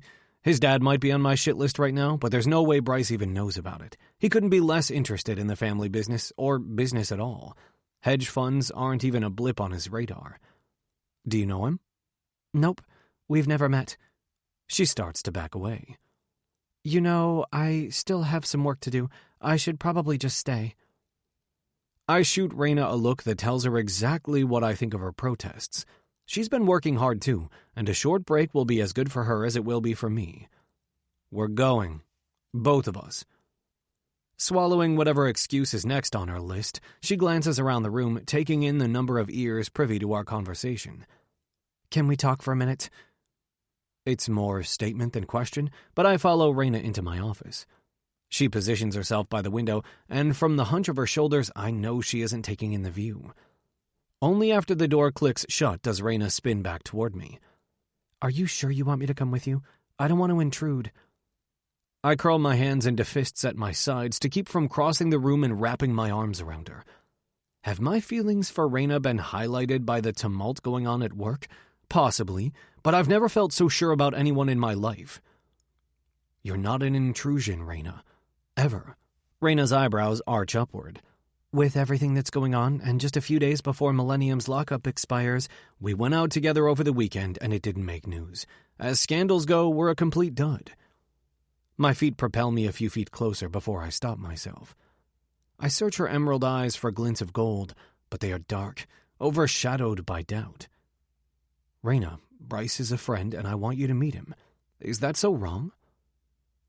While Raina powers off her computer and grabs her bag, I stop at Kyle's desk. Have you heard anything from tech? Earlier, I asked him to brief our technology and security specialists. Wall Street is as incestuous and insular as European royalty, only with a combined worth that exceeds the GDP of most of their countries. Secrets and petty resentments are passed back and forth like stolen cigarettes between teenagers. Information is closely guarded and even more valuable than cash. As much as it pains me, I'm beginning to think Van Horn has a spy within Betancourt, possibly someone on my own team. I don't know yet if it's the same person behind Betancourt Bets, but I'd like nothing more than to kill both birds with one bullet. And if they're stupid enough to leave a trail of electronic breadcrumbs, I need to know. Fast. Not yet, but I expect to hear something soon. They're pulling email and phone records for everyone on our team. Once we're cleared, they'll work on the rest of Betancourt. If there's a spy, they'll find him. Whatever Bull Capital is planning, we won't let it be an inside job. I nod, feeling the tightness in my jaw. Call me the second you hear anything. Raina is waiting for me by the elevator. You look like you could use a scotch. For the first time that day, I laugh. Among other things. Even with what feels like the weight of the world on my shoulders, I can't resist the sight of Raina leaning against the back wall of the elevator. Without making a conscious decision, suddenly my arms are wrapped around her neck, my hands pulling out the pins holding her hair back, fingers threading into the lush depths. A muted warning ding gives me just enough time to swirl my tongue around the racing pulse point on her neck for the briefest of moments before pulling away. Other than the hair curling around her flushed face in wild abandon, Raina looks completely unruffled as her heels click on the marble tiles, keeping pace with me. But looks are deceiving, because she repeats her earlier question, voicing doubts I thought I'd settled. Are you really sure we should be doing this? Cielo isn't brunch at a sidewalk cafe. What if we run into more of your friends? Not just childhood ones, but colleagues too. Polaris is doing so well, you've probably pissed off others besides Van Horn. Maybe not everyone is looking to take over the company, but dethroning you might net them some of your investors. Yes, I'm sure. You want to know why? Why? Because shit happens. Yesterday, Polaris was set to become one of the most successful funds in Betancourt's roster, and today it might go bust and take everything down with it. Hopefully tomorrow we'll be an industry leader again. My point is I can't control the market, and I can't control Van Horn or anyone else, but I can sure as hell control my own actions. I'm not ashamed of you or of us. If there's fallout, we'll deal with it, but I'm through sneaking around. Raina stops in the middle of the sidewalk, prompting irritated looks from everyone forced to go around us. I don't care. Tristan, you should be with someone suitable, someone who's good for your image. She shakes her head, a panicked expression on her face. When Elise saw the two of us together, she thought less of you because you were with me. You don't understand. I'm not worth all this trouble. I step closer, wanting nothing more than to take her in my arms and kiss her senseless. First of all, fuck Elise. And second, how do you do that? Raina frowns. Do what? Make me want to strangle you and kiss you at the same time. They should be mutually exclusive options. She meets my gaze in silence, knowing if she cracks a smile, I'll win our quarrel. I continue anyway. Before I met you, I only had one thing in my life worth fighting for. But now I have two, and I'm not willing to lose either of them. Am I clear? I will not lose you. Tears well up in her eyes. Well then, you're a fool. I shrug. I've been called worse. Raina's soft sigh of capitulation warms the skin of my neck as her hands slip inside my jacket, pulling me close. I've never been upstairs at Cielo. Any chance there's a dark corner somewhere? I tilt her chin upward and bring my lips down on hers, ignoring the annoyed grumblings from inconvenienced pedestrians walking by. There's lots of dark corners. We probably only need one, Tristan. I deepen the kiss. A dark corner has never sounded so good, although I'm considering a pit stop at my apartment instead. The air is crisp, and Raina is so warm in my arms. My cock is butting up against my zipper again and losing the battle. With a groan, I break away, leading her to the edge of the sidewalk and extending my hand. Come on, little thief. If we don't get going, I'm going to need a dark alley. Raina. A dark alley sounds perfect, actually. Much better than Cielo, where Bryce Van Horn is waiting. Talk about being thrown into the deep end. Will he be anything like his sister? God, I hope not. I feel like a teddy bear ripped down the middle, my belly a riot of torn stitches and exposed stuffing. Meeting Bryce might spell the end of my time with Tristan, which has to happen, I know. I just didn't expect it to happen so soon. But he is my brother. Half or not, isn't it worth the risk? After my mother married Van Horn, I spent every free minute for weeks, maybe months, studying the faces of my siblings in any magazine that covered the wedding. My stomach churned with jealousy as I stared at Wendy, Gwendolyn back then, Bryce, and Celeste. I hated them because my mother chose them over me. I hated them even as I ached to know them. A dagger of fear rakes its sharpened tip along my jugular. What if Bryce recognizes me? It's not so far-fetched. After all, his sister did. And if Bryce does, it's game over for me. I still haven't told Tristan the truth, that my parents are very much alive. That at this very moment, one of them is plotting to steal his family's legacy. And that it's all my fault. I'm the reason for Bull Capital's attack. I know what Tristan will think of me. I know because he told me. Liar, social climber, someone who doesn't know the first thing about the meaning of family. Lies delivered with a smile are still lies. They just go down more easily like a fly smothered in honey. All you taste is the honey, but you're still swallowing a fly. Social climbing? Guilty as charged. I'm an illegitimate bastard sleeping with Wall Street royalty. And family, that's a laugh. What the hell do I know about family? Only how to break it. If not for Elisa's surprise arrival, I would have steeled myself with that second Bloody Mary and spilled all my secrets.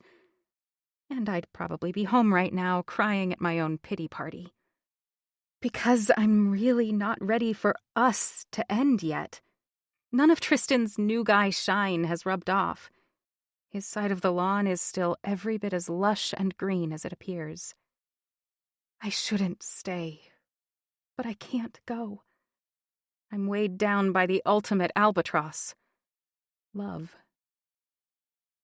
At Cielo, we head straight for the curving staircase that dominates the main dining space. It's guarded by two behemoths wearing three-piece suits and molded earpieces, a black velvet rope hanging between them. One look at Tristan and the all-access pass he wears like a shadow, and they unclasp the rope, stepping aside with military precision. This is my last chance. My last chance to take Tristan aside, to tell him that I'm Van Horn's secret daughter before someone else does it for me. It's not that I think he'll hold it against me. He might not even care, but he will care a lot that I lied about it. About almost everything. And there's his family to consider, too. Tristan is the prodigal son of a banking dynasty. Growing up Betancourt is all about image and responsibility and legacies passed from one generation to the next. What if Tristan's father isn't keen on his only son dating Van Horn's bastard, especially in the midst of Bull Capital's attempted takeover?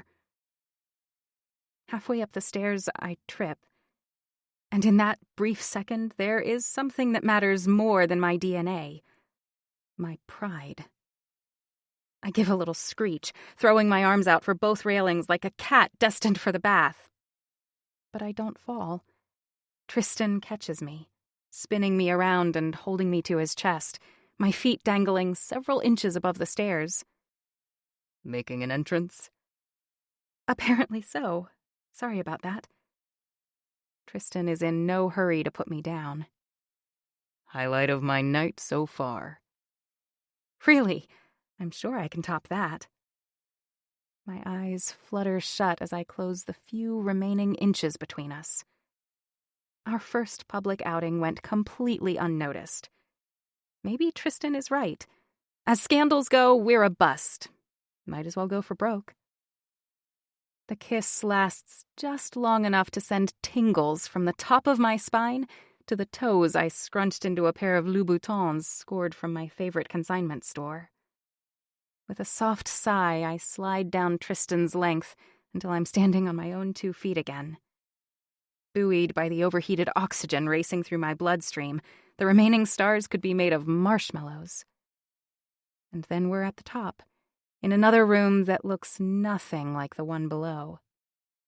Dimly lit, this is a multi-tiered space with banquettes and standalone tables surrounding a DJ booth and dance floor. It's only 10. The DJ is spinning sexy, slow-tempo songs, no one ready to dance just yet. A tall, sandy-haired man pops up. X-Man! He yells.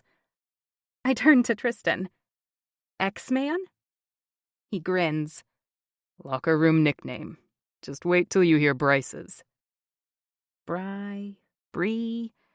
Those are probably too tame for guys that get off on slamming each other into steel-reinforced boards. I tag along after Tristan. Horny! He yells as we get closer. I nearly choke. Of course. The two meet in a chest bump that includes aggressive one-handed back thumping. I catch Bryce's wince as our eyes meet over Tristan's shoulder, but it's gone in an instant, replaced with an unabashed head-to-toe appraisal of yours truly. If Bryce wasn't my brother, he'd take my breath away. He is slightly taller than Tristan, at least 6'3", maybe 6'4". His hair is shaggy, easily long enough to escape from his hockey helmet in a sweaty fringe. The button-down shirt he's wearing barely stretches over his broad shoulders, and if I had to guess, the one that Tristan just thwacked isn't feeling so good right now. It's about time you came back to Gotham. A grin stretches across Tristan's face, all of today's tension dissolving like smoke in the wind. I wish I didn't need to, but seeing you almost makes it worthwhile. Bryce glances my way again. And who's this? Tristan gathers me close to his side, hooking his arm around my waist. This is Raina St. James. Now it's my turn to wince. Does Bryce know his stepmother's name was St. James before it became Van Horn? I extend my hand. Just Raina, please. Nice to meet you, just Raina. Bryce's hand dwarfs mine, and I'm grateful he doesn't crush it. Come sit with us. He rattles off a bunch of names, gesturing at the other people surrounding him. Decanters of alcohol and mixers are scattered on the tabletop, along with several ice buckets strategically placed within reach.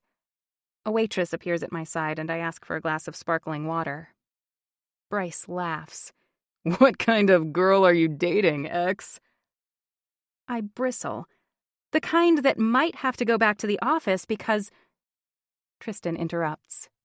You can take the night off, Raina. Come on, I want you to have fun. No shop talk tonight. I close my mouth. Reading between the lines, it's clear that Tristan doesn't want to involve Bryce in his fight against Bull Capital. Minutes later, I'm holding a flute of champagne as the waitress goes off in search of a suitably aged scotch for Tristan. In the back of my mind, I know I should sip it slowly, but I'm nervous, and I already have my hackles up. The first glass goes down fast, and when the waitress comes back with Tristan's drink, she refills my empty. While they talk, I enjoy the view.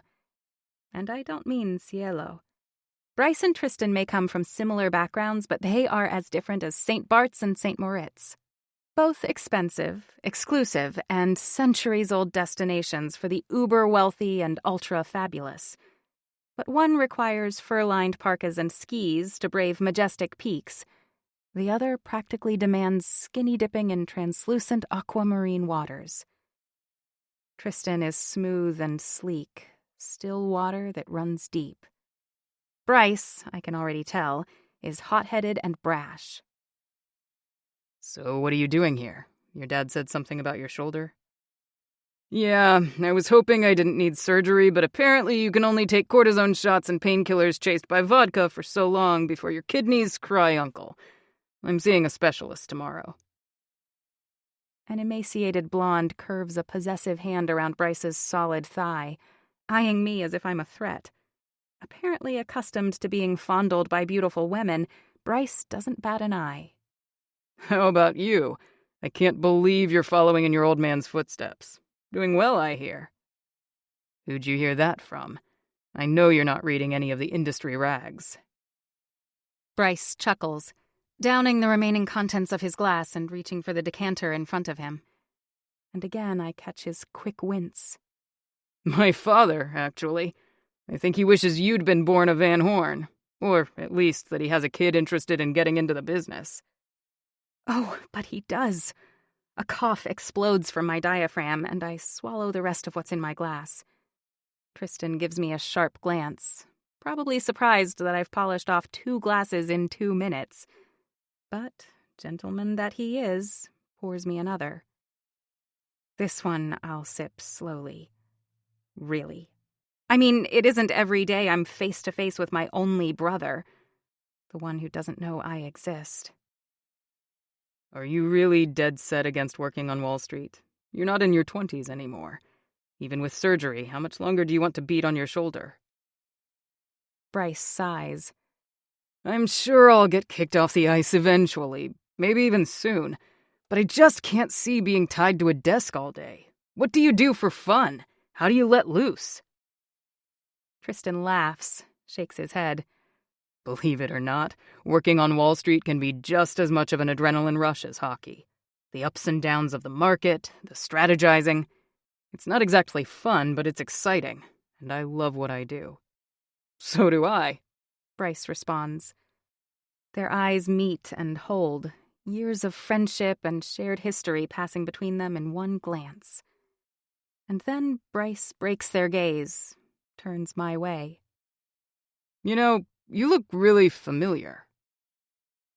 Fuck. Walking into Cielo, I was prepared for Bryce to notice my resemblance to my mother, but I grew more comfortable with each minute that passed. Now, after 2.5 glasses of champagne, his offhand comment feels like being sideswiped by a semi. Yeah, I get that all the time. Must have a common face. Then I polish off glass 3. Tristan raises his eyebrows. You are many things, Raina, but common isn't one of them. The compliment startles me, catches me off guard even as I'm angling my body away from Bryce's narrowed eyes. I want to enjoy it, bask in it even, but I can't because I'm so rattled by the scrutiny. I caught your interview with Wendy, Bryce says, changing the subject. Yeah? What did you think of it? Noticing my empty glass, Tristan pours me another. This one I'll sip, slowly. 4th time's the charm, right? I think my sister's a real ball-buster. Tristan inclines his head, a smile tugging at his lips. Always has been. True. Bryce lifts his glass, forcing Tristan to do the same. Why not? I lift mine too. God, I love champagne. But why are the glasses so damned tiny? I mean, just one sip and the flute is half empty again. Wendy's been even worse lately. It hasn't hit the press yet, but she's going through a pretty nasty divorce. It's a clue, a tiny window into their lives, and I drink it in as greedily as I'm consuming this champagne. It could be why Wendy came at me so hard in Atlanta. I'm a reminder that some men stray, regardless of their vows. Tristan grunts. Sorry to hear that. Me too. I actually liked the guy. I stay very still, hoping to learn more, but they move on to people I don't know, places I've never been. The heir to the Holtzman Hotel empire who is in the Maldives, scouting out locations for a new resort. A guy, Lance, who is on the West Coast but might be moving back east. Someone named Nash who is somewhere. A guy named Tripp who is somewhere else. My brain is full of bubbles and my attention wanders. The lounge is nearly full now and the music has gotten louder. There are people gyrating on the dance floor, lights glittering overhead. So many colors. I never realized places like this have so many different colored lights. There is white, of course, and lots of pink and purples. So sexy. And an icy shade of blue, too. God, this place is gorgeous. I inch closer to Tristan. He's gorgeous, too. I can't believe he's mine. For now, anyway. And his bestie is my half-brother. I cover my mouth and giggle, leaning into Tristan as I examine Bryce. We have the same father. It wouldn't be surprising if we shared some characteristics. I can't see any, though. Maybe if I move a little closer... Jesus, get it together, Raina! I catch myself just before I topple forward. What am I planning to do? Crawl across the table and examine every one of Bryce's features? My throat feels dry, even after all the champagne. Or maybe because of all the champagne. You okay? Tristan's face swims into focus.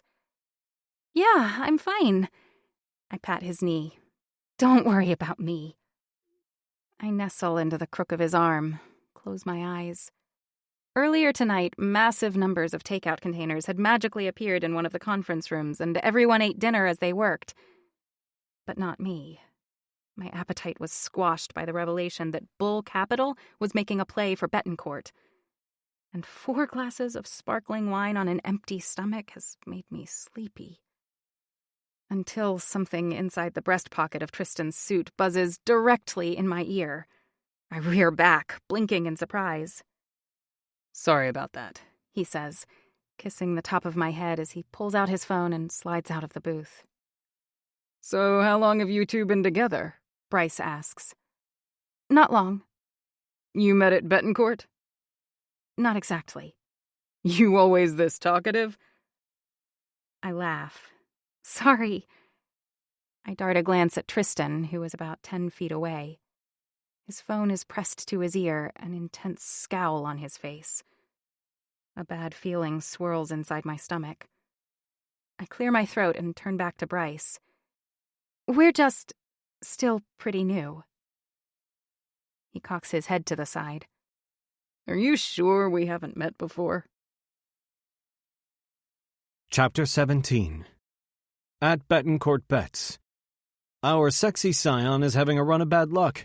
What's at stake? His girl, his reputation, and even Bettencourt. Tristan. Security found something. Tell me. You don't want to hear this over the phone. We pinged your cell. There's a car waiting outside. Is Raina with you? Yes. Why? This should probably stay between you, me, and the tech guys waiting to brief us. It might mean something, it might mean nothing, but you need to hear what they found. Whatever it is, it obviously isn't good.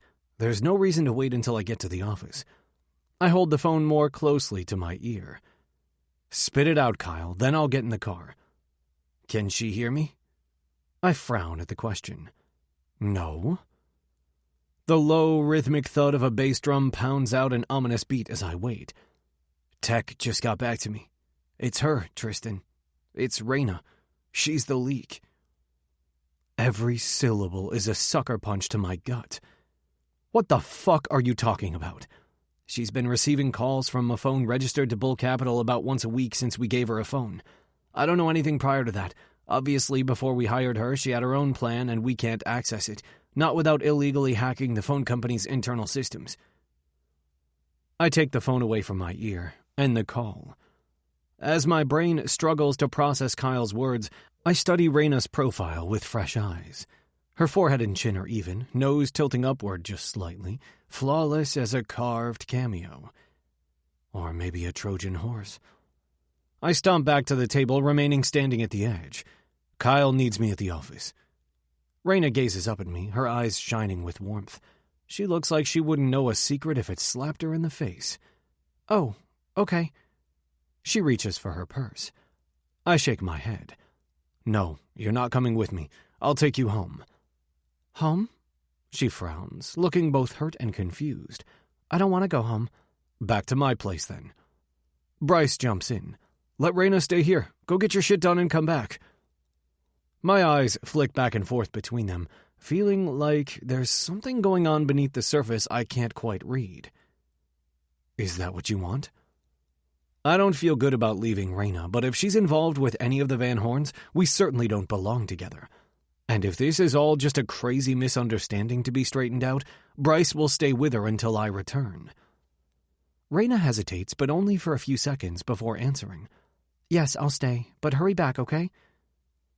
The DJ has started spinning tunes in earnest now, but the loud music doesn't override the questions, taunting me like a frustrating game of whack-a-mole. Has Raina been hired by Van Horn to infiltrate Betancourt? Is she the spy? Am I wrong about Bryce? Could he be involved? I slide my phone back in my pocket, weighing my options. Stay or go. Leave Raina here with Bryce or take her home. A strobe light streaks over my face, the flash of white blinding. And in that brief moment, the woman I see isn't Raina. It's Elise, the woman who played me for a fool because I took every damn word she said at face value. I cannot make that mistake again. What I need is more information. And distance. Raina's hand grabs mine as I'm about to turn away. Hey, are you sure? I can take a nap in your office. Sober up. I'll be good as new in a couple of hours. My spine feels like a rusty, brittle rod that might snap at any moment. I'll be back before you miss me. Promise. My attention shifts to my oldest friend, if that's what he still is. Take care of her, Bryce. Understand? He rises so that we are face to face, eye to eye. I'll treat her like she's my sister. I glance back at Raina, a part of me hoping that she's changed her mind, that she won't want to stay without me. She lifts her shoulders up to her ears, squirming on the leather banquette. Just come back, okay? I nod, then pivot and head for the exit before I change my mind. But my steps slow as I cross the sidewalk, my neck arching back. I can't help scowling at the nighttime sky, devoid of even a single star. Not even Polaris can break through the haze of pollution and light surrounding this city. It's just as well, I guess. I don't want to think my mother is up there watching this shit show. I slide into the back seat of the waiting town car, weighing various possibilities in my mind. I've built a close-knit team, and I've worked hard to be the kind of boss who inspires loyalty in those around me. I can't picture anyone in my group or anyone at Betancourt stabbing me in the back. But of all the people who could be holding a knife, it will hurt most coming from Raina. Because I love her. I am in love with Raina St. James. The pain ripping through me at the thought of her betrayal renders it undeniable. I stride through the revolving lobby doors, casually nodding at the front desk attendants like my world isn't falling apart. Upstairs, it's relatively quiet. 2 20-something guys dressed in rumpled suits sit on the couch in my office, laptops across their knees.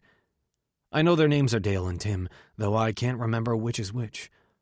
Kyle stands by the window, sipping from a coffee cup. I close the door firmly behind me, leaning against the wall and crossing my arms. Tell me everything you know. Kyle looks from the tech guys to me, then at the contents of his mug. We issued Raina a phone on her first day, and there have been several calls from a number registered to Bull Capital. Until tonight, they've been incoming calls. But immediately after your father disclosed that they're making a play for us, Raina made a call. I picture the first moment I saw Raina, feel the heat of her smile on my skin. She couldn't have faked that, could she? My head is reeling, and I clutch at any straw within reach. How do we know she's not talking to one of her friends, a Bull Capital hire she knows from school? We don't know yet. The phone could belong to a hedge fund employee. It could also belong to Mr. Van Horn or his chauffeur or a member of his family or... That's just great, I snap. So you have no clue who Raina's talking to? We're trying to find out. Without hacking Raina's personal cell phone records, there's no way... I eye Kyle's mug. Is that coffee? He gives a sheepish grin. I raided your stash after I called you. I walk over to my bar cabinet, pull out 2 crystal tumblers, and pour 3 fingers of 40-year-old Black Bull into each as the tech guys look on hopefully. No, I say, answering their unspoken question. You two need clear heads. I don't care how you do it, but if a few phone calls are the tip, you'd better find me the goddamn iceberg. Sir, we can do that, but what? I bark. It's not exactly, it's just that it's kind of illegal, they finish in unison. I don't give a fuck what it is. I want an update in an hour. And dig into Raina's background, too. I'm sure we did a basic credit check before we hired her, but I want a full financial profile. Who's on her lease? Does she have any debt? Any large deposits or withdrawals, especially cash? They scramble off the couch and down the corridor like two rats racing toward a block of cheese. I let out a deep sigh and collapse into the chair behind my desk, loosening my collar. Kyle does the same in one of the chairs near the window. Thanks for getting me down here.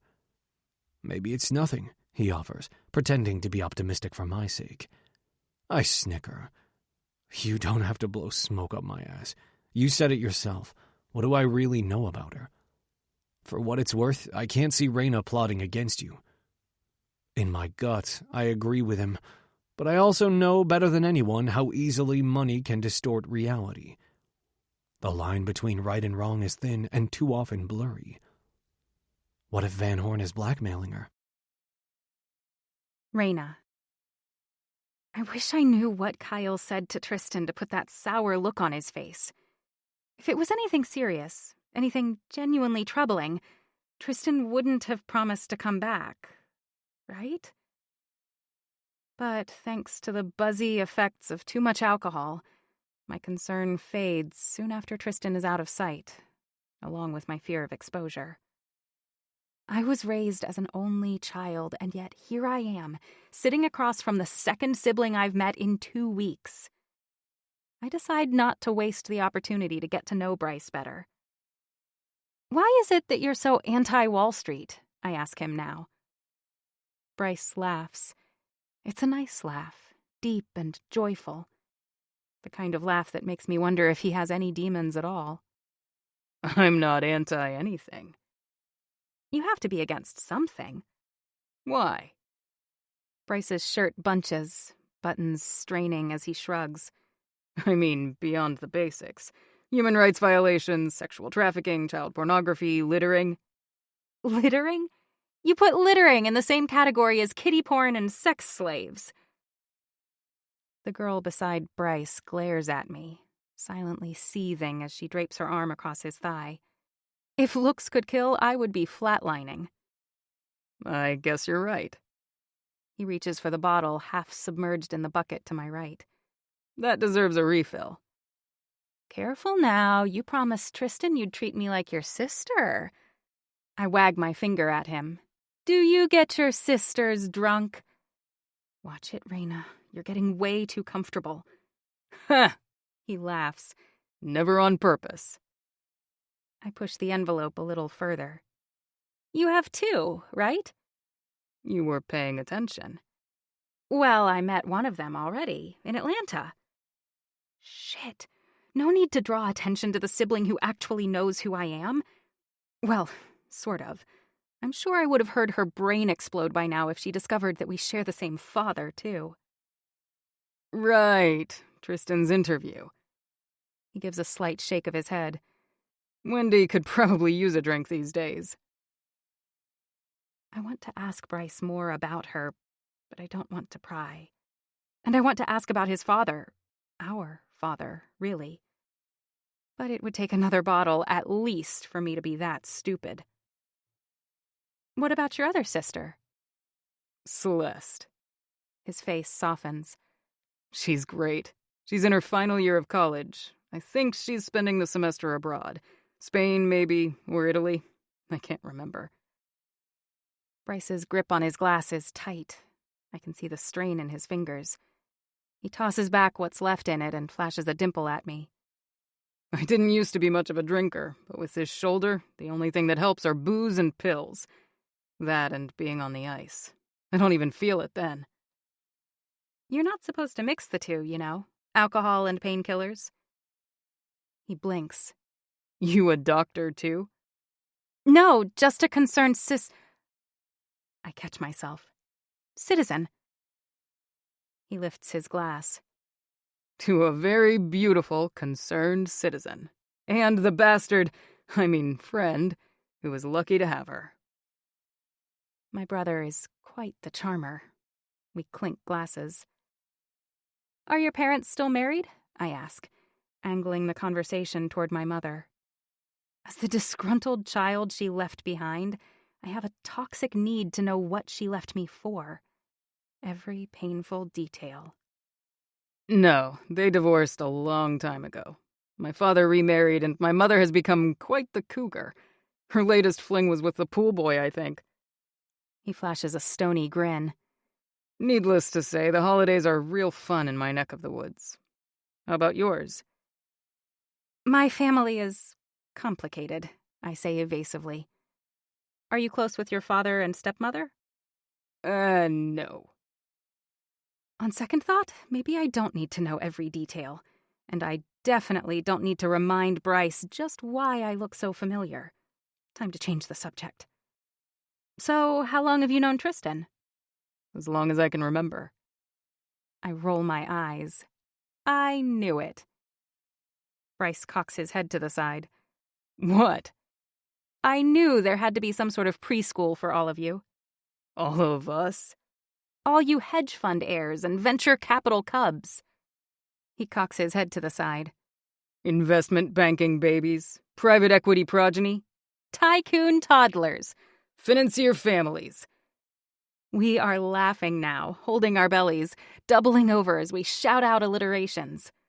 Law partner progeny. Ha! We said progeny already, no repeats, I wheeze. I think I've got one more left in me. CEO scions. I grin. Me too. High net worth whippersnappers. We high-five across the table, giggling like the drunken fools we are. The girl at his side finally has enough and stalks off. We laugh even harder. Sorry for ruining your chances tonight. Bryce wipes at his eyes. Totally worth it. In the quiet lull that descends, I feel a pang of yearning for Tristan. I wish he was here with us. I unzip my purse and pull out my phone. Me. Are you coming back? Another drink while we wait? I tuck my purse on the seat beside me. Despite missing Tristan, tonight is going so well. When will I have another chance to get drunk and silly with my only brother? Why not? Chapter 18. At Betancourt Bets. Bet Ivy got quite the shock when he checked out page 6 this morning. Hedge fund harlot. Ouch. Tristan. I leave the cyberstalking to Dale and Tim and set my feelings for Raina aside. If the worst is true, if she really is an agent of Van Horn's, then my sole responsibility is clear and incontrovertible. Save Betancourt. For better or worse, I was born into a banking dynasty, and its fate rests in my hands. Ultimately, investors only care about their bottom lines, so rather than twiddle my thumbs while I wait, I do what I do best, manage Polaris's investment portfolio. After an hour, Dale and Tim slink back into my office. Employees of Bull Capital's hedge fund division are assigned phones registered to Bull Capital Holdings Limited. The phone number St. James was in contact with is registered to a different holding company, an LLC. So we know she's not talking to a friend who just happens to work for Bull Capital. They nod. Does this information make it less likely or more likely that the person on the other end of the line is Gerald Van Horn? It's hard to say, but you still don't have a name for me. Not yet. And her finances? Any large deposits lately? They look at each other, then back at me. We haven't gotten that far yet. The information you want takes time, but we're close. I curse. Come back to me when you do, or in another hour, whichever is sooner. Raina's text flashes on my screen as they scurry away. I don't answer it. Anything? Kyle leans against the open door. I repeat what I've learned. He whistles. Damn, I'm sorry. Why? You weren't exactly a fan of us being together. Maybe not, but I like Raina, and she makes you happy. Believe it or not, I was getting used to the two of you. He sighs. There's something off, though, don't you think? I just can't see her being a pawn in Van Horn's game. Same here, at least not willingly. It's going to kill me if those two jackasses prove us wrong. Kyle nods, knocking his knuckles against the door jamb as he walks back out to his desk without saying anything further. After another update with still no definite answer, I lose my patience and call my friend Trip Montgomery, who runs an outrageously successful cybersecurity firm. In lieu of hello, he says, "It's about time you called." I'm caught off guard. "It's only been a few hours. How the hell do you know already?" "Hours? Betancourt Betts has been shading you hard for months." I run a hand over my face. Christ, is there anyone who doesn't get those tweets? No one I know. Want me to get you a name? Nah, there's something else I need your help with first. I hear Tripp sigh. "I can walk and chew gum at the same time, you know. This is more important." I spend the next few minutes explaining everything that's going on with Raina, pausing only when Tripp interrupts with relevant questions. When I'm finished, it's my turn to sigh. "I'm crazy about her, Tripp. I need to know what's going on." "Got it. I'll have an answer for you within a few hours, but can I ask you a really basic question?" "Shoot. Have you asked Raina about any of this?" I frown. "What do you mean?" "I mean, have you explained about the phone calls, asked her directly who she's talking to and why?" I stop. My mouth. You've been listening so intently. Now is the perfect time to take a deep breath, close your eyes, and let the music wash over you. We appreciate your time and support.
Mouth snapping shut. I don't want to tip her off. "You really think you'd fall for someone who's running game on you?" Tripp and his wife Jolie went through hell and back together against all odds. No one is happier for them than I am, and I know his questions are coming from a good place. But Tripp doesn't know about Elise, and I'm not in the mood to excavate my past. Look, if you don't want to help, of course I want to help. I'm just saying, while I dig into it, what's the harm in asking for her side of things? If you really do care about her, give her a chance to explain. I think about it for a long moment before realizing that Tripp is right. Why am I waiting on two tech nerds to tell me about Raina when I can go right to the source? Is she a spy for Van Horn, or isn't she? I pull Raina's tiny button out of my pocket, the one I found on the dresser of my Atlanta hotel room, and flip it like a coin. I've kept it with me ever since, moving it from pocket to pocket just like I transfer my phone and wallet from one day's outfit to the next. Heads, she's a spy. Tails, she's not. Except that the button isn't a coin. The back and front look exactly the same. I can flip it 1,000,000 times and never have an answer. I shove it back in my pocket and return to Cielo. The VIP lounge is now packed, and it takes 20 minutes to determine that Bryce and Raina are nowhere to be found, and neither of them are answering their phones. After confirming with the bouncers that they left together, something I should have done before wasting my time looking upstairs, I check the app on my phone that serves as a window into my apartment's security system and access the log of all entrances and exits. But there's nothing. The front door hasn't been opened since this morning, which means Raina must have gone back to her apartment in Morningside Heights, an area of the Upper West Side popular with Columbia students. Her building doesn't have a doorman, just a steel-paneled intercom beside the front door. There's no answer at her unit, so I resort to pressing every other button until someone buzzes me in. Raina's apartment is on the highest of 5 floors with no elevator in sight, a fact I find inordinately pleasing despite my pounding pulse as I jog up the stairs. Surely, if she's playing me, between her Betancourt signing bonus and salary, plus her take from Van Horn, she'd be living in a much nicer place. Banging on her door yields only an irate neighbor. Several, in fact. As I tap out a "Where are you?" text to Raina, it vibrates in my hands. Dale, or Tim. I still can't tell which is which. What did you find out? Before she started at Betancourt, Raina St. James was almost $200,000 in debt, mostly from student loans. It's half that now. My heart sinks like a stone before he finishes his sentence, because she used most of her signing bonus to pay it off. I nearly choke on the relief flooding my veins. What about her bank accounts? The only deposits in the past few months are from Betancourt, her signing bonus and salary. No cash deposits? Not one. No money from Van Horn or Bull Capital. That puts a small dent in my suspicions. Good work. And how about the phone? Still working on it. A few minutes later, Tripp calls. The phone belongs to Gail Van Horn, Gerald's second wife. Are you sure it's not Van Horn who's using it? I can't rule out the possibility, but almost all of the calls are to department stores like Saks Fifth Avenue and Neiman Marcus, as well as smaller boutiques. Also various spas and doctor's offices, mostly dermatologists and plastic surgeons. I cloned the number of a florist she called recently and pretended to ask about an order. The woman who answered gave her name as Gail Van Horn. I allow myself a grin, even though it does beg the question, why is Raina in contact with Gail Van Horn? But still, I'm pleased. Thanks, Tripp. Anytime. I'll keep digging. Nail down Raina's connection to the Van Horns. Should have an answer to you before trading opens. I look at the time. Shit, it's late. I thank my friend again and hang up. Where the fuck is Raina? I hunker down on the floor outside Raina's apartment, expecting to hear her footfalls on the stairs any minute. Over the next hour, I demolish my inbox, replying, sorting, and deleting until there's not a single email left. Then I log into Betancourt's internal server, combing through research reports I've been meaning to get to for days. By 3 a.m., my phone is out of juice. And so am I. This is not who I am. I don't sit outside my girlfriend's apartment for hours waiting for her to show. But is she mine? Right now, I don't have a fucking clue. When I walk through the door of my apartment, it's as quiet as a tomb and feels just as dead, killing the slim hope I've been holding that I would find her here. There are no shoes kicked off in the hall, no purse left on the console table. But I check each room anyway just in case. It's impossible not to see the changes she's wrought, even in the short time we've been together. My kitchen counter now sports a coffee maker, several travel mugs, and a canister with Raina's favorite roast beans. The bathroom counter now holds not just my toothbrush, but Raina's too, along with an assortment of jars and lotions and hair ties. There are throw pillows on my couch, an Afghan thrown over the arm for us to snuggle under when we watch the Thomas Crown Affair or some other heist movie. Snuggle. I'm a man who snuggles now. Christ, it's all Raina's fault. She's done this to me. And until tonight, I've never been happier. Once I charge my phone, there are no missed calls, no voicemails, no texts, nothing. Ditto for Bryce. I call them each one more time. Still nothing. I should force myself into bed, or burn off my frustration on the treadmill. Instead, I grab a bottle of scotch and pour myself a stiff drink, and then another. After the second, I feel numb. After the fourth, I feel nothing at all. The sound of my phone wakes me from my drunken stupor, its shrill chirping pecking at my skull like a ravenous crow. I fumble for it with my eyes still closed, sending a lamp crashing to the floor as my thumb swipes at the screen. Raina? Hey, no, it's me, Kyle says. Listen, I'm sure you're on your way, but Too many words. What time is it? 6:15. Fuck. I untangle my legs from the Afghan and sit up, ignoring the axe that crashes through my skull. I'll be in within a half hour. Oh, okay, fine. I just wanted to get your take on the whole Raina thing. I'm in your corner on this one, however you want to handle it. Yeah, about that. I think we're in the clear, but I'm waiting to hear back from... You haven't seen... His voice trails off. Kyle, you're killing me. Spit it out. Check out the latest Betancourt Betts tweet. I'll hold. At Betancourt Betts. Bet Ivy got quite the shock when he checked out page 6 this morning. God damn it, Bryce, I grit out, reading the noxious tweet as I tap the embedded link. 2 images come to life on my screen side by side. Raina and me, Raina and Bryce. I'm going to rip him to shreds, injury or not. Tristan, you still there? Yeah, I'm here. How do you want to handle this? Should I call Raina, tell her not to come in?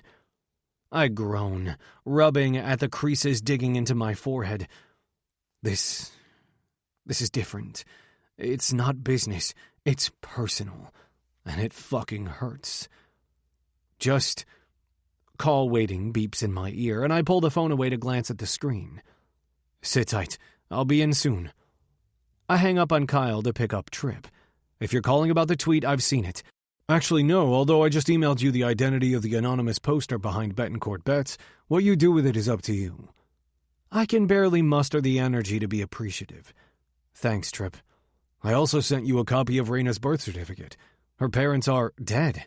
Why are you looking at her birth certificate? You're half right. Father, David Ewan St. James, died 5 years ago. Her mother, however, is very much alive. What the fuck?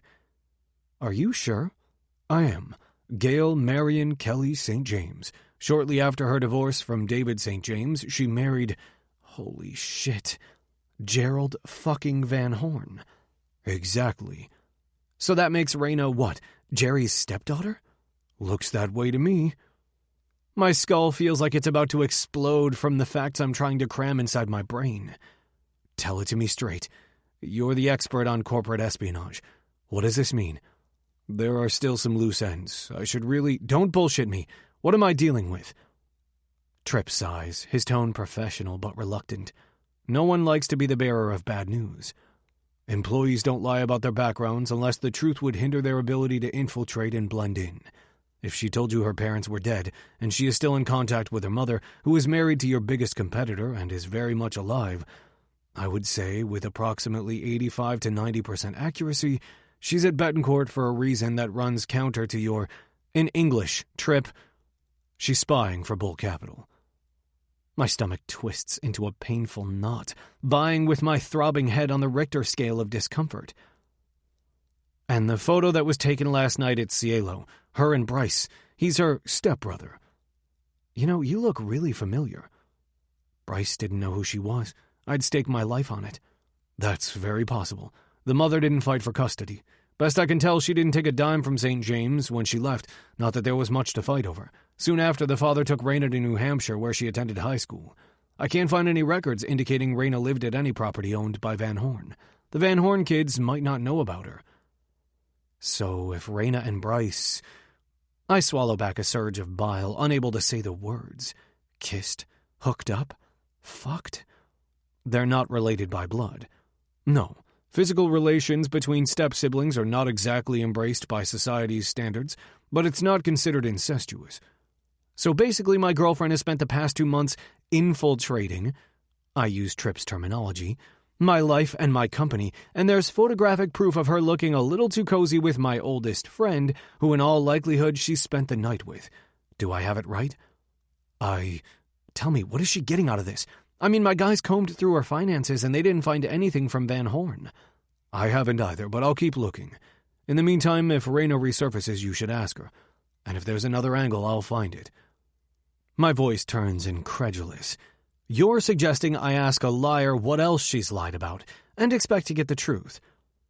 The question is rhetorical, and before Tripp can attempt an answer, I ask another. What level of accuracy would you give that? 1%, maybe 2%? Lies are like cockroaches. If you discover one, there's an army of them hiding just out of sight. Raina. Ow! I rub at my forehead, then press the palms of my hands against my temples. It feels like the bubbles from all the champagne I consumed last night are trapped inside my skull, expanding with every second. Oh, last night! Tristan never did come back to Cielo. Bryce. I sit up, steeling myself against the shooting pain assaulting my brain. My last clear memory is leaving Cielo with Bryce and nearly falling down the same set of stairs I tripped on coming up. Bryce caught me, though, just before I tumbled down the entire flight. Then we got into a cab and... nothing. I must have fallen asleep in the back seat. Shit. Way to make a good first impression. But I have a more pressing problem to solve right now. Where the hell am I? Moving gingerly, I swing my feet over the side of the bed and look around. I'm definitely not in my crappy little studio. And I'm not in Tristan's modern loft either.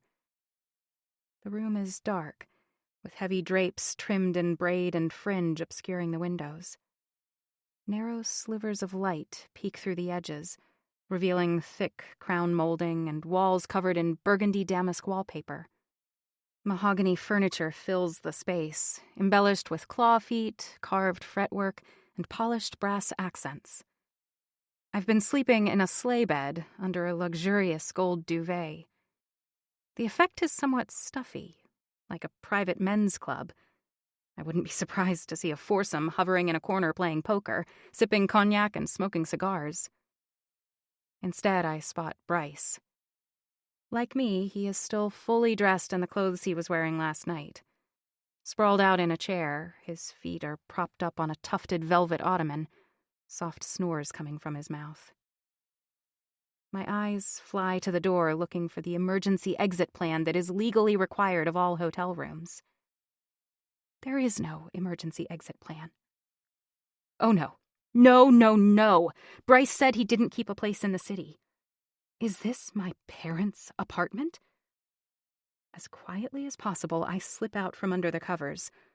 Picking up my shoes in one hand and my purse in the other, I tiptoe across the carpeted floor and turn the heavy brass knob, barely daring to breathe. A long hallway stretches to either side of me. Right or left? My head swivels, my heart racing. I break right, skipping across a series of Persian rugs as if they are lily pads on a lake. Until I run into someone. Literally. I clap a hand over my mouth, catching my scream before it ricochets through the high-ceilinged space. Thankfully, it isn't a Van Horn. "I'm so sorry," I whisper to the shocked maid, dressed in a simple black uniform, but minus the frilly white lace apron. "Are you okay?" She nods yes. "Okay, great. That's good. How do I get out of here?" She points down another corridor, and I take off. Thankfully, this one is shorter. Only 2 rugs to race across before I come to an oversized foyer and an elevator door. Of course Van Horn has his own elevator rather than a front door leading to a shared hallway. I cringe at the loud chime as it opens, then dive inside. This is not how I want to come face to face with Daddy Dearest, sneaking from his son's room in wrinkled clothes and last night's mascara. I yank on my shoes as the elevator glides smoothly to the lobby, my relief increasing with each floor. The doorman stoically offers to get me a cab, not batting an eye at my disheveled appearance. But I decline. The sooner I'm out of sight, the better. By the time I jump into the backseat of a taxi around the corner, I feel as if I've run a marathon. My phone is dead, which prevents me from calling Tristan. Why didn't he return to Cielo last night? If he'd kept his promise, this walk of shame wouldn't be necessary. Then again, it's my own damn fault for drinking too much. I shower and dress in record time, my mind racing. I should be thinking about Van Horn, about the dirty tricks he'll play to get what he wants. But that's not what I'm worried about. I've been so reckless. Reckless with the truth, reckless with Tristan, reckless with my heart. And it has to stop. Van Horn isn't my nemesis. Neither is my past. I am my own worst enemy. I've so completely twisted lies with truth and truth with lies that I've woven the net I'm now caught in. I'm a damned damsel in distress, trapped in a situation Walt Disney could never have imagined, one entirely of my own making. Raina! Megan blinks, clutching a newspaper to her chest as I join her in the elevator. What a surprise! I give her a confused look. Really? It's a weekday morning and I work here. I just thought that maybe today you would...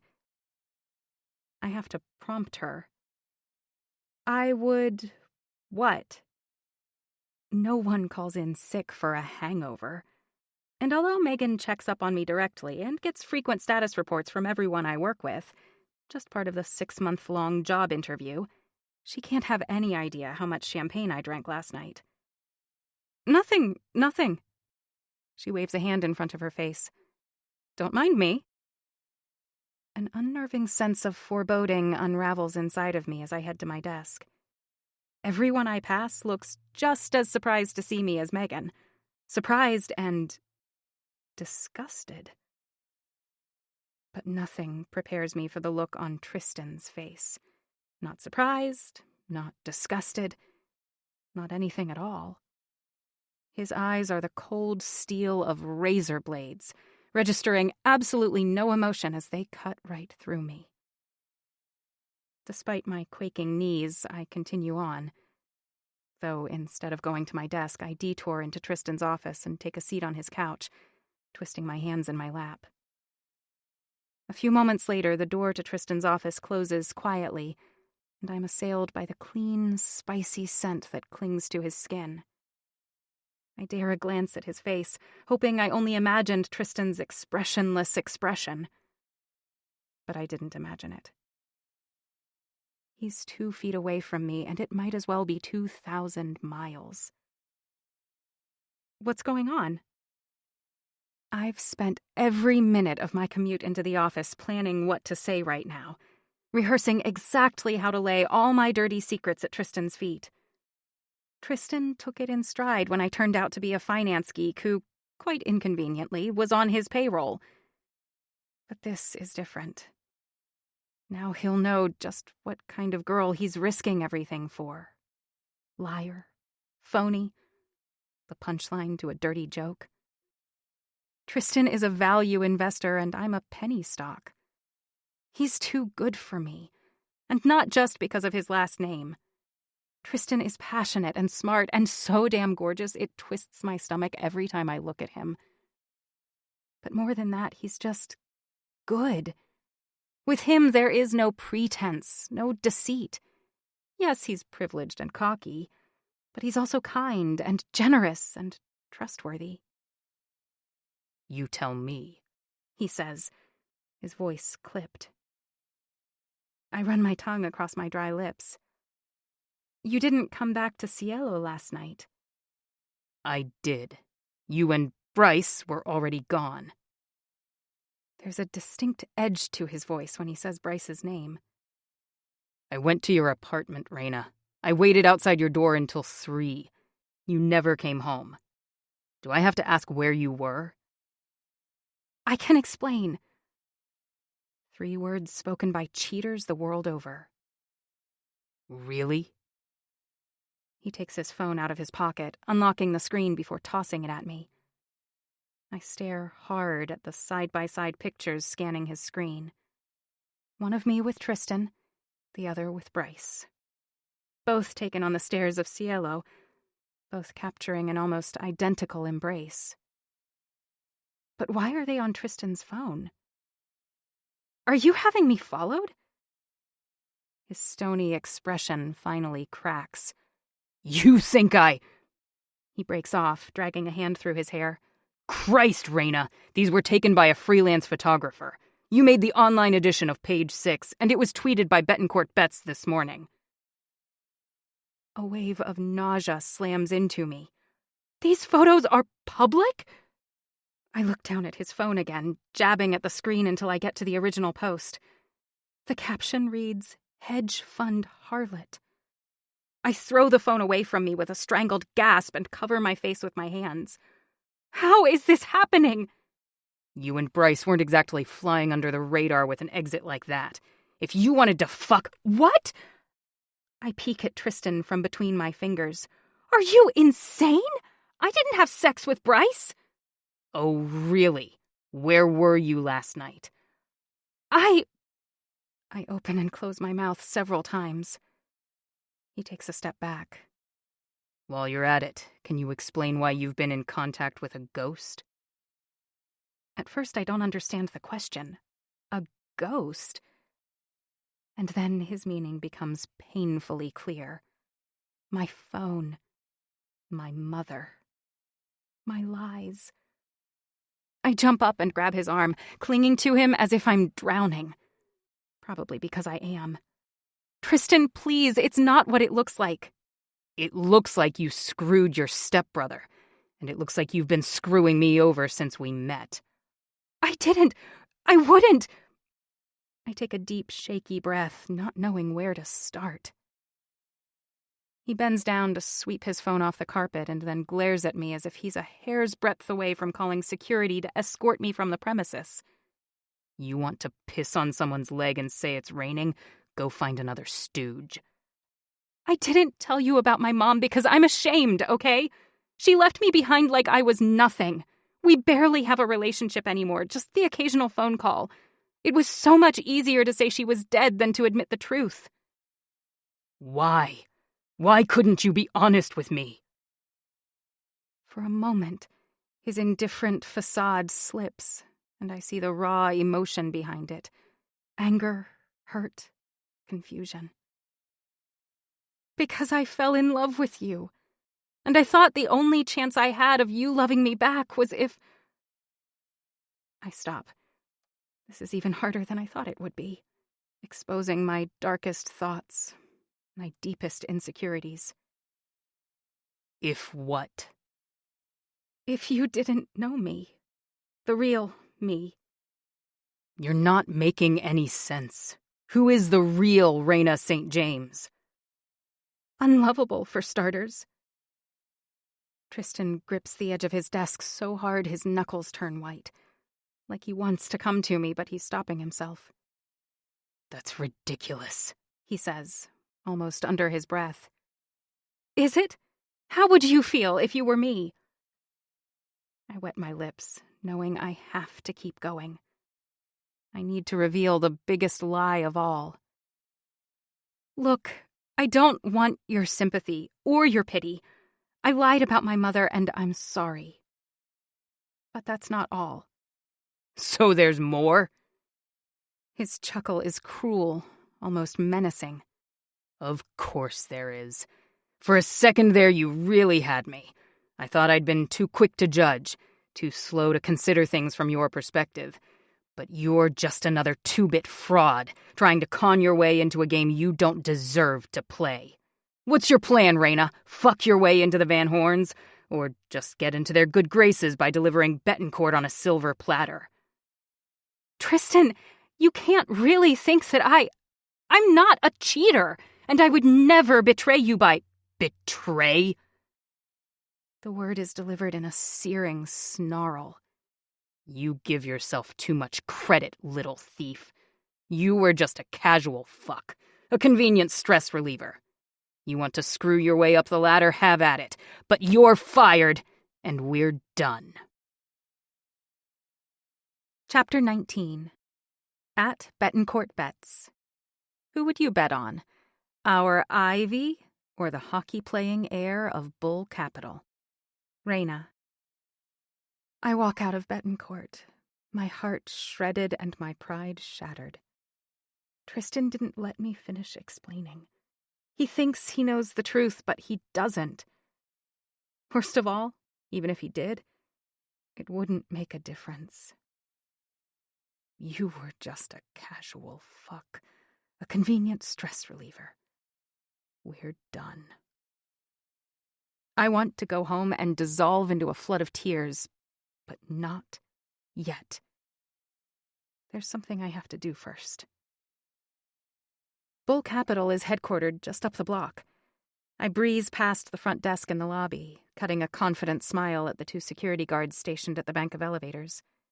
Without an ID badge, I should check in at the front desk. I should have to prove that I belong. But no one asks, and I don't offer. Because I do belong here, and this little family reunion is long overdue. The executive offices of Bull Capital remind me of the Gilded Age mansions I once toured in Newport. Marble floors, oversized chinoiserie pottery, mahogany accents, somber paintings in elaborate gold frames. There is a receptionist's desk, but no receptionist, so I walk through a set of thick Corinthian pillars unannounced. Straight ahead, a coterie of gray-headed men in navy suits is contained within a glass-walled conference room. Van Horn sits at the end, only the slightest widening of his eyes hinting at his surprise. He rises smoothly to his feet, his mouth moving as he excuses himself.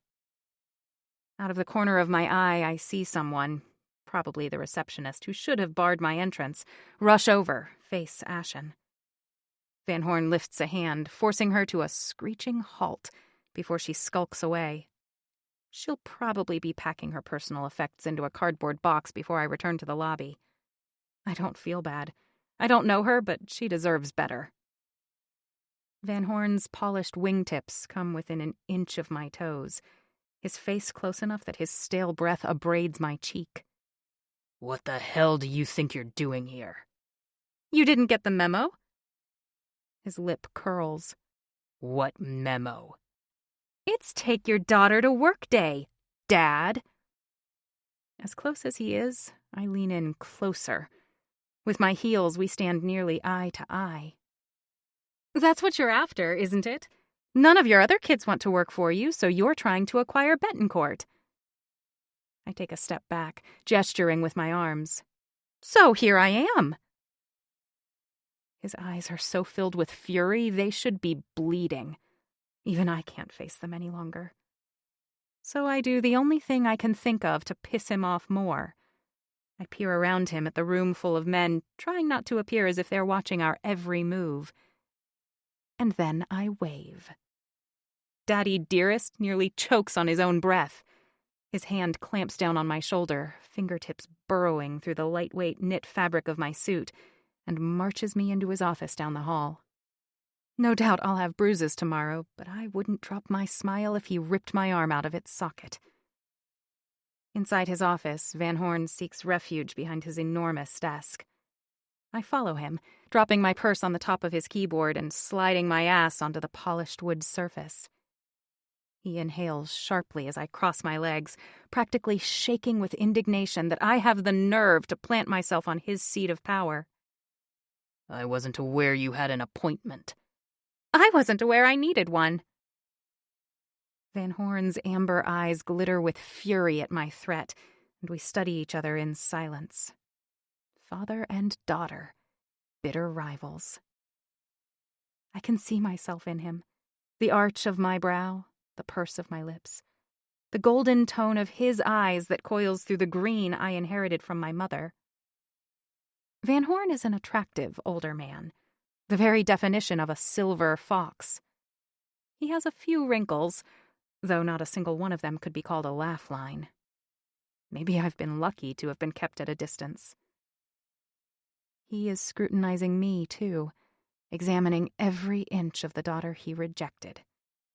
I remain as still as the statue in the corner of the room, letting him look his fill. He speaks first. Are you here to admit you've learned your lesson? It's confirmation of what I figured out on my way here. Those pictures from last night weren't a fluke. They're part of his plan. My resolve strengthens. Hedge fund harlot. I have to hand it to you. It's a catchy line. I would have preferred that Bryce wasn't involved, he says, unashamed. But he's no stranger to appearing in society gossip rags all on his own, so it seemed fitting. Consider it a warning. Stay away from my son, or I'll do more than have a photographer on standby to document your every mistake. You mean my brother? Is that what you want? You want to be a Van Horn? For a moment, I simply stare at him. At this foolish, asinine man I'm related to by some cruel quirk of fate. And then I laugh. Not the forced, polite kind, but a genuine belly laugh that has me wiping at my eyes. Wow, you are extra. But before he kicks me out of his office, I get a hold of myself. I want you to tell your gang next door to tear up the offer they're putting together for Bettencourt. His smug chuckle drags across my skin like a rough rake. You have some nerve, thinking you can come in here and give me orders. I continue. You'll let it be known through several back channels, including at least one financial journalist who works for the Wall Street Journal or Barron's, that you've decided not to make a play for Bettencourt, although you're impressed with Polaris Fund's returns. He points a finger at me. What's next? A blank check? I wouldn't take a dime from you if I was living on the street, I snap in response. But I'm done hiding. Whether you like it or not, I have a mother and a brother and 2 sisters. There's another demand bottling up in my throat. I take a breath as we glare at each other, then decide to unleash it. And you're going to tell them about me. The hell I will, he roars, the tips of his ears as pink as boiled lobsters. Oh, you will. I look pointedly around at his ostentatious office, finally swinging off his desk and standing in front of it. Because if you don't, I'll make sure everyone knows just how much of a family man you are. Rich, entitled assholes like you aren't too popular these days. It won't take much for cancel culture to come after you. You wouldn't embarrass your mother like that. I'm not entirely sure I would either, but he doesn't need to know that. You mean the woman who walked out of my life via Post-it? My voice rises several octaves, and I force myself to breathe from my belly. I plant my palms on the burled wood surface and lean forward. The truth is, you have no idea what I'm capable of, and that scares the shit out of you. He meets my eyes, mutual fury warming the air between us. Did Bettencourt send you in here to do his bidding? I shake my head, a wry smile twisting my lips. I'm no one's errand girl. I'm not sure I believe you. Frankly, I really don't care whether you do or not. But you'd better get a retraction before it comes out that Bryce is really my brother. That reporter you tipped off will look like a moron. I tilt my head to the side, meeting his gaze head on. Come to think of it, I'm sure he'd love to hear my side of the story. Writing an article about the richest deadbeat dad in history would be quite a coup. Quickly, knowing I'll only have this one chance, I yank out a few strands of hair from his head and shove them inside my bra. He roars his outrage, slapping his hand over the tiny bald spot I've inflicted, and eyeing the neckline of my blouse. Now, you can't exactly go shoving your hand down my shirt, even if it's to retrieve your own DNA. I'm almost to the door when Van Horn's words slice through the skin protecting my spine. swiftly delivering their intended jolt. When your mother told me she was pregnant, I gave her money and told her to take care of it. If I'd had my way, you would have wound up in a medical waste incinerator. I arrange my face into a mask of derision before turning, but inside I am a boiling vat filled to the brim with rage. Then you should be used to disappointment by now. I'm here to stay. You impacted my life exactly once, and I'll never give you that opportunity again. On the other hand, I can put the screws to you anytime I damn well please. I turn the knob. You have 24 hours to get the word out that your only interest in Betancourt is because of the impressive returns Polaris had this year. I'll give you a week to tell my brother and sisters about me. If you fail on either count, it's off to the genetics lab I go. I close the heavy door with a boom, my own personal mic drop. But not before I catch a flicker of something on his face that shocks me. Respect. In spite of everything. In spite of himself, even. Gerald Van Horn is proud of me for standing up for myself. For standing up to him. Strength respects strength. Tristan. My father appears at my desk for the second time in as many days. Are the rumors true? You'll have to be more specific. There are a lot of those going around at the moment. Noticing Bryce's name flashing across my phone, I tap ignore and drop it on my desk. Again. Fuck him. But if you mean our Twitter problem, yes, it's handled. He makes a face like I'm being deliberately obtuse. I don't care about that. There's a steely flash as he glances at the now empty desk where Raina used to sit. Did you end things with the girl? She's been terminated. If I wanted her employment status, I'd call human resources. Did you end things with her? There wasn't much to end. We barely got started.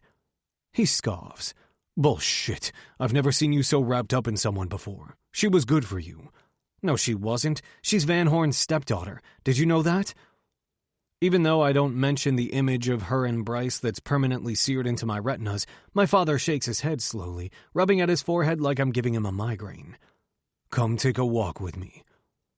The only bright spot in my day was finally clipping the wings of Betancourt bets for good. Other than that, today has been a shit show and I'm absolutely slammed. I gesture at my computer screens and the array of papers scattered across my desk. I'm in the middle of something. I'll come find you in a couple of hours. Now. He spins on his heel and walks away, leaving me to glare at him like a teenager who just had his car keys taken away. I can't remember the last time my father ordered me around like that, and never at work. But I want to know why more than I need to take a stand, so I follow him to the roof deck that only a few executives in the building have access to. We're alone. You love her, he says simply, looking out over New York Harbor, a deceptively bright blue sea encircling the lower tip of Manhattan. In reality, it's a toxic moat polluted by the very city it was formed to protect. My gut clenches. How can I love someone I obviously never knew? It's over, and it shouldn't have started in the first place. Then you're a fool. Dad, Son, I realize that your generation thinks they know everything about everything, but I've been in your shoes. I was once young and in love, too. The girl made you happy, happier than I've ever seen you. He exhales a deep sigh, his voice thickening. I know because I recognized it. You looked how I looked every minute I spent with your mother. Cancer cut short our time together, even though she fought like hell to beat it. Are you really telling me you're giving up on Raina because of a goddamn tweet? She's a liar, Dad, and there's a damn good chance she's not just Van Horn's stepdaughter. She's probably a plant for him, too. The reason he's coming after us. I grind my molars. I trusted her. She's had complete access to all our trades, all our confidential client data, all... Do you know where she went today after she left here? Of course not. I'm not having her followed. Neither am I, but I can tell you that she went to Bull Capital, straight to Van Horn's office. I don't bother asking how he knows. He always knows. Well, there you go. Proof she's working for him. Do you really think so? Before I can open my mouth to respond, he pokes a finger in the center of my ribcage. In your gut, do you really think that? Because she looked at you like you hung the goddamn moon, and I swear if she asked, I think you would have tried. I clear my throat. No. See? No, I yell. I don't see because I can't trust myself. I've been wrong before. My judgment.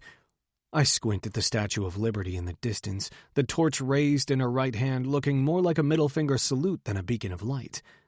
It's off. His expression stills, then softens. According to my contact, she gave the man a tongue lashing he hasn't heard since his old man had breath in his lungs. The acquisition is dead in the water now. She killed it. But if Raina was really working against me, if she was only with me to ingratiate herself with Van Horn, she wouldn't have done that. That doesn't make any sense. Why would she kill a deal she helped set up?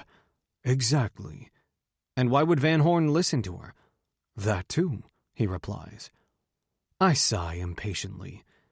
If you have all the answers, feel free to share them anytime. That girl's got balls. Truth be told, she's a lot like Van Horn. You say that like you admire the man. There's nothing wrong with respecting your adversary's son. Jerry and I go way back, so far in fact that I can tell you that Raina is not just his stepdaughter. Though the bastard's never admitted it publicly, she's his flesh and blood. Gusts of wind pummel us from all sides, the roar of my pulse and ache beating inside my ears. Fuck me. Is that a rumor or a fact? Call it an unverified fact. My father gives a low chuckle. I've known Jerry since before you were born. He's always been a philandering louse, and I can remember when he was stepping out on his first wife. I've met Gail plenty of times, and Raina is nearly her twin. But there's something about her, maybe just the way she carries herself, that is 100% Van Horn. Secrets that look like her don't stay buried forever. Even so, I didn't know for sure until I heard Jerry was gunning for us. Then I knew it's just the kind of move he'd make.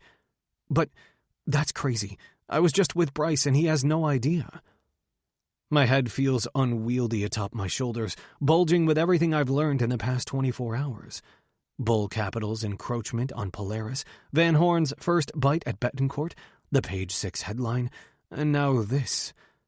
Bryce is Raina's brother. Not her stepbrother, her brother. Does Raina know? He nods. I believe so. She didn't say anything. My voice rises as anger mingles with confusion. She was in my office just this morning and she didn't say a goddamned thing. Did you give her a chance? Guilt slaps at me as I replay our conversation from this morning. Are you insane? I didn't have sex with Bryce. Oh, really? Where were you last night? I swear to you, Tristan, I wouldn't do that ever. Let me explain, please. No, I admit, the word like poison on my tongue. I shut her down. After I accused her of sleeping with her brother, I run a hand through my hair, digging my nails into my scalp. I really fucked up. It happens, he says sagely. It shouldn't. I should have known better. True, but it will happen again. You're human. I don't think Raina will let me off the hook quite so easily. He chuckles. No, I don't expect she will. Allow me a little fatherly advice? Please. Saying I'm sorry and I was wrong can go a long way. Showing up with a Birkin doesn't hurt either. My hands tighten on the guardrail. How many Birkins have you bought? His lips twist wryly. More than I care to count. Chapter 20. At Betancourt Bets. Now there's a twist we didn't see coming. Raina. It's 10 miles from Bull Capital's Wall Street office to my apartment on 110th Street. And I walk every single one of them. Well, after a pit stop at a Soho boutique to buy a pair of flats, Louboutins are not made for walking. Today has been one hell of a day. My route home took me right past Betancourt. I didn't notice Megan heading straight for me until I nearly mowed her down. Her eyes were glassy, her chin wrinkled and trembling from the effort of holding back tears. They slid down her reddened cheeks anyway, smearing wetly onto her face with each unsuccessful attempt to wipe them away. "Megan, what's going on?" I asked. She stopped, her wide, wet eyes having trouble focusing on me. And that's when I noticed the 2 security guards flanking her, looking distinctly unhappy about the delay. I drew in a quick breath. Holy crap. "You're Bettencourt Betts," I whispered, almost as if she was a celebrity. Megan gave a wan smile. "I was." One of the guards hailed a cab. Megan fumbled for the door herself, then sat down gingerly with her purse on her lap. The door closed, and she was gone. I should be angry. Megan caused me so much stress, so many sleepless nights. But I'm completely hollowed out. I don't have the emotional reserve to process her duplicity. We both went up against Bettencourt, and we both lost. Our fatal flaw? Forgetting the most important rule of gambling. The house always wins. By the time I make it to Morningside Heights, I'm in desperate need of a shower, a bottle of wine, and a gallon of Ben & Jerry's. Limping toward my front stoop, I almost don't recognize the immaculately coiffed blonde that emerges from the back of a black Mercedes. "Mom?" Besides that glimpse of her in San Francisco, I haven't seen my mother since my graduation day, and even then it was only for a quick coffee before she ran back to Van Horn. She lifts her sunglasses off her face, revealing eyes sparkling with tears. My stomach plunges. This is it. She's here to finally cut the last of our fragile ties. I knew it was a risk when I stormed into Van Horn's office, but I managed to hold on to the slim hope that she would finally stand up for me. "I understand," I say, even though I don't. "You don't have to. My bold, brave girl. What you did today." She shakes her head and sighs. I brace myself, waiting for the axe to drop. But it doesn't. Yet. She points at the juice and smoothie bar that just opened up a few doors down. "Do you think they have tea? I could really use a tea." "Sure, Mom." Inside, I wait impatiently while she peruses the 3-page-long tea menu before deciding on Earl Grey. I order the same, just wanting to get this conversation over with. Finally, she starts talking again. "Sweetheart, I've tried so hard to shield you from this world. But you've gone and bulldozed through the gates yourself, haven't you?" "What are you trying to say?" "I didn't want you to grow up in penthouses and country estates, but never know what home feels like. To have credit cards and car keys, but never learn how to write a thank you card or balance a checkbook." "Mom, no one balances checkbooks anymore. No one writes checks anymore." She tucks a strand of hair behind my ear. "You know what I mean. Gerald's not an easy man to love, and his children—" She breaks off. "I never fit in with Gerald's society friends. And his children—" Again, she stops talking. "I met Wendy and Bryce. They don't like me very much. I thought they'd warm up to me, but they never really have," she says quietly. "Were they nice to you?" "Bryce was. Wendy not so much." "I used to lie awake nights, dreaming about pulling you out of school, bringing you to Manhattan to live with us." This shocks me. "Why didn't you?" "Because I knew it would be selfish. You were doing so well at your own on school and had so many friends. I was scared that you would feel like just as much of an outsider here as I did. Actually. And that you'd resent me." She gives a tentative half-smile, devoid of any joy. "I don't think I could have handled it if you ever looked at me like Wendy did. Like I'd ruined her whole world." My hands tremble at her unexpected words, and I set my tea back down on the table before I spill it all over myself. I've spent nearly half my life believing my mother simply didn't want me around. But, according to her, her motivation stemmed from her desire to protect me. It's like we're standing side by side, looking at the same picture. Whereas I see a bunny, she sees the profile of a woman. The image is the same, but our interpretation is entirely different. Does he know you're here? I ask. Yes. He called, ranting and raving, after you left his office. He's meeting with his board now, but he'll be fine. Already has a way to spin this to his advantage, I'm sure. I've never heard my mother speak so dismissively of Van Horn before. He's always loomed so large in my mind, I thought of him as an all-knowing Oz-type figure. And maybe at the helm of Bull Capital he is. In reality, though, I now know that Gerald Van Horn is just a man. He has a wife who throws her hands in the air over him on occasion, an ex-wife who can't stand him, and kids who don't seem to want much to do with him at all. The more I learn about my father, the more I pity him. I told him to tell his kids about me. She deflates slightly. Oh, I hope you're not setting yourself up for disappointment there, honey. I'm going into it with my eyes wide open. I don't expect anything from them. I don't say that I'm hoping for some kind of relationship, a chance at feeling like I'm part of a family. I can see from the concern streaked across my mom's features that she already knows. Honey, there's something I've been meaning to tell you for a long time. I brace myself. But again, she surprises me. I'm sorry. I'm sorry for everything, really. You don't have to. No, I do. I wasn't happy in my marriage to your father. But he was good to you, especially when you were a little girl. Do you remember how he would tell you bedtime stories every night? The ghost of his voice tickles my eardrums, but it's not distinct enough to capture the words. I shake my head. No, I don't remember that.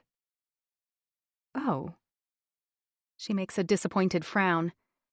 Well, you always wanted to be a princess. We're obsessed with everything Disney. You wanted to be Snow White, would put on your sparkliest dress and dance around the yard, talking to all the birds and squirrels. And you would lay down in the grass, hoping a prince would just drive by and kiss you. Really? I flush with embarrassment. My mother laughs. It used to drive your dad nuts. He must have tried to explain that Snow White didn't need a prince to make her into a princess 1,000 times, but you would have none of it. And that's when he started making up all these elaborate stories where princesses would rescue the prince, the king, the queen, and the whole village. I don't remember. I really only remember your stories, when you would take me into Manhattan for our lunches. I sip at my tea. It's barely tepid now. Why did he stop? I broke his heart, Raina. Not just when I finally left, but little by little, day by day. He was a good father to you, but he wasn't a very good husband to me. And I was a terrible wife. My heart belonged to another, and it ate away at him. But Gerald, I make a face. He's just so horrid. That's just the face he shows the world. The big, bad Wall Street tycoon. He isn't like that with me. And, she shrugs, he swept me off my feet when I was young, and that was it for me. No one else could ever compare. But he was married. I know. It wasn't a happy marriage, but that's no excuse. He told me he gave you money for an abortion. Tears spring to her eyes, and she sniffs, blinking wetly. Oh, She stops, sighs, picks up her tea, and then sets it back down again. I wish he hadn't said that. Is it true? After a long pause, she nods. It is true, yes. In all fairness to him, I wasn't sure what I wanted to do at first. You came as quite a surprise, but once I got over the shock, I was so excited to become a mother. After Gerald and I ended things, I stormed down to Penn Station and took the first train out of the city. Wouldn't you know it, your dad sat down right beside me. I was crying, and he started telling me jokes. The dumbest knock-knock jokes he could think of. By the time we got off in Montauk, almost 3 hours later, we were friends. Eventually, we were more. And for a time, we were happy. Did Dad know I wasn't his? Sweetheart, you were always his. From the minute you were born, you were his little girl. Biologically, I mean. Yes, he always knew, but it didn't make a difference to him. That's another reason I didn't take you with me. He said he would agree to the divorce under one condition. She looks pointedly at me. That I leave you behind. If I tried to take you, he would fight me every step of the way, and it would get ugly. I couldn't put you through it. We are both quiet for several beats. And I didn't want to go through it either. I thought I would give him some time and give myself some time with Gerald and his kids, too. I thought that I would win them over, that in 6 months or a year I could introduce you to them and we would figure out how to be a blended family. But it didn't work out that way. No. She exhales, dabbing at her mouth with a napkin. It didn't work out that way at all. Was it worth it? I ask softly. Leaving me. Losing me. I want her to say no, for her answer to be fast and unequivocal. But that's not the answer I get. I have a million regrets for the way I handled things. And then she shrugs. But I was in love. I wince at the 4-letter word, hating that she uses it as a justification. Hating the word itself. Love. What is it really but a curse?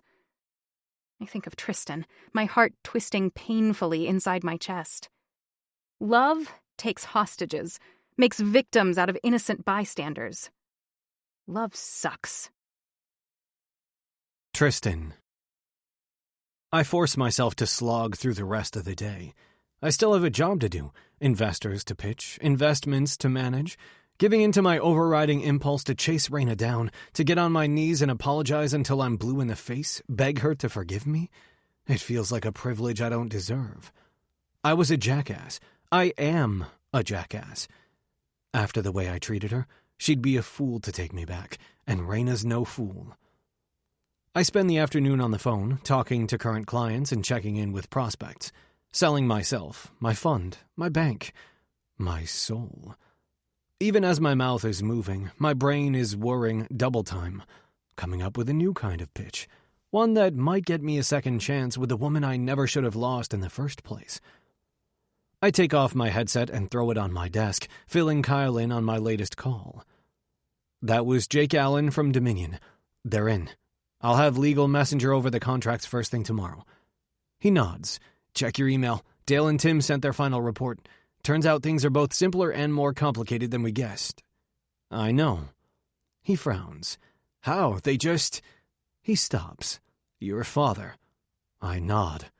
He folds his hands across his chest and leans back against the wall. How does he do that? I don't know, but apparently seeing what's right in front of me isn't a skill I've inherited. I pass a hand over my face and groan. I really fucked up. I guess I wasn't much help. Kyle grimaces. So what are you going to do about it? Grovel, I guess. That sounds about right. What are you still doing here? Procrastinating, I admit. I don't want to show up until I know what to say. So far, nothing I've come up with sounds good enough. Do you love her? I swallow thickly. Yeah. What started as simple attraction, lust, has morphed into something more. So much more. Raina is in my head, under my skin, and deep inside my heart. Every thump, thump, thump, thump of my pulse is her name, a 2-syllable thrum that taunts me from deep inside my chest. Just start there, dude. I'm not sure it's enough. I love Raina. Raina St. James, the secret daughter of Wall Street's fiercest shark, a girl who could have worked anywhere, done anything, and yet she fought her way here, to my bank, to my fund. And I treated her like garbage. Because I panicked. I thought I fell for another trap, thought Raina was just another woman who didn't want me. She wanted my name, my money, my access, and I let my own insecurities get in the way of the best thing that ever happened to me. The first night we met, I called Raina a little thief. It's true. She's stolen my heart. And what did I call her this morning? A casual fuck. A convenient stress reliever. Maybe not. But it's a start. I forgot the Birkin. I don't realize this until I'm knocking on Raina's door. I've been so wrapped up in rehearsing my apology that I forgot to stop at the Hermes boutique on my way uptown. Do I think a bag that costs north of $10,000 is a magic bullet, piercing Raina's armor and allowing us to move past this entire episode? No, of course not, but it can't hurt. Maybe it would be enough of a surprise that she'd give me a chance, or even a smile. Fuck, I'll do anything to see her smile again. Raina blinks at me, surprise and then irritation flashing across her face. She's wearing an old oversized t-shirt that falls just above a pair of faded short shorts and knee-high socks. Effortlessly sexy, arrestingly beautiful. Excuse me? Realizing that I must have mumbled the thought out loud, I repeat it, like an idiot. I forgot the Birkin. I don't want anything from you. She starts to slam the door in my face. I stick my shoe over the threshold just in time. I owe you an apology at least. An explanation. Save it. We're done, remember? I keep talking. You're not fired. I shouldn't have said that. No, but you did. I take it back. Fine. I quit. Deciding not to push the issue, I change tacks. I know about your parents, and I understand now about Bryce. I'm sorry I'm sorry. I'm sorry for believing you wouldn't think the absolute worst of me the first chance you got. I'm sorry for believing I was more to you than just a convenient fuck buddy. And I'm sorry you turned out to be exactly what I should have known you were all along. A heartless, selfish, entitled prick. Raina, please, let me come in. I started this all wrong. What I should have said first was that I love... She cuts me off before I can say the word, snapping, "Don't you dare!" And then she kicks me in the shin, apparently forgetting that she's wearing socks, not shoes. It's her wince of pain that makes me take a step back. When the lock slides into place, I lean forward again, resting my forehead on the door.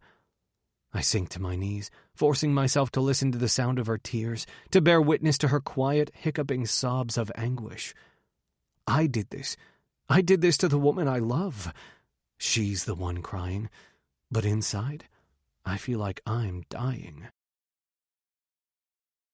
Chapter 21. At Betancourt Bets. This account has been suspended pending potential litigation. 1 month later. Raina. I never did return to Betancourt. Although I was worried about finding another job, Kyle reached out to me and said he knew of an opening with a rival hedge fund specializing in complex financial derivatives. And because beggars can't be choosers, I sent them my resume and went for an interview with an open mind. To my surprise, after meeting with the principals and learning about their strategy, I was intrigued and decided to accept the job. If Wall Street is one big casino, derivatives traders are the sleight-of-hand magicians operating in the shadows, making fortunes appear and disappear through slick, smoke-and-mirrors acts of illusion. The group is made up entirely of men, math geeks whose reading preference skews closer to the Journal for Advanced Applied Quantitative Physics and Capital Markets Monthly than Page 6. But at least spending my days building out complex volatility prediction models is a way to keep my thoughts of Tristan to a minimum. My nights, however, are a different story. Every night, I arrive home to find a gift from Tristan at my door, or a delivery from him sometime later. Last Sunday, it was Make Your Own Bloody Mary kit, along with a note. Remember brunch? That was the day I realized you weren't just a casual fling. You are so damn special, Raina.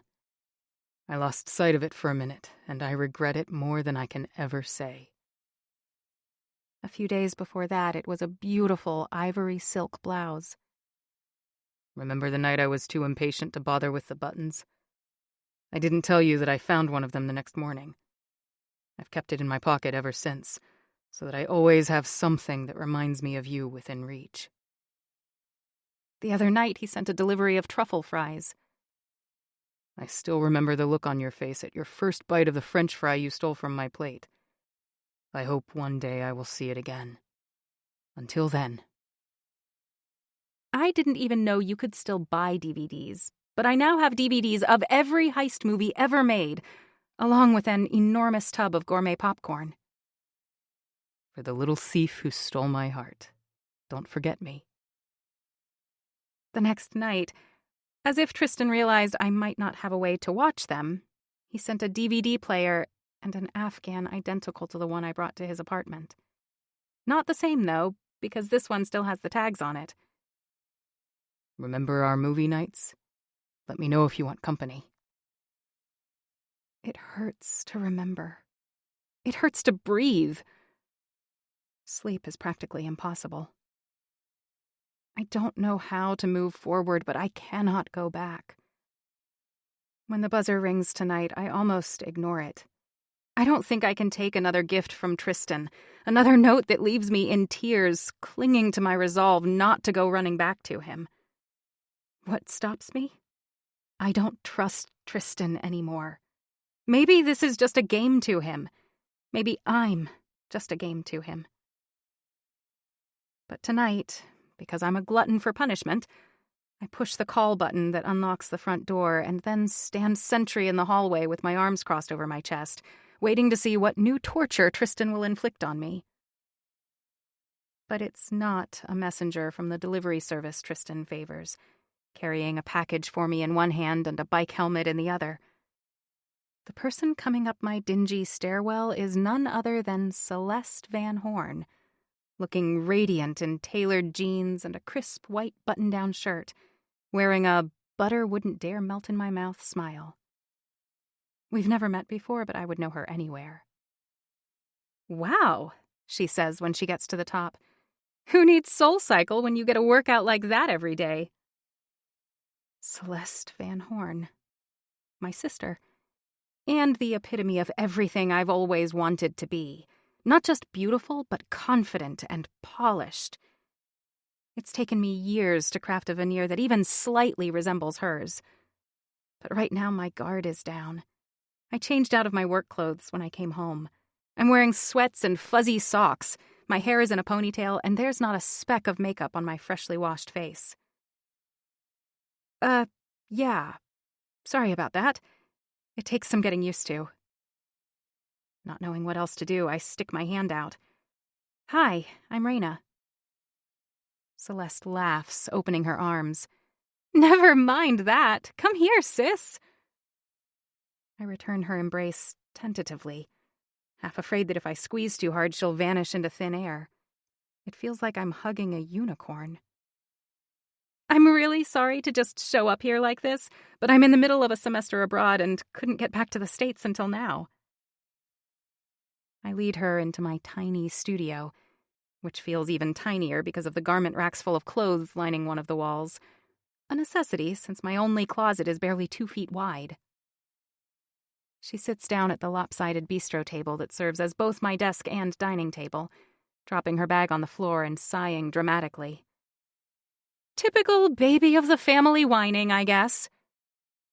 She gives me a curious look. "Wait a minute. Are you older or younger than me? Am I a middle child now?" I sit down across from her. "You have me beat by a few weeks, I think. You're still the youngest." My mom told me yesterday that after she left, Gerald reconciled with his wife. Celeste was the result. He got the daughter he didn't want anyway. "Phew!" She grins. "It's my only claim to fame within the Van Horn clan. I didn't enter the business, I'm not on TV, and I don't play professional sports. Being the overlooked youngest is all I've got." Sitting across from Celeste feels like an out-of-body experience. Something tells me you don't get overlooked very often. You'd be surprised. Although... She wrinkles her nose, apparently realizing what our close birthdays actually mean. I'm not sure what that says about our dad. Oh, I know what it says. Gerald Van Horn is a two-timing piece of crap. Yeah, I agree. It's kind of gross. She nods, then looks around. So, this is weird, right? I crack a smile. So weird. And then we laugh, so long and hard that I get up to grab a box of tissues to wipe at our eyes. Celeste gets a hold of herself first, but only because she blows her nose so loudly that I dissolve into another fit. I love that she isn't as prim and proper and perfect as she looks, or as I imagined. None of my siblings are, really. Wendy is kind of a hard ass, but I admire her for clashing with her father and having no compunctions about using his influence if it works to her advantage. Bryce is unexpectedly cool, doesn't take himself too seriously, and wants nothing to do with the world his father rules. And Celeste is vivacious and remarkably endearing. So, how long have you known about us? Celeste asks. Geez, how to answer that? You want the long, boring version or the quick and easy answer? She looks upward out of the corner of her eye, thinking. Maybe something in between? I launch into the story of how I learned that her father was also my father, sharing only the relevant bits and leaving out things like being dumped by my own mother via Post-it. Some pieces of my story are too intimate to share with someone I've just met, even if we are related. When my dad finally told us about you 3 weeks ago, I couldn't believe it. I thought about calling you, but decided it would be best to meet in person first. She blinks a few times, running her hands through her hair. I can't believe you've known about us for so long. Didn't you want to meet us? To my surprise, disappointment edges Celeste's voice. I never thought of it like that, I stammer. Meeting you was never an option. I didn't want to upset my dad. He was all I had once my mom left. And in the wedding photos, you all looked so happy. I guess I just didn't want to intrude. Celeste reaches out to take my hand. It was all an act. The three of us were furious he left my mom to marry a woman we'd known for about 5 minutes. And we were pretty awful to your mom. I imagine she didn't want to have you around us. I attempt a half smile, flustered that her guess so closely mirrors the reason my mom gave for not including me in her new life. I'm still skeptical, but I wish that I'd been able to see beyond my own feelings of abandonment to realize that my mom was struggling too. Maybe if one of us had opened up about our feelings, had pushed the issue rather than pretending it didn't exist, we wouldn't have a decade of resentment to chip away at now. Water under the bridge. Well, we're in the boat together now. There's no going back. I don't think your dad is sailing anywhere with me. He's probably just biding his time until he can push me overboard. Our dad, Celeste says firmly. And I told him that I was coming to meet you today. He was fine with it. I snort. Really? Well, he hung up on me, actually, but I'm sure he'll come around. She purses her lips for a moment, considering. And if not, it's his loss. Do Bryce and Wendy know you're here? Wendy's going through a tough time right now with her divorce, but Bryce does. He says hi, by the way. Now. She squirms in her chair and puts her elbows down on the tabletop. Tell me about Tristan. I give a nervous laugh. Haven't you known him your whole life? You must know Tristan better than I do. Very funny. She flashes an impish grin. Tell me about you and Tristan. I take a deep breath, blowing it out slowly. Don't cry. What's there to say? I've learned so much from him. He's been an incredible mentor. Mentor? Bryce said you and Tristan were a couple. It felt that way for a hot minute. But it doesn't really matter now. Whatever we are or were is over. She pauses, looking at me intently. It doesn't sound like it's over. I blink rapidly. a futile effort to keep the tears at bay, but one of them manages to escape, rolling down my cheek. I sniff, wiping it away with the back of my wrist. Oh, but it is, 100%. Celeste's gaze widens. You love him. It's a statement, not a question.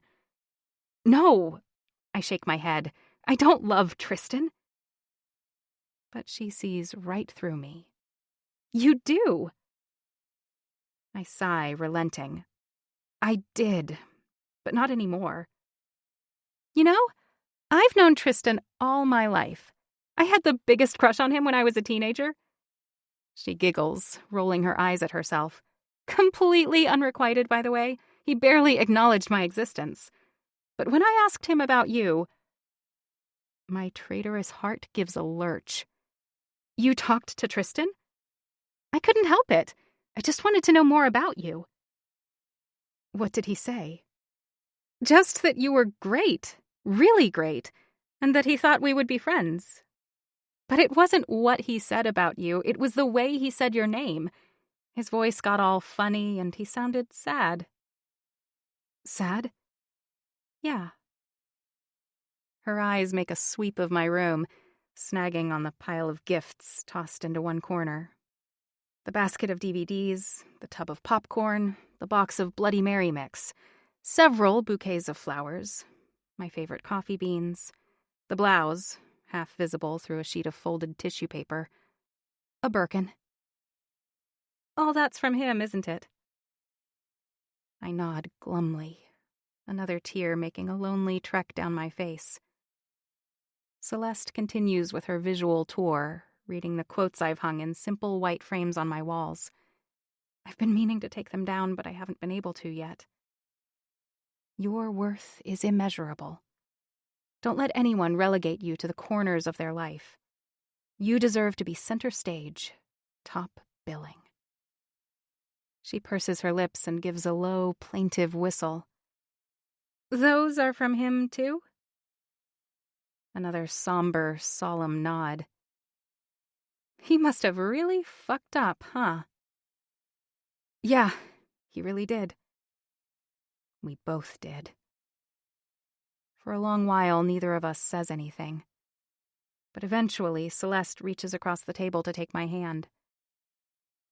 The reason I never warmed up to your mom was because my mom never got over my father's betrayal. Oh, I think she knew he had affairs, but the divorce embarrassed her, made her bitter. And I carried her grudge, blaming your mom and being pretty stubborn about wanting nothing to do with her.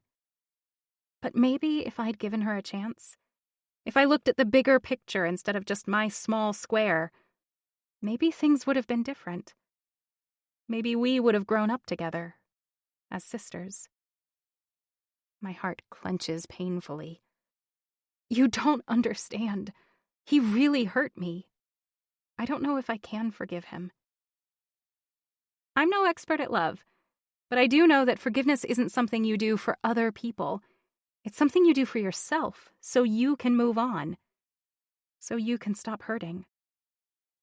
I look at her suspiciously, keenly understanding the wisdom of her statement, but resisting it nonetheless. And how do you know that? She grins wickedly. Oh, girl, my Pinterest game is stellar. I have a board for every mood. You're giving me advice you read in a meme? Why not? I sure as hell wouldn't take advice from either of my parents, she says with a shrug, then reaches into her bag for her phone. Get dressed. We're meeting Bryce for dinner. The lump in my throat appears out of nowhere. We are? Well, he doesn't know that yet, but yes. Our first sibling dinner together, she says brightly. We'll have to FaceTime Wendy, too. I don't think she's a big fan of me. She rolls her eyes. Wendy doesn't really like anyone. She's grumpy like that, but you'll get used to it. You're stuck with us now. She waves in the direction of my garment racks. Is that vintage Halston, or are my eyes lying? They're not lying, I say, feeling a swell of excitement as I recognize the reverent expression on Celeste's face. A fellow vintage lover. I have a few of his pieces from the late 70s. Do you want to try them on? Her eyes land on me again, calculating for a moment, before jumping to her feet and hugging me. Celeste is a little thinner than I am, but we're around the same height. Bryce had better watch out. You're my new favorite sibling. Tristan. Hey, did you catch the page 6 retraction last week? Bryce asks as I slide into the seat across from him at a pub not far from my office, giving a mock shiver of revulsion. Your girl is gorgeous, don't get me wrong, but the thought of fooling around with her skeeves me out now. I eventually returned his calls after learning what an idiot I'd been for thinking that photo of him and Raina meant something it didn't. Jealousy and suspicion had clouded my judgment, getting the best of me. But this is the first time I've seen Bryce since that night at Cielo. A night I've regretted ever since. It's also the first time I've seen him since his father came clean about Raina being a part of their family. I grunt an acknowledgement, hating that she's not my girl anymore. Did you know about Raina? About her background? When I introduced you two? No, I didn't find out until after. He eyes me skeptically. And how long has she known? Is she working some kind of angle? I know how it looks, but believe me, Raina never intended on elbowing her way into your family. She didn't ask for this. God, I hope not. I wouldn't wish it on my worst enemy. You haven't exactly lived a life of hardship. If Bryce is about to tell me his poor little rich kid tale of woe, he'll need to find a new audience. What? He says with a scoff. Like you have?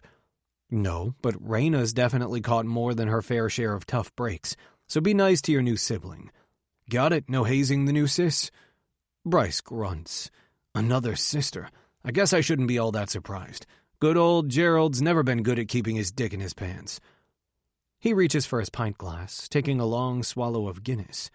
Maybe tomorrow a bastard brother will show up. I give Bryce a sharp look. Hey, sorry. I signal to the bartender for a glass of my own. It's not that I don't like Raina. I do. She's great. But I liked her as your girlfriend, not as a third sister. My father's second marriage resulted in twin sisters, now 19 years old. One sister would have been nice. 2 is plenty. 3 is a lot. She's not my girlfriend, I mumble, the words dissolving into soot on my tongue. He drains his glass. Another appears, along with the one for me. You sure could have fooled me. Yeah, well, things took a turn. Bryce's phone lights up and he scans the screen. Celeste's with Raina now. Apparently I'm meeting them for dinner in an hour. I stare into the lager, swiping at the beads of condensation sliding down the glass. Lucky you. Why don't you join us? I shake my head. I've mounted a one-man campaign to get Raina back, but I'm not about to ambush her when she's making up for lost time with her family. Turn that frown upside down, X. There's no shortage of pussy in this city. You'll have another gorgeous chick hanging off you in no time. I don't want anyone else, I say through gritted teeth, tension rolling down my spine like a frozen river. He shakes his head at me, a wolfish grin spreading across his face. Never thought I'd see the day. What day? You're well and truly whipped. Fuck off, I snap. Hey, thought you two had kissed and made up. Nash's deep voice cuts into our conversation, his heavy hands reaching around us to slap our backs. Bryce's face whitens slightly, and he hides his wince by lifting his pint to his face. But not fast enough. Ah, shit, Nash says, pulling up a chair to the end of the table. I forgot about your damn shoulder. What did the doctor say? The only reason Bryce is back in New York is for another consultation. Same as the last one, surgery. I'm going for a third opinion tomorrow. What does this mean for your career? Nash asks as the bartender slides a pint glass in front of him, foam spilling over the edges. I'll be out the rest of this season for sure. I should be able to play next season, though. But there's always going to be that next hit, and that's the one I'm worried about. Then you hit back, man, Nash says, his eyes dark and flashing, his voice hard and rough as churned gravel. Twice as fucking hard. You hit until they can't get up, until they're afraid to hit back. Bryce smirks. Yeah, have you seen those guys dressed in black and white stripes on the ice? The ones with whistles in their mouths making all kinds of hand gestures? They're called referees, and their entire job is to prevent exactly that. And Coach would have my ass if I got kicked out of the game. Plus, between our helmets and padding is for pussies, Nash practically growls. Despite his $5,000 suits and the swagger that comes from knowing he has enough fuck you money in his bank account to put the screws to just about anyone, hard, he's a fighter through and through. You hockey players think you're so tough. Jesus Christ, it's like watching the goddamn Ice Capades. Might as well put you all in tutus and call it a day. Bryce scowls at him for a second before breaking into a hearty chuckle. He's too good-natured to let Nash's ribbing get the best of him, and Nash is definitely the curmudgeon of our trio. We're used to it. Although Nash didn't grow up with Bryce and I, and never hesitates to remind us that he didn't have 2 dimes to run together when he started working on Wall Street, we've been friends for years. Nash and I, because we've both achieved rainmaker status in finance circles and bump into each other all over Manhattan. Separately, Bryce and Nash struck up a friendship by working out at the same gym. Apparently getting into fights on the ice isn't enough. Whenever he's in New York, Bryce likes to keep his skills sharp by sparring with Nash. Normally, Tripp would be here with us too, but he definitely has his hands full these days. We all lift our glasses and take long swallows of the bitter beer. As far as I'm concerned, they're both right. Bryce has to adhere to the constraints of the rink, the rules of the game, and his contract. And when Nash gets into the ring, savagery reigns over sportsmanship. If winning is the goal, and winning is always the goal, you do whatever you have to do to win. But this mess with Raina has taught me a lesson I never learned in any game. Sometimes the solution isn't to hit back. Hitting back when you've misjudged the entire situation is the absolute worst thing you can do. I was wrong with Raina. I lashed out rather than listened, accused rather than asked. But losing her forever is a fate I'm not willing to accept. Right now I'm in the penalty box, and I deserve to be. But I'll figure a way out, or I'll go to my fucking grave trying. Chapter 22. At Bettencourt Bets. Welcome to the new Bettencourt Bets. Worthy charities will be featured weekly and contributions matched 100%. We're betting on you. Raina. You are my North Star, the brightest light in my universe. I see you, Raina. Only you, always you. Remember my promise? Come away with me. Let's explore the night sky together. All of Tristan's notes have been heart-wrenching. All of his gifts have been thoughtful. But this one in particular breaks over me like a wave of glass, leaving me shattered. I read it once, twice, 3 times, and then I carefully slip it back inside the box it came with, the one containing a telescope. A weekend away under the stars sounds wonderful. But all I really need is Tristan. I know that now. Celeste is right. I have to forgive Tristan. Not for just him, for me. Because, as much as I've tried to deny it, I do still love him. And it hurts too much to keep pretending otherwise. I just hope he'll forgive me. What he said was cruel and intentionally hurtful. But at least he said something. Tristan was angry, furious, and he didn't hold back. He didn't swallow it down and let it fester. He didn't lie. And he was at my front door apologizing that very same day, admitting he was wrong. Tristan doesn't hide behind false smiles. With him, what you see is what you get. And I had him. Together, we had the kind of happiness I never knew existed. And I lost him. I lost everything. But I'm going to get him back. Every regret I've ever had is because of what I didn't do, what I didn't say. Making the wrong choice isn't nearly as bad as making no choice at all. Regardless of the outcome, the only thing I won't do ever again is nothing.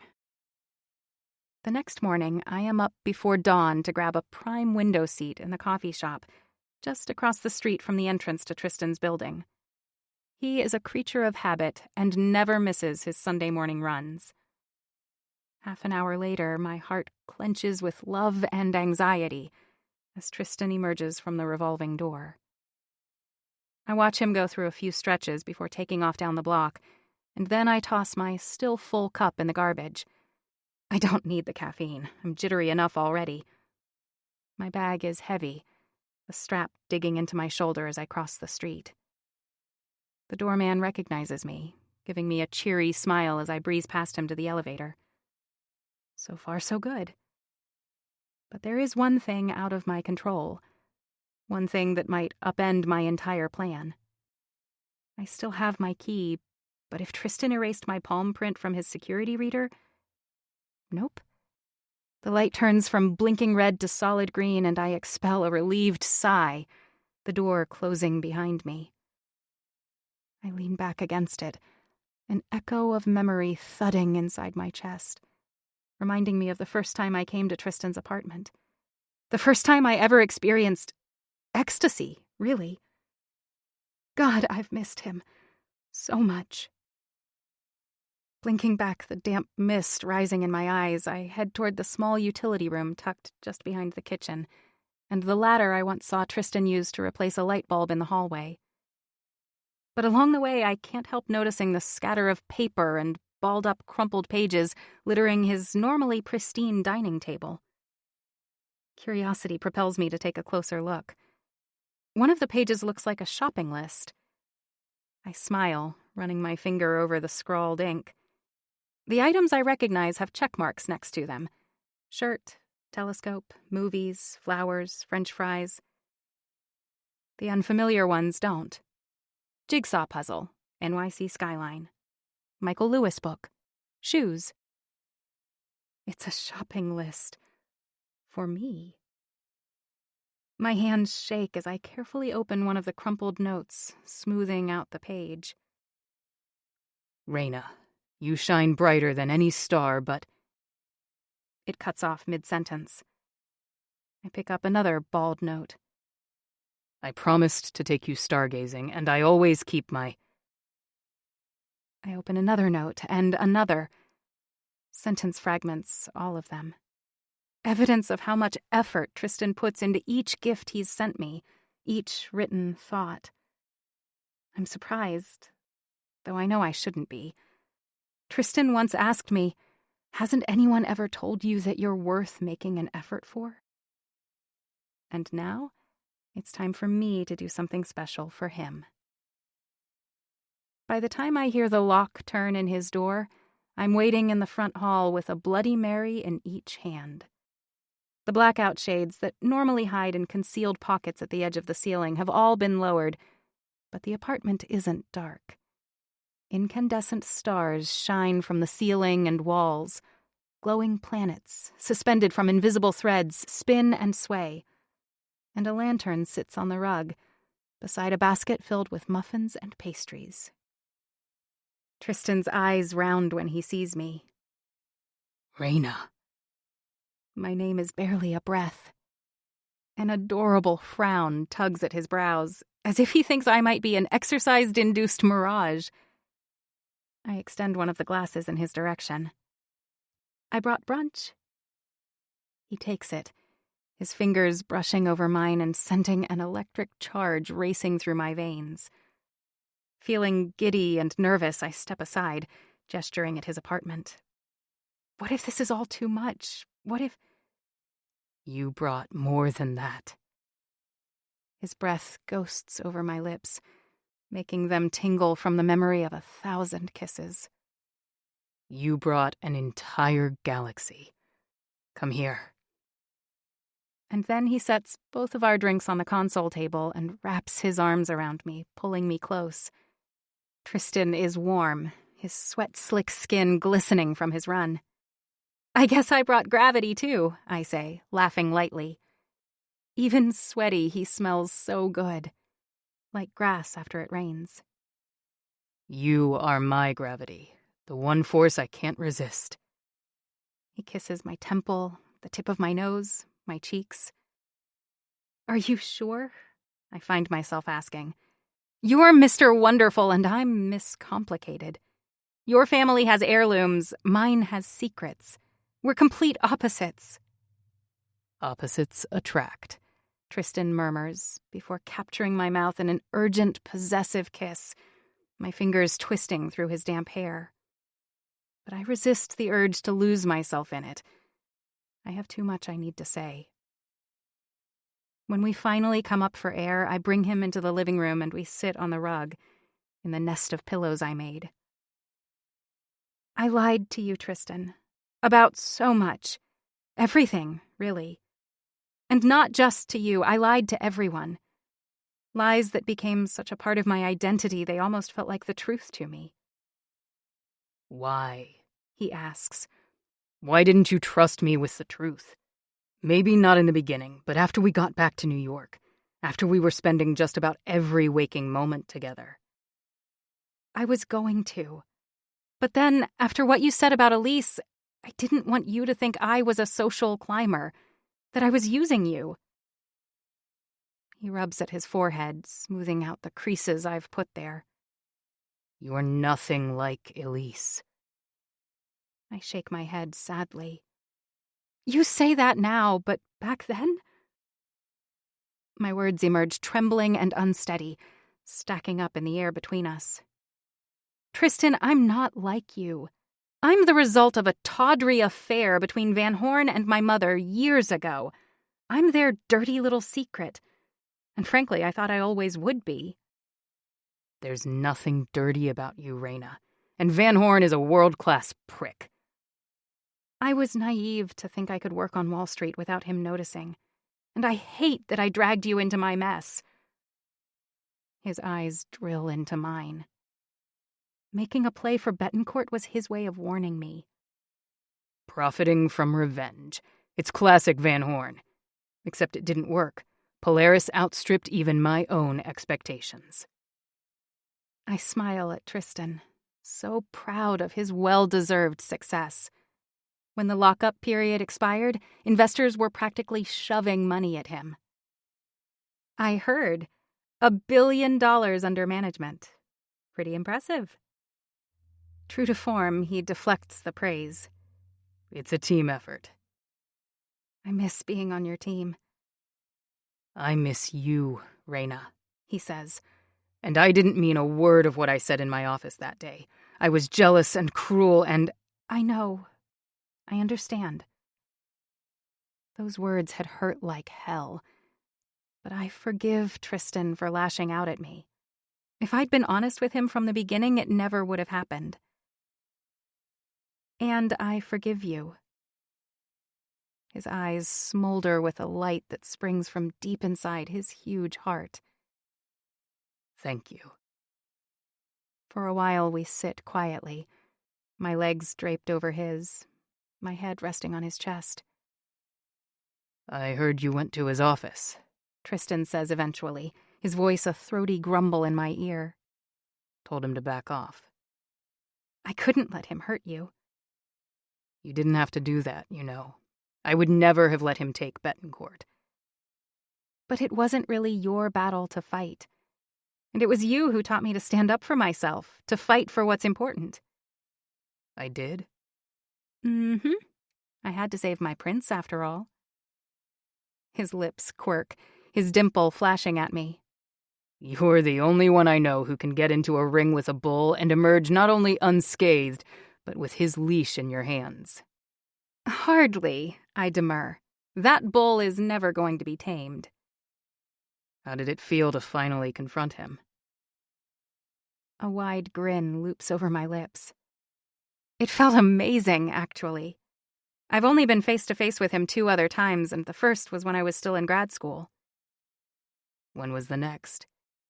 He gave the commencement speech at my graduation. Want to know what his opening line was? Do I? Greed is good, but generosity is better. Generosity, he shoots back. I guess no one ever told him that charity begins at home. I bristle as blood rushes through my veins, hot and unsettled. I'm no one's charity case, Tristan. Of course not, he rushes to say, his hand squeezing my knee. It's just, if you don't support the people closest to you, what difference does the rest of it make? Yeah, well, I don't want anything from Van Horn other than what I demanded last month, for him to lay off Bettencourt and to tell my siblings about me. My breath hitches. About Bryce. Again, I was an idiot. I nudge him with my elbow. I won't argue with that, but you know That nothing happened between you?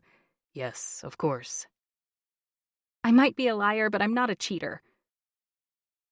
My words are flippant, but Tristan shifts our positions so that he's looking straight at me, his gaze steady and true. You don't have to lie to me ever again. You know that, right? I do, I promise. And I won't. Besides, you know all my secrets now. He threads his fingers into my hair and pulls my face toward his. Then they're not secrets anymore. No more secrets. I can't even imagine a world without them. But I'm about to find out. And Tristan will be right by my side. I love you, I murmur in the second before his mouth descends on mine. Tristan. Raina seals her promise with a kiss, and I can taste the sincerity and conviction on her lips. I kiss her back with every ounce of devotion surging through my veins. Finally, breathless, I pull back just enough to say, "Little thief, I can't even remember what it's like not to love you." Her eyelids flutter, bits of gold from each iris twinkling at me. If we live 1,000 years, I will never get tired of looking at them. And then I pull back a little more, marveling that she's here at all. I'm just as dazzled by Raina as the night I saw her smiling at me from across a crowded ballroom. But it's not merely her beauty that blows me away, it's everything. Her intelligence, her ambition, her warmth. I love her with my whole heart now, and I know I'll love her even more tomorrow and the next day and the day after that. I don't want to let her go. Hell, I never want to let her go. I wipe away a tear shimmering on her cheek. I didn't watch many Disney movies as a kid, but I did have kind of a thing for tangrams. Raina responds with a puzzled look and shakes her head. I have no idea what those are. Completely low-tech, but I could play with them for hours. You had a few basic shapes, triangles, squares, parallelograms, and there were cards with designs on them. Could be a house, a robot, maybe a dinosaur. The challenge was to take the basic shapes and turn them into something else entirely. Sounds kind of familiar. Before we met, that's exactly how I felt. Like pieces rather than a whole. And when we're together, we make up something different than when we're apart. Something better. Not perfect, not complicated, just better. Raina releases a soft sigh, leaning into me. You're crazy. I lift her chin with my fingertips, plant a soft kiss at the tip of her adorable nose. Crazy in love. Isn't that a thing? She laughs, a musical collection of notes that hang in the air. It's a song. Well, now it's our song. Epilogue. At Betancourt Betts. We interrupt our regularly scheduled programming to bring you this update from our favorite Betancourt couple. 1 year later. Raina. Turns out I'm not exactly broken. More like dilapidated. The walls I built around my heart, using what I thought were iron bolts and impenetrable steel plates, turned out to be nothing more than wobbly panels of poster board, held together with scotch tape, tacky glue, and the occasional sticker. Falling for Tristan James Xavier Betancourt IV scared the bejesus out of me. It's no wonder, really. He crushed all my rigged-up defenses like the big bad wolf did to the straw houses of the 3 little pigs. Except that Tristan isn't bad. He is the best man I've ever known. A year and a half ago, I thought personal relationships were a threat to my single-minded pursuit of a career on Wall Street. I believed financial success was some kind of yardstick I could use to measure my worth, and I was absolutely certain that the lies I told everyone, including myself, were harmless. Catching sight of the Betancourt logo on Tristan's wall was horrifying, and finding myself face-to-face with him on the first day of my dream job was even worse. I thought kissing Tristan was the biggest mistake of my life, one I'd compounded by going home with him. How can a smart girl be so dumb? Maybe I shouldn't be so surprised. I mean, how could I know what I was looking for until I found it? Tristan and I have spent the past year weaving together the disparate threads that make us whole into something else, something stronger, more resilient, united. When the derivatives-focused fund I was working at imploded in spectacular fashion, it happens sometimes, Tristan lured me back to Betancourt. But I insisted on one condition, that I spend 6 months working out of the London office. I needed to be sure our relationship was more than just lust and infatuation. The distance was hard, but it forced us to talk more than we ever would have if we were both in New York, where our disagreements always seemed to be settled in the bedroom, or couch, or kitchen table, or office supply closet. We met up every chance we could, often at his family's estate in Bermuda, where we are now, but also in cities all over Europe. We talked on the phone. We wrote long, rambling emails and fun, flirty text exchanges. We FaceTimed, both with and without our clothes on. We got to know each other on an entirely different level. And because of that, when Tristan asked me to move in with him after those 6 months were up, I said yes. Tristan's shadow passes over me a second before he appears at my side, a piña colada in his hand, a lecherous grin on his face, and the most delicious question I've ever heard on his lips. How about we head back to our room for a couples massage, followed by couples activity of our own? This man has grabbed hold of my heart and now keeps it safely in his grasp. Tristan's solid footing has changed the trajectory of my life, made me less volatile, more comfortable in my own skin. It sounds ridiculously corny, but it's the truth. Tristan's love has made me whole, and I love him with every breath in my body. It's official, I say, taking a sip and letting my senses absorb the absolute perfection of the moment. An icy drink in hand, my toes wriggling in the pink Bermuda sand, the sun beating down on skin protected by half a bottle of SPF 70 sunscreen Tristan rubbed into every exposed inch this morning. Just a few feet away, the sun-dappled turquoise sea churns and shimmies, waves tumbling onto the shore. And then I grab his outstretched hand and stand up. You really are Mr. Wonderful. We clink glasses, his containing a locally brewed beer rather than my girly concoction. Anything for the birthday girl. I am 25 today, and I can't remember ever being happier. We arrived last night and are, of course, staying at the beachfront estate originally purchased by Tristan's grandfather. The massive colonial is painted the same milky pink found inside the seashells scattered across the beach. The gardens are glorious, bursting with citrus trees, tropical flowers, and hummingbirds that sing all day. And it's staffed by a small, practically invisible army. Food simply appears. Beds are magically made. Clothes are washed, sorted, and put away before I can unzip my suitcase. But the key to my happiness lays in the gorgeous man standing right in front of me. I trail a finger along his glistening forearm. Lead the way. Tristan. There is a ring in my pocket. Granted, it's the pocket of the shorts I left back in our room after changing into swim trunks to meet Raina on the beach, but still, there is a ring in my pocket, and hopefully it will sit on Raina's finger later tonight, and for the rest of her life. It's not just any ring. Shortly after Raina and I got back together, my dad gave me a note my mother left for me before she died. In it, she had written, "When you find a love so strong you know it's true, I'll be there, always." Taped to the note was the key to the safe deposit box that held her wedding ring. I can't wait to make Raina mine.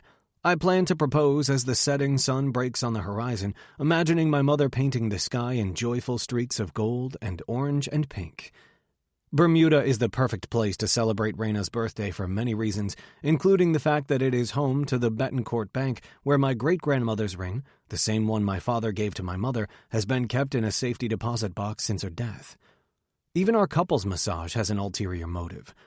While we are locked away in our room, my entire family will arrive, along with Bryce and Celeste Van Horn. I invited Wendy, although she declined during an unexpectedly candid conversation about her divorce. She isn't in the right state of mind to celebrate someone else's engagement, which I can understand.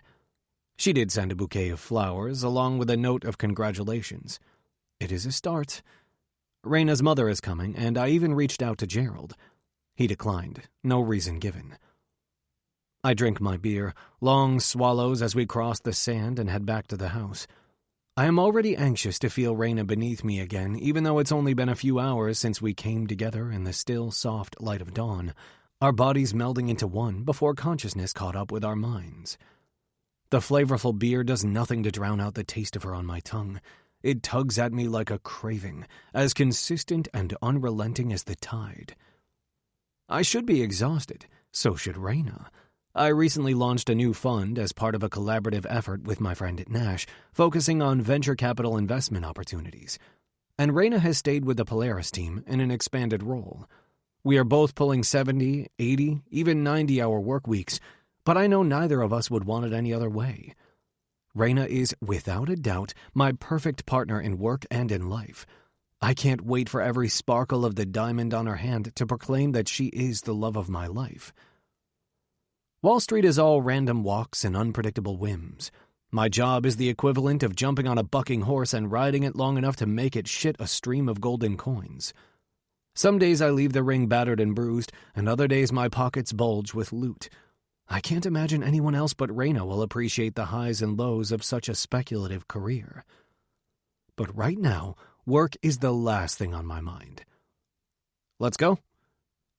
When we return to our suite, 2 massage tables have been set up on the terrace outside our bedroom beneath a white muslin canopy. Raina looks from the women standing on either side, wearing broad smiles and colorful turbans wrapped around their heads, to the fresh piña colada and sweating bottle of beer arranged between the towel-draped slabs, and back to me. Is this Bermuda or heaven on earth? I toss a leering smile her way. It's only heaven if you're naked. The women turn away, giving us our privacy. Raina lifts her hair from her neck, glancing at me over her shoulder. Want to help? My response is a slow pull of her bikini string, followed by a leisurely nibble of that sensitive patch of skin just behind her ear. Your wish is my command. When Raina's bathing suit is just a jumble of triangles and string at our feet, I swat her bare ass. Raina gives a surprised yelp, her eyes taking on a lustful glimmer I've come to recognize. I grin, gesturing toward the twin tables. Paradise awaits. She lies down, turning her head to watch me step out of my board shorts, biting down on her lower lip as she drinks in every inch of me. Our heads are close, and as the masseuse rubs oil into Raina's shoulders, I reach out for her hand. She extends it with a dreamy smile. I feel it now, a contented happiness that comes from being in the perfect place with the perfect person. Eventually, Raina's hand slips from my fingers. An occasional groan lets me know she isn't sleeping, but she's so relaxed she's practically boneless. I have no desire to close my eyes. Why should I? I have the best view in the world. God damn, Raina is beautiful. Her long blonde hair hangs over the edge, one stubborn lock hugging the side of her cheek and curling just under her chin. Her skin is pink from sun and pleasure, her lips swollen and slightly open. A towel is draped over my ass, but the way my dick is stiffening beneath me, it will become a tent as soon as I turn over. Putting a finger to my lips, I nod at Raina and rise quietly, wrapping the towel around my waist. My turn. Greasing my hands, I take over. Flashing knowing smiles, the women back out of the terrace silently. I run my thumbs along the delicate arches of Raina's feet, pulling at each perfect toe. Raina mumbles something, sighs. I move up to her calves and thighs, kneading with my fingers, pressing with my palms, keeping my touch perfectly professional until I can't keep myself in check anymore. Finally, I knock her towel to the floor, groaning as I possessively grip the deliciously round globes of her ass. Raina's eyes fly open as she spins around to face me, her pupils dilating with surprise. In an instant, I am right back in my apartment the first night we met, slayed by the look of panic on her face. But this time it slides off the second she meets my gaze. Oh, it's you. I plant a kiss at the base of her spine, then at the twin dimples sitting a few inches south. It's me, Raina. It's always going to be me. She rolls over then, and I am treated to the feast of her breasts. Her nipples are furled into tight little peaks, and I tug at them with my teeth, small nips that has Raina rolling her head and breathing hard. A bottle of oil sits near our untouched drinks, and I reach for it, pouring it liberally over our skin, relishing the feel of her muscles bunching and easing beneath my touch. Raina's thighs loll open, her hips bucking upward, wordlessly communicating exactly what she wants. Not a tough sell. As I kiss my way along her delicate hip bones, I catch a flash of color, a breeze sweeping the umbrella adorning Raina's drink to the floor. Accident or inspiration? I reach for the frothy concoction, dribbling a tiny bit into the shallow well of Raina's belly button, waiting just long enough for her sharp intake of breath, her stomach tensing in surprise, before following it with a swipe of my tongue. Tristan. But I am already focused on the creamy expanse of inner thigh. I tilt the glass. Another sharp breath, another lick. Tristan. Raina's voice is higher, more urgent this time. I could do this all fucking day. I move to her other leg, tilt the glass again. This time my name is a shriek. I glance up. I have a destination in mind, but I want to be sure. Raina's eyes are wide and glassy, the line of her teeth white against her pink lips. I skim the base of the glass lightly along her oiled skin, moving closer and closer to her core. Raina's eyes follow my movements, her lower lip trembling. You know where I'm going with this, I say, giving her a chance to object. She nods. I think so. I take a sip, holding the icy concoction in my mouth just long enough for it to cool my tongue, and then I put the glass down, hold her open with my thumbs, and make contact with her swollen clit. Raina's hips jerk upward. Oh my God! Within a few seconds, my tongue is just as hot as Raina. Her thighs tremble, closing around my ears so that my every breath is filled with her. As a last shudder rips through Raina's body, I pick her up and carry her to the bed. No way the massage table's spindly legs will survive my version of a couple's massage. Raina's fingers interlock behind my neck as I settle her against the pillow. I kiss her forehead, the tip of her nose, the delicate hollow at the base of her neck, her heartbeat fluttering against my tongue. As I slide between her welcoming thighs, Raina moans low in her throat. Our eyes meet as I hover just above her mouth, drinking in her breath. Now this is my heaven. Raina. 1 minute I am blowing out 25 candles, surrounded by everyone I care about, which is in itself a miracle. And the next I am staring at Tristan down on bended knee. Apparently, while we were locked away in our room, luxuriating in each other, my mom arrived, along with Bryce and Celeste, Tristan's father and stepmother and their 2 daughters, and, of course, Kyle and his girlfriend, or maybe just girl of the moment. My mom is here, too, without Gerald, and that's fine by me. He did send a gift, though. A beautifully framed photograph of the bronze, fearless girl statue staring down Wall Street's famous bull. A peace offering, perhaps. My stomach turns over as Tristan's eyes meet mine, my heart pounding a furious beat against my chest. Raina, the first night we met, you told me that if you picked my pocket, I'd never feel it. But it turns out you stole something a lot more essential in my wallet, or a handful of loose change. I can't pinpoint the moment you claimed my heart, but I do know that it belongs to you today, and tomorrow, and all the tomorrows to come. For a moment, time stops. I am playing dress-up in borrowed jewelry and 2 big heels. A tremor starts in my stomach and moves outward, and I nearly lose my footing. But then I focus on Tristan, immediately steadied by what I see shining in his eyes. Love, respect, trust. I love you more than I ever thought possible. A love so strong I know it's true. I met you at an auction. not realizing then that you were a priceless prize I'd have to earn. He opens the box, and my jaw drops at the sheer size of the diamond winking at me from its blue velvet cushion. Raina St. James, will you marry me? A hush falls over our small group, the pounding surf a drumbeat scoring the end of my fairy tale. This isn't an ending, though. Tristan and I are just getting started. Yes, I whisper. Yes, yes, yes! Tristan's smile is as dazzling as the diamond he's holding, as exuberant as the canopy of colors painting the sky overhead. He is just like the scotch he drinks, expensive, rare, and intense. The fingers of my left hand stretch out almost automatically. He takes the ring from its perch and slides it over the knuckle of my fourth finger. It fits perfectly. Applause fades into background noise as Tristan sweeps me into his arms. It hits me then how much I've lost. All the secrets, all the shame. Good riddance, don't let the door smack your ass on the way out. I have love in my life now.